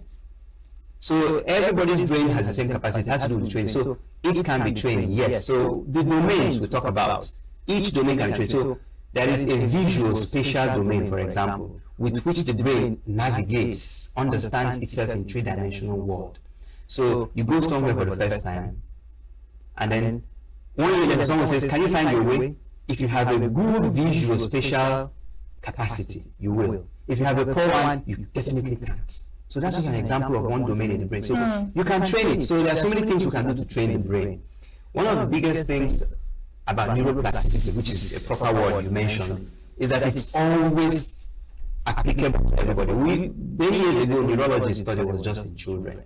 That the brain, what is neuroplasticity? It's the ability of the brain to reassign functions from one part to the other. Wow. So if there's an injury here. Could you explain it using this model? Sure. So if something goes on the inside parts of the brain, especially on the outer ring, the ability of function that has been lost at point X to be relocated, outsourced exactly to another point is very high. Wow. Yes. So, for instance, everybody has 2 eyes, 2 ears. When you go for an eye check, you'll be shocked when the doctor tells you you're hardly seeing with your right eye.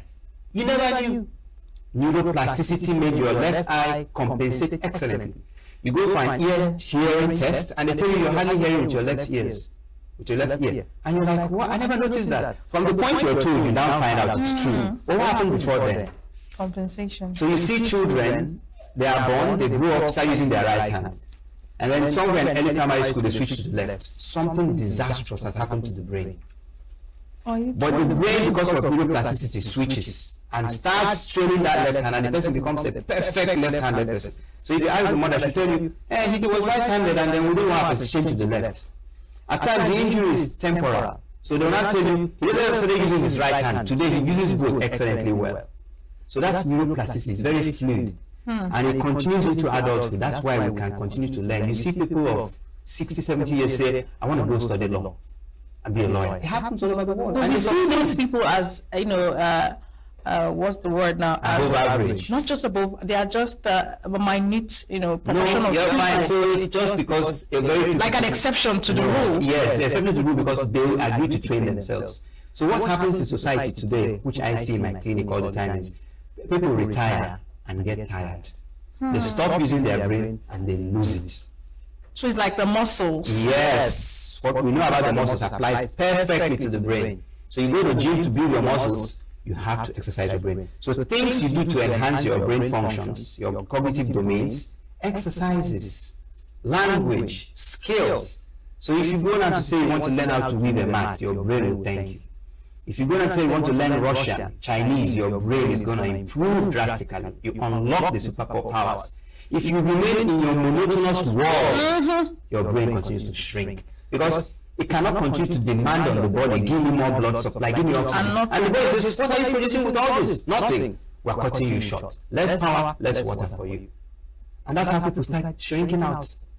Okay, so aside lifestyle, are there dietary supplements that can be used to boost or train the brains? Yeah, that question often ends up in people recommending A, B, C, D and all that, and then people scramble to go get those things. I don't believe in that.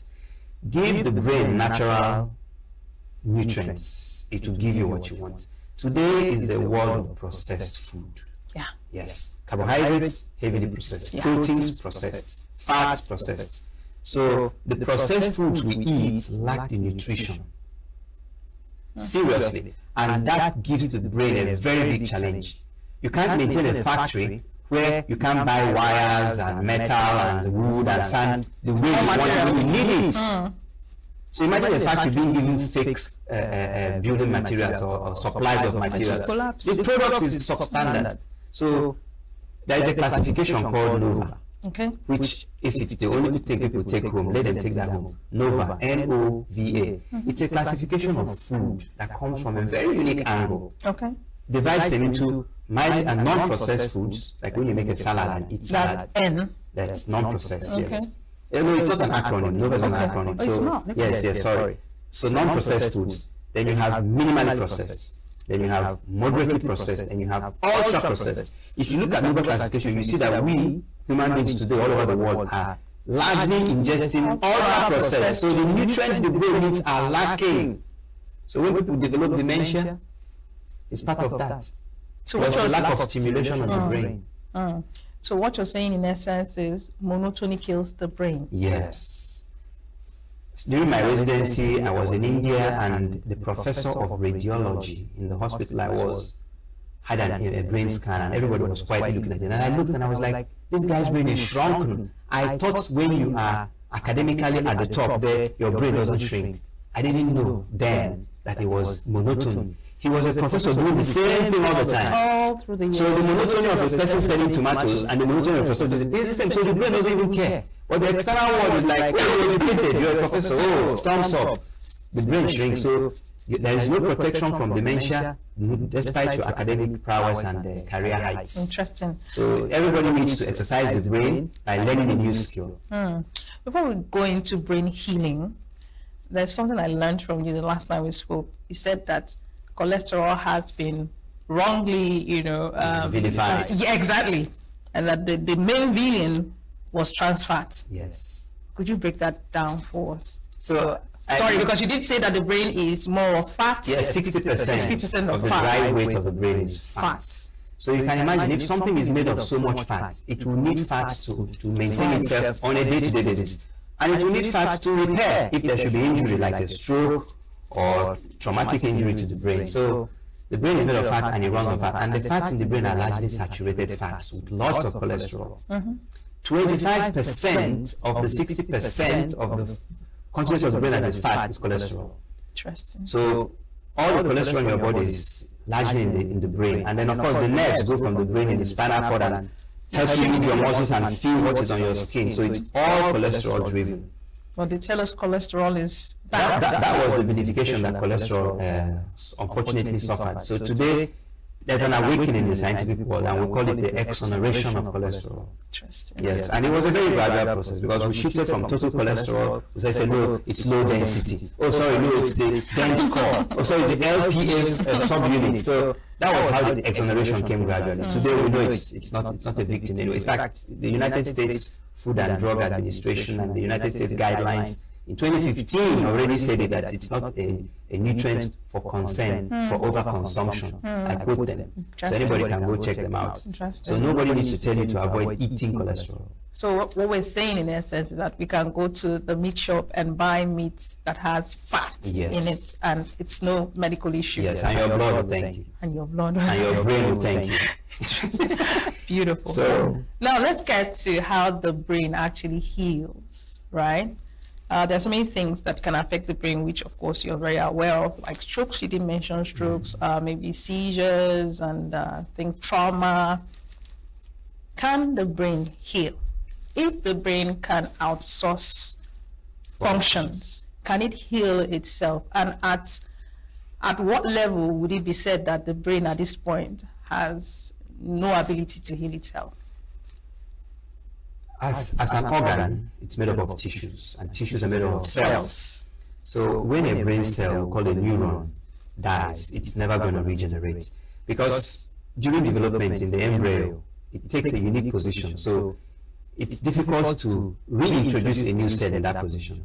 For the fact that the brain has a very, very weak ability to reposition new cells in place of old cells, it compensates with neuroplasticity. Okay. Yeah, so when you want to discuss the brain healing, it's something you have to approach from a different angle. It's not like the liver. The liver is a master of healing. You cut out half of it, it grows back. Regenerates. Yeah, so because the cells don't have any unique arrangement, so it's easy to get new cells and just patch up and grow again. So the brain doesn't grow that way. So yes, the brain heals, but it heals in a limited way. But why are you bothered if it heals 100% or 50%? The important thing is that the function it has, it tries to reassign, and you're able to go ahead and do things the way you've always done them. So we call it occupational therapy. When patients have any brain injuries, we try to reintegrate them back into society. They go through occupational therapy. So we use the work you've been doing or you wish to do to guide you to recover. And what are we doing? We're just stimulating neuroplasticity. We're exercising the brain in a direction, and it's growing its capacity in that direction.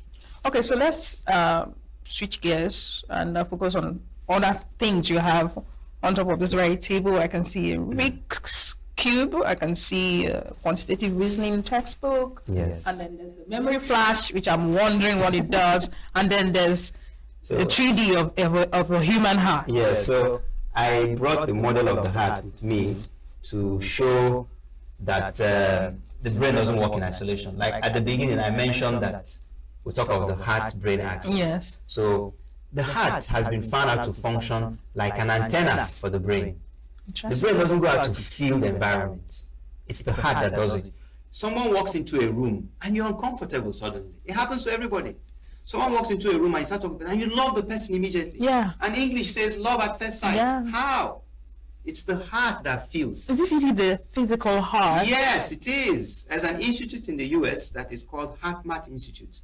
They've dedicated 20 years of research to establish that it's the heart physically that communicates with other people's heart, and it does it in a very close connection with the brain. Because we are told that it's a sixth sense, it's just this realm that... It's the brain extending its ability to sense the world through the heart. Wow. So that's why I brought the model of the heart. So when someone is heartbroken, it's an emotional state which the brain is in charge of, but it's feeling it through the heart. So everybody thinks. So that's why I brought the model of the heart. So we can talk about the heart-brain axis. Okay. So here is a device. It's a toy actually. There's nothing big about it. It's used to assess short-term memory, and it's also used to train short-term memory. So for people who lose their memory, so when someone says that I don't know where I placed my keys, if you get this and practice with it, you remember where you place your keys. How does it work? It's a very simple device. You put it on, and it gives you flashing lights, and these flashing lights challenge you to follow up where if it blinks at X, you press it there, and you keep going around with it, and it goes in 9 levels. So if you think you're very good at retaining memory, this device will show you where your limit is and even take you further. Well, really? So it's very simple. So what sort of patients would you recommend this? I use this to assess patients to create an objective outset of our journey. So if they say they have memory issues, I try and establish it here, and then we agree this is where you are today. So we start doing whatever, and in a month's time we can check back here and say this you've done well or you've not done well. And I can also recommend for patients who just come and tell me it seems I'm losing my ability to remember things. So it's just simply because you're not tasking the brain. So if you give the brain the nutrient it needs and the tasks that stimulate it, bring about variety, change, remove monotony, it will continue to deliver. So this is just a tool for that purpose. Then this is even a more superior tool. It's called a Rubik's Cube. It was invented by an architect to demonstrate 3-dimensional designing for architecture students. And it has become a global phenomenon. It is. So how does it translate to? It tasks your muscles, your fingers. Look at it. It rotates north, south, east, west, all around like that. And these colors are very visual and stimulate the brain. So your attempt to build a green face, a red face, is what challenges the brain. You need to remember what you just did. You need to visualize where you're trying to head to. And at the same time, your fingers are working. So your muscles, your nerves, your eye, and your brain. And they are all engaged. They are all engaged. So even if you don't get to, at least gives you the benefits. Wow. And it gives a very strong motivation, because when you succeed in doing one level, we call it the bottom row, you are so excited. you achieve the second row, you're thrilled. That rewarding process is another part of the brain too. It's called the reward center. True. So whenever the reward center is stimulated, it motivates the brain to go ahead. That's why education is supposed to go with some tips, some rewards.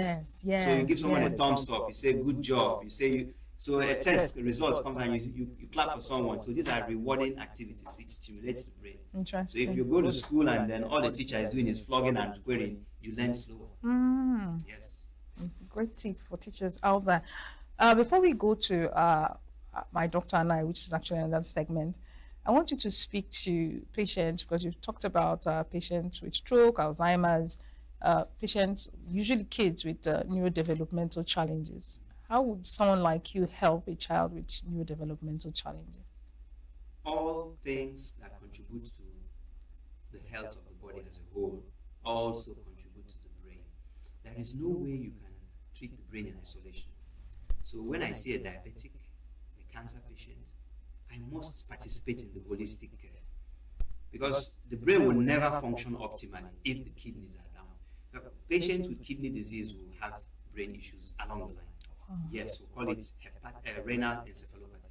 Patients with liver disease will have brain issues along the line. We call it hepatic encephalopathy. So it's just like that. Okay. I don't want to let you go, but we'll have to go for a break. They're calling for a break. Don't forget, we're still talking about how you can train, heal, and improve on your intelligence. And Dr. Fintani Ikuchin is still here in the studio. Don't go anywhere. We're coming back with more insights after the break. The way we see the world shapes the way we change it. Gender isn't just a checkbox. It's a lens, one that helps us understand the world more deeply and act more fairly. Gender Perspectives, a program for those ready to see more, do more, and be more. Designed to challenge assumptions, ignite conversations, and build inclusive solutions across every sector of society. We are not, fighting the men. We are not saying we are equal in terms of rights. We're only asking they should recognize our existence. Join us on Gender Perspectives, showing every Saturday by 4 p.m. Repeat every Wednesdays by 5 p.m. and Thursdays by 3 p.m. Change begins with perspective. Let's widen yours.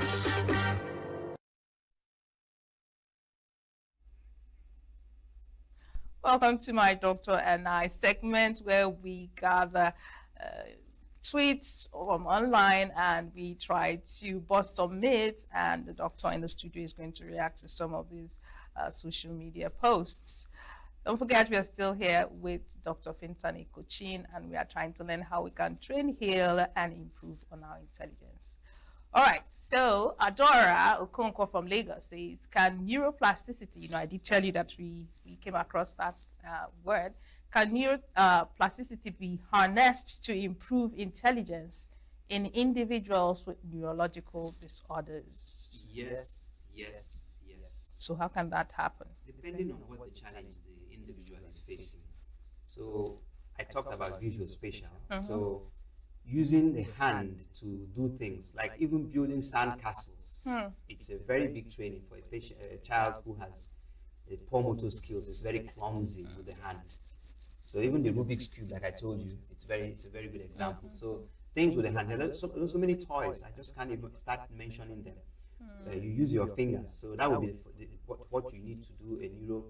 What about beading? Yes, sure. Things that people can easily access. Yes, so it depends on what exactly. So where we might help the patient is to identify the weak domains and then guide you on the journey. So you do the rest yourself. So it's not just them. There are even games or apps on the phone. There's a very popular one called Elevate that has multiple domains it can train for you. Yes. So arithmetic is one, abstract thinking, logical thinking, focus and concentration. You have children who just can't stay one place. Yes, ADHD, yeah? Yes, so it's not just something that you train with a device, but it's part of that too. So neuroplasticity works, yes, but we need to identify which domain is most affected and design a neuroplastic stimulation. They'll keep putting signals on that particular area until it picks up. You don't go do the wrong one and then you get frustrated. All right, moving on. Femi from Abuja says, what role do neurologists play in developing brain training programs to improve cognitive function and intelligence? I feel these people are medical people. Yeah, fine. So neurologists that don't want to work in the clinics work with those app developers, work in research. So they are the ones that come up with all this. So they always ask us for data. We give them data. This is the quantity of this we're seeing, this is that and that. So with the knowledge they have as neurologists and psychiatrists and psychologists, they can go work in that field. So I don't do that myself because I'm engaged in clinical work. Engaged in clinical work. All right. Norma from Port Harcourt says, how can advanced imaging techniques like good and EEG be used to study brain function and develop personalized brain training programs? It's already being done. These things are already being done. So how it can be done is already answered. It's already being done. But how accessible are they? We don't have the capacity to a large extent. We have EEGs in Nigeria, but I don't know of any center where we can run functional MRIs. What's the difference between functional MRIs? Are live MRIs where a patient does a specific activity and the response of the brain. So you do something pleasant and the activity in the reward center and you monitor it. Yes. You do something frightful and then the fear center activates. So that is what functional MRI is. So it's already existing. I'm not in that area, so I can't say more than that. All right, Chamaka from ENUGU State, can brain training improve academic performance in students? Of course, this is obvious. It's obvious. You've already, saying that, sure. Yes. Omolara from Lagos says, can brain training improve memory and concentration in individuals with ADHD? So I wonder why they keep asking that question. So at this point, let me just tell them. You give your brain the food, the nutrients it needs, which has to be unprocessed. You give it the fats it cherishes, which has to be free of trans fats. I say that clearly. Then you give it 8 hours of sleep. Very important. So, and then you give it darkness in the sleep. So lying on your bed at night is not sleep. Lying on your bed and sleeping with the lights on is not sleep. Oh, you need to lie on your bed. Yes, you need to lie on your bed and the room has to be dark. We have a concept we call nocturnal light pollution, NLP. It's a big problem today. People sleep with the TV on, the lights on, and all that. So while they're asking all these questions, they're missing the big deal. So you can't train your brain when you're insulting it with poor sleep. Even today, if you look at your phone settings and you go to the manual there, it tells you that the phone shouldn't be 5 millimeters. So anytime it's on your thigh in your pocket, you're receiving some undue dosage. If you touch it to your ears and make a call, you're receiving undue dosage. It's in the manual of the phone. I didn't say that.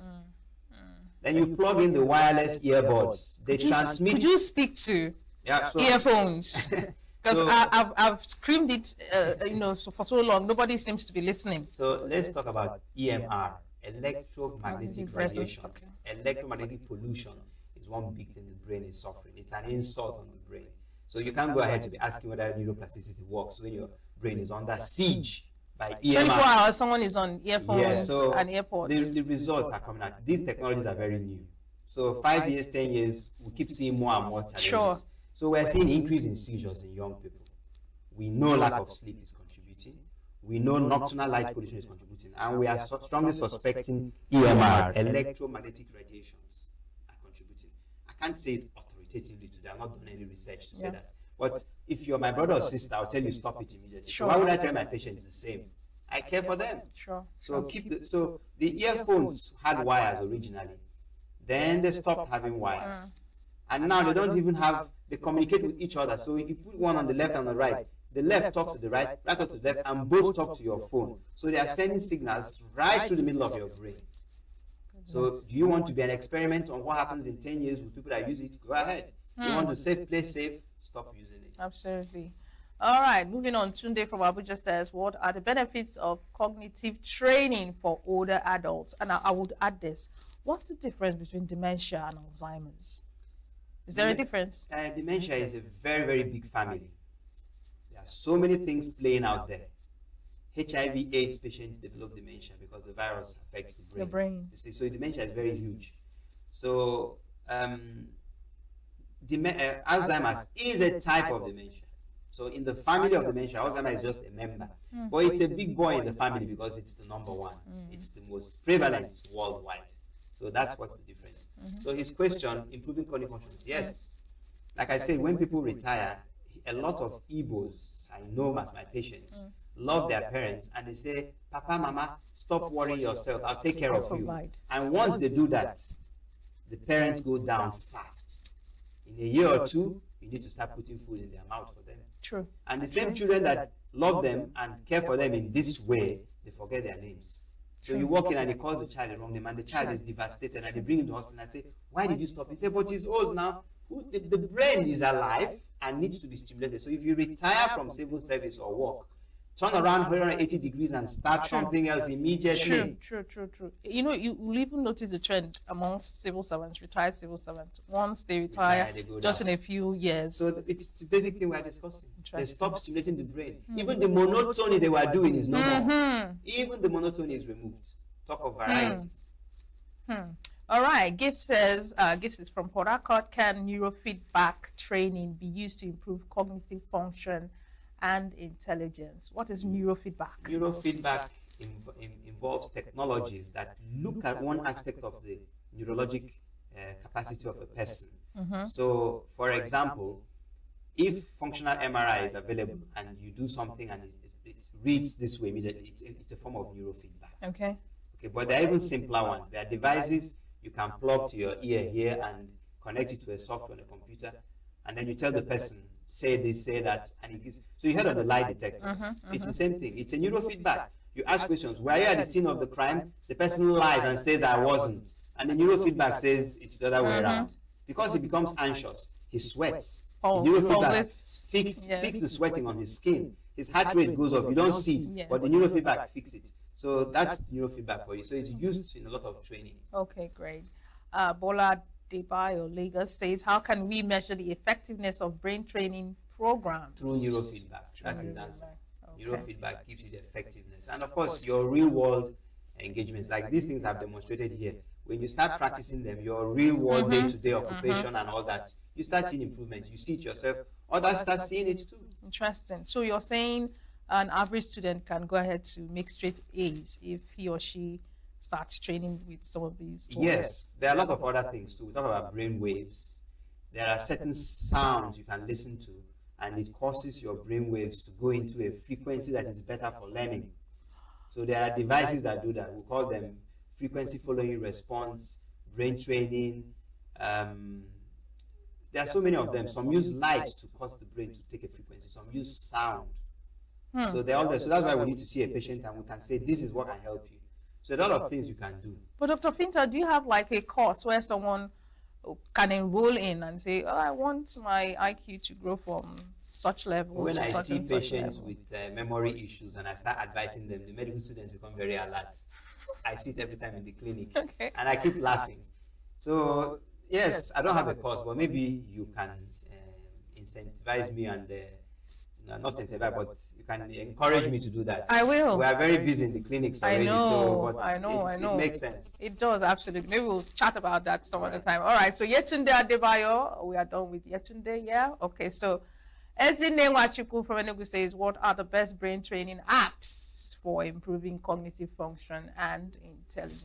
I'll tell her to try Elevate. You've actually mentioned Elevate. Yes. Okay. It's free to a large extent and it's very good. There are a lot of them out there, but many of them ask you to pay.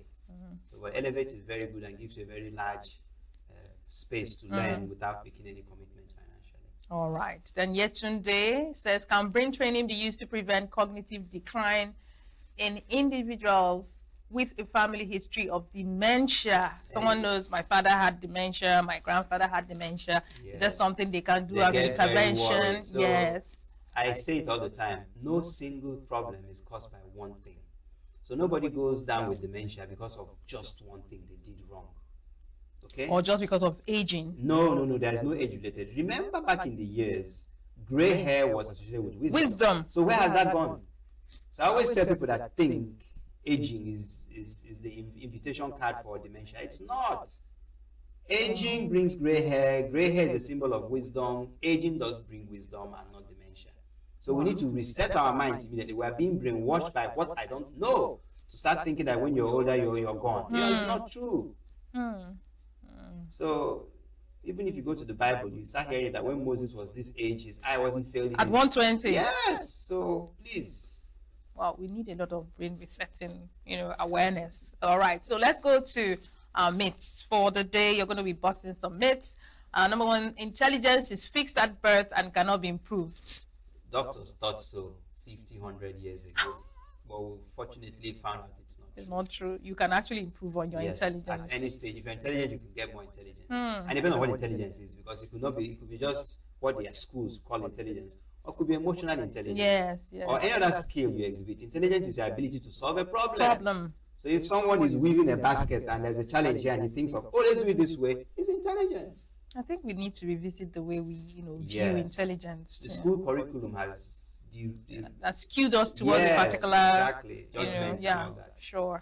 And brain training programs are a waste of time and have no real benefits. Sure. If you do the wrong one, like I told you now, we need to identify what you need to strengthen. That's where neurologists come in. Yeah. So if you go picky by yourself because your neighbor said it's wonderful, you may get no benefits, and then you come up with this conclusion. True.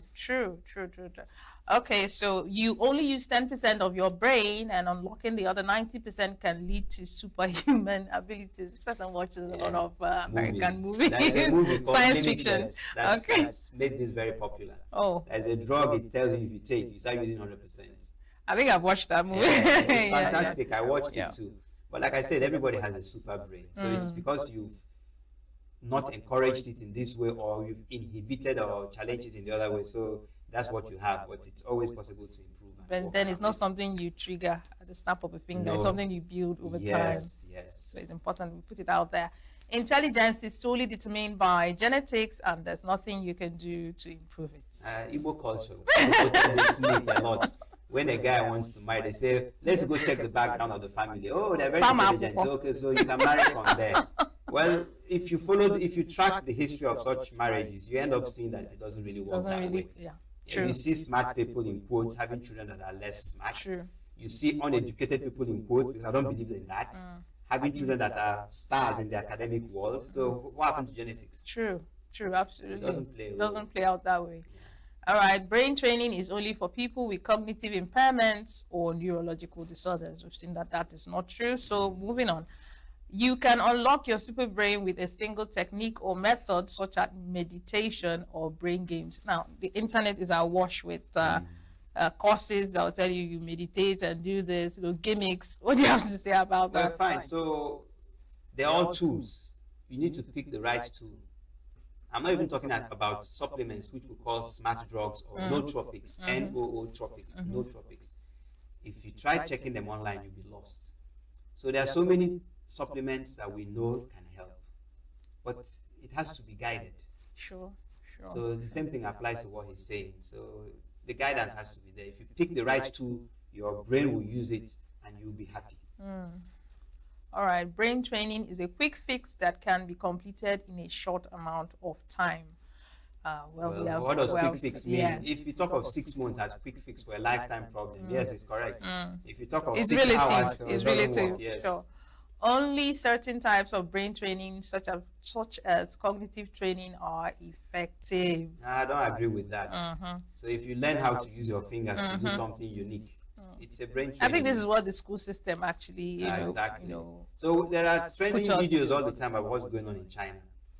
The children come to school and spend so much time doing things. Yes, that is training of the brain in all dimensions. They are training judgment, visual, spatial, memory, language, attention, judgment. Yeah, hitting on all the senses. So you start to see which one has more passion based on the family background and all that, and the child excels in that one. And that for one, life.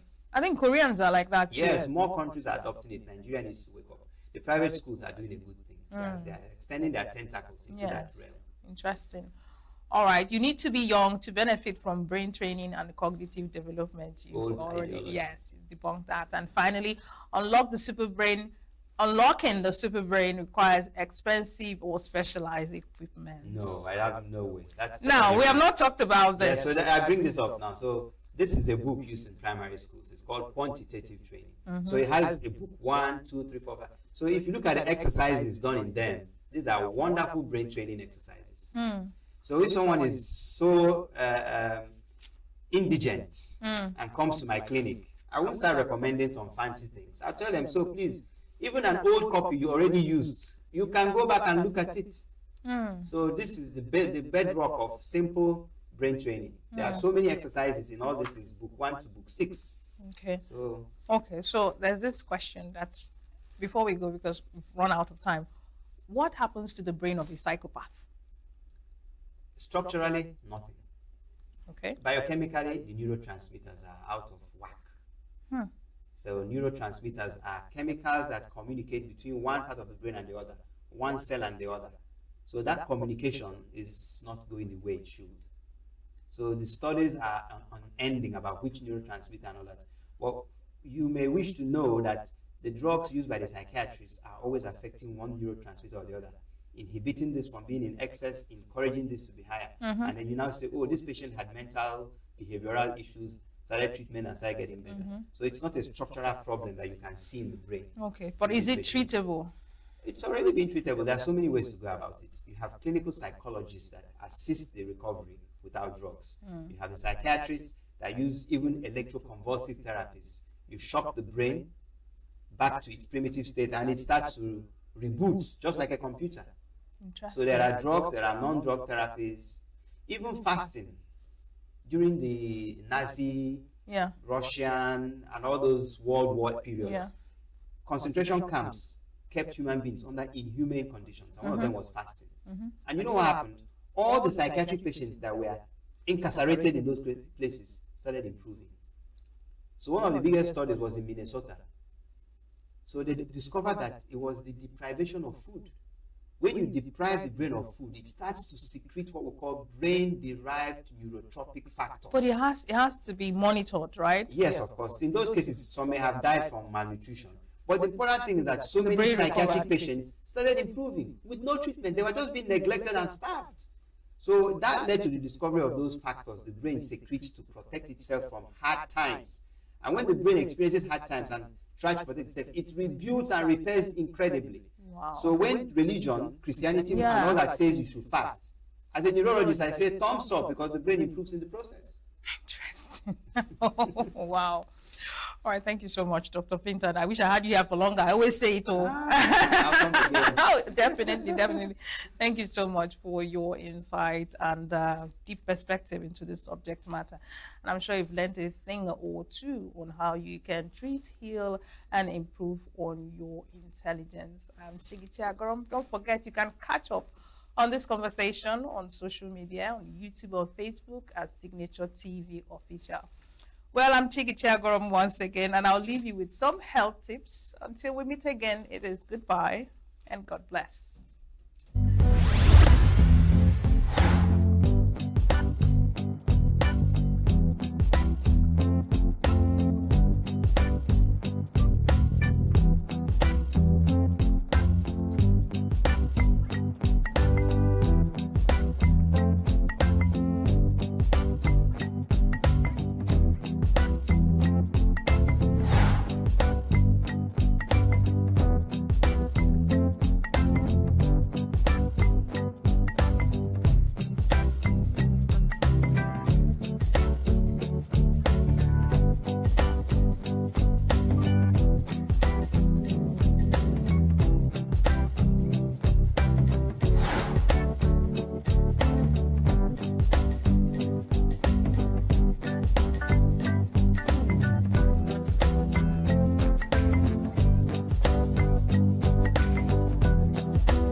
Signature TV.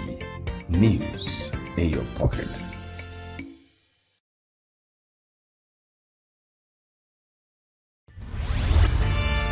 We are local. The international community is observing every Why the main market is in chaos? People We are national. Those in support of this motion as amended, say aye. Aye. We have taken the vote by default. We are international.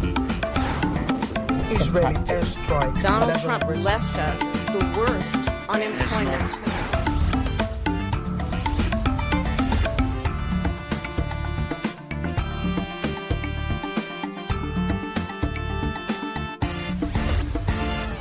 Signature TV. News in your pocket.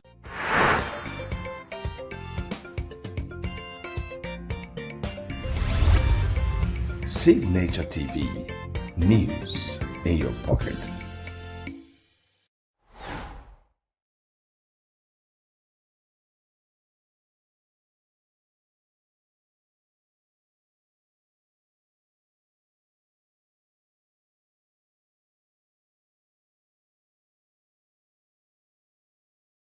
Every second, every minute, every day, news is breaking. Events occur and there are new developments. At Signature TV, we follow these stories objectively, bringing all sides without bias, explaining the complex issues, breaking down the numbers, and investigating the issues behind the news. Anywhere and everywhere, near or far, wherever the news is, we will be there. Signature TV. News in your pocket.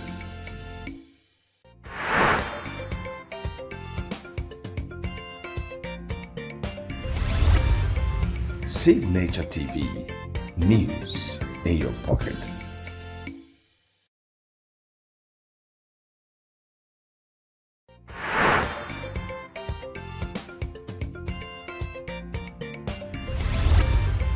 Signature TV. News in your pocket.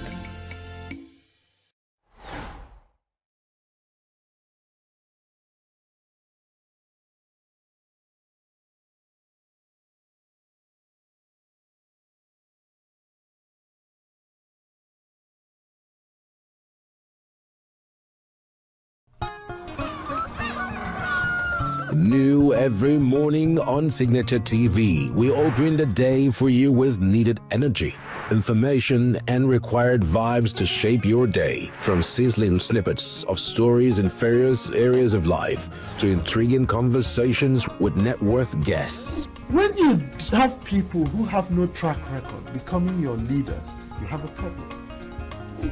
There's no outstanding graduate when Obi took over from me. I left in all the accounts of Anambra State 13.8 billion for him. Your day cannot be complete without Signature Morning on weekdays and Signature New Day on weekends. There is no better way to start your day except Signature Morning and Signature New Day every day on Signature TV.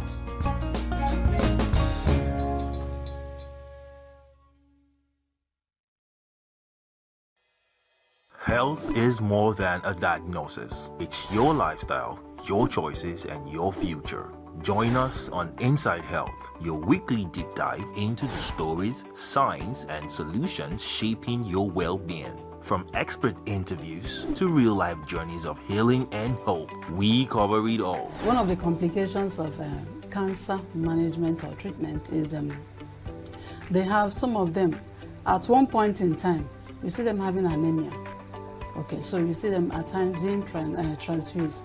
But at the same time, you come in with a diet.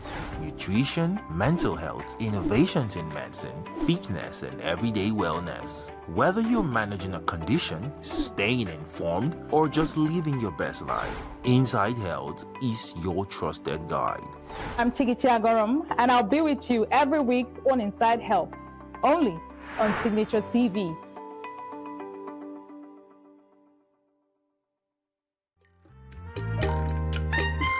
The way we see the world shapes the way we change it. Gender isn't just a checkbox. It's a lens, one that helps us understand the world more deeply and act more fairly. Gender Perspectives, a program for those ready to see more, do more, and be more.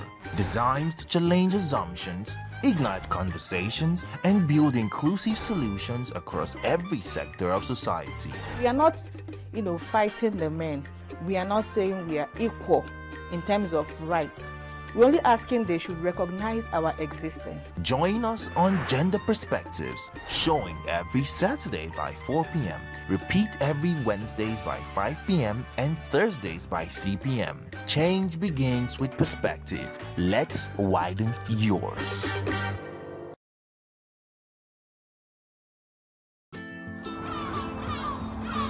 Bright and early, as the day breaks, as the newspaper headlines trail the stories that shape the day, we at Signature TV trail the headlines that trail the day. We interrogate the headlines. We analyze the stories that make the headlines. Why is overrated, and they even overrated themselves and went into CBT. They are insensitive of some Nigerian children who have never had what they call CBT. With passion and emotion, we drive the conversation to change the narrative. Let nobody be deceived by Nigerian high level of performing in agriculture export.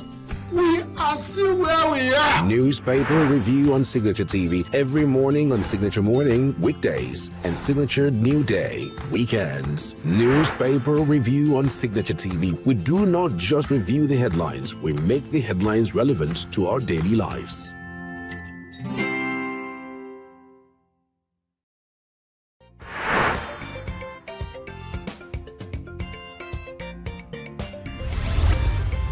Signature TV, news in your pocket.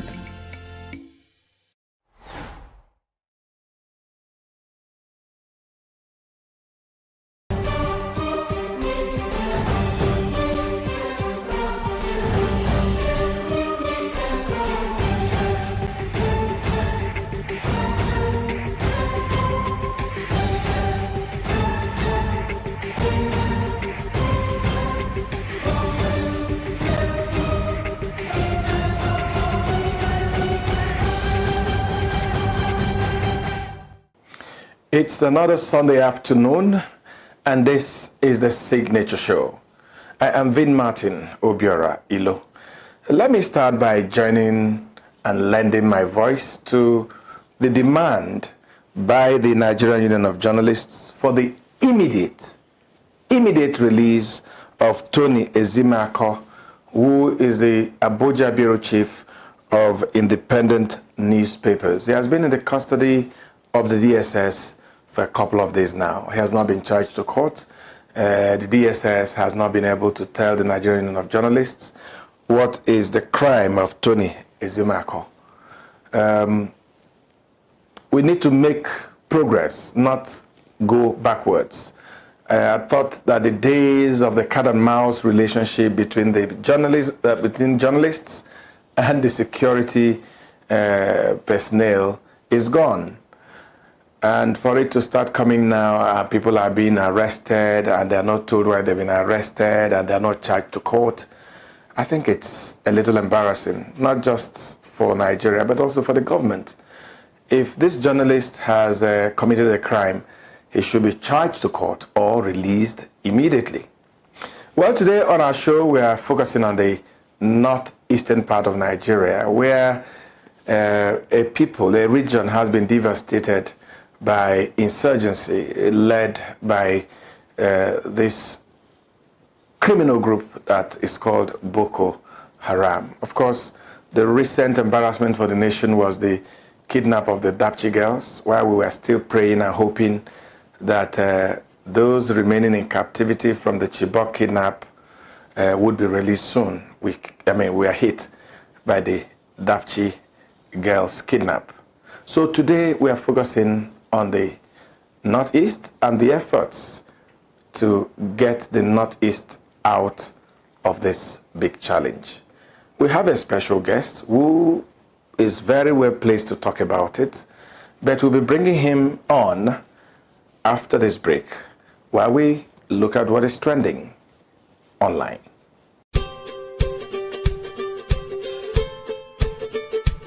We can no longer continue to make policy for ourselves, in our country, in our region, in our continent, on the basis of whatever support the Western world or France or the European Union can give us. It will not work. It has not worked, and it will not work. Our responsibility is to charter a path which is about how we can develop our nations ourselves. It is not right for a country like Ghana, 60 years after independence, to still have its health and education budgets being financed on the basis of the generosity and charity of European taxpayers. By now, we should be able to finance our basic needs ourselves. And if we are going to look at the next 60 years as a period of transition, a period whereby we can stand on our own feet, our perspective has not to be what the French taxpayer decides to do with whatever surpluses that they have in France. They're welcome. They're appreciated. Whatever interventions that the French taxpayer through their governments make to us are appreciated. We're not going to lick a gift horse in the mouth. But this continent, and with all that has happened, is still today the repository of at least 30% of the most important minerals of the world. It is a continent of vast, arable and fertile lands. It has the youngest population of any of the continents in the world. So it has the failure of where you are to provide you with an opportunity, so you move somewhere else. Those of you who are familiar with 19th century European history would know that the biggest wave of immigration in 19th century Europe, the latter part of it, came from Ireland and from Italy. Waves upon waves, generations of Italians and the Irish people left their countries to seek the American paradise, largely because Ireland was not working, Italy was not working. Today, you don't hear it. Italian young people are in Italy. Irish young people are in Ireland. We want young Africans to stay in Africa. And how are they? And it means that we have to get away from this mindset of dependence. This mindset about what can France do for us. France will do whatever it needs to do for its own sake. And when those coincide with ours, tant mieux, as the French people say. But our main responsibility as leaders, as citizens, is what we need to do to grow our own countries. What are the institutions that work that would allow us to have good governance, to have accountable governance, to make sure that the monies that are placed at the disposal of leaders are used for the interests of the state and not for those of the leaders. Our concern should be with what do we need to do in this 21st century to move Africa away from being cap in hand and begging for aid, for charity, for handouts.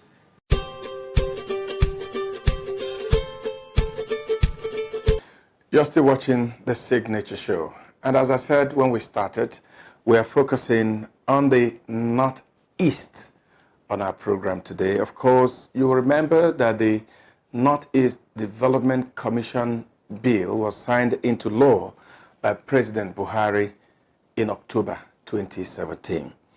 Since that took place, a lot of Nigerians have been hoping and expecting that by now that commission would have come on stream. Well, it has not, but we hear it will.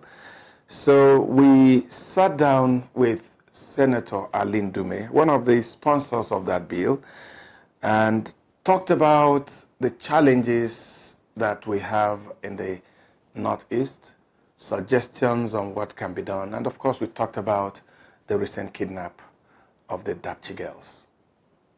Well, honestly, when there was this conflicting report, I wish it was not true. The first is that girls were kidnapped. No number was mentioned. The next day, they say all the girls are being recovered. And then came the sad news from Yobe State. And coincidentally, I'm close to the BBC guys that are involved. BBC broke the news and also aired the news that the girls were recovered. And also, it was, I think, here that the BBC reporter was here in my house when they told him again, no, the report that they dished out that the girls have been recovered is not true. It's very sad. It's very unfortunate. And I think the president did put it right when he said it's a national disaster. I think it's a national disaster. I agree with that too. When we're just hoping that we're getting to the end of this, a new dimension has taken again.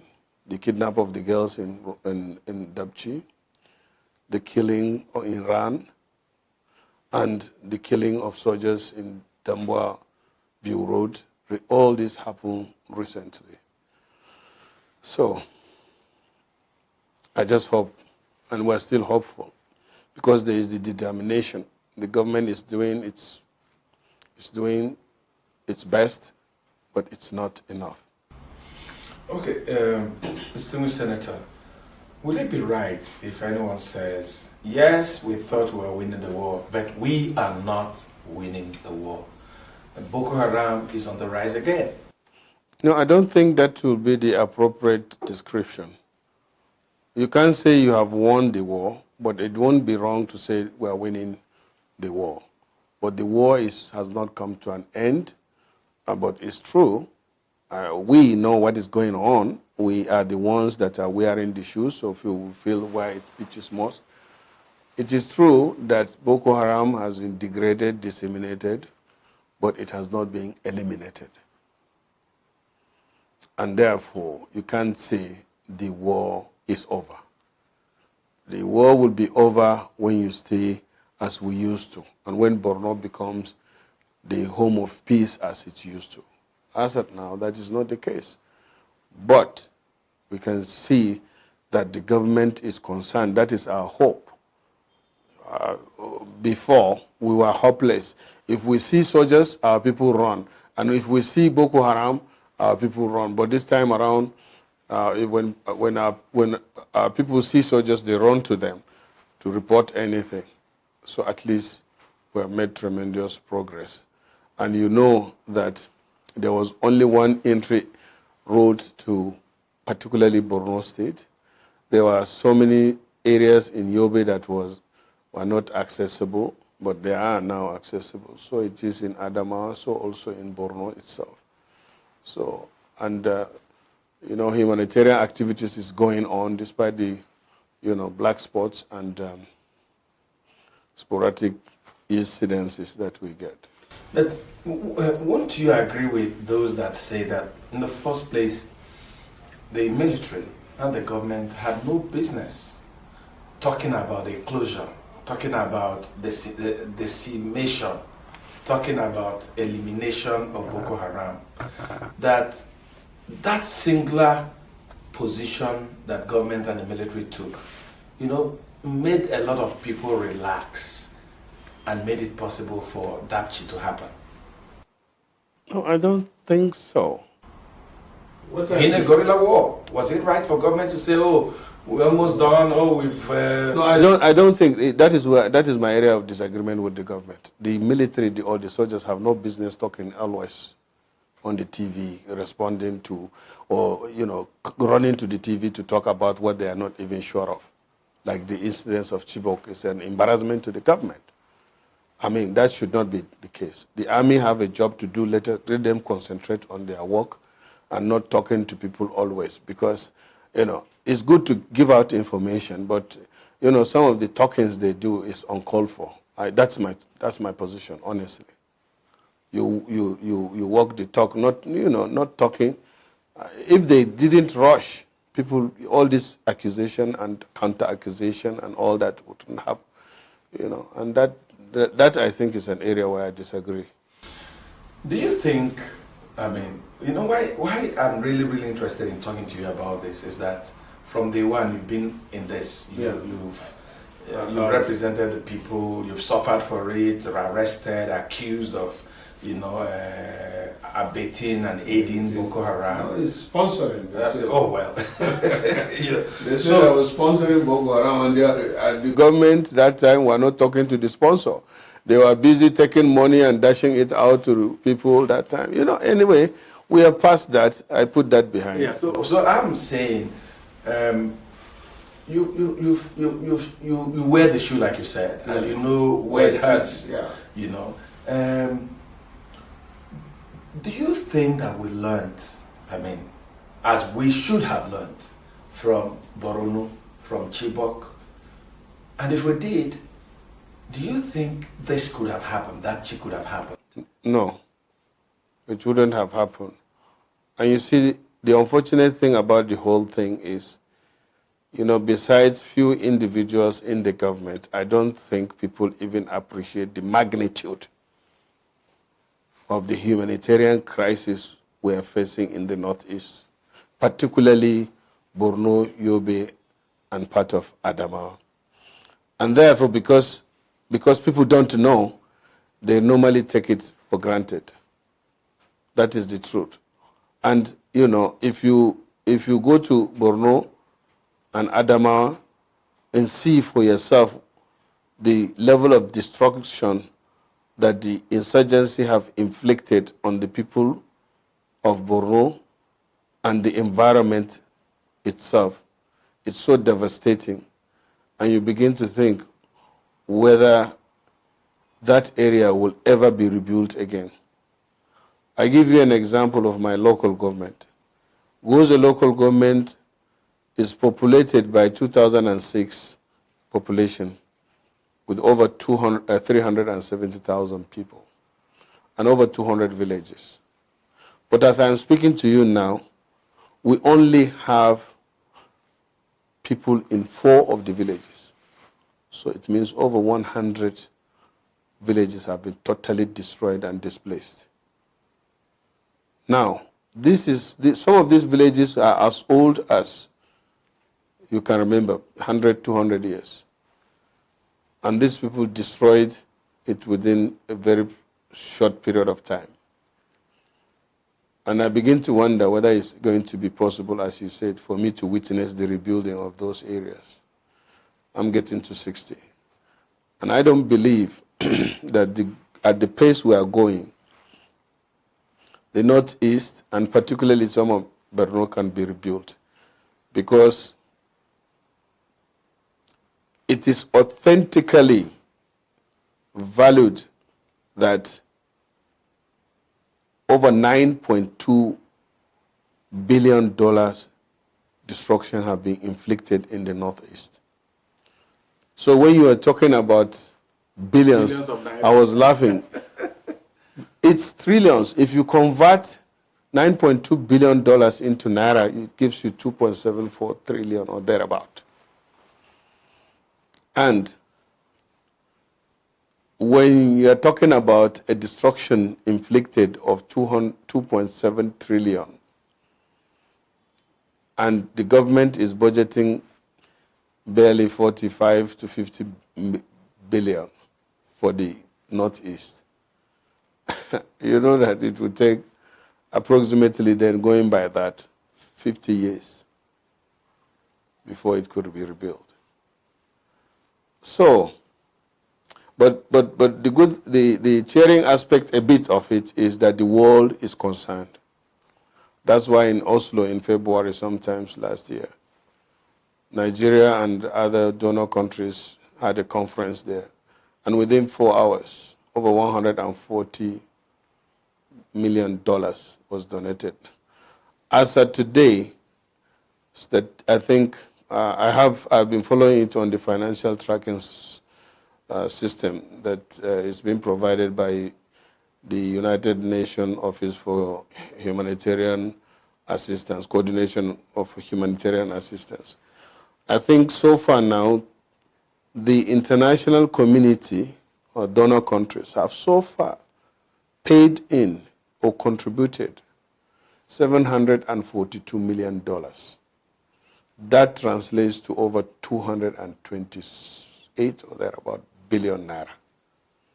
And as I say, that's why I'm crying out that, yes, the government is trying, but it is not doing enough. Because the government is budgeting for the Presidential Committee on the Northeast. The budget for last year was 45 billion. And as far as I know, only 10 billion have been released. So if you compare that to what the international community is doing, that is just barely about 5%. So that's not enough. That's grossly inadequate. If you look at the level of destruction that has been inflicted in the Northeast, and even before then, the natural disadvantage or disaster that we have to contend with, because Borno State or Northeast generally is adjudged by the UNDP, the United Nations Development Program, using what they call the HDI, the Human Development Indices. Northeast, particularly Borno, Yobe, part of Jigawa, part of Bauchi and Gombe, and Adama are adjudged to be one of the poorest regions on earth in terms of access to education, health facilities, life expectancy, environmental, industrial, and economic growth or advantages. So now we have Boko Haram again, destroying even the little that we have. The government will really have to stand up. Okay, we'll talk more about reconstruction. Yeah. But let's talk more about prevention. Since Dapchi happened, the Senate, the House of Reps, everyone is getting involved, trying to get an idea what actually went wrong. How can we, what mechanisms do you think we should put in place to ensure that, yes, as we are heading towards reconstruction, that we don't go back to the dark days? What I mean is when Boko Haram held sway, destroyed as they wished, took whoever they wanted, and all that. How can we ensure that that does not continue to happen? Well, I think the government lost it from the last administration, when government stopped concentrating on the real reason why there's government in the first place. And what the Constitution says is that the main purpose of government is security and welfare of its citizens. Up to now, Nigeria is not secured. Nigeria cannot be secured with less than 500 or 400,000 policemen. Nigeria cannot be secured with less than 300 police or armed forces. Nigeria cannot be secured with a population of getting to 200 million or whatever, but authentically over 170 million. You have less than 300,000 or barely 300,000 police. You can't secure the country like that. You know, the Dapchi case was, as a result, the police, the army are saying that they pulled out and handed over to police. The police are saying, no, nobody handed over to us. You know, so there's this bug passing. But the truth of it is that if the country is secured, then this thing will not happen. That is one. And for a country to be secured, you have to get the personnel, and there must be law and order in place. There is no law and order in this country. But is it not shameful that we're having this argument about, oh, we handed over to police, oh, we're not handed over? Does it mean that in the whole military high command, there's no coordination? Well, I'm telling you that the major problem is even the high command, or when you're talking of high command, you talk of high command if the people are there in the first place. There was nobody there. The police were not there, and the army was not there, and the army is, before they could get there, when the people put on this distress call, it was late. And still the personnel are not there. If not, if they were there, by the time you deploy like 100,000 or 50,000 troops in that area, they will fish out those people. Because you know that these people are not up to maybe at most 2,000. So if we had the personnel, we have the equipment, and they had the training, you deploy, they will get them. Because our investigations show that they came in trucks, several trucks. And that's so why we are saying talking about the Air Force, which was monitoring the entire area. Nobody saw them moving. Not only in a that, convoy 3 of trucks. 3 days you cannot even scan around, aerial scan around. You see, Obiora, I don't want to get into the technicalities, because every time you start this, they will say, oh, look at this politician, he's just sitting down there talking. But all of us cannot be in the armed forces or security forces. If I were in the army, I would have retired by now. And I wouldn't have retired with less than being a general. My colleagues that are retiring or have retired from the forces, retired at the age of, with the rank of general. But if you talk, they say you're a bloody civilian. So we keep quiet. But actually the problem in this country is the personnel are not there in the first place. They are not well equipped. They are not trained. If not, by the time you deploy, in fact, the issue of Boko Haram shouldn't even have come. Because these are people not operating at the real border. Even if they are operating at border, they are operating, we are located within the border of people, countries that are poorer than us. And let me say that the fundamental problem that we have in this country is the breakdown of the rule of law. And then in the security service, the bastardization of the security service, where the number is not there, the training is not there, the morale is even down. They are not paid, they are not well housed, they are not well kitted. So we allow that, and I think unless we do that, well, you will start hearing some people now say, oh, you are militarizing the community. Not the military, the police. We don't have up to 400,000 police in this country. We don't have up to 300 or 400 army in this country. A country of over. I went to Senegal recently for ECOWAS Parliament.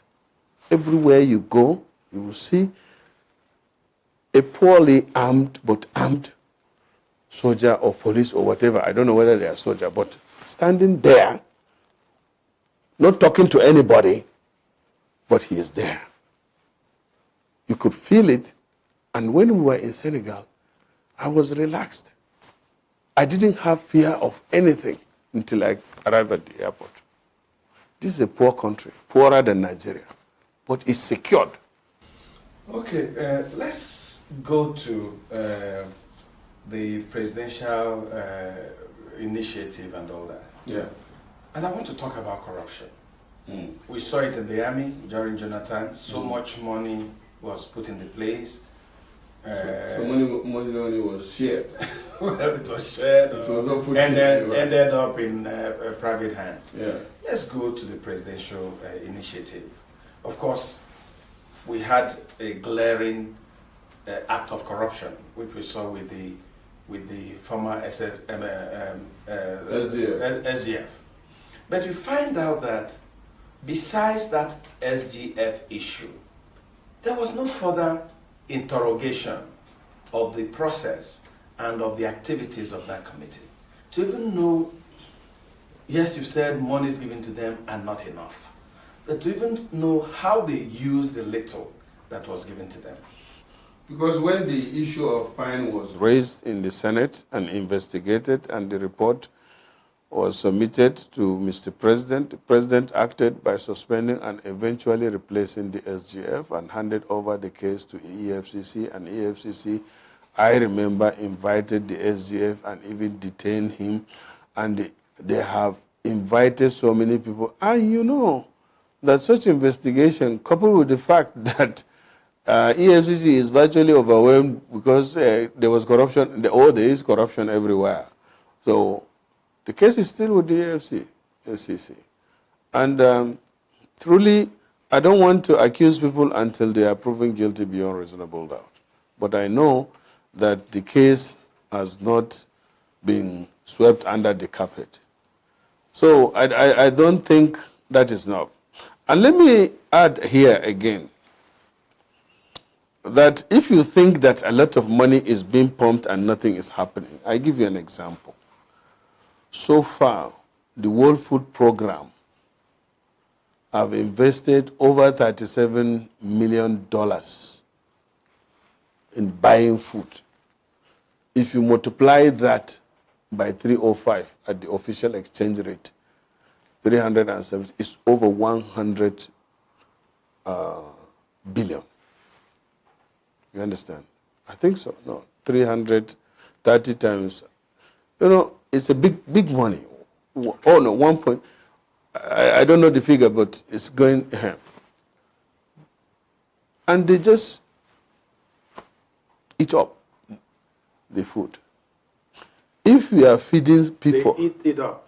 Yes. The food is provided. But the food is provided. And it gets to the IDPs. It gets to the IDPs. And okay. Yeah. So at one time when they said in one camp that for lunch they consume 10 bags or 20 bags of rice every day, I said no, it can't be possible. So I went there myself, and there you have a pot, this big pot. They will just turn 50 kg into it there, and then there are 20 cooking spots like that, and there are 20 queues that people line up. By the time you start serving, before you know, that has finished and there will still be people in the queue. So, and that's just for maybe afternoon lunch, just in one camp. And there are so many camps scattered over. So feeding people, it's not a joke. And it requires a lot of money. So then I started thinking back. If you go to your village, the village market, you know, is maybe in your place once a week or twice. Every 4 days. Every 4 days. And if it is a village of maybe 2,000-3,000 people, you will discover that if you are known to be a producer of, let's say, gari, maybe in that 4 days, on the market day, about 5-6 trucks of gari will leave that village to whether Lagos area or Nisha or so. If you do the calculation, you know that each lorry again carries about 300 bags of gari. So you can imagine that every 4 days. That is what people bring to the market. Not to talk of one they leave so that they eat. Now, if you imagine all those people have been displaced and they go to another town, it will require that number to feed them. So it's not a small thing. And that's why I say, unless you go and see and feel, you will not know the extent or the magnitude of the humanitarian crisis in our area. Okay, I think you've looked at the future. Yeah. And from the one, you are looking at an enduring solution to the Northeast challenge, which you have always said Boko Haram was just an addendum. There was already poverty and all that, lack of infrastructural development and all that. And you initiated with some other people, you initiated this idea of a Northeast Development Commission. You actually you brought the bill to the Senate. Let's talk about it. What is, because the dream is still there. It's not been founded. It's not been established, even though the act have been signed into law since 2017. Yeah. What is the dream? What are you looking at? How do you see it? What do you think it can do? What will be the impact?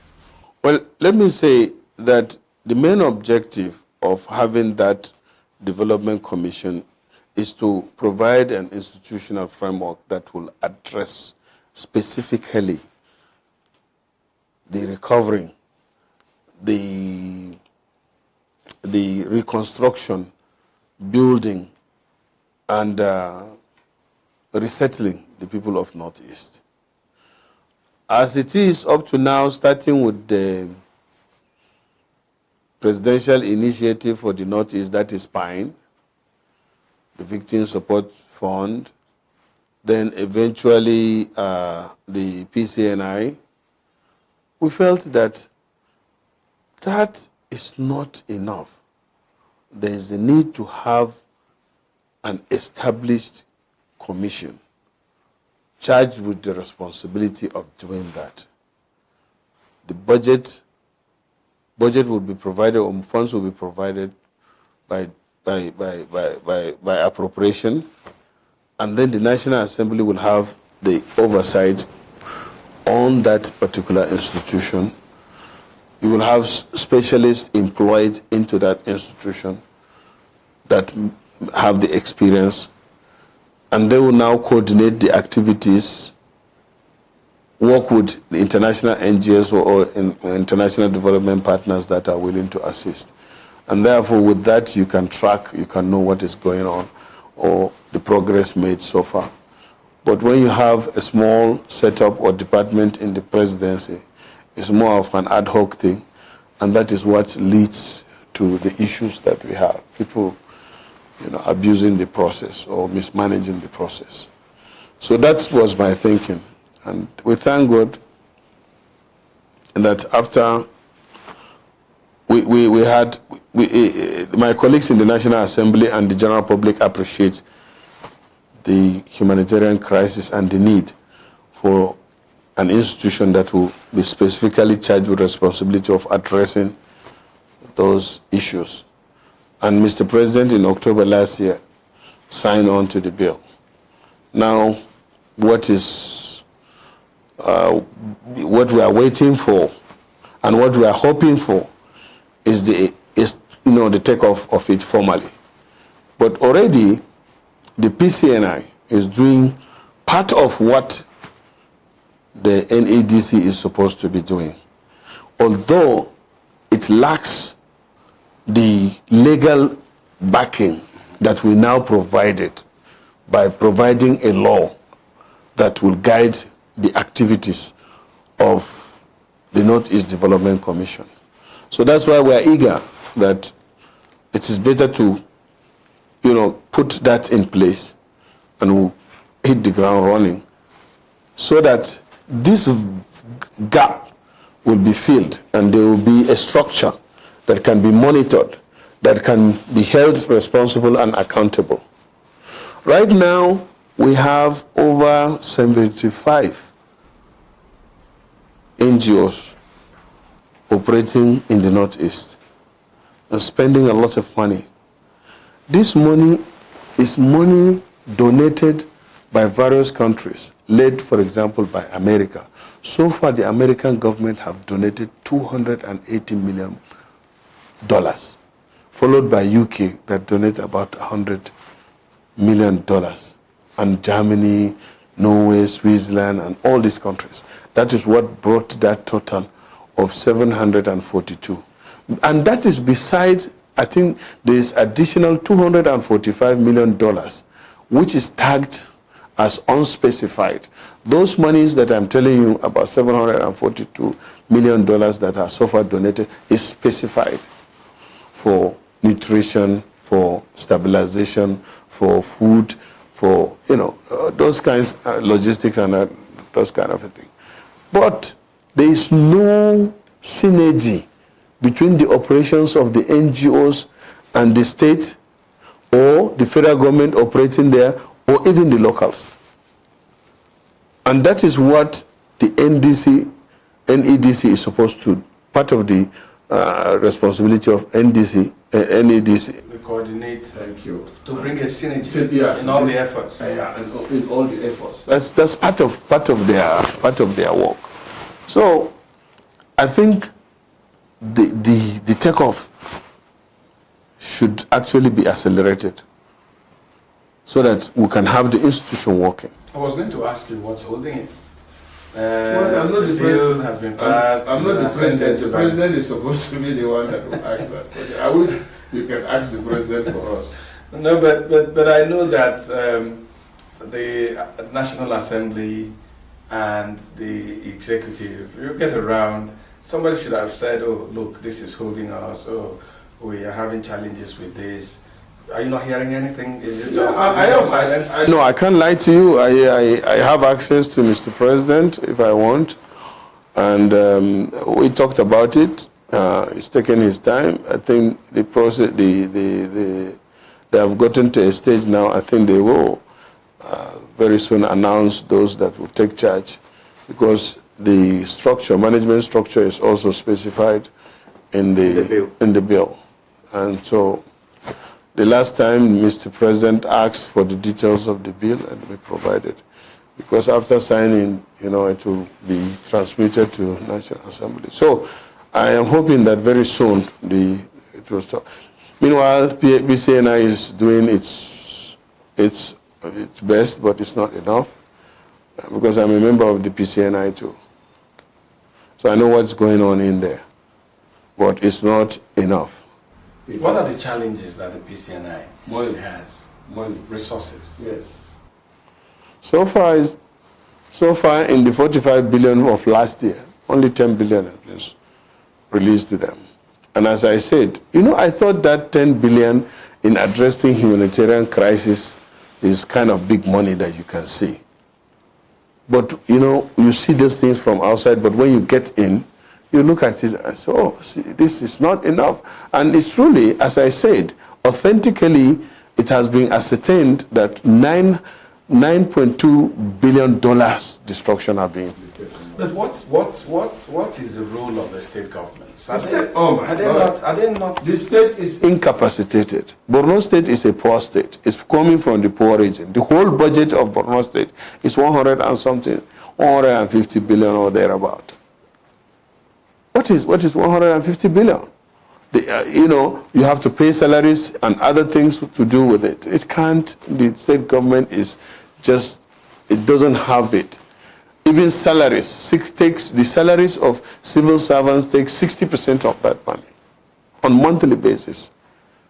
The allocation coming to the state government. In fact, it is the World Food Program, NEMA, that is the federal government, that come to the rescue of the Northeast to address this humanitarian crisis, especially in terms of feeding. Otherwise, you would have, God forbid, you would have had people dying of hunger in Borno State. Because the farmers that are subsistence farmers in most of the local government, 22 local government, they could not go to farm for now running to 4 years. And even in the areas, the local governments right now that have been recaptured, people cannot go to farm because the Boko Haram are looking around, trying to come in to those cities to even steal or do this hit and run that they are doing, a bomb explosion. And besides, most of the areas are mined, so people cannot go to the farm for 4 years, and they have to eat. So the government cannot do that. Okay, distinguished Senator, let's take a short break, and when we return, we'll continue with our conversation. Are you 18 years and above? Have you registered with the Independent National Electoral Commission, ENUGU? Do you have your permanent voter card, PVC? If your answer is yes, what about your family members, your friends, your colleagues, and your neighbors? Remember, your vote can guarantee a better future for Nigeria and Nigerians. Your vote can make all the difference. Your vote is your power. Don't sit on the fence. Be an active citizen. This is a signature show contribution to better citizen participation in governance.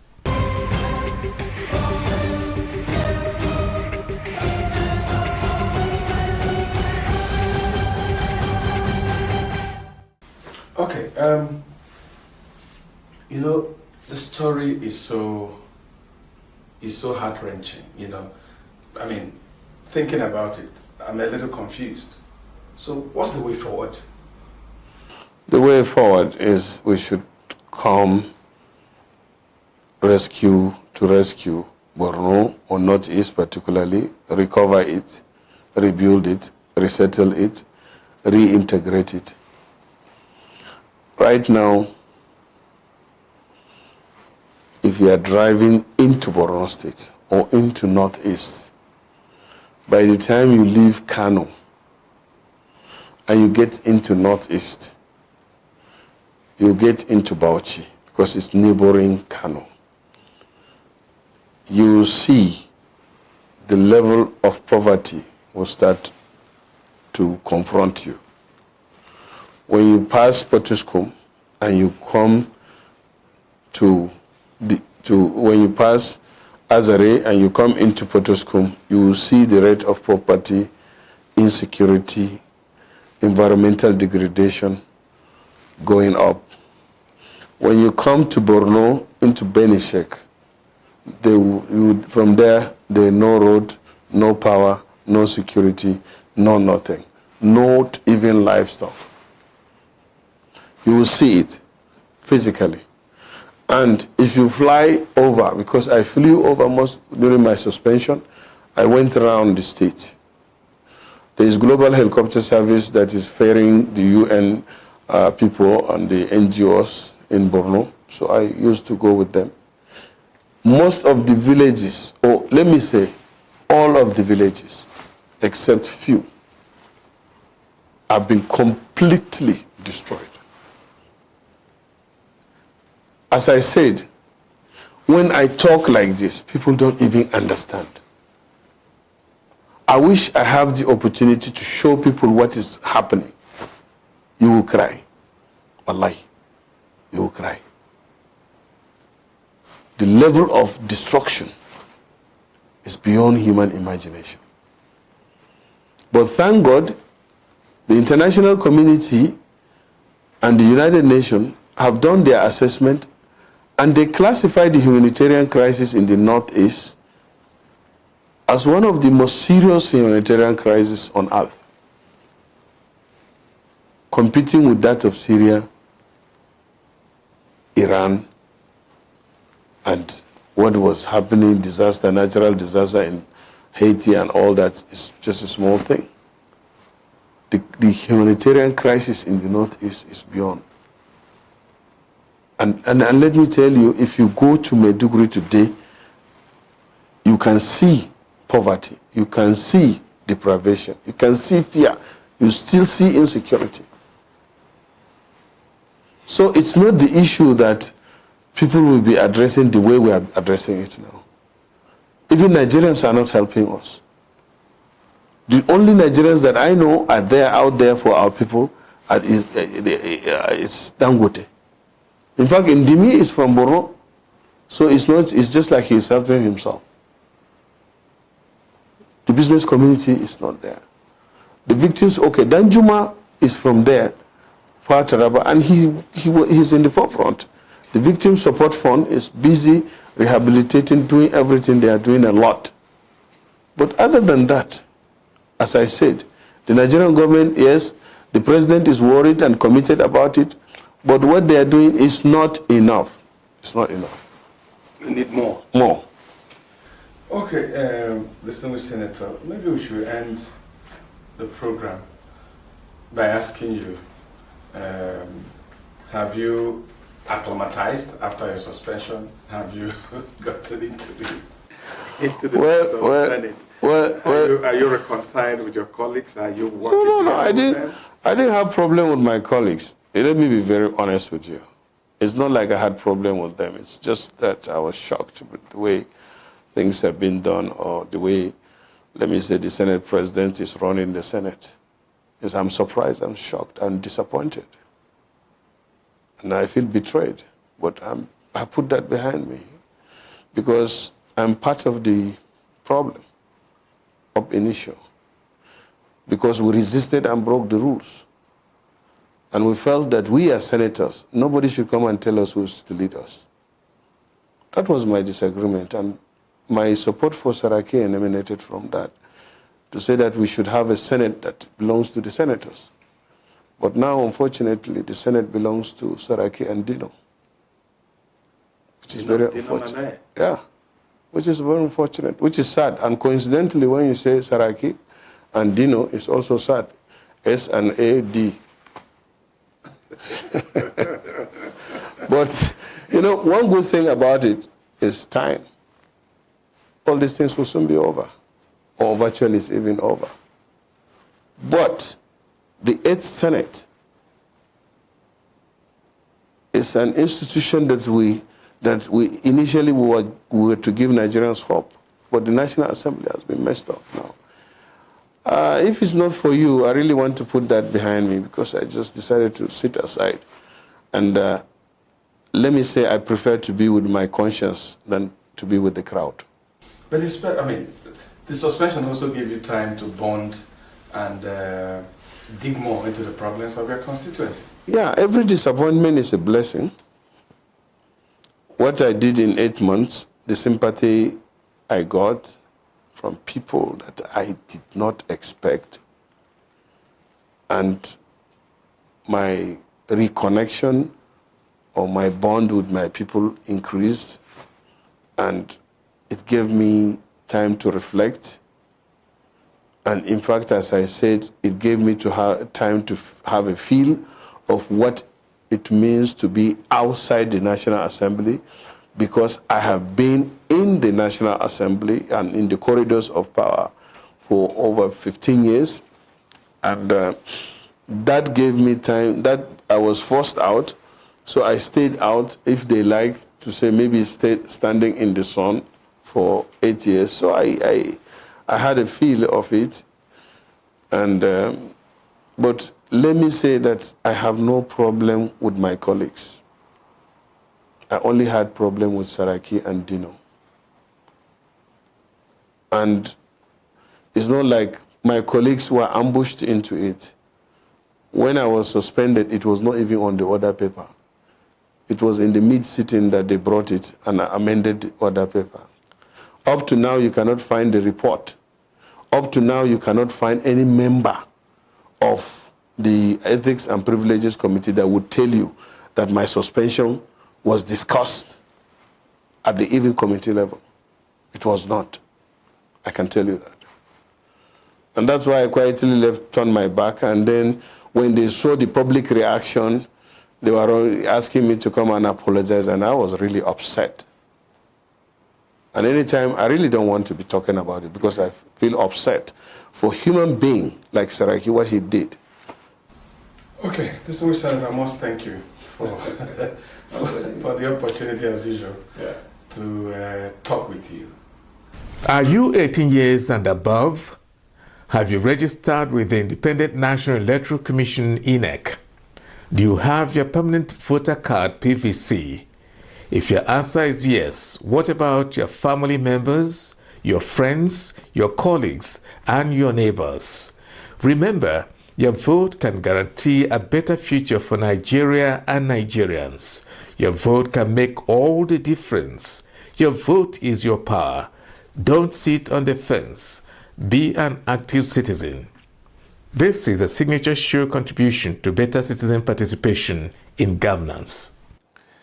That was Senator Ali Indume talking with me on the situation in the northeastern part of Nigeria. Next is perspectives. We are going to the streets.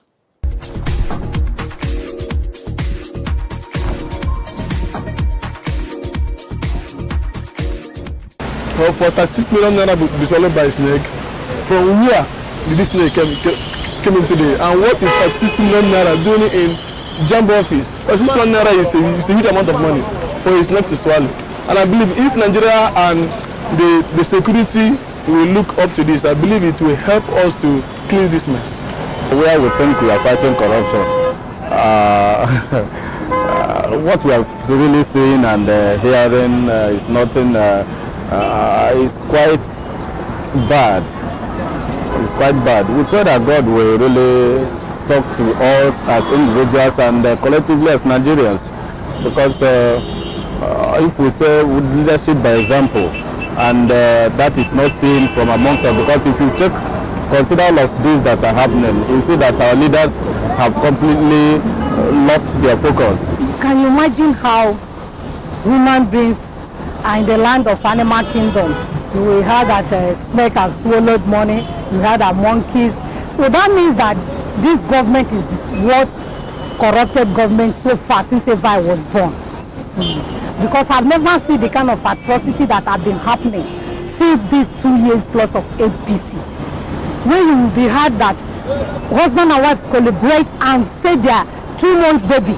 You heard a 5 years boy, the father exchanged it for a bag of rice for salad, which had never happened before. So I want to say that this government is the worst corrupted. They are just doing eye service, shouting corruption here and there. Because people do things and they feel that when they come up with these funny stories, nothing will be done about the case, so they can always get away with it. So people come up with all sorts of stories. That's just the bottom line. No decency in human being. How can you be talking? They are disgracing us to the outside world. How can you say monkey? They have been doing. It's a long time they have been doing this kind of thing. There was a time I remember there was one local government that was bought tractors. He said breeze blew the tractors away. These antics has always been used by these people from the north. I don't know what they want people to think of the way they reason for that kind of a thing. That in this present situation, in this present Nigeria, that animals are now swallowing money, you know, is the height of corruption in Nigeria. Rather than admit that actually these monies were stolen by them, these monies were taken by them, they are now attributing animal, bringing in animal. Animals did not swallow nothing. They did not swallow anything. It's just the human beings. We know them. They took this and the whole thing. Why this whole thing is bothering me so much is that this is in this present dispensation, this era of this government. That is when these issues like this are coming up. It's appalling. It's terrible. A very funny story. How monkey gets to swallow money, snake gets to swallow money. So now, someone like me who's a customer to First Bank, I have to be scared of my money there because they have very big elephants in their logo. So I have to go withdraw my money so the elephant doesn't swallow the entire bank, of course. But seriously, it's funny. I don't see any sense in it. Sincerely, that's my own take on it. And I think it should be properly investigated why such things should come up in the first place. Because it is nearly impossible. In fact, it is impossible.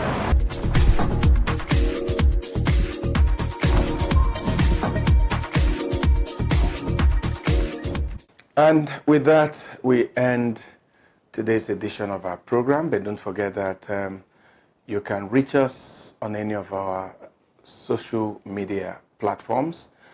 You can also watch this show again or watch our other shows again and again by going to our online portal, signaturetv.com.ng. And until Sunday at 2 p.m., I am Vin Martin Obiora Ilo, thanking you for watching.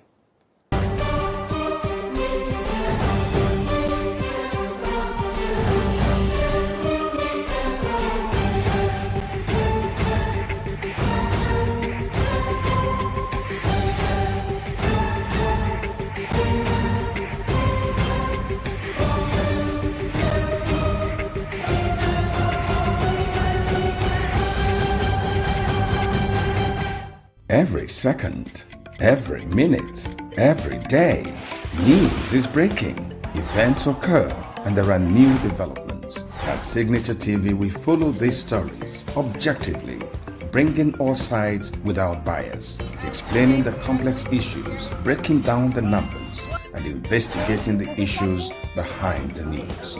Anywhere and everywhere, near or far, wherever the news is, we will be there. Signature TV. News in your pocket.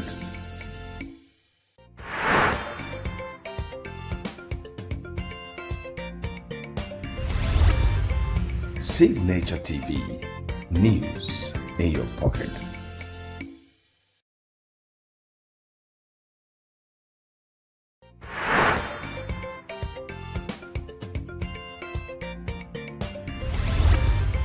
Signature TV. News in your pocket.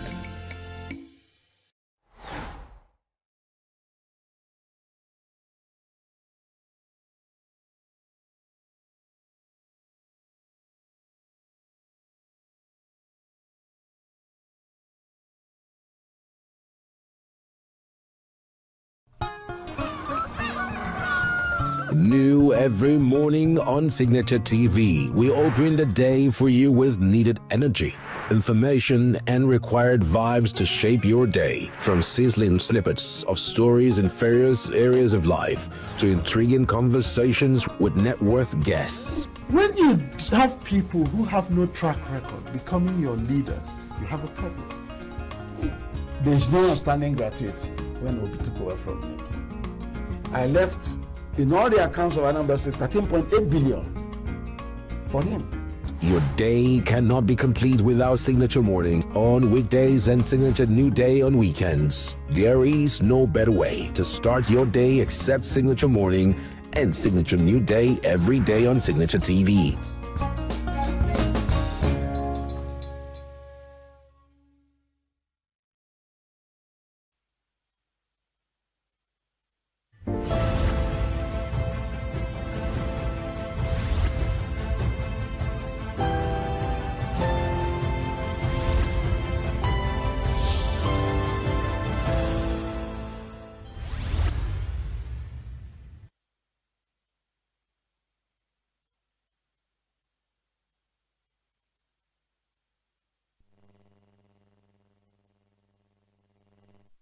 This is Signature Television Unscripted.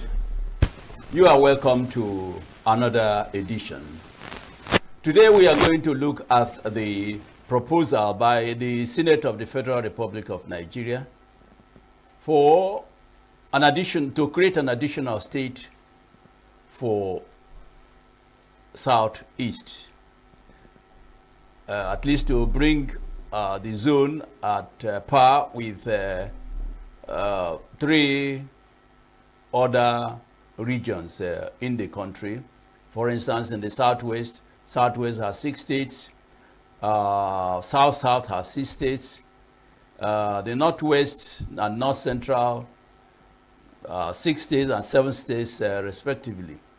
But at least additional state for the Southeast. And you do know that there has been numerous proposals, recommendations, and demands for the creation of additional states in almost all the regions. But this time around, the Senate has said, look, let's give the Southeast 1 state before we begin to talk about creating additional more states in the various zones. But the issue is that the constitutional constraints are there, very numerous. If you look at Section 8, subsection 1 to A, 1A, B, C, D, there are conditions precedent to the creation of states. And these conditions are there, and the Senate is not thinking about amending the Constitution to make the creation of states, easy. For instance, the members of the National Assembly from the area that a state is demanding for a new state will propose for that. There will be a referendum where 2/3 of the people from that area we vote for the creation of a state in their area. Then the 36 states, the 36 states of the Federation, we vote, of course, is a simple majority, and the Houses of Assembly of those states will also vote approving the creation of state. Then the members of the National Assembly, the Senate, and the House of Representatives will also get 2/3 majority votes for the creation of so these are conditions. And these conditions were deliberately put there by the military to make it difficult for new states to be created. And our question is the Senate grandstanding, knowing that there are constraints? Is it a ploy to bring more governors from the Southeast into APC? We have seen today ENUGU State is in APC, Ebonyi State is in APC, Imo State is in APC. The remaining 2 states are Anambra and and Abia. So we are going to look at the modalities for creation of states and find out whether it is possible under the present circumstance to create states, and also look at the viability of the states that are already there. Then that takes us again to the issue of the appointment of new service chiefs. Don't forget the fact that this appointment came amid rumors of a coup.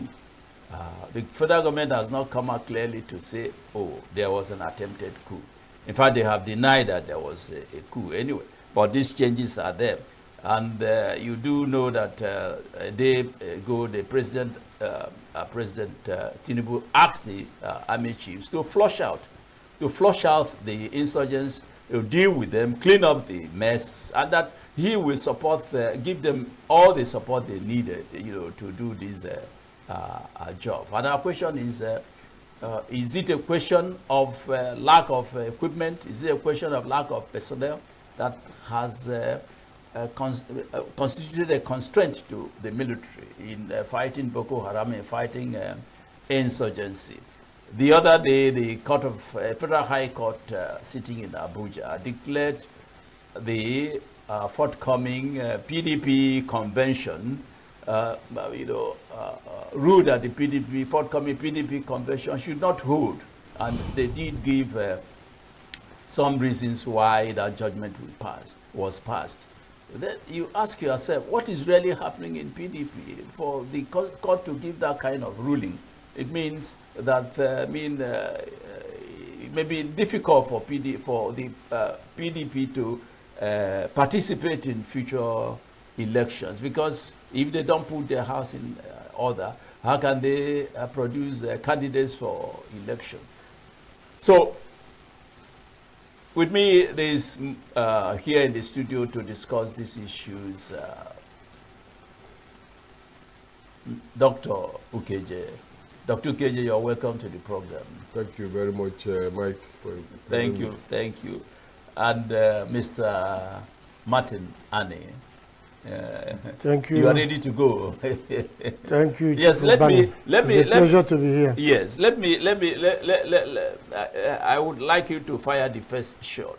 Okay. On the creation of states. I've mentioned that there are constraints, to the creation of additional states in the country. The military that handed over power to civilians in 1999, they gave us this constitution. And looking at those conditions for the creation of states, it's so Herculean, do you think the Senate is sincere over its resolve or proposal to give additional state to the southeast?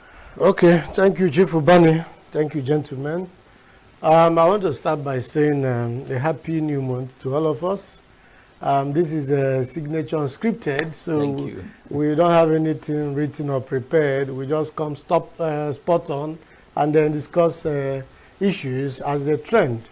So having said that, I want to say that it's been a long time in Nigeria. Every National Assembly that will come, up until this 10th Assembly, they will make efforts at state creation, and then if they move from one zone to the other, you know how many they are. We have 360 in the rep and 109. They have committees. They set up a constitutional amendment committee, which also move towards state creation, and then they move around, gallivant, take all the travel to duty to allowances, take all the public hearings, get all the input from states. Everyone gathers their people to come in a kind of festive arrangement, with dancing group, cultural troupe, and all that. At the end of the day, nothing has happened. Okay, well, we won't give up on that. Let's just hope that the 10th Assembly will make good their effort to create states. And then talking about state creation, just like you stated, we have 6 geopolitical zones: northwest, northeast, and then up to southeast, southwest. But the point here is this: we are talking about equity, we are talking about justice, we are talking about things that will promote unity. If there is no justice, if there is no equity, there won't be peace. People, there will be bickerings, people will be dissenting, and then, you know, the things will keep falling apart. So what we are saying is, it's good that some names, names of new states are being abandoned around, like Anioma, even though it's not a southeastern eastern state, but we have Adada in Suka, which has been agitated for a long time. And we also have the one we call Etiti, which is a kind of central, you know, bordering Abia, ENUGU, Ebonyi, and the rest of them. So what we are saying is, it will be nice, in the spirit of justice and equity, let there be the sixth state in the southeast. Let other Nigerians do us this word of good by giving us the sixth state, so that at least we have all these regions in Nigeria having 6 or 7 states. At least let the one that has 5 come up to 6. I know under Senator Kurumadu, who headed this constitutional amendment in the 6th, 7th, and 8th or so assembly, he did quite a lot. A lot of these proposals came up, but at the end of the day, they didn't see the light of the day. So our prayer is that there will be the 6th state in the southeast, so that we will feel a sense of belonging in the Nigerian enterprise. We will feel accepted in the Nigerian state. And from there, we can take it up. Well, talking about the feasibility and viability of these states, yeah, every state is feasible or viable depending on those who govern the state, those who are in charge. Today, ENUGU has raised their IGR to something unprecedented, you know. So what it means is that ENUGU can survive without federation account, receiving anything from federation account. So I want to believe that if the right persons are elected or put in charge of those states, square peg in square holes, why not? They will find a way of making the state viable. Yes. A lot of mineral resources here and there, and a lot to actually, you know, work on to make the state viable. Yes, Dr. KJ, we are talking about the sincerity of purpose, the sincerity of the members of the Senate. Are they sincere, or are they grandstanding? Is this a ploy to get the support? You know, election is coming in 2027. General election is coming in 2027. Is this an issue of giving the Southeast an additional state? Is it a ploy to get the electoral support from this area? Because this is not the first time that the issue of creating additional state in the Southeast, you know, has arisen. This is not the first time. And I did talk about the conditions precedent to the creation of additional states.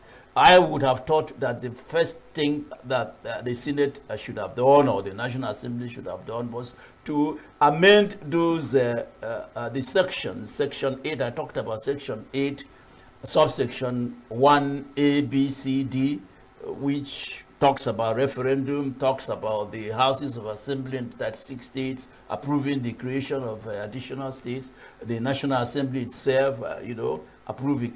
These are sections that I had thought that the National Assembly would have amended before, you know, making that promise or resolving to give the Southeast additional state. What is your take on that? Well, my understanding is that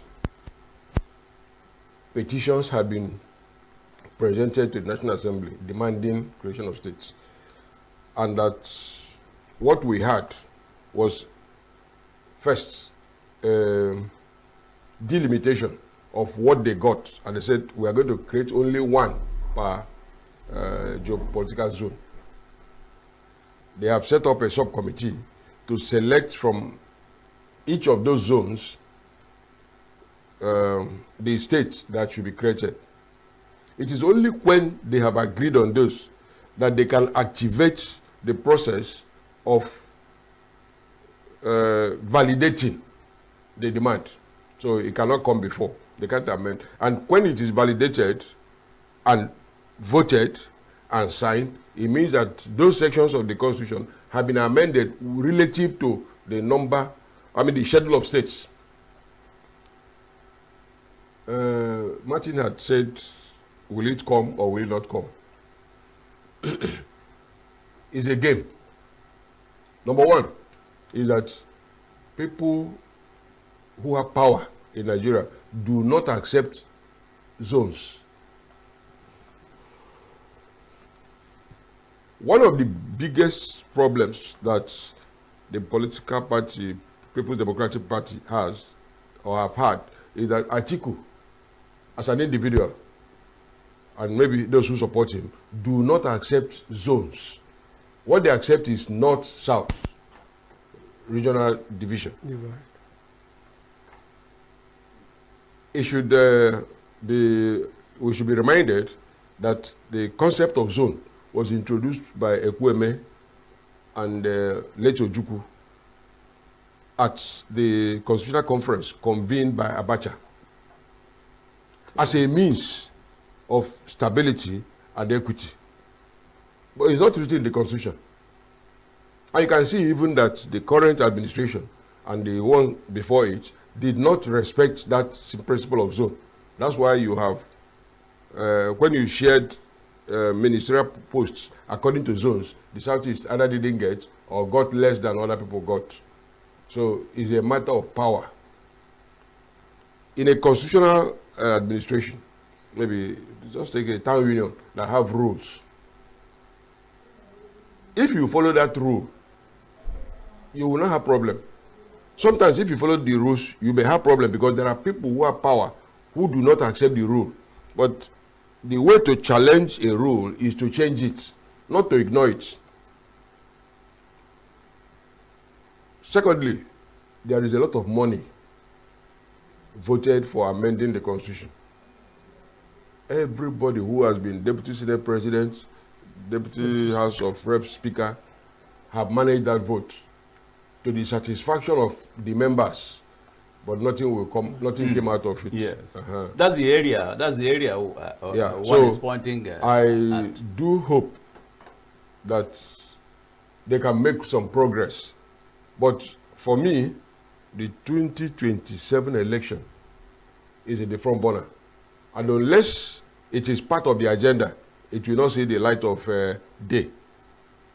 It's all those part of those things that are being flagged. Because what it does mean is that the restructuring that was bandied around during the election is coming forward. And when it comes, you will then see who the real tigers are. But there's no need speculating. As for what impacts creation of states will have, I'll say there is no hope. Because what we require is good governance, not the number of governing units. Because a federation, properly, should be a meeting of people. A meeting of people. Take Enugu State, for instance. Now, if Enugu State was managed according to the feelings of the different people in the Enugu State, you won't have agitations for more states. But if it is a block and tackle, if you make Mike Obani governor, he eliminates all those people who brought him to office and then become the tiger. I'm surprised that on the Enugu-Port Harcourt Expressway and the 9th mile to Enugu Way, you will see those billboards in green that are supposed to be on federal highways. You will see Ogoja, Abakaliki, Owo, Emene. On the two sides, you begin to ask, when did Owo become? Where is Owo? Owo is Owo because the current governor of Enugu State comes from Owo. Okay. But whether he is part of the federal government that builds the billboard, I don't know. But he's not on the road. So it's right inside. Right inside. I mean, it's just like saying you are and going there's no landmark in Owo. Is there any landmark in Owo? How has it become? Is there any landmark in Owo? That's what I'm telling you. It is people that matter, not the rules. The rules don't matter. Okay. But if a federal highway could adopt such signal, it tells you that what we are experiencing is a kind of unity of command. So, and if that is, if this proposal to create states is an outcome of the conspiracy of the unity of command, then it can happen.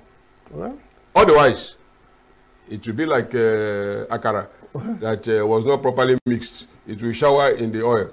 Yeah. Well, for me, as long as Martin, do you agree? for me, as long as whether it is a conspiracy theory or whatever, but as long as, even if it is to satisfy the Southeasterners ahead of 2027, as long as we get the 6 states, I think it's good for us. Later we can deal with the other issues. Okay. Yeah, but what we are saying is that it's a bit. Yeah, that's what I'm saying. As long as we're able to get it later, we should come home and advise ourselves on how to manage it, even if it is a bait to get us support the government at the center in 2027. That's what I'm saying. Whatever it is, let's get it. So that when Southerners are speaking, we have 6 states.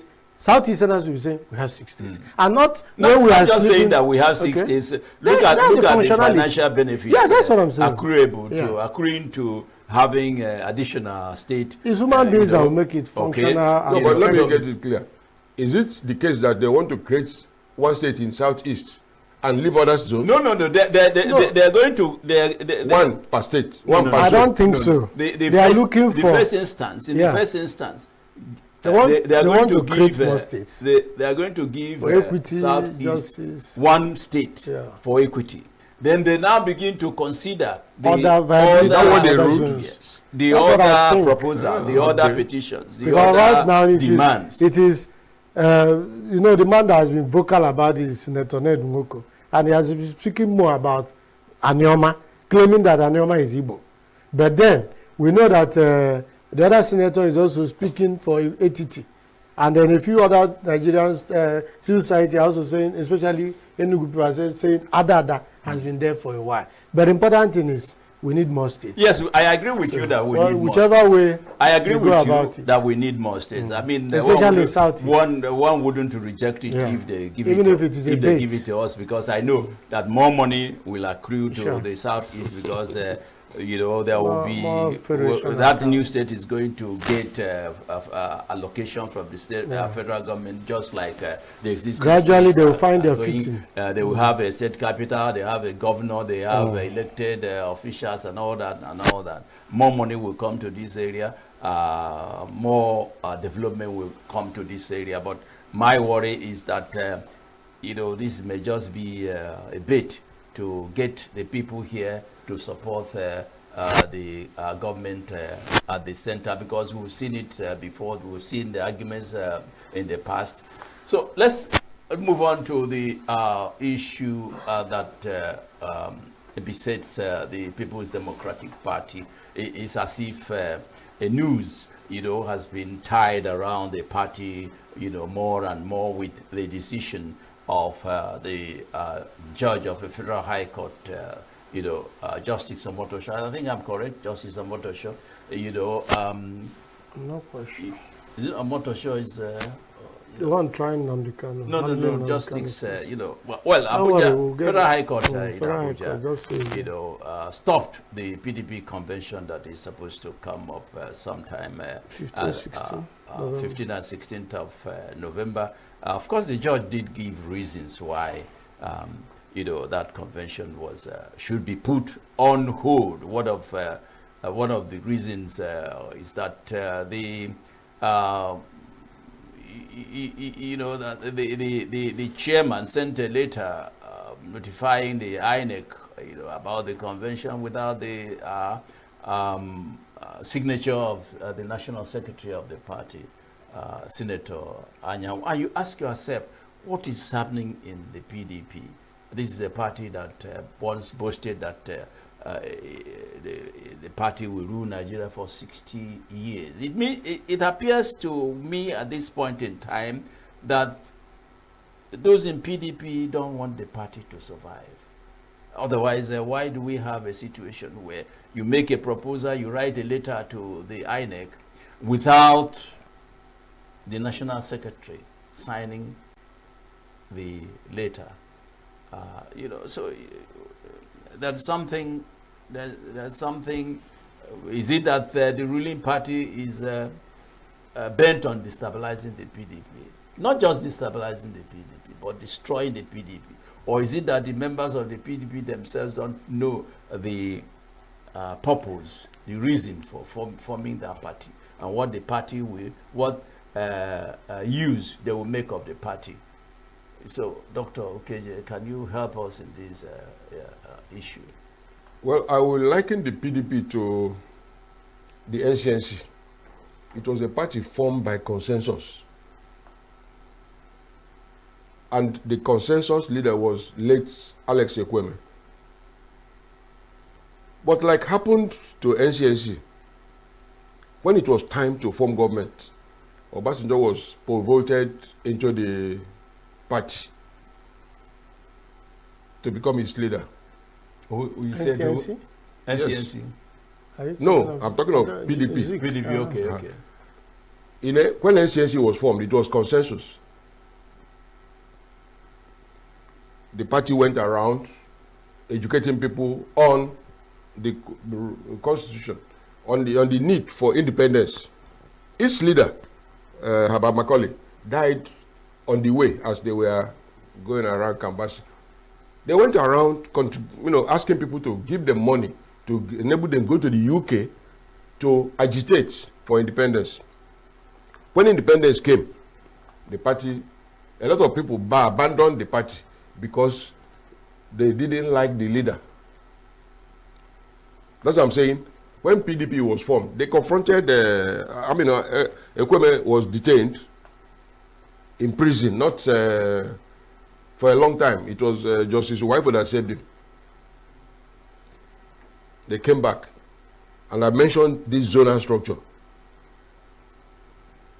which he initiated. He was an architect and a lawyer. He brought his thinking to formation. But when it came to nominating presidential candidates, the military brought in Obasanjo as an appeasement to the Southwest. Of course, the Southwest didn't want him. They formed AD. Alliance of Democracy. Other parties also emerged. This party that has been formed by consensus, there were people inside it who were not tilted towards consensus. And Atiku is one person. He believes in himself, from what I read of him. Otherwise, he would not have upset the party in 2003 by trying to push out Obasanjo, because he believed that he was the Khalifa, the successor to late Musa Yar'Adua. And he did it in such an open manner that Obasanjo himself became alerted, and he was able to overcome him by tricks. Now, they managed their relationship till 2027. Of course, Obasanjo brought in Musa Yar'Adua, the younger one. Atiku moved to ACN. Contested. Tinubu didn't trust him. He he forwarded the current security advisor. That's okay. Yes. Okay. Cornelius. He came back to PDP, tried to struggle. He also left, went to APC, came back again. So, of all the parties that are in Nigeria, this is the one party that was built by consensus that have remained. But the people who don't want consensus don't want the party. So when you talk about consensus, what do you mean? It was formed by consensus. Yes. People were told that we are forming a party that will accommodate everybody. Okay. But those who want to dominate do not want such a party. Okay. You can see all the parties like from Action from AD, Tinubu has moved to AC, from AC to ACN, from ACN to ACP. But he has been pulling people from PDP. Former Senate President Saraki, he was in APP, he moved, came to PDP. He moved from PDP, he went to APC, he went from APC. So it is a house that many power brokers don't like. Forget about what they are doing. There are few people in the PDP now who have been there forever. People like David Mark, he has been there steady. But he's left now. He's left. No, he never left. David Mark? He never left the party. He has left the party. He has left the party for ADC. He's the leader for of ADC. ADC. Okay, I mean, I'm at this stage now. Yeah. Okay. They were the kind of people. Why did they leave? Why somebody like David Mark leave? They left because of what I call the unity of command. The Supreme Court, in ruling about Labour Party and PDP, said this matter of who is secretary is a matter. But this judge that ruled on Friday to make sure that you cannot appeal this matter until November, now ruled that it is a matter that will be determined by the courts. Secondly, and most importantly, he has ruled that a statutory body like INEC must not do what it is charged to do. So they are reading from one hymn book. My prayer, I left primary school and the war held us back for 3 years. On Wednesday, one very committed medical doctor, Dr. Mike Ezenyoroha, died. But he went to the University of Ibadan in 1965. He had to come back in 1970 when some of his mates had graduated, and he was an excellent student from Methodist College, Uzakole. We had suffered. We don't want to suffer these things again.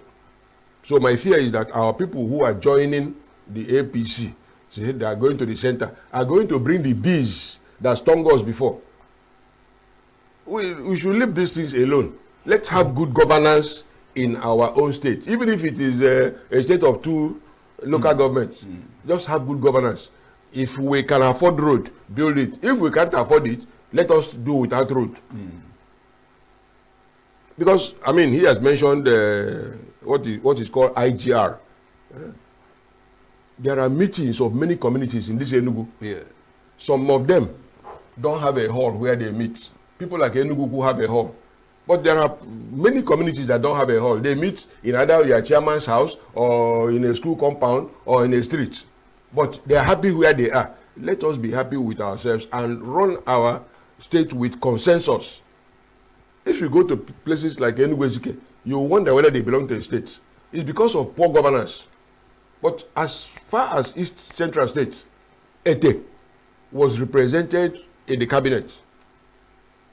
Some people there wanted to join Igala, but because Asika's regime brought them in, but no, people didn't continue such a thing. Some people will say, oh, we are in Kano today. When they give them, they go to the, like I tell you of Owo.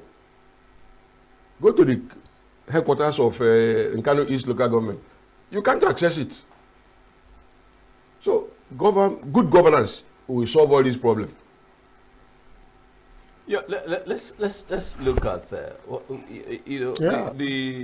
PDP is engaged in self-destruct. That's what I would call it. But do you think that, of course, there's a groundswell of opinion that the ruling party or the government in power is instrumental to the lingering crisis in the PDP, so that they will reap from the crisis. And they have started reaping by the number of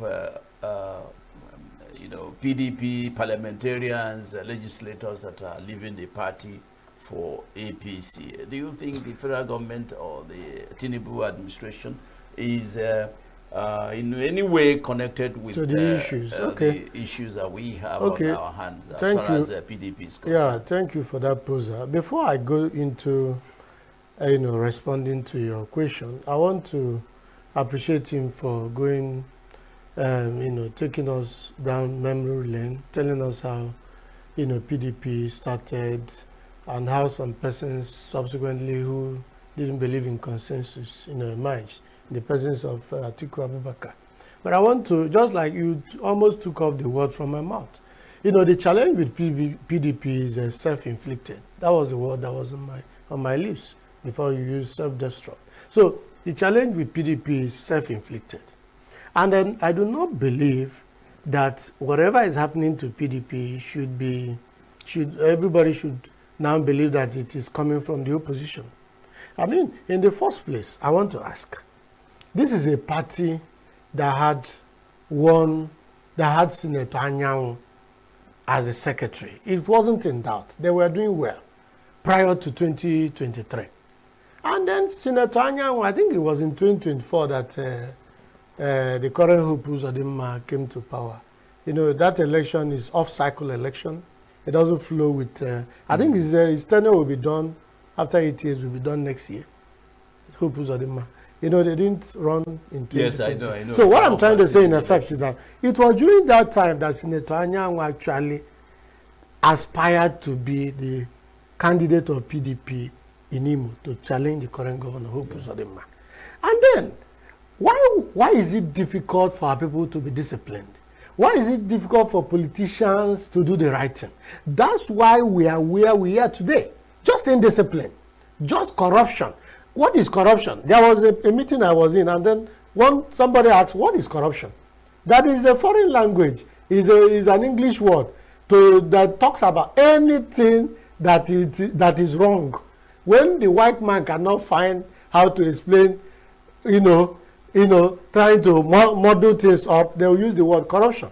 So you have a mind that is corrupted, you have a man that is corrupted, you have a system that is corrupted. So anything that has to do with modeling up. Now, why was it difficult for PDP to ask Senator Anyanwu to leave, to resign, and now go and vie for the governorship election?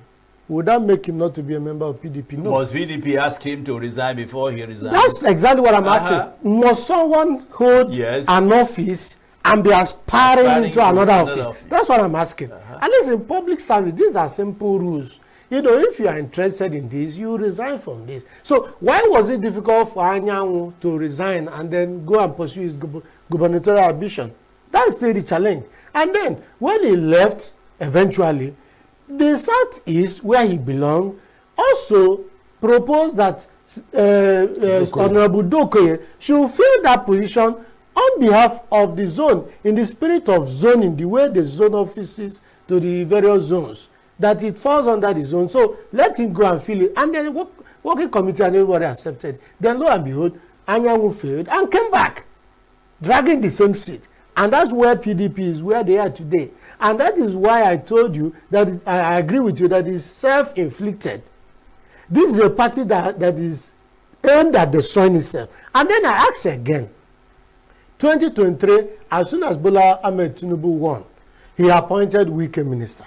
We understood Wike and Atiku had fallen out as a result of who would take who will fly the flag of the party in the 2023 election. And there was a fracture there. This one went his way, got the ticket, and then, of course, Peter Obi in PDP, sensing that the people with deep pocket were already in control of the party, had to excuse himself and join Labour Party. So what am I trying to say? Atiku and Wike, in that, taking different sides, at the end of the day, Wike also joined the current ruling party, which is an opposition, which is the ruling party now, and then he, as a member of the opposition, has joined the ruling party, the government of the ruling party. So what does anyone expect? Is he a member of PDP today? Or is he a member of APC today? We don't even know where he belongs. But he is in control of the parties. Yeah. Yesterday, when he issued a press conference, some PDP loyalists, House of Assembly loyalists, Amewele, and the rest of them, were seated. And then other APC members were seated. So the man is actually running two parties. In the last election, whether it has been accepted or not, whether the court will still validate or invalidate it, we don't know. He also, some persons won in some local governments in Rivers as PDP. And some other people won in the same Rivers as APC, under the command and control of Wike. who is the Lord of the manor. So what are we trying to say?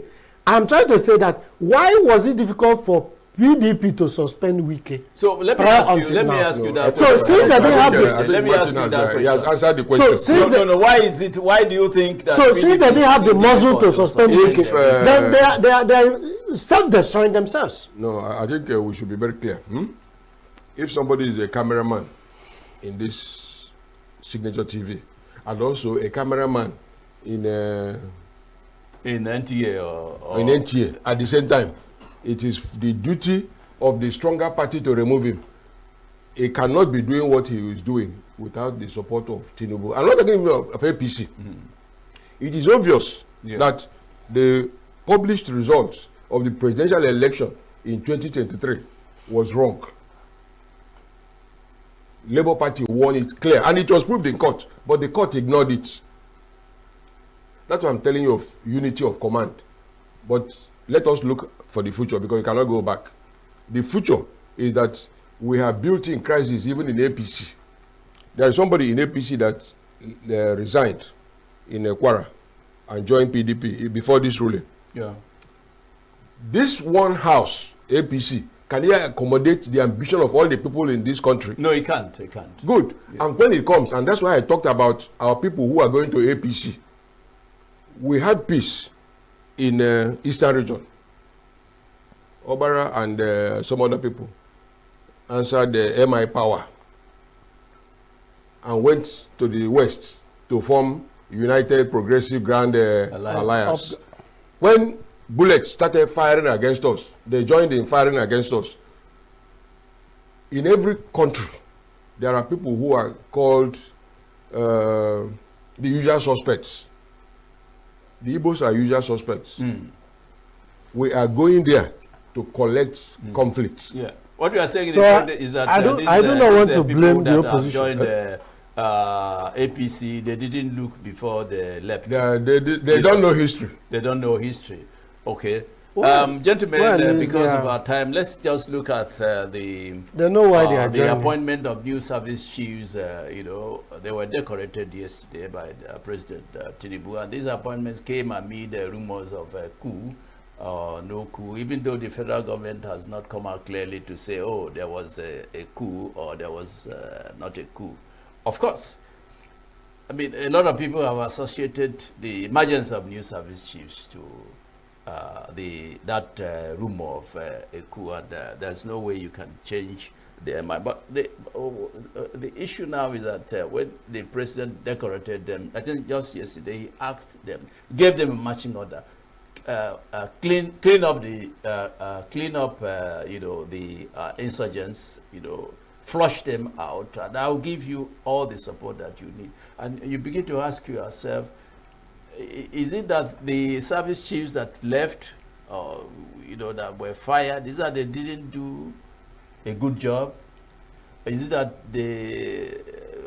we are lacking arms and ammunition to deal with the insurgents? What is the reason, really? Why are we not able to flush out these insurgents for a good number of years now? Mike, there's an Igbo saying that Alarema Urundinse. These things are organized by people, and they know them. They know themselves, because crisis creates opportunity too. It's not about service chiefs. I mean, the number of service chiefs. Look at the Air Force. Air Force is one of the youngest arms of government in Nigeria. It has had 23 chiefs of air staff, but about 4 of them had served for about 17 years. They just come and go. You need helicopter, you go to America to beg. And now that the Americans have stated that Nigeria is a country of particular concern, you can't get even service parts for the aircraft. There was a girl in this ENUGU Air Force Base who trained in South Africa on how to operate helicopters. She was killed by a vehicle going on reverse. Nobody has heard about that matter till today, because some people were bitter that she was using the helicopters very well against the insurgents. Let's leave these things. Good governance, whether you call it anti-insurgents, once you have good governance, you will have peace. Once you have justice, you will have peace. Once you have consensus, But people have rejected consensus. They are building up persons, thinking that they are, they will be forever. We have seen people who have, before. When Hiroshi was called Supreme Commander, we thought he cannot be arrested. Yeah. Gentlemen, okay. You want to say something? Yeah, certainly I'll weigh in on this. 1 minute, because our time is up. I'll weigh in on this. Well, it's a very serious issue, the insecurity issue in Nigeria. And I want to start by saying that, personally, I do not mind if the whole service chiefs are coming from North Central or Southwest, as long as they do the work for which they are appointed. That's my concern. A friend of mine was kidnapped last week. He spent 4 days in kidnappers' den. Even when the IG, they reported the matter to IG, no helicopter flew around it. Even when a military post was 3 poles away from where they flagged the whole peace bus down with gun, AK-47, and another GUO motor and another Sienna, flagged all of them down using gun, raided the entire vehicle. The vehicle stopped. They took them into the bush and nobody has gone for them. And they've been paying ransom and coming out. So what are we trying to say? The situation is so bad that we need Nigeria to apply intelligence in dealing with this insurgency, kidnapping. And today, it is almost a nightmare for people to travel on the road. Some people will tell you, if I can't get flight money, I won't go. Because of the kind of ransom. Imagine someone who cannot feed his family and then he's being told to get 50 million naira as ransom. And then no helicopter flew around there, no police entered the bush, no drone can be used, and about 20-something of them all paid ransom to come out. And every day you keep hearing, you think it's a joke. So what am I trying to say? The worst civilian government, they say, is better than the military government. But the civilians should do us a whole world of good by ensuring that the resources of this nation is used for the benefit of Nigerians. Yeah. Nigerians shouldn't continue to suffer under poverty, and they're going to borrow. Today we have debt of almost 154 trillion naira. And then we are not seeing, tangible development with these loans. So it's unfortunate. Well, congratulations to Vice Marshal Neke, who is from ENUGU, but then it doesn't matter where anybody comes from. What we need is security. Gentlemen, our time is up. Dr. Keja did say something about good governance, and I think it is good governance that we need to at least reduce the level of insecurity in the country, because if there's good governance, if there is if there are jobs there, if one can feed 3 times in a day, and good governance, provision of dividends of democracy, I think the level of insecurity in the country will reduce. No matter how many times you reshuffle the top brass of the military, if there is no good governance, if there is no provision of dividends of democracy, if we continue, in corruption, then there is no way that insecurity in this country will go. Thank you, gentlemen, for. Thank you. You've done a good job on this. I want to thank our viewers. Keep listening to, keep watching Signature Television. My name is Mike Obani. Let's do it another day. Thank you very much. Thank you, Mike, and thank you, Signature TV.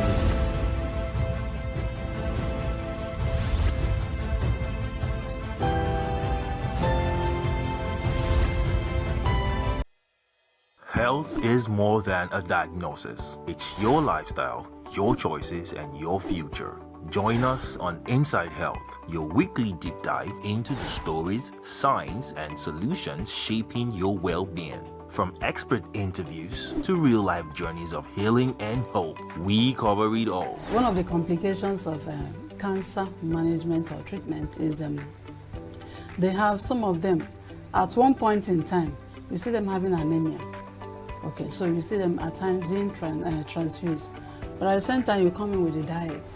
Nutrition, mental health, innovations in medicine, fitness, and everyday wellness. Whether you're managing a condition, staying informed, or just living your best life, Inside Health is your trusted guide. I'm Chigichi Agorom, and I'll be with you every week on Inside Health, only on Signature TV.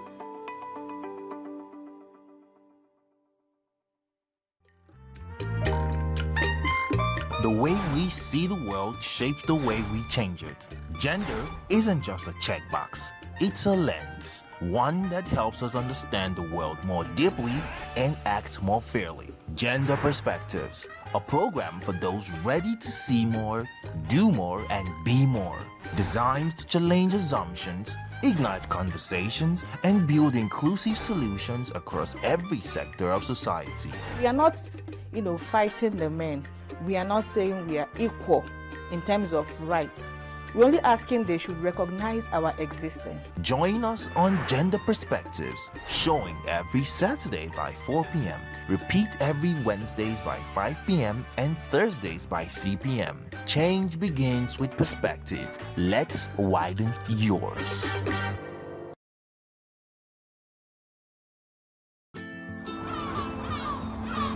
Bright and early, as the day breaks, as the newspaper headlines trail the stories that shape the day, we at Signature TV trail the headlines that trail the day. We interrogate the headlines. We analyze the stories that make the headlines. WAEC is overrated, and they even overrated themselves and went into CBT. They are insensitive of some Nigerian children who have never had what is called CBT. With passion and emotion, we drive the conversation to change a narrative. Let nobody be deceived by Nigerian high level of performing in agriculture export. We are still where we are. Newspaper review on Signature TV every morning on Signature Morning, weekdays, and Signature New Day, weekends. Newspaper review on Signature TV. We do not just review the headlines, we make the headlines relevant to our daily lives.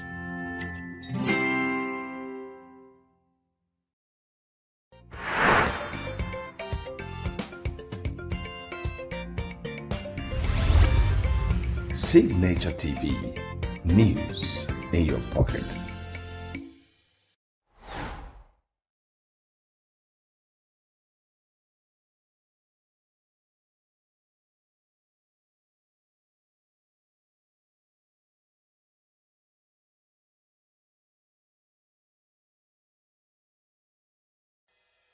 Health is more than a diagnosis. It's your lifestyle, your choices, and your future. Join us on Inside Health, your weekly deep dive into the stories, science, and solutions shaping your well-being. From expert interviews to real-life journeys of healing and hope, we cover it all. One of the complications of cancer management or treatment is they have some of them, at one point in time, you see them having anemia. Okay, so you see them at times being transfused. But at the same time, you come in with a diet. Nutrition, mental health, innovations in medicine, fitness, and everyday wellness. Whether you're managing a condition, staying informed, or just living your best life, Inside Health is your trusted guide. I'm Chigichi Agorom, and I'll be with you every week on Inside Health, only on Signature TV.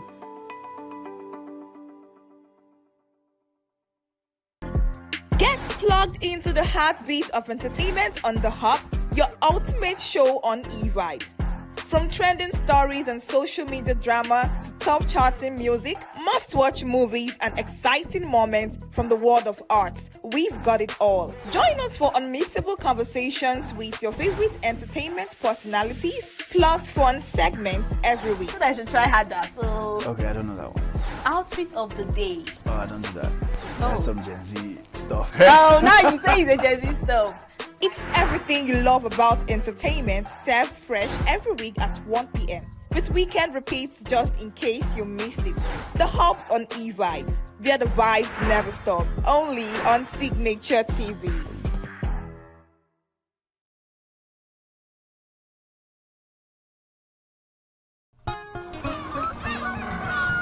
New every morning on Signature TV. We open the day for you with needed energy, information, and required vibes to shape your day. From sizzling snippets of stories in various areas of life to intriguing conversations with net worth guests. When you have people who have no track record becoming your leaders, you have a problem.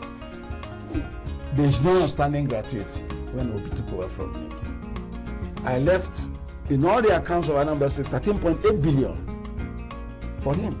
Your day cannot be complete without Signature Morning on weekdays and Signature New Day on weekends. There is no better way to start your day except Signature Morning and Signature New Day every day on Signature TV.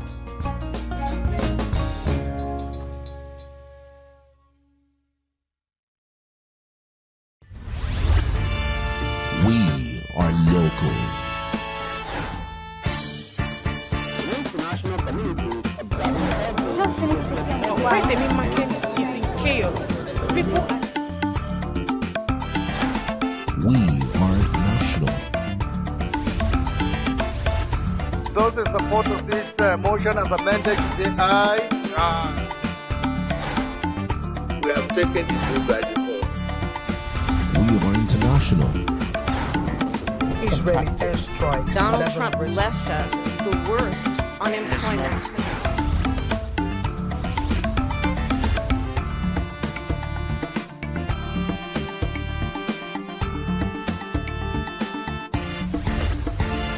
Signature TV, news in your pocket. get plugged into the heartbeat of entertainment on The Hub, your ultimate show on e-vibes. From trending stories and social media drama to top charting music, must-watch movies and exciting moments from the world of arts, we've got it all. Join us for unmissable conversations with your favorite entertainment personalities, plus fun segments every week. I should try harder, so... Okay, I don't know that one. Outfit of the day. Oh, I don't do that. That's some Gen Z stuff. Oh, now you say it's a Gen Z stuff. It's everything you love about entertainment, served fresh every week at 1 p.m. with weekend repeats just in case you missed it. The Hub's on e-vibes, where the vibes never stop. Only on Signature TV.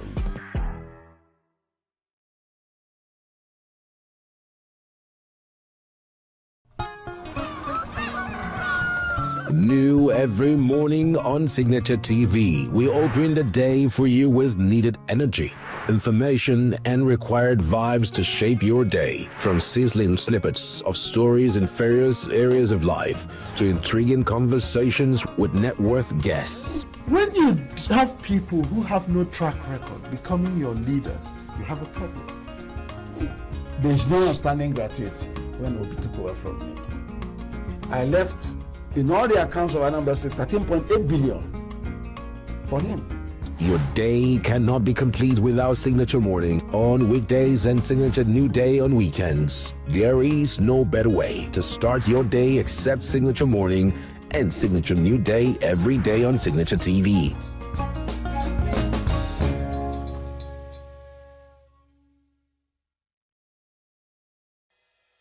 Health is more than a diagnosis. It's your lifestyle, your choices, and your future. Join us on Inside Health, your weekly deep dive into the stories, science, and solutions shaping your well-being. From expert interviews to real-life journeys of healing and hope, we cover it all. One of the complications of cancer management or treatment is they have some of them, at one point in time, you see them having anemia. Okay, so you see them at times being transfused. But at the same time, you come in with the diet. Nutrition, mental health, innovations in medicine, fitness, and everyday wellness. Whether you're managing a condition, staying informed, or just living your best life, Inside Health is your trusted guide. I'm Tigiti Agorum, and I'll be with you every week on Inside Health, only on Signature TV.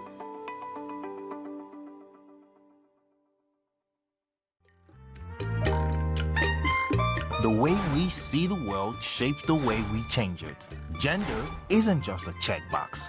It's a lens, one that helps us understand the world more deeply and act more fairly. Gender Perspectives, a program for those ready to see more, do more, and be more. Designed to challenge assumptions, ignite conversations, and build inclusive solutions across every sector of society. We are not, fighting the men. We are not saying we are equal in terms of rights. We're only asking they should recognize our existence. Join us on Gender Perspectives, showing every Saturday by 4 p.m. Repeat every Wednesdays by 5 p.m. and Thursdays by 3 p.m. Change begins with perspective. Let's widen yours.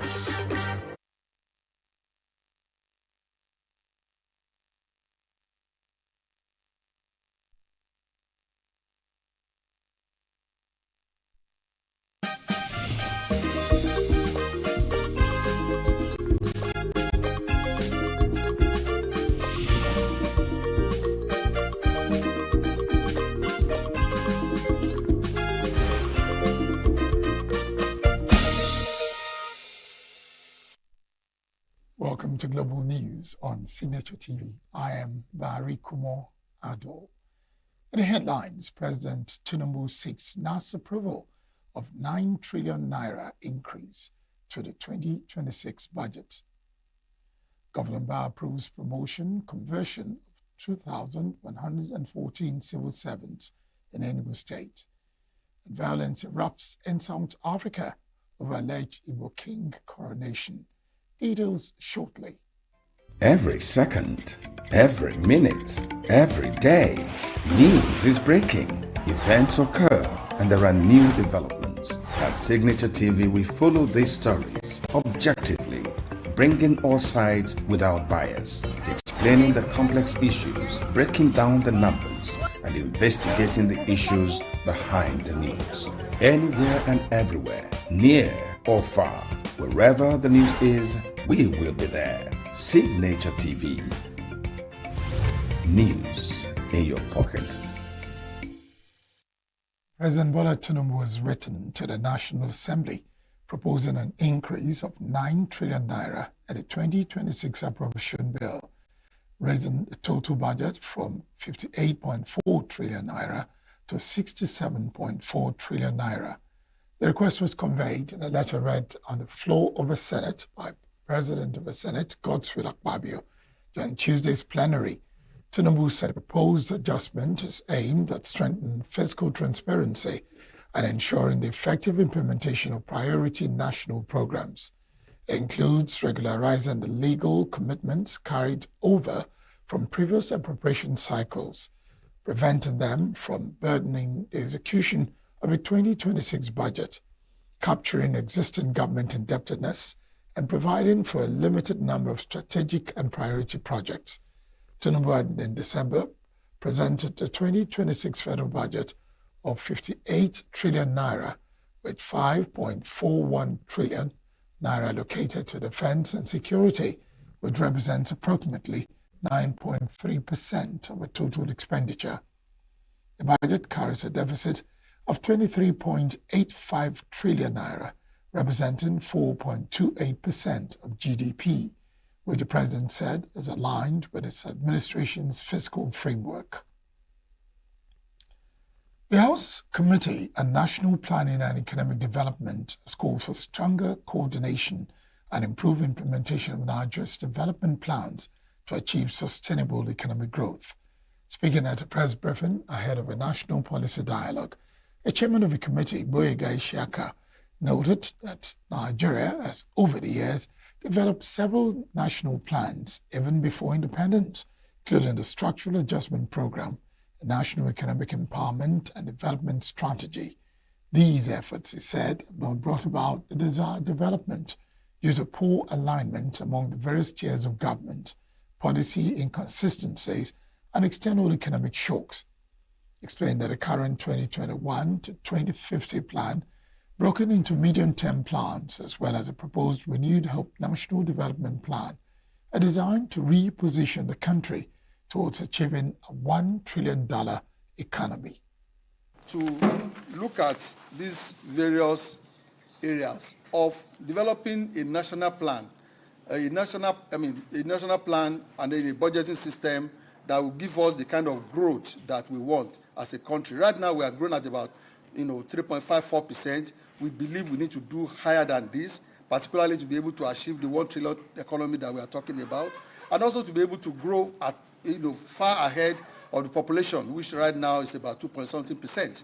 So we feel that for us to be able to achieve this, we need to put this dialogue together. And the two committees of the National Assembly have come together to work to put this together. Like I said, working alongside those offices that I've mentioned. The event, which would hold on April 14th and 15th, 2026, at the International Conference Center, Abuja, will bring together policymakers and stakeholders to develop strategies to boost Nigeria's growth beyond the current 3.5%. From what the planning committee is organizing on the 15th and the 16th of April 2026, at least, even if it is going to be 1% of the data that will be gotten from that conference, it will be put into further planning for the betterment of our country and for the betterment of journalists in Nigeria. The Association of Radiographers of Nigeria has warned against a proposed law it says could undermine the radiography profession and transfer its regulatory powers to the Medical and Dental Council of Nigeria. Speaking at a press conference in Kano, the association's president, Musa Dembele, described the Medical and Dental Practitioners Act Bill 2026 as a direct threat to the existence of radiography in Nigeria. He said the bill seeks to grant exclusive authority to the Medical and Dental Council of Nigeria, effectively stripping the Radiographers Registration Board of Nigeria of its statutory role. According to Dembele, proposed legislation represents a calculated and existential assault on a profession that has operated in Nigeria for over 50 years, warning that it could dismantle established regulatory structures. The association further alleged that the bill attempts to redefine radiology in a way that erases radiography as an independent scientific discipline, describing the move as conceptual theft. It also raised concerns that radiographers could be placed under the disciplinary control of a council lacking expertise in radiographic science. The association also expressed opposition to related proposal, the Radiographers Registration Board of Nigeria Amendment Bill, warning that it will weaken the board through increased external influence and ministerial control. The group called on the National Assembly to reject the bill and instead convene a stakeholders summit to develop a balanced regulatory framework that respects all health professions. The ENUGU state government has approved the promotion and conversion of 2,114 public servants who participated in the November-December 2025 promotion and conversion exercises conducted across the state civil service.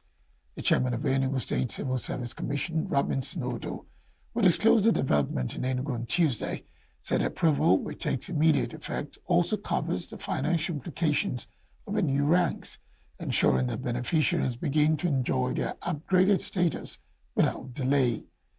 Odo described the exercise with cuts across officers on grade levels 01 to 17 who successfully passed the promotion interviews as timely and morale boosting, likening it to an Easter gift for workers.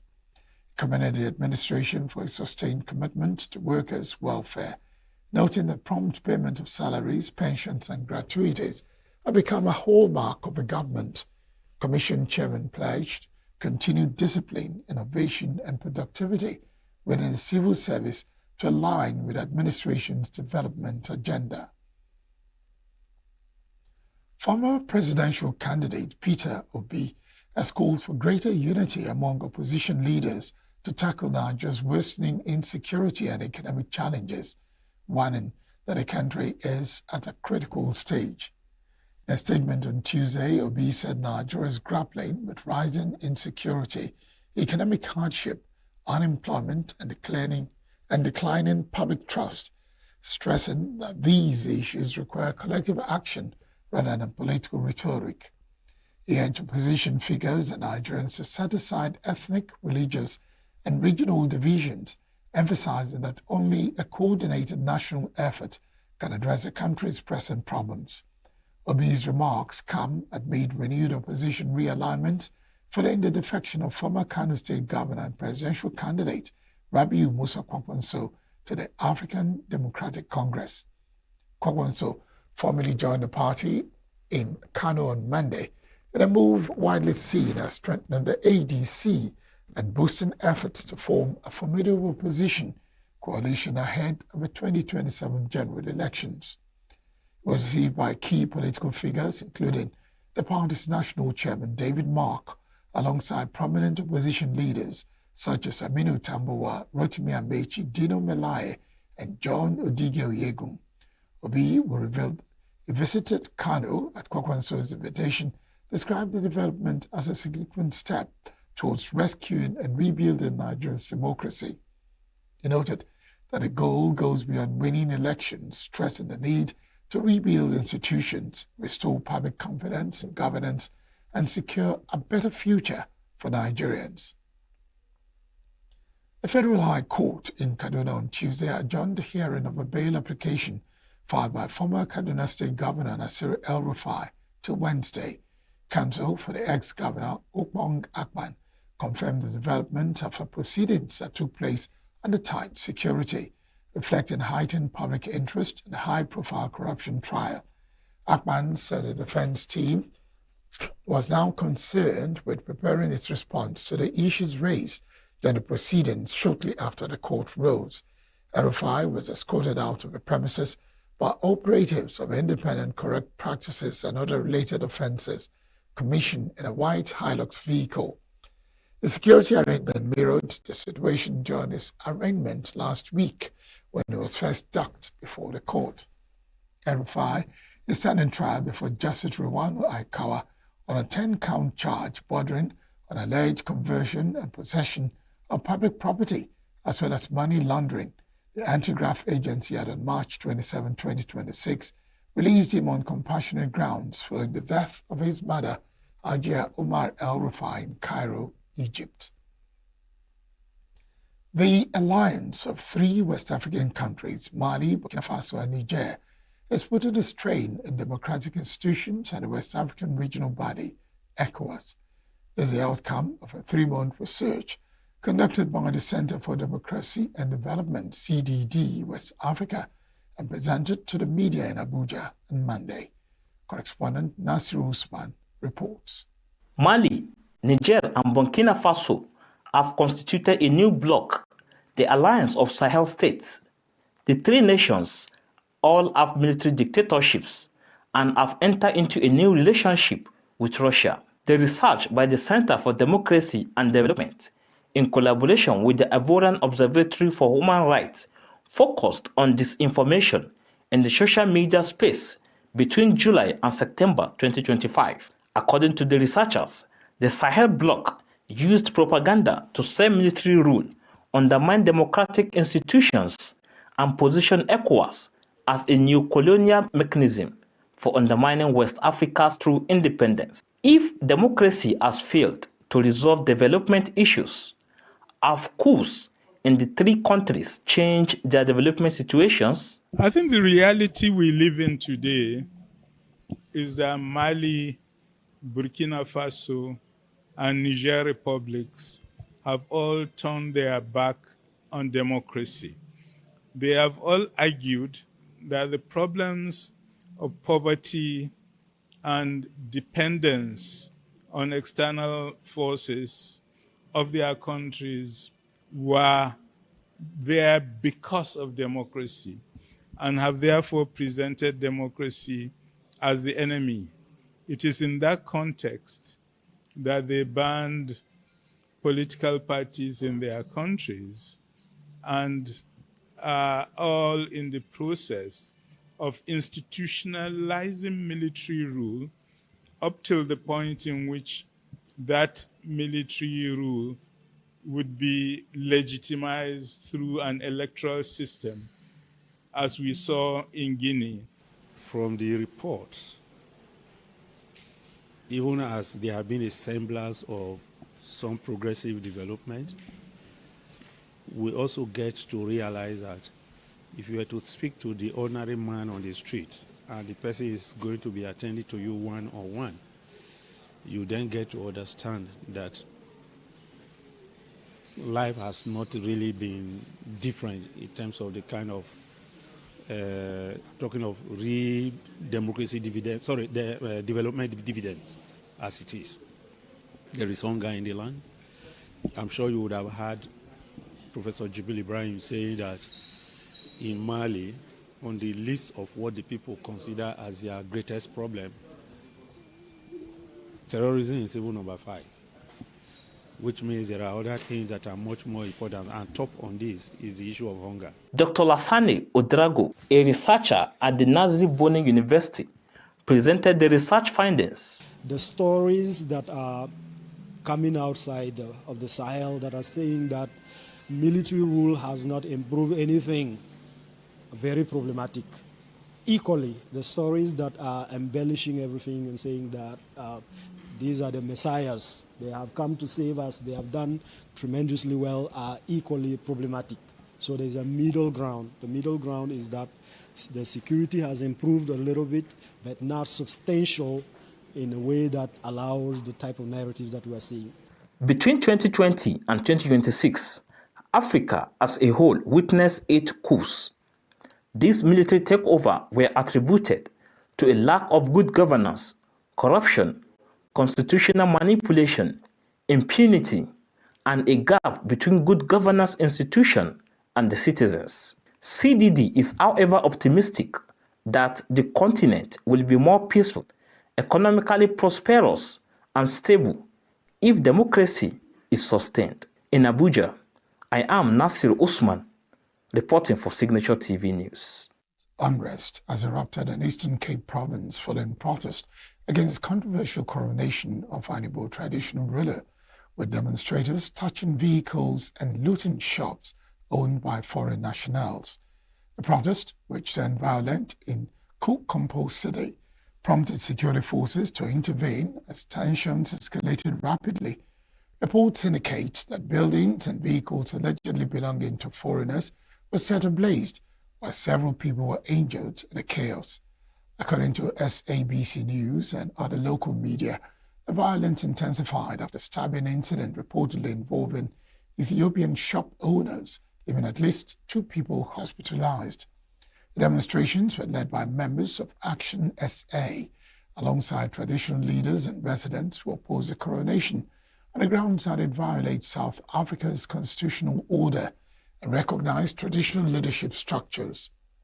Action SA's Eastern Cape chair, Arthur Trolep, described the coronation as unlawful, insisting that there is no constitutional provision allowing a foreign national to be crowned as a traditional ruler in the province.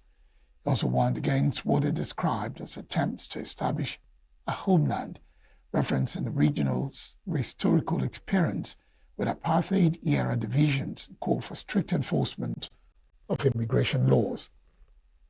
Some protesters issued strong warnings threatening to escalate the situation if authorities failed to act, while calls for deportation of Nigerians linked to the coronation and stricter scrutiny of foreign-owned businesses.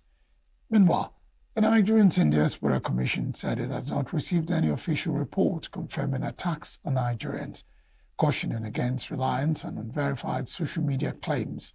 However, the Nigerian High Commission in Pretoria has issued a security advisory urging Nigerians in South Africa to remain vigilant, maintain a low profile, and avoid large gatherings. Up next is Foreign Stories.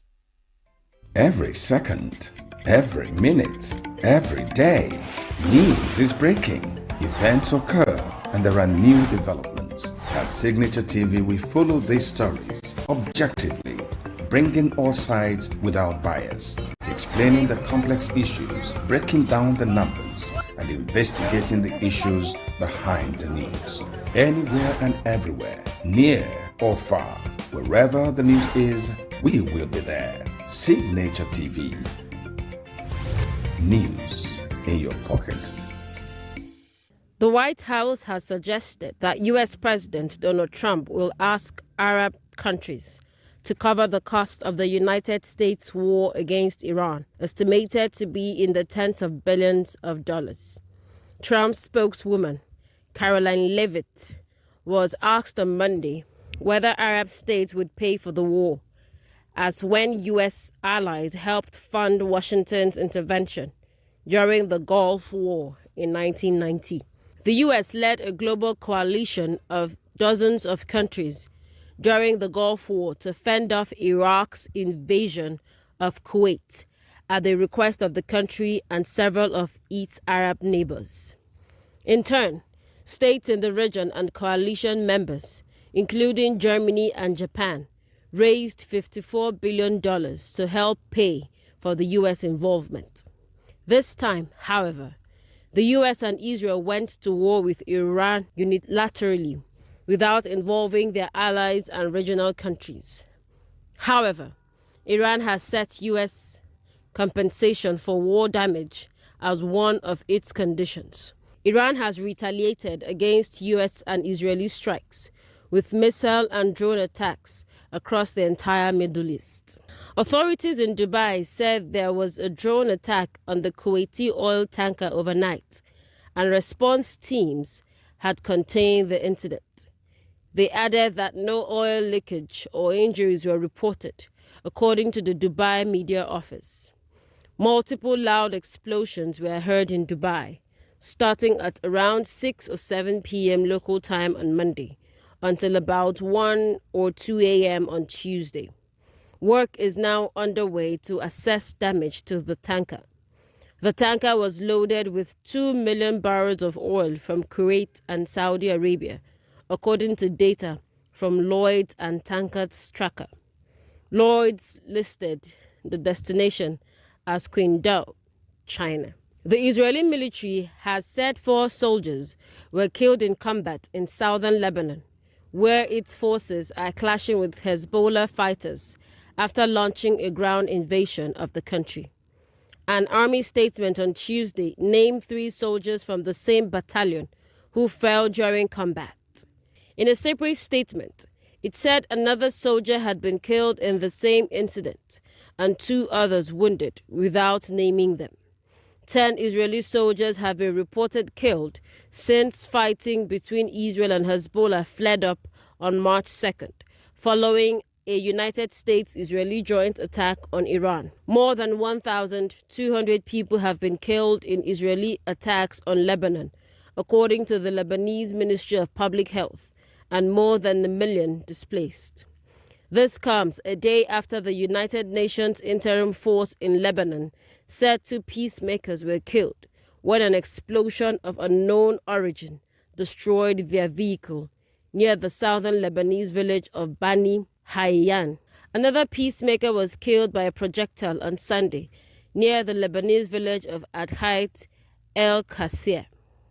At least 70 people have been killed and 30 injured during an attack near Petite Riviere in Haiti's breadbasket Artibonite region, a human rights group said, significantly higher than officials' estimates, which put the death toll at approximately 16.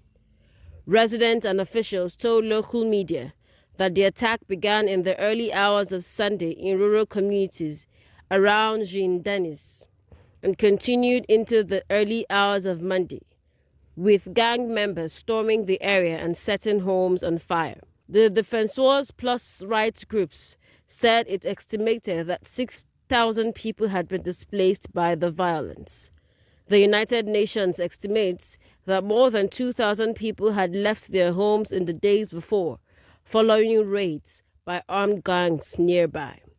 Police initially reported 16 dead and 10 injured, while a preliminary report from civil protection authorities said 17 had died and 19 were wounded, mostly men.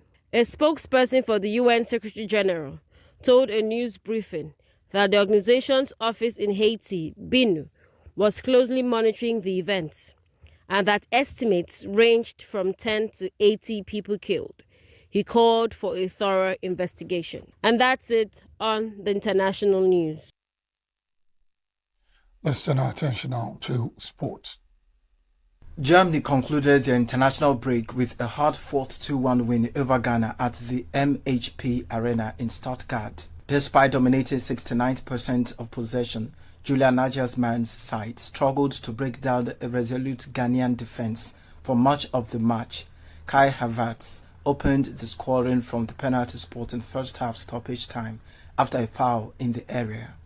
Ghana responded with spirit in the second half as Abdul Fatawu leveled the score in the 70th minute following a sharp counter-attack. Up in your actual home as Kuhn turns the corner. Good chance here, and Fatawu scores. Germany picked apart, and Abdul Fatawu has been on the field for just several minutes, and Ghana are level in Stuttgart. Still without star striker Chris Wood, New Zealand nevertheless made light work of defeating Chile to prove their credentials. New Zealand offered a timely reminder of their quality ahead of the World Cup by hammering Chile 4-1 at Eden Park. Se encienden los cielos de Auckland, se abrazan los jugadores que no festejaban de junio del 2025, venían de 8 derrotas, 70 minutos, se destaparon todas las compuertas. This marked New Zealand's first ever win over South American opposition. The All Whites are due to take on Iran, Egypt and Belgium in their World Cup group. In rugby, the Wallabies will return to the Australian Capital Territory for the first time in 10 years when they host Ireland at Canberra's GIO Stadium next year, just 9 days before the Rugby World Cup opener against Hong Kong, China in Perth. Rugby Australia announced on Tuesday that International Rugby Union is heading back to the nation's capital, with both the Wallabies and Wallaroos taking on Northern Hemisphere rival in the not-too-distant future. Before Men's Rugby World Cup 2027 gets underway, the Wallabies will face world number 3 Ireland in a blockbuster warm-up fixture on September 18. The Wallabies are undefeated in 5 tests at the venue from 1998 and 2017, including their most recent clash there against Argentina. In golf, Irishman Shane Lowry got what he wanted before the Masters after sinking a hole-in-one and earning a top 30 finish at the Texas Children's Houston Open. Lowry is making his 11th Masters start in 2026 and is searching for his first ever green jacket. The 38-year-old said his performance and hole-in-one in Houston helped his confidence heading into the Masters. It's a little more aggressive than that. That's pretty right there. Go That's in. pretty. Yes, he did it! How about it? Another race! That's Sport News on Signature TV. I am Christopher Lele. And next is entertainment with Queenette Mokonta. Nollywood actor Zubby Michael has stirred widespread reaction after urging Christians in Jos Plateau State to leave the city following a deadly attack. The actor made the statement while responding to reports of a terrorist assault in the Angwan Rukuba area on Sunday, where dozens of people were said to have been killed. Despite the strong remark, Zubby Michael also expressed hope that those responsible for the violence would ultimately face consequences, noting that justice would catch up with the perpetrators. His comments quickly generated mixed response online. While some shared his concern over the safety of residents, others criticized the suggestion, arguing that relocation is not a practical solution, especially given that a large proportion of Plateau State's population is Christian. In a similar development, several Nigerian celebrities have also raised concerns over the growing insecurity in the country, criticizing both public reaction and government response. Singer Paul Okoye lamented what he described as insufficient outrage following the Palm Sunday attack in Jos Plateau State, where dozens were reportedly killed, noting that Nigerians are not angry enough. Content creator Mr. Macaroni questioned why the president had yet to address the nation after reports of at least 40 deaths, accusing the government of lacking accountability. Similarly, actor Kunle Remi urged Nigerians to use social media to spotlight insecurity and hardship, including in birthday messages to President Bola Tinubu. Their comments add to increasing calls for stronger action by the country's leaders in tackling the crisis. That is the image we should use. If you want to wish him a happy birthday, which I suggest we should actually wish our president a happy birthday. So everyone seeing this video, if you feel you want to wish him a happy birthday, please use that video. There are images from it, there's videos, look online, you will see it. There was a woman in pain. 15 hours ago, there was a disaster in Play 2. That is the celebratory message we should use, please. Thank you. Happy birthday, Mr. President. Please, that is the email. Thank you. Veteran Nollywood actress Opeyemi Ayola has urged colleagues supporting the All Progressive Congress APC to reconsider their stance amid rising insecurity in the country. In a video message following the Palm Sunday attack in Jos Plateau State, Ayola called on entertainers to prioritize conscience over money, influence, and affluence, stressing the need to think about the future. She expressed concerns that such tragedies receive limited attention due to ongoing political activities. She therefore encouraged Nigerians at home and abroad to speak up and take a stand, while reminding her colleagues to consider the long-term impact of their choices on future generations. That's the entertainment news. Queenette Mokunta's Signature TV News. That's the news. Thank you for watching. I am Barry Kumo Ado.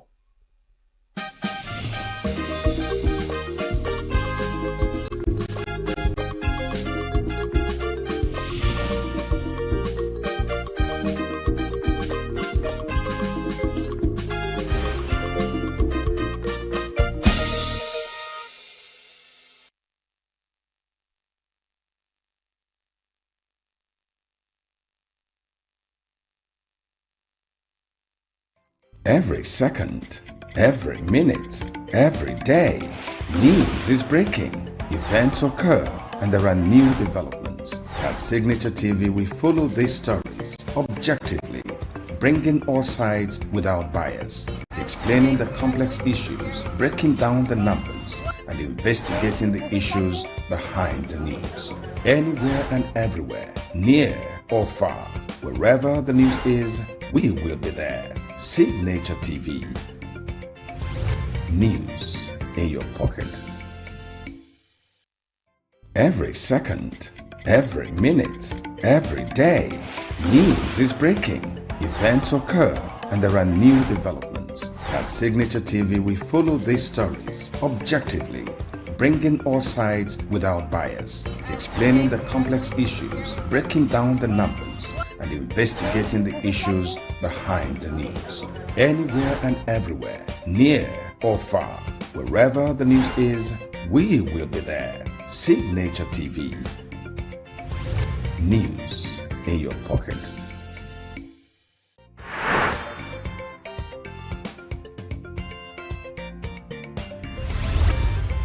Signature TV. News in your pocket.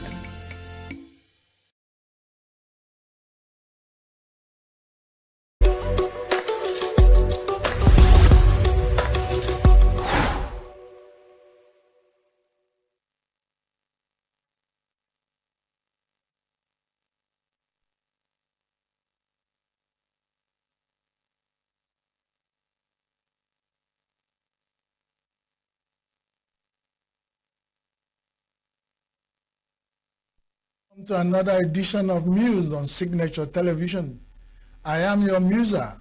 Like I always ask, and giving that title to myself, I hope I am allowed to do so. But on Muse, we think and talk. And I've come again to think and talk in my small way.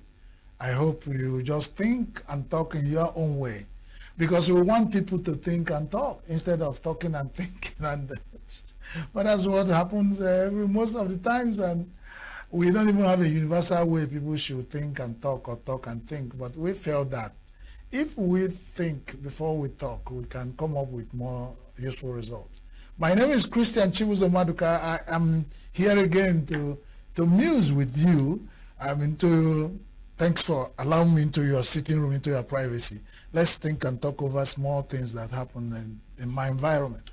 And you can send us information about what happens in the environment so that we can also think and talk about it. Go to our social media handles. You can see as many as possible: Facebook, LinkedIn, Instagram, YouTube. There are many and all that. But if you want to watch us direct to home, you go to SLTV channel 265. So welcome to today's edition of news. First on the list of things we have to think and talk about today is the Electoral Act. The Electoral Act Amendment Bill that has been passed into law by the President of Federal Republic of Nigeria. A lot of people saluted the rapidity, the quick action that the President gave to, the attention he gave to signing that bill into law. It's brought a lot of things to quietness, solve certain problems. But why are we bringing it up if all the problems have been solved? It's just that it seems that the President solved one problem and created so many. Why is the President will quickly sign the act into law when a lot of people at the Federal House of Assembly took a different stand and they were coerced into supporting the Senate on that act? And why is it that every issue that has happened in Nigeria has not been given this kind of attention and rapidity? And that's what raised, and people will start asking, is this Nigeria? How come that the President, within minutes, seconds of hearing that, okay, those who say aye, who say no, because I have it, and then the President quickly, because we know we have so many acts that have been going through the National Assembly, passing through first reading, second reading, 5th reading, 6th reading, and they will call and have an addendum, you go back, they drop it on the committee level to go and they re-emphasize, they take it to public hearing and they do, and it comes back, and it has not been solved. Why is it that the Electoral Act becomes so important in Nigeria, even at the point it was signed? It was still not perfect. People will say no perfect law, But when you see book traps, like some people say, that has been laid in that Electoral Act and the President will quickly sign it into law, it calls for certain, it brings some sour taste in our mouth and then. But whether you like it or not, the President at the height he stays, the view is very clear to him. He's seen even what you think before you think about it. That's why everybody wants to be a president, because once you get to the position of being a president of a nation like Nigeria, you can see even what people think. You can even tell them, don't worry. At the point I am seeing this, what you are worried about doesn't matter. I'm taking you to a land of promise, of renewed hope. And all, where you grab it, run with it, where you and Agbado will be so surplus to our youth that they will not agitate again. And that's what we have done. And the first term of that abundantness of Ewa and Agbado is unfolding and rolling through. Whether Agbado and Ewa and all the things that go with it and the condiments are available for Nigerians, is left for Nigerians to talk. Who am I to speak on behalf of Nigerians? That's how I'm just musing, thinking and talking about it. But I'll just say kudos to the President of Federal Republic of Nigeria. You gave that amended act. You gave it a rapid attention and signed it into law. Good luck. We only call that you give such rapid attention to some other things that require not just attention, they require emergency. And I know that security is an emergency in Nigeria. Corruption in the high places is an emergency in Nigeria. Impunity, people in office is an emergency in Nigeria. We should give rapid attention to all comprehensively instead of doing selective discharge of attention. But my father said you cannot tell somebody, look at how your mouth looks while you are eating your own thing.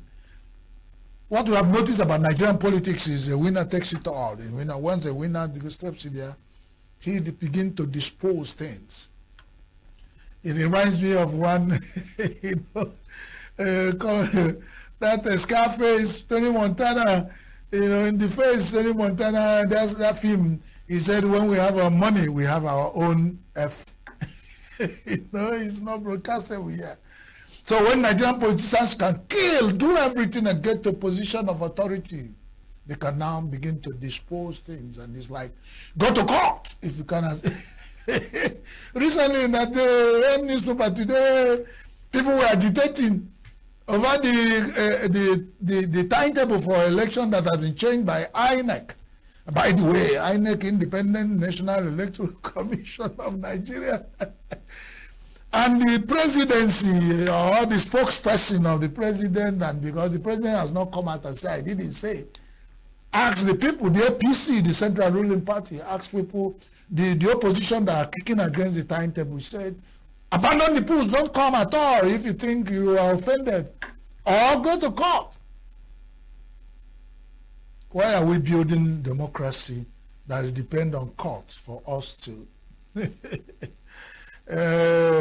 When the court becomes the electorates and the electorates are relegated to the background, we keep going to court. I was discussing with a friend, he was saying the timetable. He just discussed off the screen and said, oh, by this time in 2027, elections in Nigeria will have been forgone. He said, no, they will still be in court. So we all plan to go to election west, large sum of money that will bring us development, and then get ready to go to court. And let's wonder, most of the courts, the lawyers who handle election petitions have become billionaires over time. After Nigeria, we spent, in 2023, we spent 309 billion to conduct the elections. And then after that, we spend something close to that to go to court. Who did this to Nigeria? I keep asking. But on second thought, I said, Nigeria did this to themselves. Our politicians clearly planned how this thing will go for selfish reasons, to favor them as party, to favor them as politicians, to favor them in their cliques and groups. The whole thing that is the bigger picture of 240 million Nigerians comes secondary. And that's where we got it wrong. No wonder we have a lot of insecurity issues in Nigeria, and we are asking, how can somebody knock on the door and turn around and ask who is knocking? Nigeria set the foundation for us to have very tense polity. Economy that doesn't work. They were under Agbado, and all the hopes were promised and neither renewed or enhanced. They're actually getting worse. The telecom price tariff is high. The petroleum product that God has given us in abundance under the soil of Nigeria, and we have made the 6th highest producer of crude oil in Nigeria. Nigerians can't even afford refined petroleum products because they're still high. It's not housing that we have. The landlords have taken over the lives of people. A lot of people can't go back to the villages. There's no life in the villages because their life is not guaranteed because of the terror, bandits and terrorist activities, unknown and known government, and all things that happen in our remote villages. So everybody is running to the center of the cities, or even there's no guarantee. But then you can't pay for landlord rent, you can't handle it because of the nature of Nigeria. So where are we going? Where is Nigeria going? That's the question. Don't mind me, I am thinking and talking. A lot of people know where they are going because they can guarantee their next meal. For me, I am not sure. I know even where my next meal will come from. So when I ask, somebody will say, why are you bringing it up here as a public thinking and talk? No, if I'm thinking and talking, you can think and talk what concerns you. I know I'm going through hardship, hunger, and I can't stop talking about it. Until the day is done, of course, nobody is coming to my attention. You think and talk on your own if you have hunger and hardship bothering you. The politicians are thinking about 2027 and doing horse trading, defection and all. We'll come back to that. But that's it. Let me not just think too much and talk too much about this particular issue. And this is a little has scratched the surface because it can take us the whole year to think and talk. The new electoral act has been amended and signed into law. Congratulations to Nigeria. Remember, any goat that's lying on the ground is lying on his skin. No matter how you make your mat, you lie on it. So Nigeria is making the mat. They can't look for to America to come and amend our electoral act and say we will have an election that is going to be free and fair when we have consciously laid book traps because we are waiting for who will talk and we are waiting for INEC to deliver. A wrong foundation cannot carry the house. They will all collapse. That's, whether you agree with me or not, there's a little I can say, about Nigeria. Nigeria, we healthy, we move forward. Forward ever, backward never. The next item on my agenda, that sounds familiar if you have attended the Kindred meeting. The secretary will tell the people, speaking English in Igbo. The next agenda we have on the table is state police. Everybody has talked about state police. There's been a long cry that Nigeria should establish state police. Because we are calling for state police, some agree, some disagree. Yeah, that is very common in democracy. But we only disagree and agree on such issues that's only when we remember we are running democracy. There are certain things we agree and disagree. The government will still go ahead. Even when the people who disagree are more in number, they will still go ahead to take a decision. But the state police has now become about one of that thing. The federal government of Nigeria, led by the president himself, Mohammed Ahmed Tinubu, Bola Ahmed Tinubu, GCFR, the president of the Federal Republic of Nigeria, has said, I am going to support the establishment and I'm working on it. He has urged the Senate. He says, Senate, hasten up the amendment of the Constitution so that you accommodate the state police. Federal House of Reps, make up your, submit your own idea. Let's work on it and do quick amendment of the Constitution and have state police. Why is state police not getting the rapidity of attention that the Electoral Amendment Act bill received? But we know that state police, from all indication, people have called for it. The research is that we are saying we need the state police in Nigeria. Because whatever we think are our fears of not having state police is now minor to what is the advantage of having. Bandits and terror have taken over. But the states in most part of Nigeria has formed neighborhood watch, vigilante groups. Some had gone boldly to come out with almost what is state police, hiding under vigilante service. Their outfit, their presentation, the act that established them, the equipment, and the way they perform their business is perfected the state police image. So what are we still waiting for? Whenever I say this, I mention Amoteku in southwest Nigeria. The Amoteku in southwest Nigeria has as this commander-in-chief as the state governors, and you need to see them in their kits when the kids expect the guard of honor. So what are we waiting for? Why is it that we see things that will benefit this country and we keep delaying on it? I am sure if you do a survey now, the people who will vote for state police will be more than people who do not want state police. Probably the politicians are afraid of state police. They know why. Because they say the man who normally use machete to cut people's head, we hardly allow anybody with machete to pass at the back. So the politicians you fear can remain because you still remain minor. But incidentally, why it's painful is these politicians in position of authority that the people who are taking decision of whether state police will come. the sooner you allow state police to come out, because the people that will vote you seem as if they're voting you guys into power are all dying away. They're dying. In Kwara, in Plateau, in Benue State, in Anambra, in Imo, people are dying. In Ondo, quite recently, they even went and killed the traditional ruler of a community in his own palace. What are we waiting for state police? Until all the villages are finished, the population of our remote villages and even the peri-urban towns are finished. Is that when we, let me say, what happens in peri-urban and semi-urban and whatever urban and rural communities is fast moving into the cities.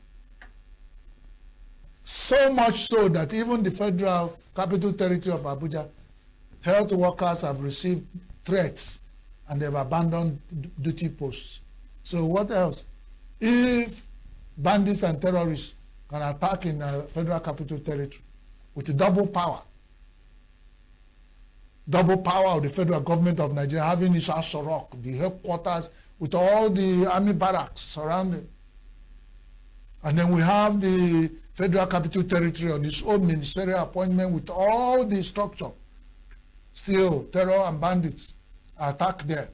So imagine, if Funefune is like this, how will Funefune be?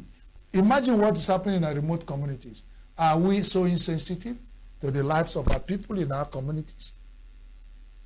I know there are little things being done, but we are saying it's not enough. Let's add state police to it. Let's see whether, start state police, perfect the ones who have built a good foundation to start state police. Let the Amotekun in southwest Nigeria, let the ESN or whatever the Bugagu in southeast be perfected as state police with oversight function of the federal police. Let's see how it works. Otherwise, what happened in recent past, continue in recent future. The population of Nigeria, like I keep saying, is no more 240 million. We are maybe less than 190 now, because over 50 million people have died. Banditry and terror. You say this is highfalutin. Where did I get my figure? I sit down in a platform where I review newspaper headlines every day, and the number of figures I have seen of Nigeria who died of bandits and terror in the last 2 years, it surpassed even this figure. So why should we be living in borrowed, confidence, thinking we're a nation? Some parts of this country are governed by terrorists, and we still claim territorial integrity. When we say some people are coming to help us, you say, are they coming to do what? We have sovereignty as a Nigerian. Remember that whoever marries my mother automatically becomes my papa. What we are looking for at the bottom of any plate of soup, is either fish or meat. We are looking for what will make us to survive. And that's what we are looking for.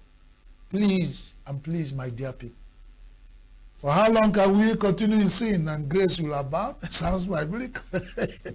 How long are we going to continue debating about whether state police will be adopted or implemented and our Nigerian people will finish dying? Well, that's about it. Okay, so we have spoken about state police. A lot of people have called for it. It's timely now. It's key now. It's more than we needed it like 2 years ago, but people are calling for it again now. So when 90 million flies are eating whatever they eat, you can see there's something they see in that you can't stop them from. So if most Nigerians are calling for state police, why not give us state police? I remember one woman near my place when we were talking about the headquarters, that means local government. They were talking about creating new local government. And they explained, the old woman said, if we are talking about Kwarekwata, he said, Mama, not be Kwarekwata, na headquarter. Okay, we'll say, whether it's Kwarekwata or headquarter, give us Kwarekwata, we need it. So whether it's state police or state vigilante, whatever, establish it, give it teeth to bite. Let's have it, and because what we did not even test, we can't describe. let's start maybe with certain states and see the experimental level and see how far we can run with it. That's about it. The next item on our agenda of news is about defections. Defections is the movement of politicians from one political party into another. Defections are willful move of politicians and their group from one party to another. Quite recently, Fintri, the governor of Bauchi, and all his people, is he Bauchi or Zamfara, or wherever he is, has moved with all the structures of his government. Fintri has moved again, just like the governor of Delta State who started the mass movement of defection. Delta State has gone down in the history of Nigeria, started the history of when a governor moves, all his state government, all the PA, all the state structure will move with him to enter a new party. So Delta started it at the beginning of last year. And all the state governors who have defected followed suit. The recently is Fintri and his state structure has moved to APC. And the APC is come, all you that are heavy laden, I will give you rest, come. Talk about it. If Fintri has left PDP, you now ask, one down, how many to go? And then we come back to say, where are the oppositions? It sounded like a music of that guy from Cross River State that time. I've forgotten his name, but I remember the music. He said, where are the prophets? Where are the prophets? Eyo, eyo. Yes, in Nigeria is going now, we're asking. As Nigeria is going now, we're asking, where are the opposition? Where are the opposition? Who is going to stand against APC and their train of mass destruction of oppositions? Do I say no? They are allowing the oppositions to come in. So it's willingness. But I said, if you describe APC, their structure is as they move, everywhere they enter. It's either you go to Asorok for a visit, when you come back, you start speaking from different, or you stay, Asorok visits you, and the same, whichever way, either you go to Asorok come to you, your life will never be the same. You must go to join APC. But now I say, what do you ask me?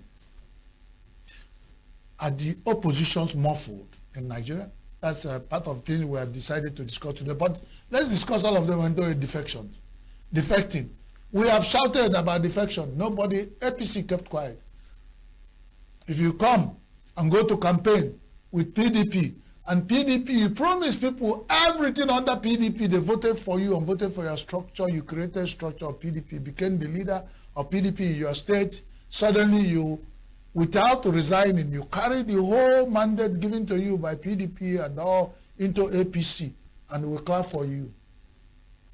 This is the leg Namago take Rich Umuahia. This is how we build the democratic structure in Nigeria that will stand test of time. Evidently, Nigeria is moving towards one-party system. From what I see, you can see different things. I am using. Please take it